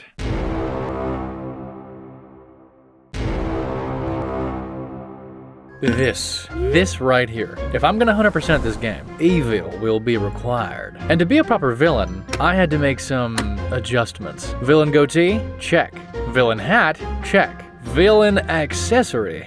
Check. Now I'm a proper economically inclined individual. I made sure to make a character with the trappings of a glorious villain, and I walked onto this farm ready to take over the valley. And so my second ever playthrough of this game began, with the 15 parsnip. Hey? I thought I was gonna get parsnip seeds. What's this all about? I'd chosen the new farm type for 1.6, the Meadowlands, which meant I started with a coop and 2 baby chicks. Sounds like a capitalistic opportunity if you ask me. I spent the rest of the first day introducing myself to all my future loyal customers, buying my first parsnips, and getting to know my new best friend. Morris, Joja customer satisfaction representative. I planted my seeds by night, cleared room for more in the future, and scored level 1 foraging. My first everything chest went down around to compensate for the dreadfully tiny inventory, and I started to have some technical difficulties with my beloved monocle. The local fisherman blessed me with his hand-me-down rod, and I fished next to Elliot's shack till he popped out of that cabin long enough for me to finish the Meet Everybody quest, and to give him some coal to prove I knew how to win friends. I fished, villainously, at the mountain lake for the rest of the day, hoping to score enough G for the fiberglass rod. I went back at one point to sell stuff, but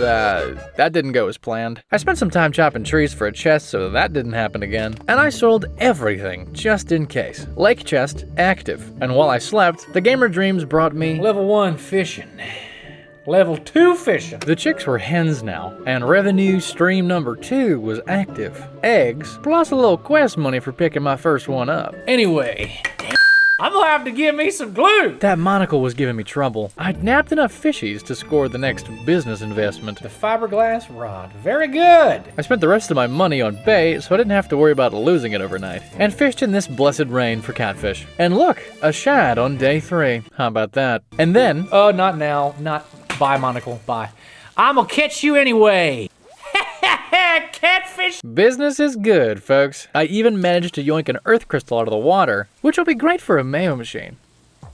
Oh, I found this fried egg in a trash can on the way home, and grabbed some spring onions and enough forage to make some spring seeds to hopefully ramp up the foraging level quick. Level 3 fishing, and some cash. I bought some kale to help raise the good old farming level so I could get mayonnaise and sprinklers as fast as possible, and finally took a look at my chickens' names. Anne and potpourri. And then the monocle fell again. Chat gave her the name of Lindsay while I was busy fishing the day away, so drop a hi Lindsay in the comments so she doesn't get lonely. Extra points if you use this thing. The fishing also yielded 2 rubies in this chest. Yeah, Lindsay just fell again. And I also got What? streamer luck for sure. Fire quartz? They put something in the water, I think. Jojo wants me to succeed. I can smell it. Level 4 fishing. My cat arrived on day 5. But it wasn't a black cat because I may or may not have had to restart during the intro because I forgot to re-enable the music. Anyway, Dudley will have to do for now. Joja finished their good work by the mines, so after I'd finished farm duties, featuring these rice shoots, I began my journey of plundering wealth from the earth. But I'd spent so much energy on the watering and hoeing that I couldn't even clear down to floor 5. And then I tried to pick up my chest toollessly to conserve energy. What? That does cost energy. I didn't know. So I walked home really slowly. Level 1 farming is good though. The local blacksmith threw some blueprints at me, and my dear mother sent me some villainous cookies before I went to expand the empire. Welcome Evil Zach and Evil Jill to the estate. Then it was back to plundering, where this time I made it all the way to level 7 before the energy dried up. But with this new furnace, the wealth was due to expand. I threw down some basic retaining soil I'd found whilst plundering, and spent the night gathering fiber, since that doesn't cost energy. Level 1 mining. Sweet, sweet rain fell on day 7, so it was time to get tactical. I mined up the last 2 copper ore I needed for the first pickaxe upgrade, had Clint get to work on it, and spent the rest of the day hunting for sweet, sweet profits. I mean, fish. Fish. And also, somehow, these in a chest. Because that is how we capitalists thrive. We pull pretty rocks out of the water. I've decided. What the Yeah, I have no idea. But liquid capital is liquid capital, baby. Day 8's energy was used on chopping non-oak trees, because I need wood now and oak resin later, and of course watering my future money. I picked a little grass and snagged level 2 foraging. The chickens were all adults the next day, so my egg profits had officially doubled. Nothing screams capitalism like eggs. Lewis introduced me to this ratty old building with weird puffballs in it. Kinda nasty to be honest. Let's go sell it to Jojo for some profits. Oh, that's pricey. Let's come back when I can afford that. Clint handed me my lovely new copper pick, so I went back to plunder in the depths for riches with which to exploit this town and scored some new leather boots. I also decided to read this scroll so I could have a chat with the wizard before we sold this rundown old thing, because I wasn't sure how I'd meet him otherwise. And of course, I told Linus to stop digging in people's trash, because those are my profits you're looting there, buddy. Level 2 mining. Most of the farm was ready on day 10, so I sold my newly grown kale, and made the rest of my forage, into spring seeds. I got that forest magic for pretending I cared about the community center for a day. It's bad form as an entrepreneur to decline opportunities for growth. I had a super pleasant mining experience, cleared level 15, and cleared some more of the farm with my remaining energy. Ooh, level 2 farming. And level 1 combat. That means I can make these and start turning these prof eggs into mayonnaise. Also, Linus definitely stole the goods from these cans. How dare he? I donated this fire quartz to snag a little quest money, turned in my axe for a copper upgrade, and had another lovely time in the mines where I scored a new fancy sword, and I barely made it home in time. Can't stand between a capitalist and his bed, neither. Level 3 mining, baby. And level 2 combat. Glorious rain fell on day 12, so once I doubled up on mayo machines, I spent most of the day processing eggs and ore, in between reeling in catfish and algae. The gamer dreams graced me with level 3 farming and level 5 fishing, where I chose the fisher perk. The glorious profits had racked up to 5 digits at this point, just in time for this thing. Time to invest. I bought 133 strawberry seeds, and I could smell the money already. I'd given up on the monocle for this particular stream if you hadn't already noticed, because Lindsay had an attitude about staying in my eye. But that didn't stop me from destroying the dreams of the children of the town for this sweet straw hat. By night, I got busy tilling the soil for strawberry adventures. The first big egg showed up on day 14, just in time for me to have caught up on mayoing the other ones. And chat made a suggestion. Put the hat in your cat. Oh, why didn't I think of it? Wait, can you actually put hats on cats? Does this actually work? Oh.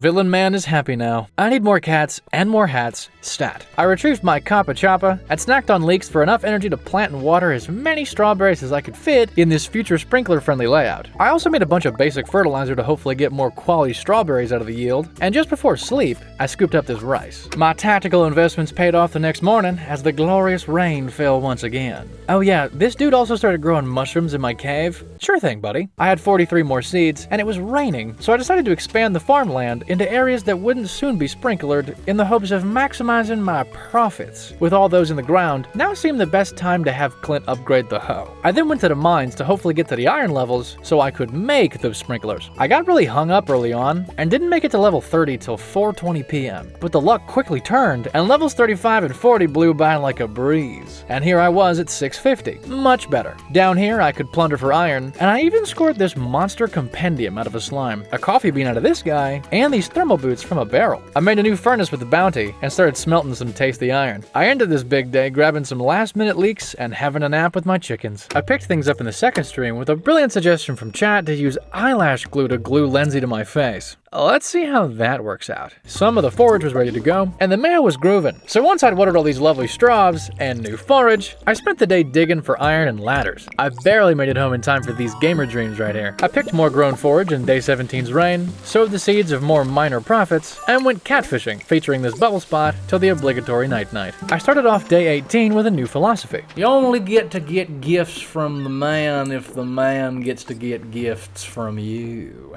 In other words, I'm not going to get hearts with anyone unless they could benefit my economic prosperity in return. I sold yesterday's river haul and retrieved my new hoe, the tool, from Clint, and had him start on a steel pickaxe for me. More forage for levels, more watering by hand, a new scarecrow to fend off the varmints eating my strawberries, and a birthday gift for old Pam. Don't be confused. Remember the philosophy. I want her to send me batteries in the mail. I only want her for her batteries. On day 19, it was time to make big money moves. It was time to buy a Jojo membership. My new best friend Morris told me things would get shaken starting tomorrow. Thanks, buddy. What a genuine looking guy. And I mean really, what was I gonna do with this nasty old building anyway? Once I'd run off this pest I saw, I spent the rest of this rainy day fishing for revenue once again. The watering was once again brutal on day 20, requiring me to eat a whole gold cauliflower just to get through it. I gave my other one to Jody for a little quest cash, retrieved my new steel pick, and investigated Joja.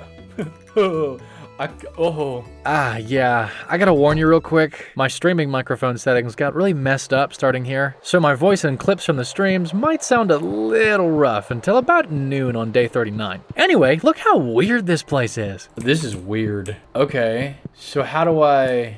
Oh. Apparently, I could now speak to Morris, who would let me pay for all the upgrades the Junimos usually do, except friendship. Right. Okay. I mean, perfect. I didn't need any friendship anyway. I'm too evil for that. If you're doing the math, I need 135,000 G to complete this whole thing. Let's get to capitalisming.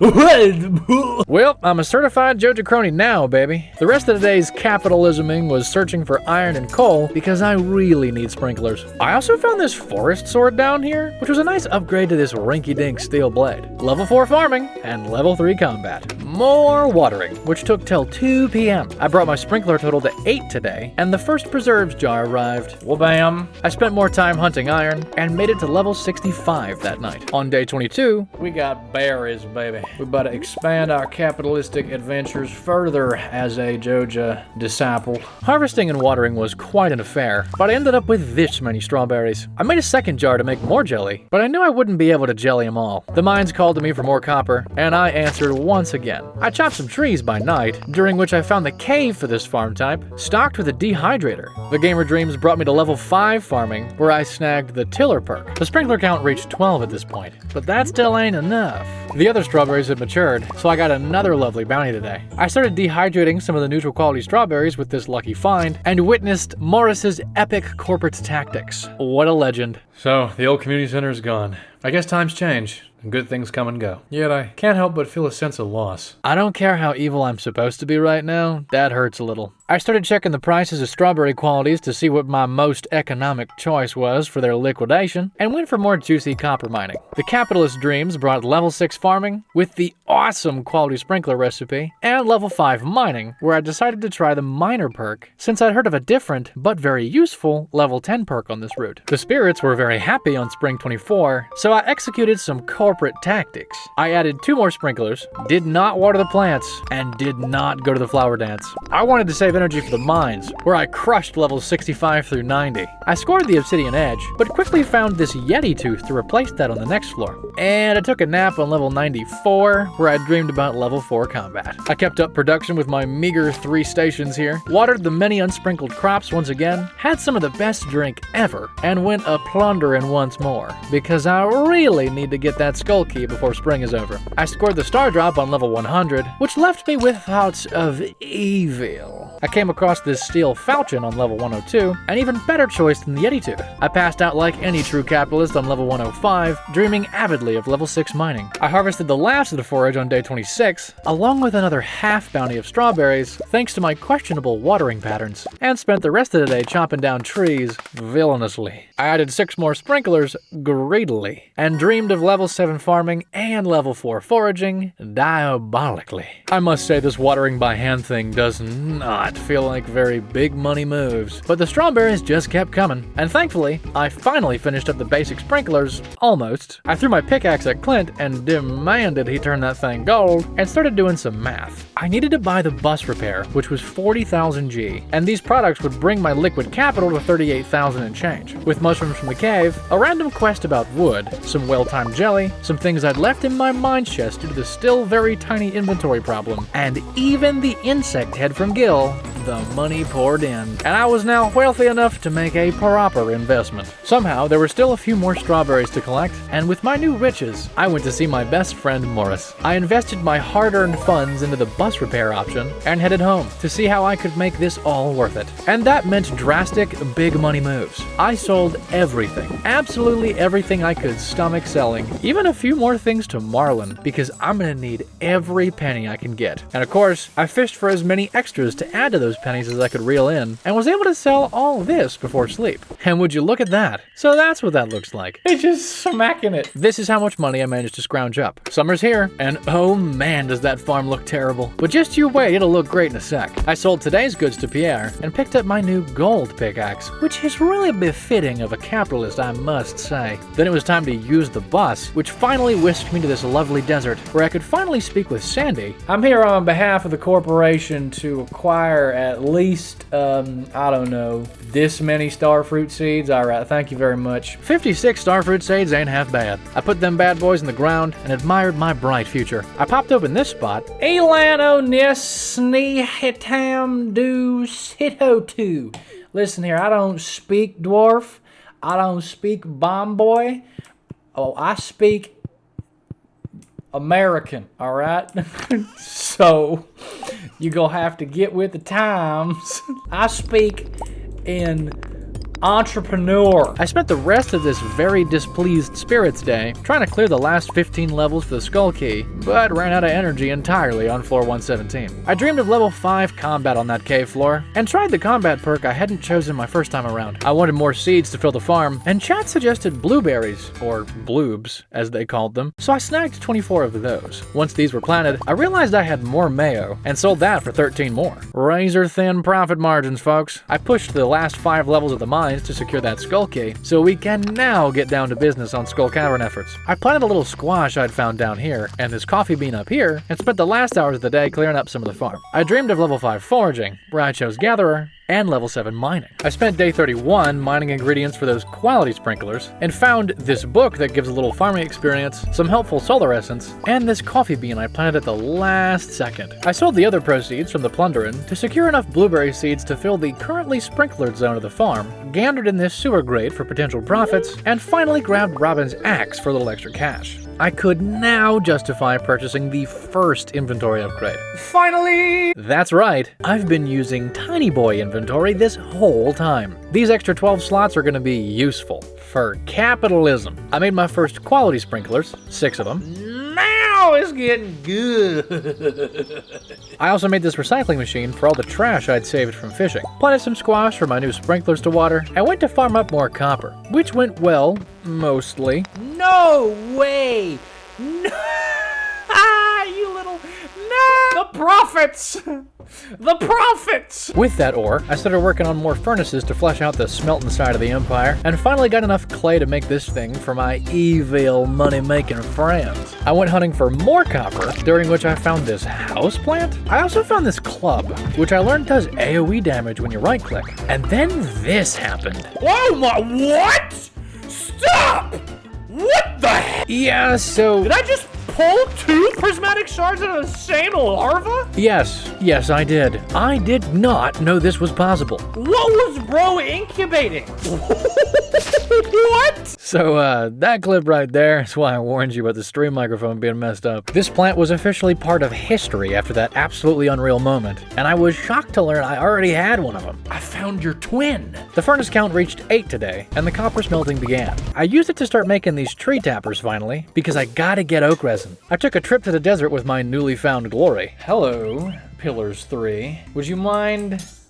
Oh yeah.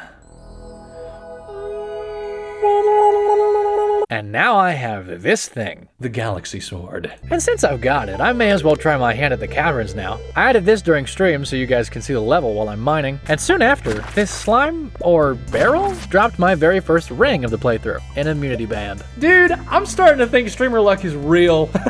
I managed to score my first iridium of the playthrough, and finished the run at level 26, with enough time to snag some desert totems from this lady. At home, I made my second ring of the playthrough, so I could finally see at night, level 6 combat, and level 8 mining. Mr. Chi dropped me a quest in the mail about reaching level 25 in the Skull Cavern, but upon accepting, the quest completion sound played, and the quest was nowhere to be found. It cleared it immediately! Get wrecked, Mr. Chi!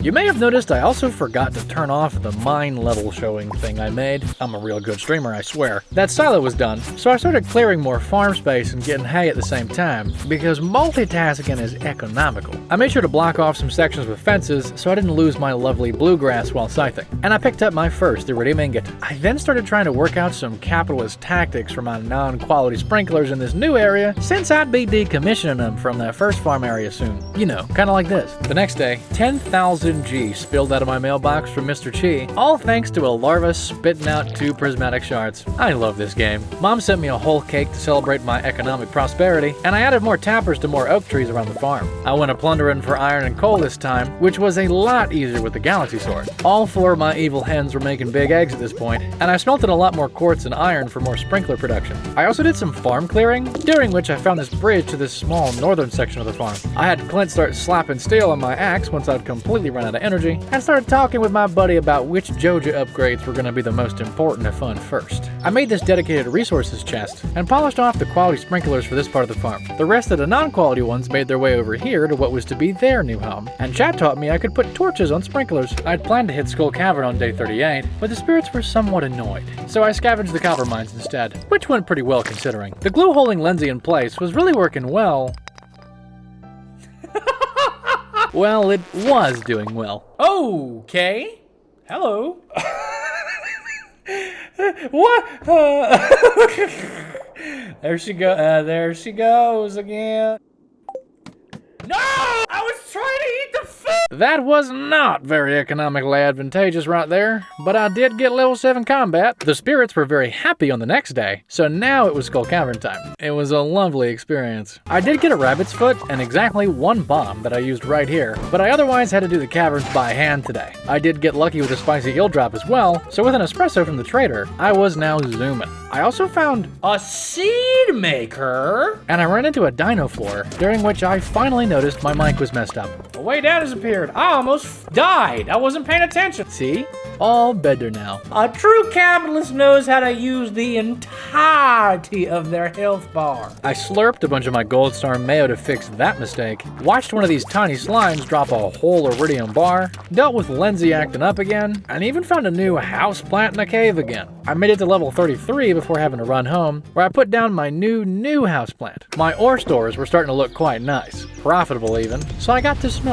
This trash can did something really weird when I checked it today, and I still don't know why. I was on my way to Gunther, because with all those profits building up, I needed to start making donations to secure some juicy tax write-offs. In other words, I wanted to give so I could get that critical sewer key, because I wanted access to Krobus. Clint handed me that sweet steel axe, a nice hunk of coal, and More tax write-offs. hey look, I'll take that. The tapper grind continued with all this copper, and the iridium grind had officially begun, which I was hoarding for now. I spent the rest of the day chopping, since wood was quickly becoming my limiting factor. Level 8 farming, giving the crucial keg recipe. The first oak resins were born on day 41, and I spent the rest of the day searching the caverns for economical opportunities. Lindsay was being a little diva, clinging on for dear life, until she finally quit. I scored a cake along the way from this guy, a prismatic shard I didn't run away from this time, 4 quality sprinklers in this chest, and headed out after a clean 40 levels. Level 9 mining. The 5-pointed profits had officially matured today, so once I'd gathered everything juicy I could sell, including the lovely fruit in question, I liquidated my assets to Clint and Pierre, and felt rich. Oh, yeah. I immediately reinvested my yield into... Thank you. Yep, 194 star fruit on day 42. Business is good, folks. The rest of my day was a desperate attempt to hoe, seed, and water this farm, and this farm, which was a little more complicated, but I pulled it off in time. Then chat reminded me I'd forgotten a scarecrow, but I'd used all my coal. So at the last minute, I made 2 of these to convert wood to coal, which finished just in time. Starfruit round 2, success. With the final moments, I threw down as much basic fertilizer as I could make, and barely made it to bed. That's capitalism right there. Yeah, baby.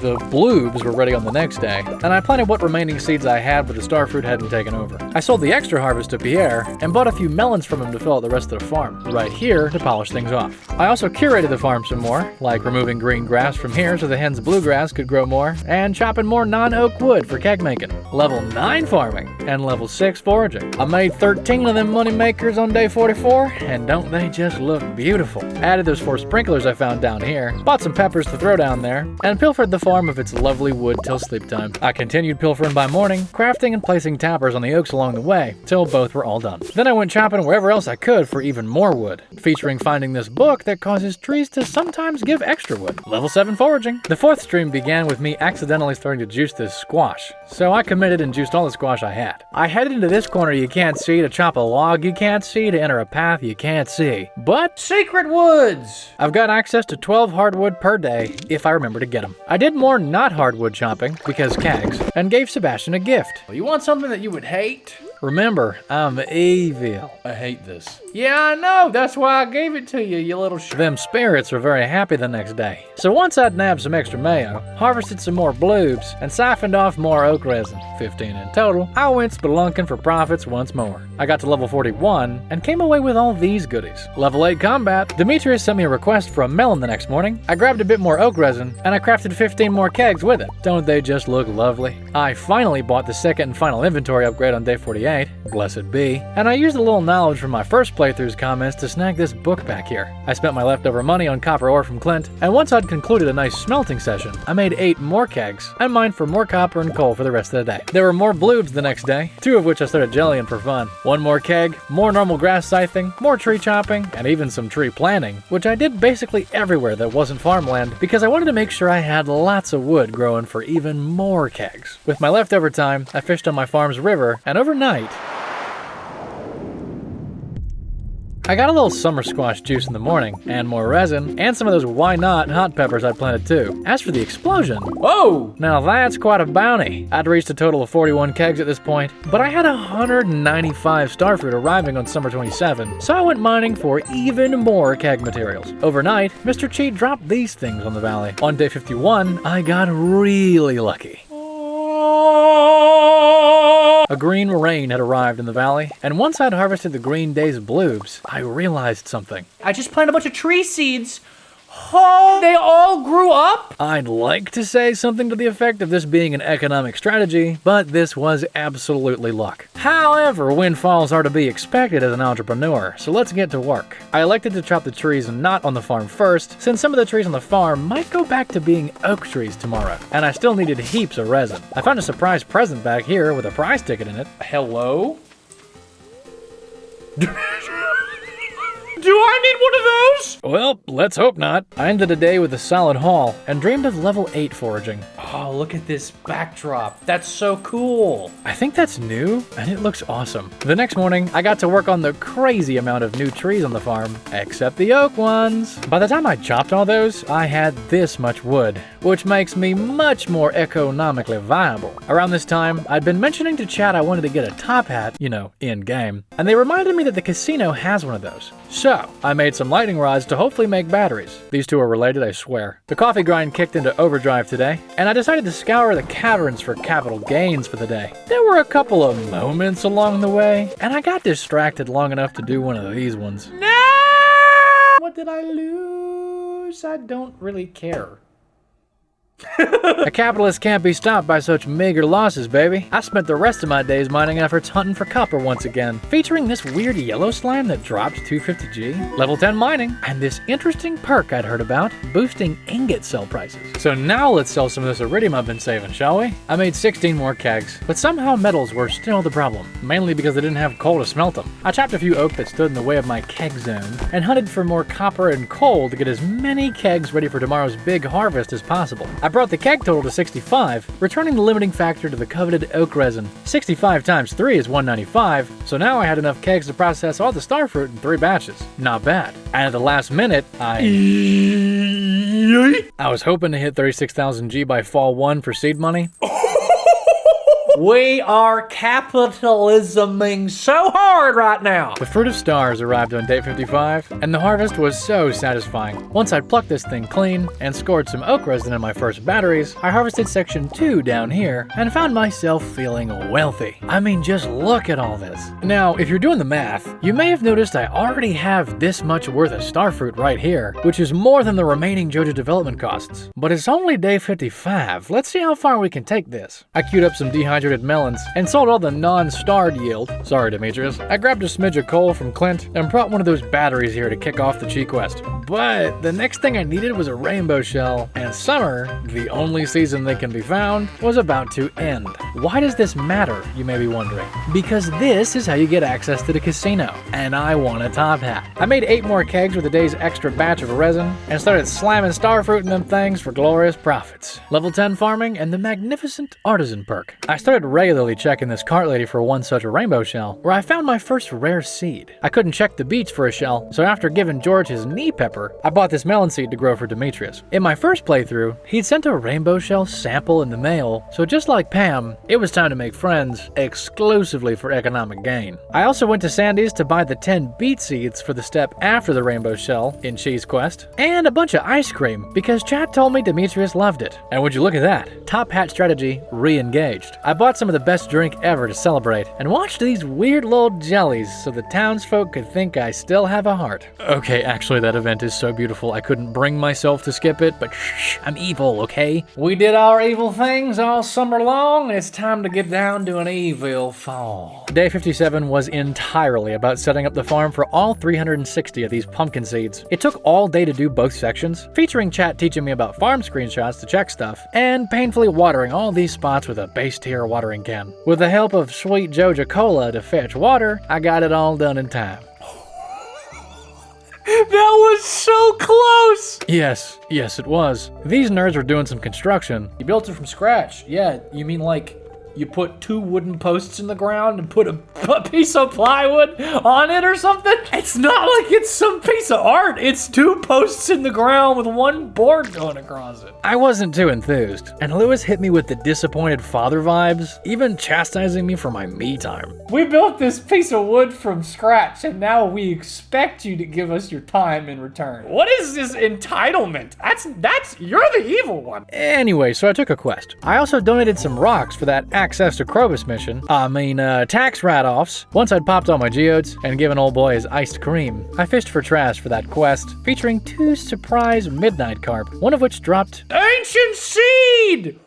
Nice. I polished off that quest in the morning, snagged my first legendary fish of the playthrough on my first try, and made a few more tactical donations, including the Ancient Seed to kick off Ancient Seed production. I got a prize ticket for my trash efforts, where I had to explain to Lewis that I'm only in it for the prizes. He seemed to get the message this time. I'm evil, Lewis. How is this confusing? I got broccoli seeds for this ticket, and went home to give these evil ladies their very own statue. I added 7 more kegs to the farm, in which I started brewing coffee. I spent the rest of the day fishing for seaweed. By night, I was told about this dresser, where I can apparently store all the clothes and rings I find. Level 8 fishing, alright.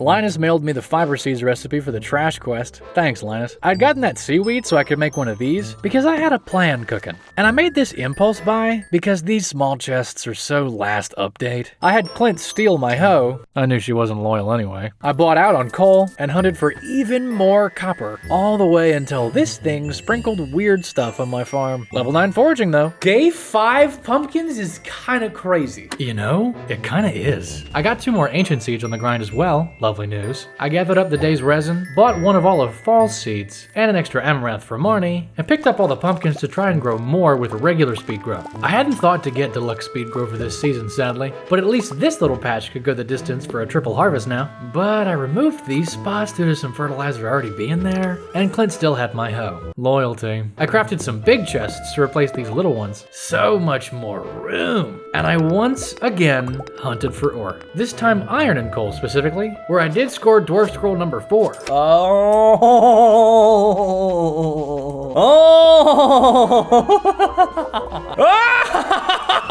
Now that is some capitalism right there. I started making the layout of these things more efficient and threw more glorious profits into them, including 15 new ones I added afterwards. Apparently, a new mechanic got added since I perfected my first playthrough of the game, so at the advice of both YouTube comments and Twitch chat, I threw my new legendary angler in this pond to see how this would work out. And then, it was time. Can I interest you in 73 star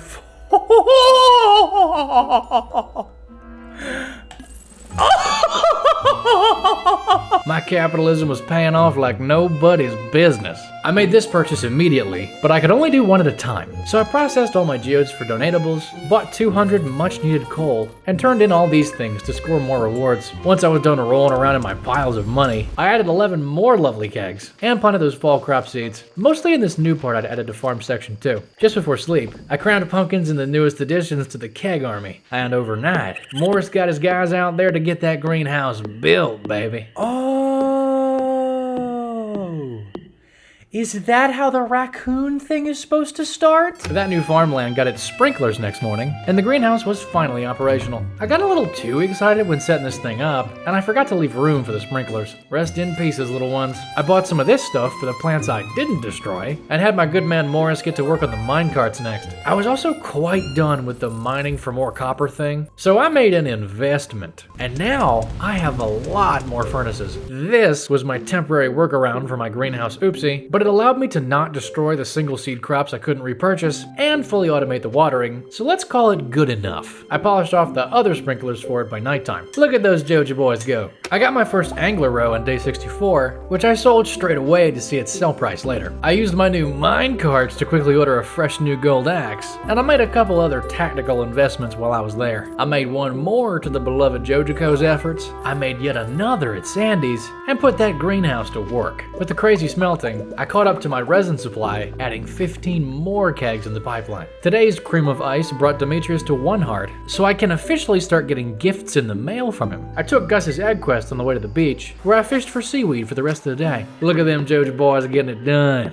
And that angler row had promise. I made a new donation the next day, and cleared the rocks of the newly available quarry. I took a break from the breaking to give Rainbow Shell Man ice cream again, and sold some of the gold mayo I'd been hoarding for energy regen to be able to commission a new fish pond from Robin. Once I'd returned to and finished the quarry rocks, I started setting my sights on some specific crafting materials. Today's resin allowed for 4 new kegs, and today's capitalism allowed for a dive in Skull Cavern, where I looted this new hammer weapon. -2 speed, +6 speed. Strange, but alright. Chat taught me about a weird hammer thing where if you spam normal attack during the special attack, holy strange, but alright. I was testing my luck a lot with it, and I bit off a bit more than I could chew, but I didn't really lose all that much. I sold a little pumpkin juice that had finished in my absence, queued up a little more, and slept off my wounds, during which I heard a big tree fall. My minor haul had smelted overnight. I snagged my new gold axe from Clint, sold him my spare gems, sold Pierre my mayo hoard, and bought as much deluxe speed grow as I could afford. I threw some down in the starfruit zone of the greenhouse to get them things going, and went to work on the quarry project. I made a bunch of gravel paths, and began my evil industrialization of this place. By the time night fell, I had a nice grid with some acorns in it. I tossed a midnight carp in this fish pond for now, though I had bigger plans for it later.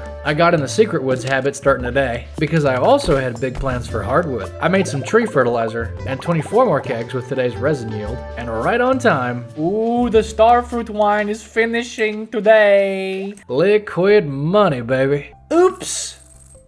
Oh, did I drop that? That's my bad.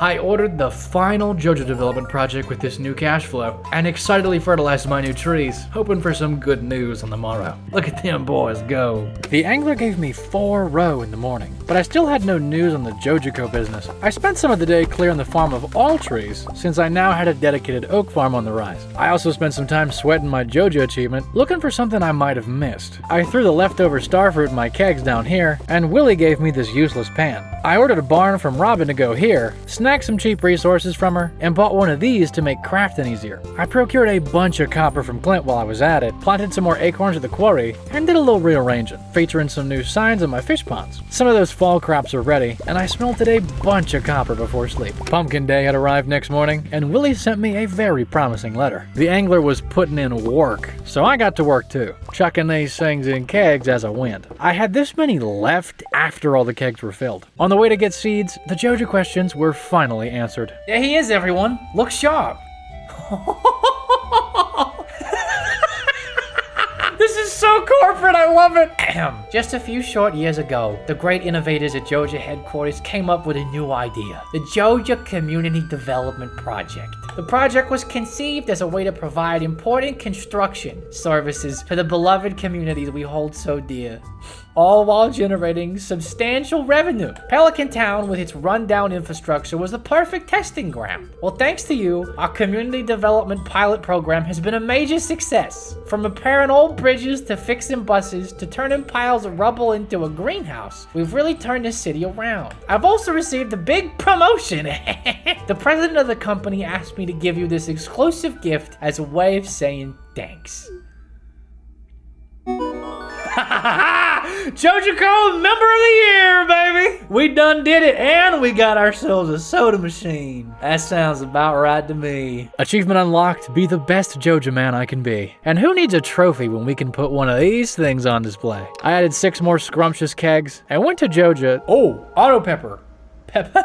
I refrained from buying any auto peppers for now, opting instead for the next batch of pumpkin seeds. Then my best friend told me about more opportunities for capitalism. Apparently there was another development opportunity, and this one was going to cost a cool 500,000 G. Looks like there's more to do here than I thought. Willie told me about his boat, and I wanted to help, because this was an investment opportunity. I invested also in this fish smoker recipe, this iridium rod, some bait, and 10 crab pots, because more money is more money. I planted my pumpkins, and chop trees for the rest of the night. My soda machine seemed to be one of those lovely morning producers, good news. I couldn't find Robin today, but I gave Demetrius his cream. 2 hearts now. Marnie was also MIA. I took this quest on the way to Clint, who wasn't missing. I ordered the gold digging hoe from him. I gave Gus eggs for that quest, check. And I bumped into the monster who got her amaranth, check again. I followed her home, but she still wouldn't sell me anything. Marnie! Turns out Robin was still here, so I took a page out of her book and started whacking wood. Gus sent this fridge I can't use, like literally at all. I started putting tappers on the trees at the quarry, finished up planting acorns there, and went to the Stardew Valley Fair because I want this thing. I made my grains out of these items, won first place to score 1,000 tokens, and after fiddling with the fair games, I ended up taking chat's advice. Put 300 on green, mister. I did this about 30 times, and had enough to buy everything, including this lovely thing, which reminded me of evil. Welcome, folks, to the Fedora era of evil shenanigans. I got my first aged angler roe, which sells for a pretty penny. The luck was very happy on day 73, so it was spelunking time. I went to buy bombs for a better run, but I still couldn't talk with this guy. Oops. I did my best with very few bombs, finding this Dark cowboy hat. Oh, yeah. That Fedora era ended quickly. Welcome to the cowboy hat era. I also found the wizard's prismatic jelly down here. Level 9 combat. I smelted my haul next morning, adding a couple furnaces in the process, and re-upped my glorious pumpkin juice machine. The greenhouse was ready too, so I gathered all of this goodness too. I started stealing everyone's carved pumpkins. I gotta keep up the monopoly after all, and ordered a big coupe from Robin. More ice to be nice, and a melon for his quest. Check. And now we're at 3 hearts. Oops. That juice put me over 1 million total earnings, so if you didn't comment for Lindsay, comment Easy Mill to make up for it, or do both for bonus points. I slapped down the rest of my tappers on this now rather mature farm, and took my fresh iridium to Willie, where I turned in everything for his boat. I kept up these traps, fixed this bridge, stole more pumpkins for my pumpkin supremacy, handed this guy his jelly, check, displayed my pumpkins, made my first crystallarium, which I filled with jade, and set up some new fences for the animals. Overnight,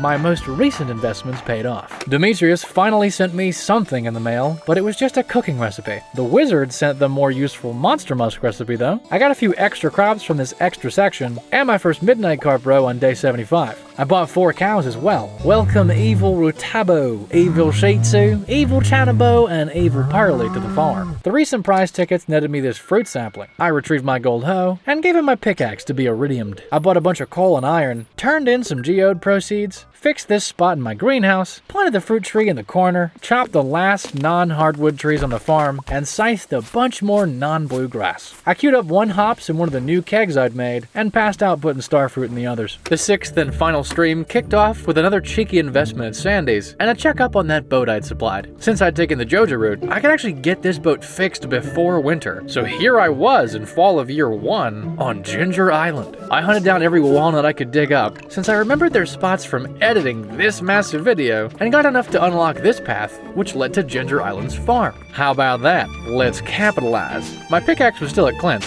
but I cleared everything else, grabbed a few more nuts, including the cocoa kind, and took a nap in this tent thingy I found. I somehow got 2 more gold coconuts next morning, and found my very first lost book. Gunther, how'd this get all the way over here? I went home to craft a whole bunch of sprinklers, where I hired new duck ladies to work on the farm. Meet Evil Gunu, Evil Propy, Evil Ninano, and Evil Snee. Also, I got these because who has time to grab? Not me, I'm capitalisming. Pam got her pale ale, though I still hadn't gotten any batteries. Caroline got her pumpkin because I'll eventually get the tea, sis. Check and check. I requisitioned my iridium pickaxe and popped my coconuts, getting these things. Then it was back to the island, where I cleared the rest of the farmland, featuring some other nut findings, and set to work on making this place a proper money-making machine. And by night, I got all them starbs planted, along with a couple extras. I woke from another tent to admire my good work, and did a bit more nut hunting. I blitzed through the volcano, getting nuts along the way, and learned I couldn't talk to this dwarf either. Through the power of Mayo, I made it all the way to the end, even scoring An ostrich egg? Shut up. I'd reached the forge, where I used the prismatic shard here to enchant my sword with. Bug killer? Am I happy about that?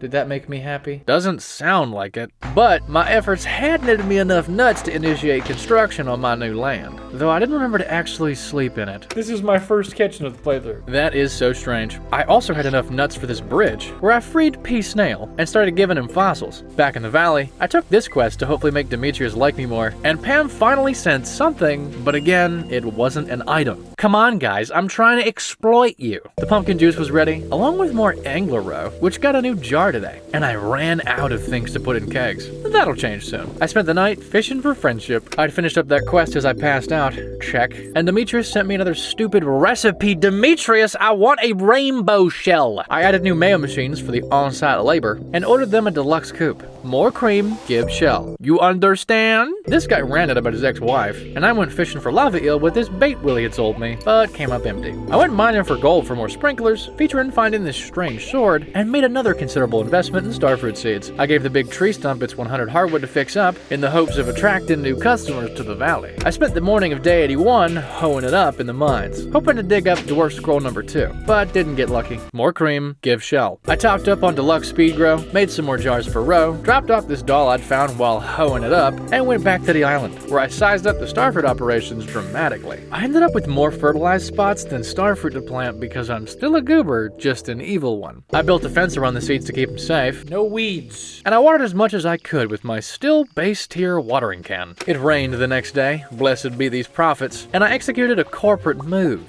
After picking up a few new wines and rows, I started picking up my farm sprinklers from section 1, as these had already been watered for today and would be harvestable tomorrow. It was time to reallocate my resources. The newest labor had grown into adults, and the coop was ready to auto-feed, so this was officially passive income. The oak resin farm was rolling at this point too, and I added a few more tappers.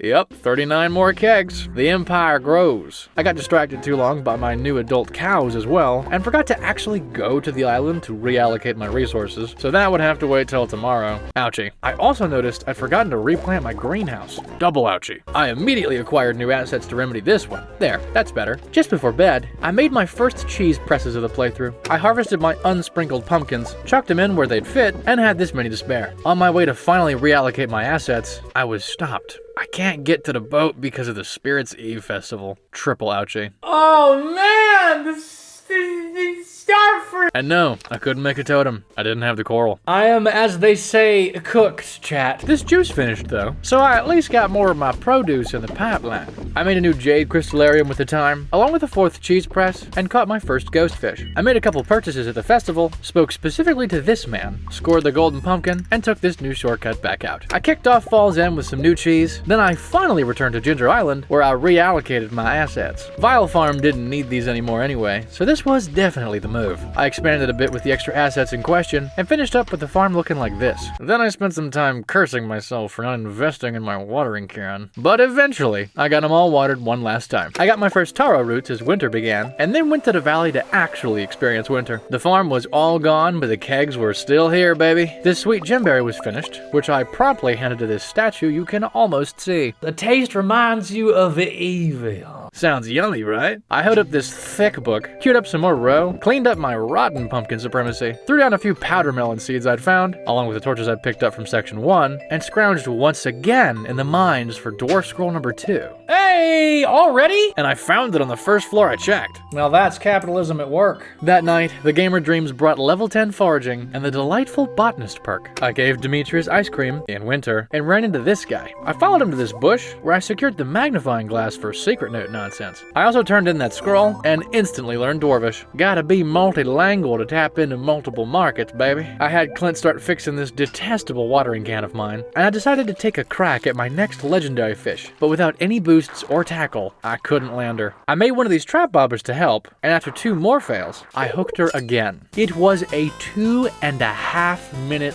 long fight with plenty of swearing, but eventually, Moly! Dang!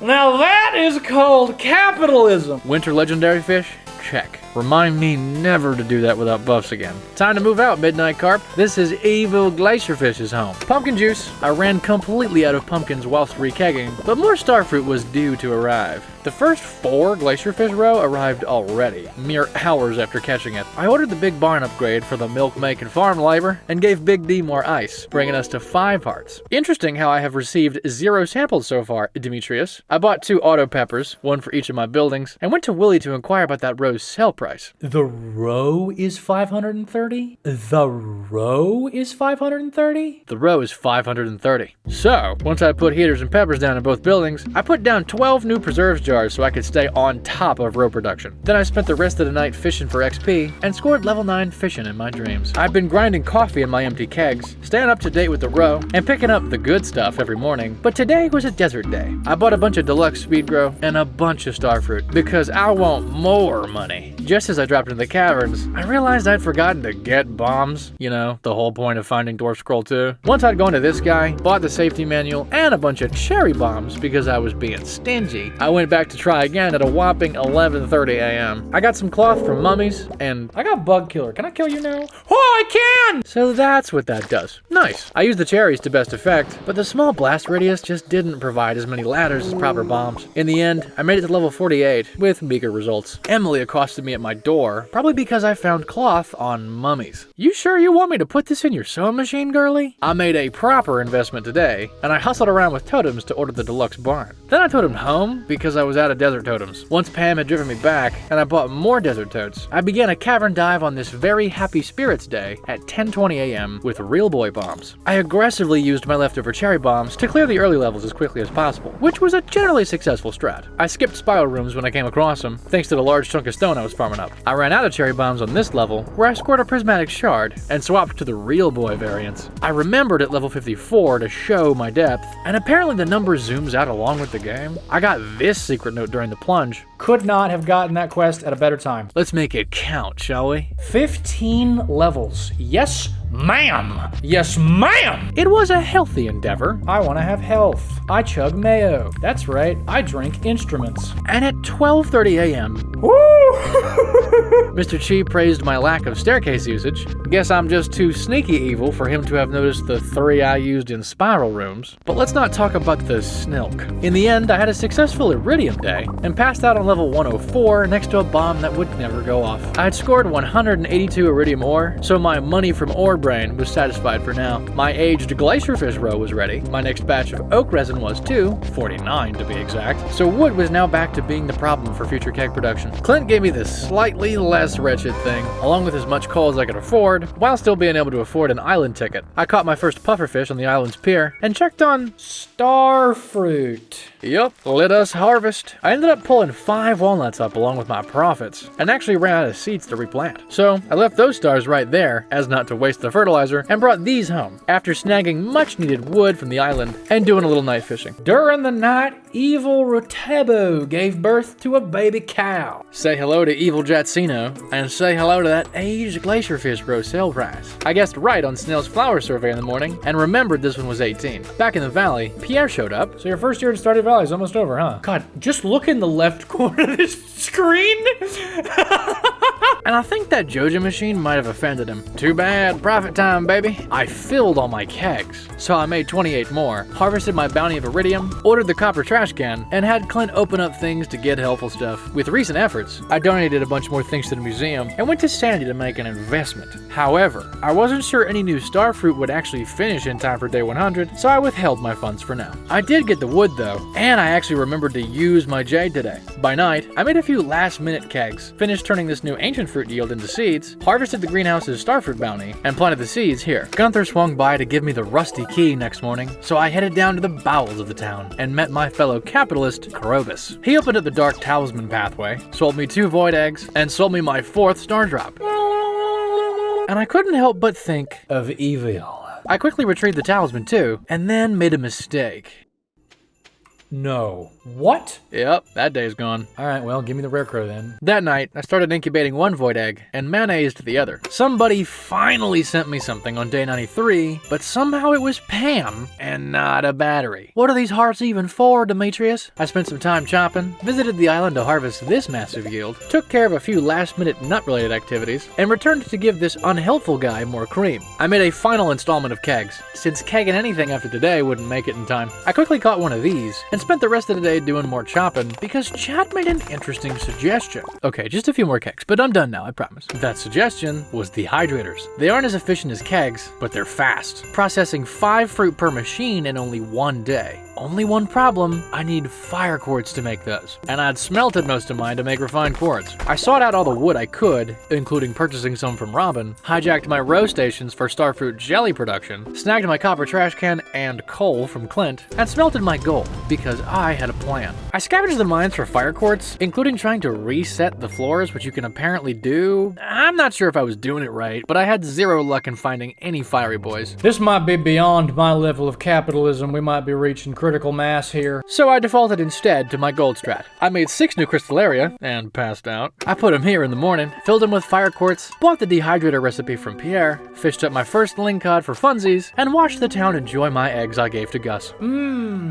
Vile eggs. That's right. I hope you're enjoying your vile eggs. I got a Star Drop tea from a new prize ticket, and began my dehydrator army with the remaining quartz. Can I process my 250 remaining starfruit in 5 days with this strat? Stay tuned. I got my void mayo today, so I watched this thing fly away, handed lil bro his void mayo, grabbed the magic ink, and handed it to the wizard. He gave me access to this special book where I could now summon the endgame farm buildings with the right ingredients. I was surprised to see Junimo huts on there, since I thought I'd run them darn varmints off already. I spent the night fishing for more fishing XP. My 8-a-day allowance of fire quartz began on day 96, and I made 8 dehydrators with it. This is gonna be close. The Squid Fest had begun, so I continued my fishing XP grind, and scored all the Squid Fest loot by night. More quartz, more dehydrators, and more jelly. Now I'm down to this many. I made Monster Musk to help with my combat level, as fishing and combat were the only 2 still at level 9. Speaking of levels, this dude, despite being at 6 hearts, completely failed me. He sent me 0 things. We have beef, Demetrius. You will rue the day you crossed me. I caught my first sandfish, and after a couple of fails, and Lindsay's inevitable betrayal, I decided to return later for the scorpion carp.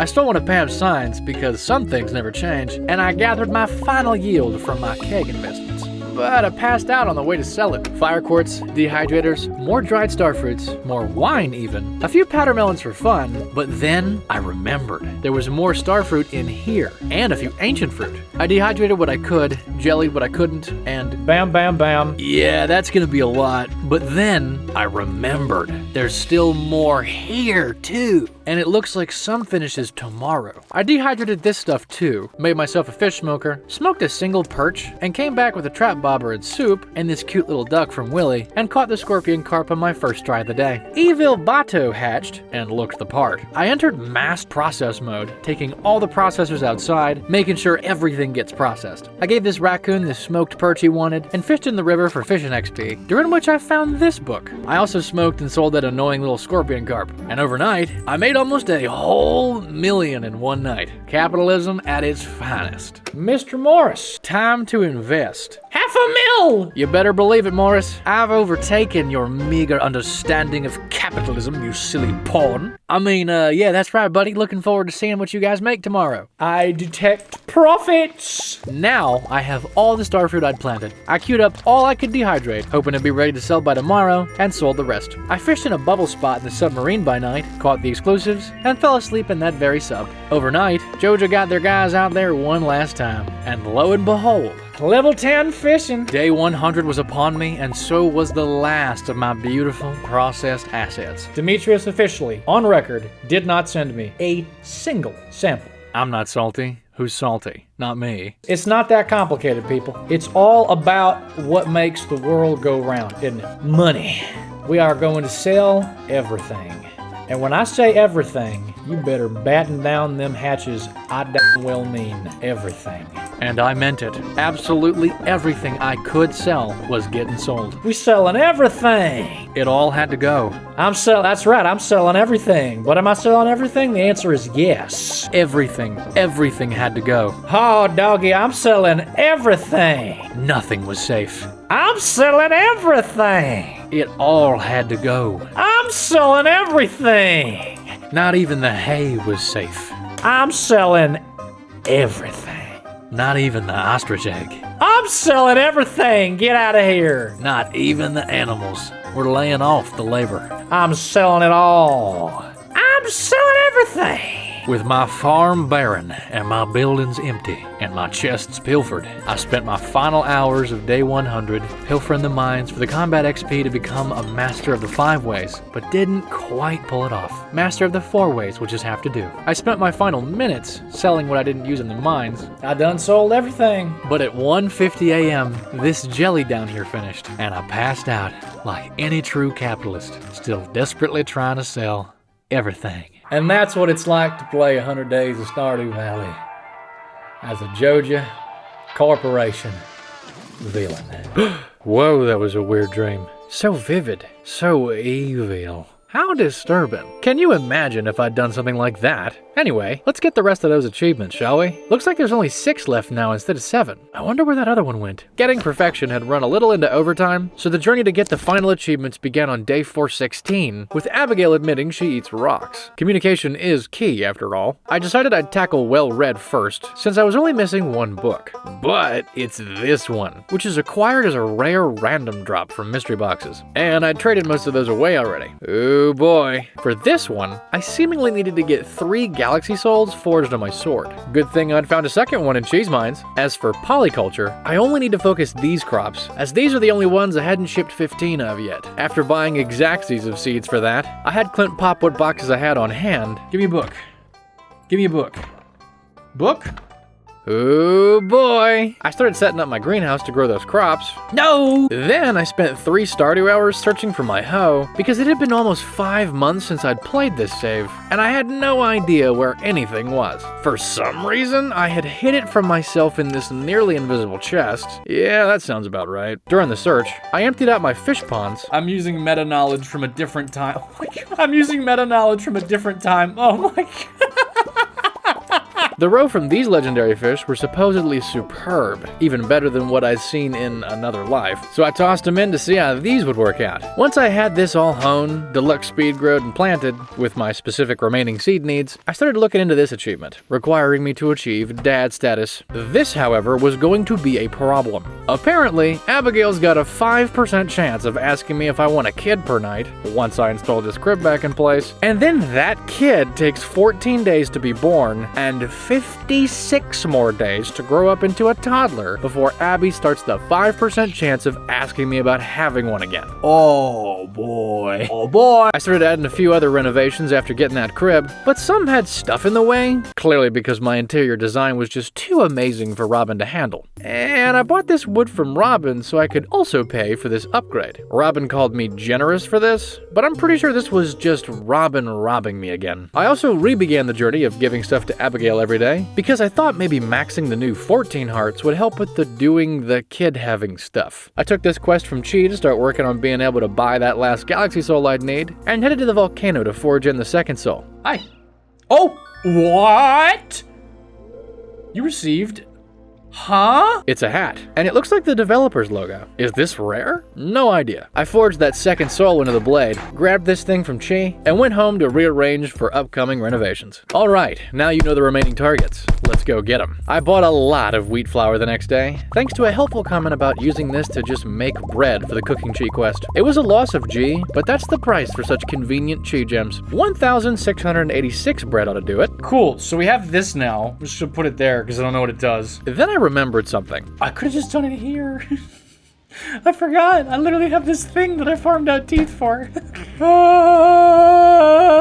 I took care of those remaining house renovations, took the time to refill most of my kegs in case I needed even more money, and snagged my advanced iridium fishing rod. My best options for mystery boxes were supposedly fishing and raccoon quests, so I made some treasure chest finding focused tackle for the rod, gathered up my greenhouse mini shipping bins, and set myself up an operation to fish for glory once more. And this is about to be my life. Outside of having children. I sold my extras like this, and found exactly one golden mystery box on day 417. Abigail, proposition me. Do I have to make it to bed? Henceforth, I decided to make sure I slept in the bed, in case that was a requirement for Abby popping the crucial question. In the interest of that, I moved the bed to this cubby here. Oh, a prismatic short. So that's what that does. I harvested my ancient bounty, you know, in case I need money, and checked out my new roe. Whoa! Crimson rowfish doesn't... Crimson fish. Legend and crimson rowfish are clearly the creme de la creme. I'll remember that. This makes me want to do a playthrough that's about fishing.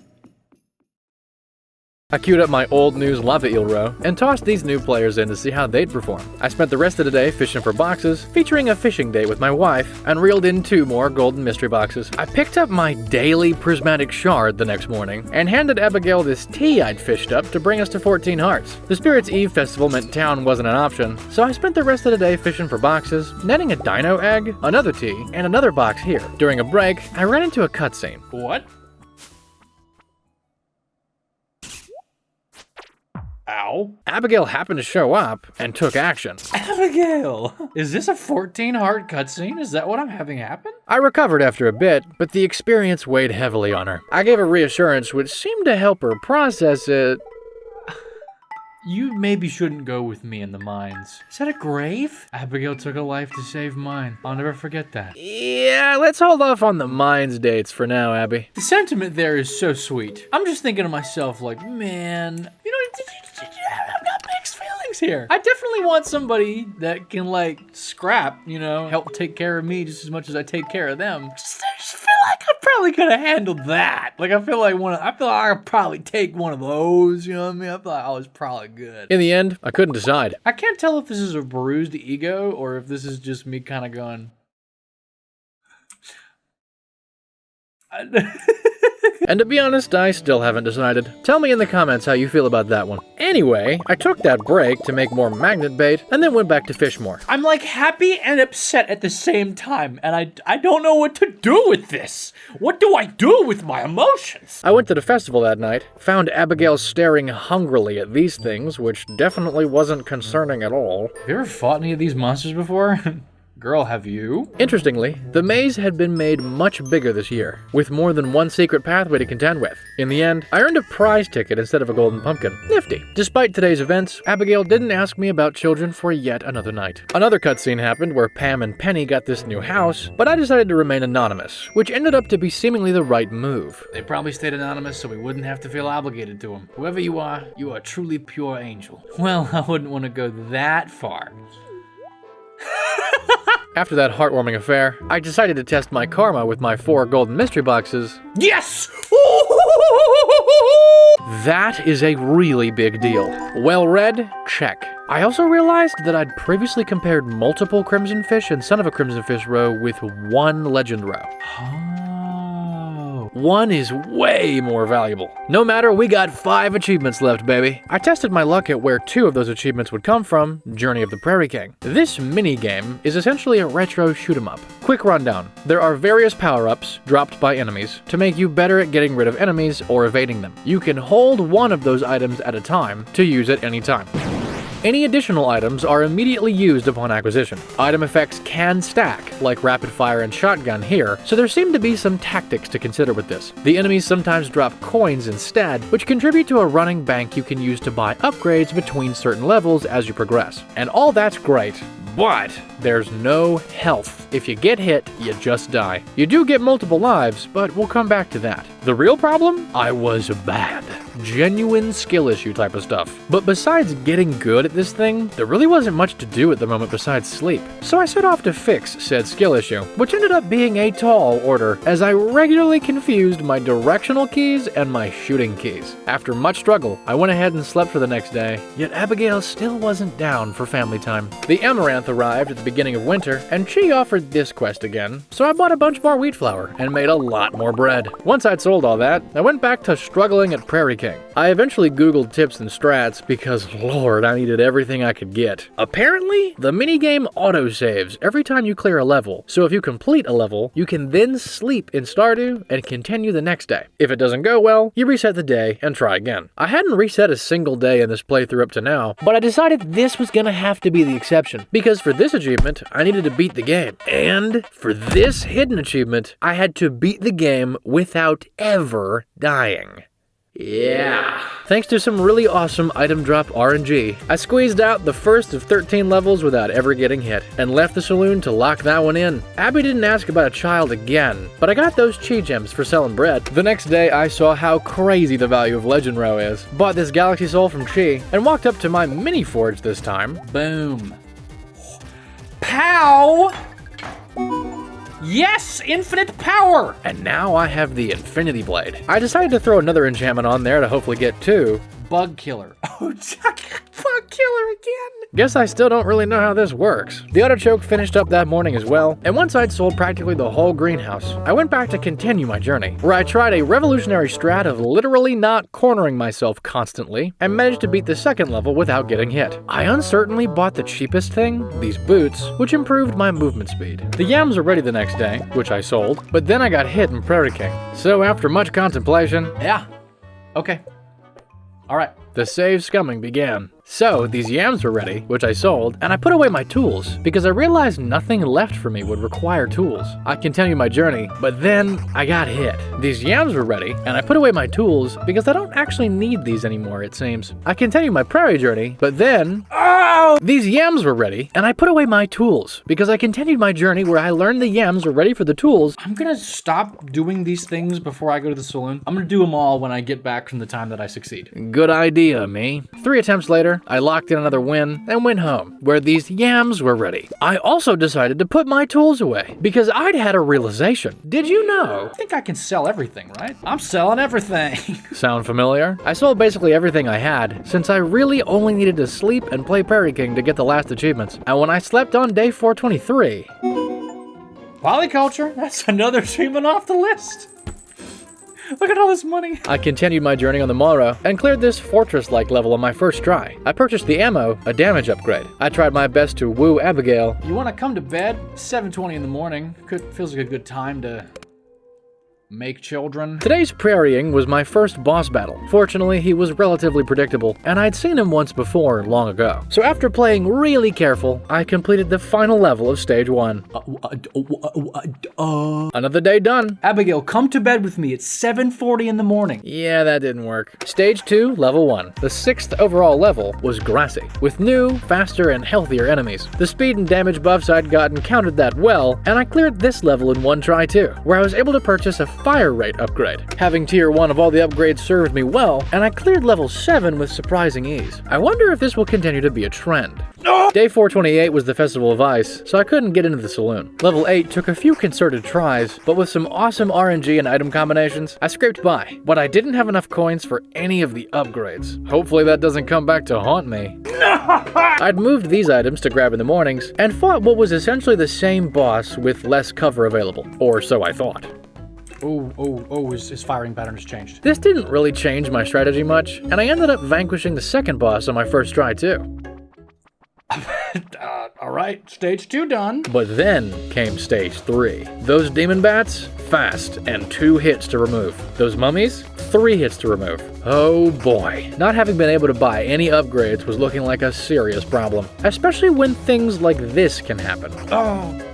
After a solid 10 plus minutes of resetting, some excellent RNG, and a very close call on the right side, I cleared level 10 with an extra rapid fire item in my pocket and purchased the second tier fire rate upgrade. How do you feel about children. The next day, Well, that fire rate increase is very obvious. comboed with rapid fire, it was ridiculous. RNG handed me 10 coins right here, and by the very skin of my poncho, I cleared level 11 on my first go. That was really good RNG with the items, no doubt. Let me not pretend like that was entirely skill. There was some item awesomeness there. That luck did not extend to the bedroom, nor did it extend to level 12. This level was brutal. All the blessed RNG I'd received on the previous level was completely dried up. Part of this issue was my item I'd managed to bring from level 11. It was an item that seemed to prevent item drops from enemies when used, so I couldn't wombo combo my way to success when things got bad. And when I'd finally get a combo going, the mummies would essentially guard the items. In the end, it took me a whopping 24 tries, over nearly an hour, to complete, thanks to some nice combos finally dropping back to back to back. I grabbed the only upgrade I could afford, Speed Tier 2, in preparation for the final boss. Abigail, sleep time.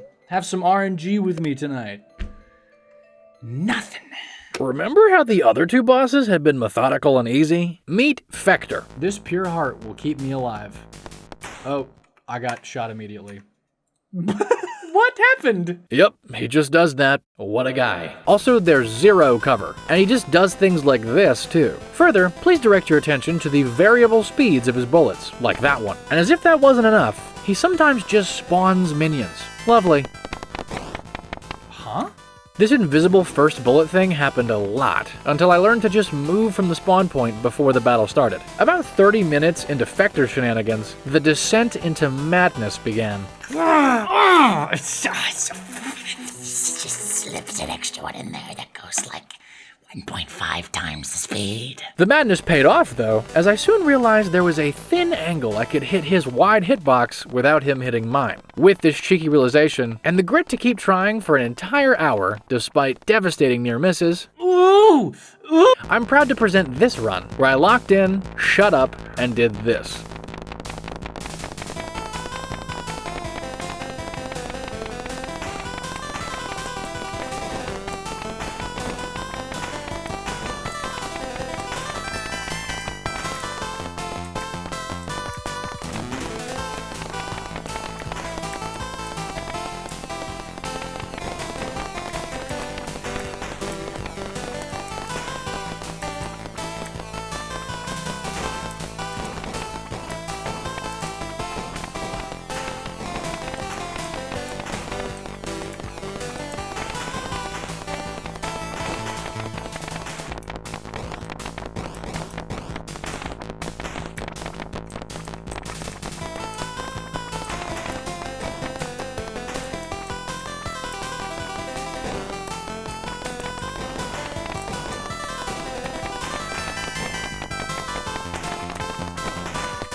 Oh my god, I got him. Oh my god.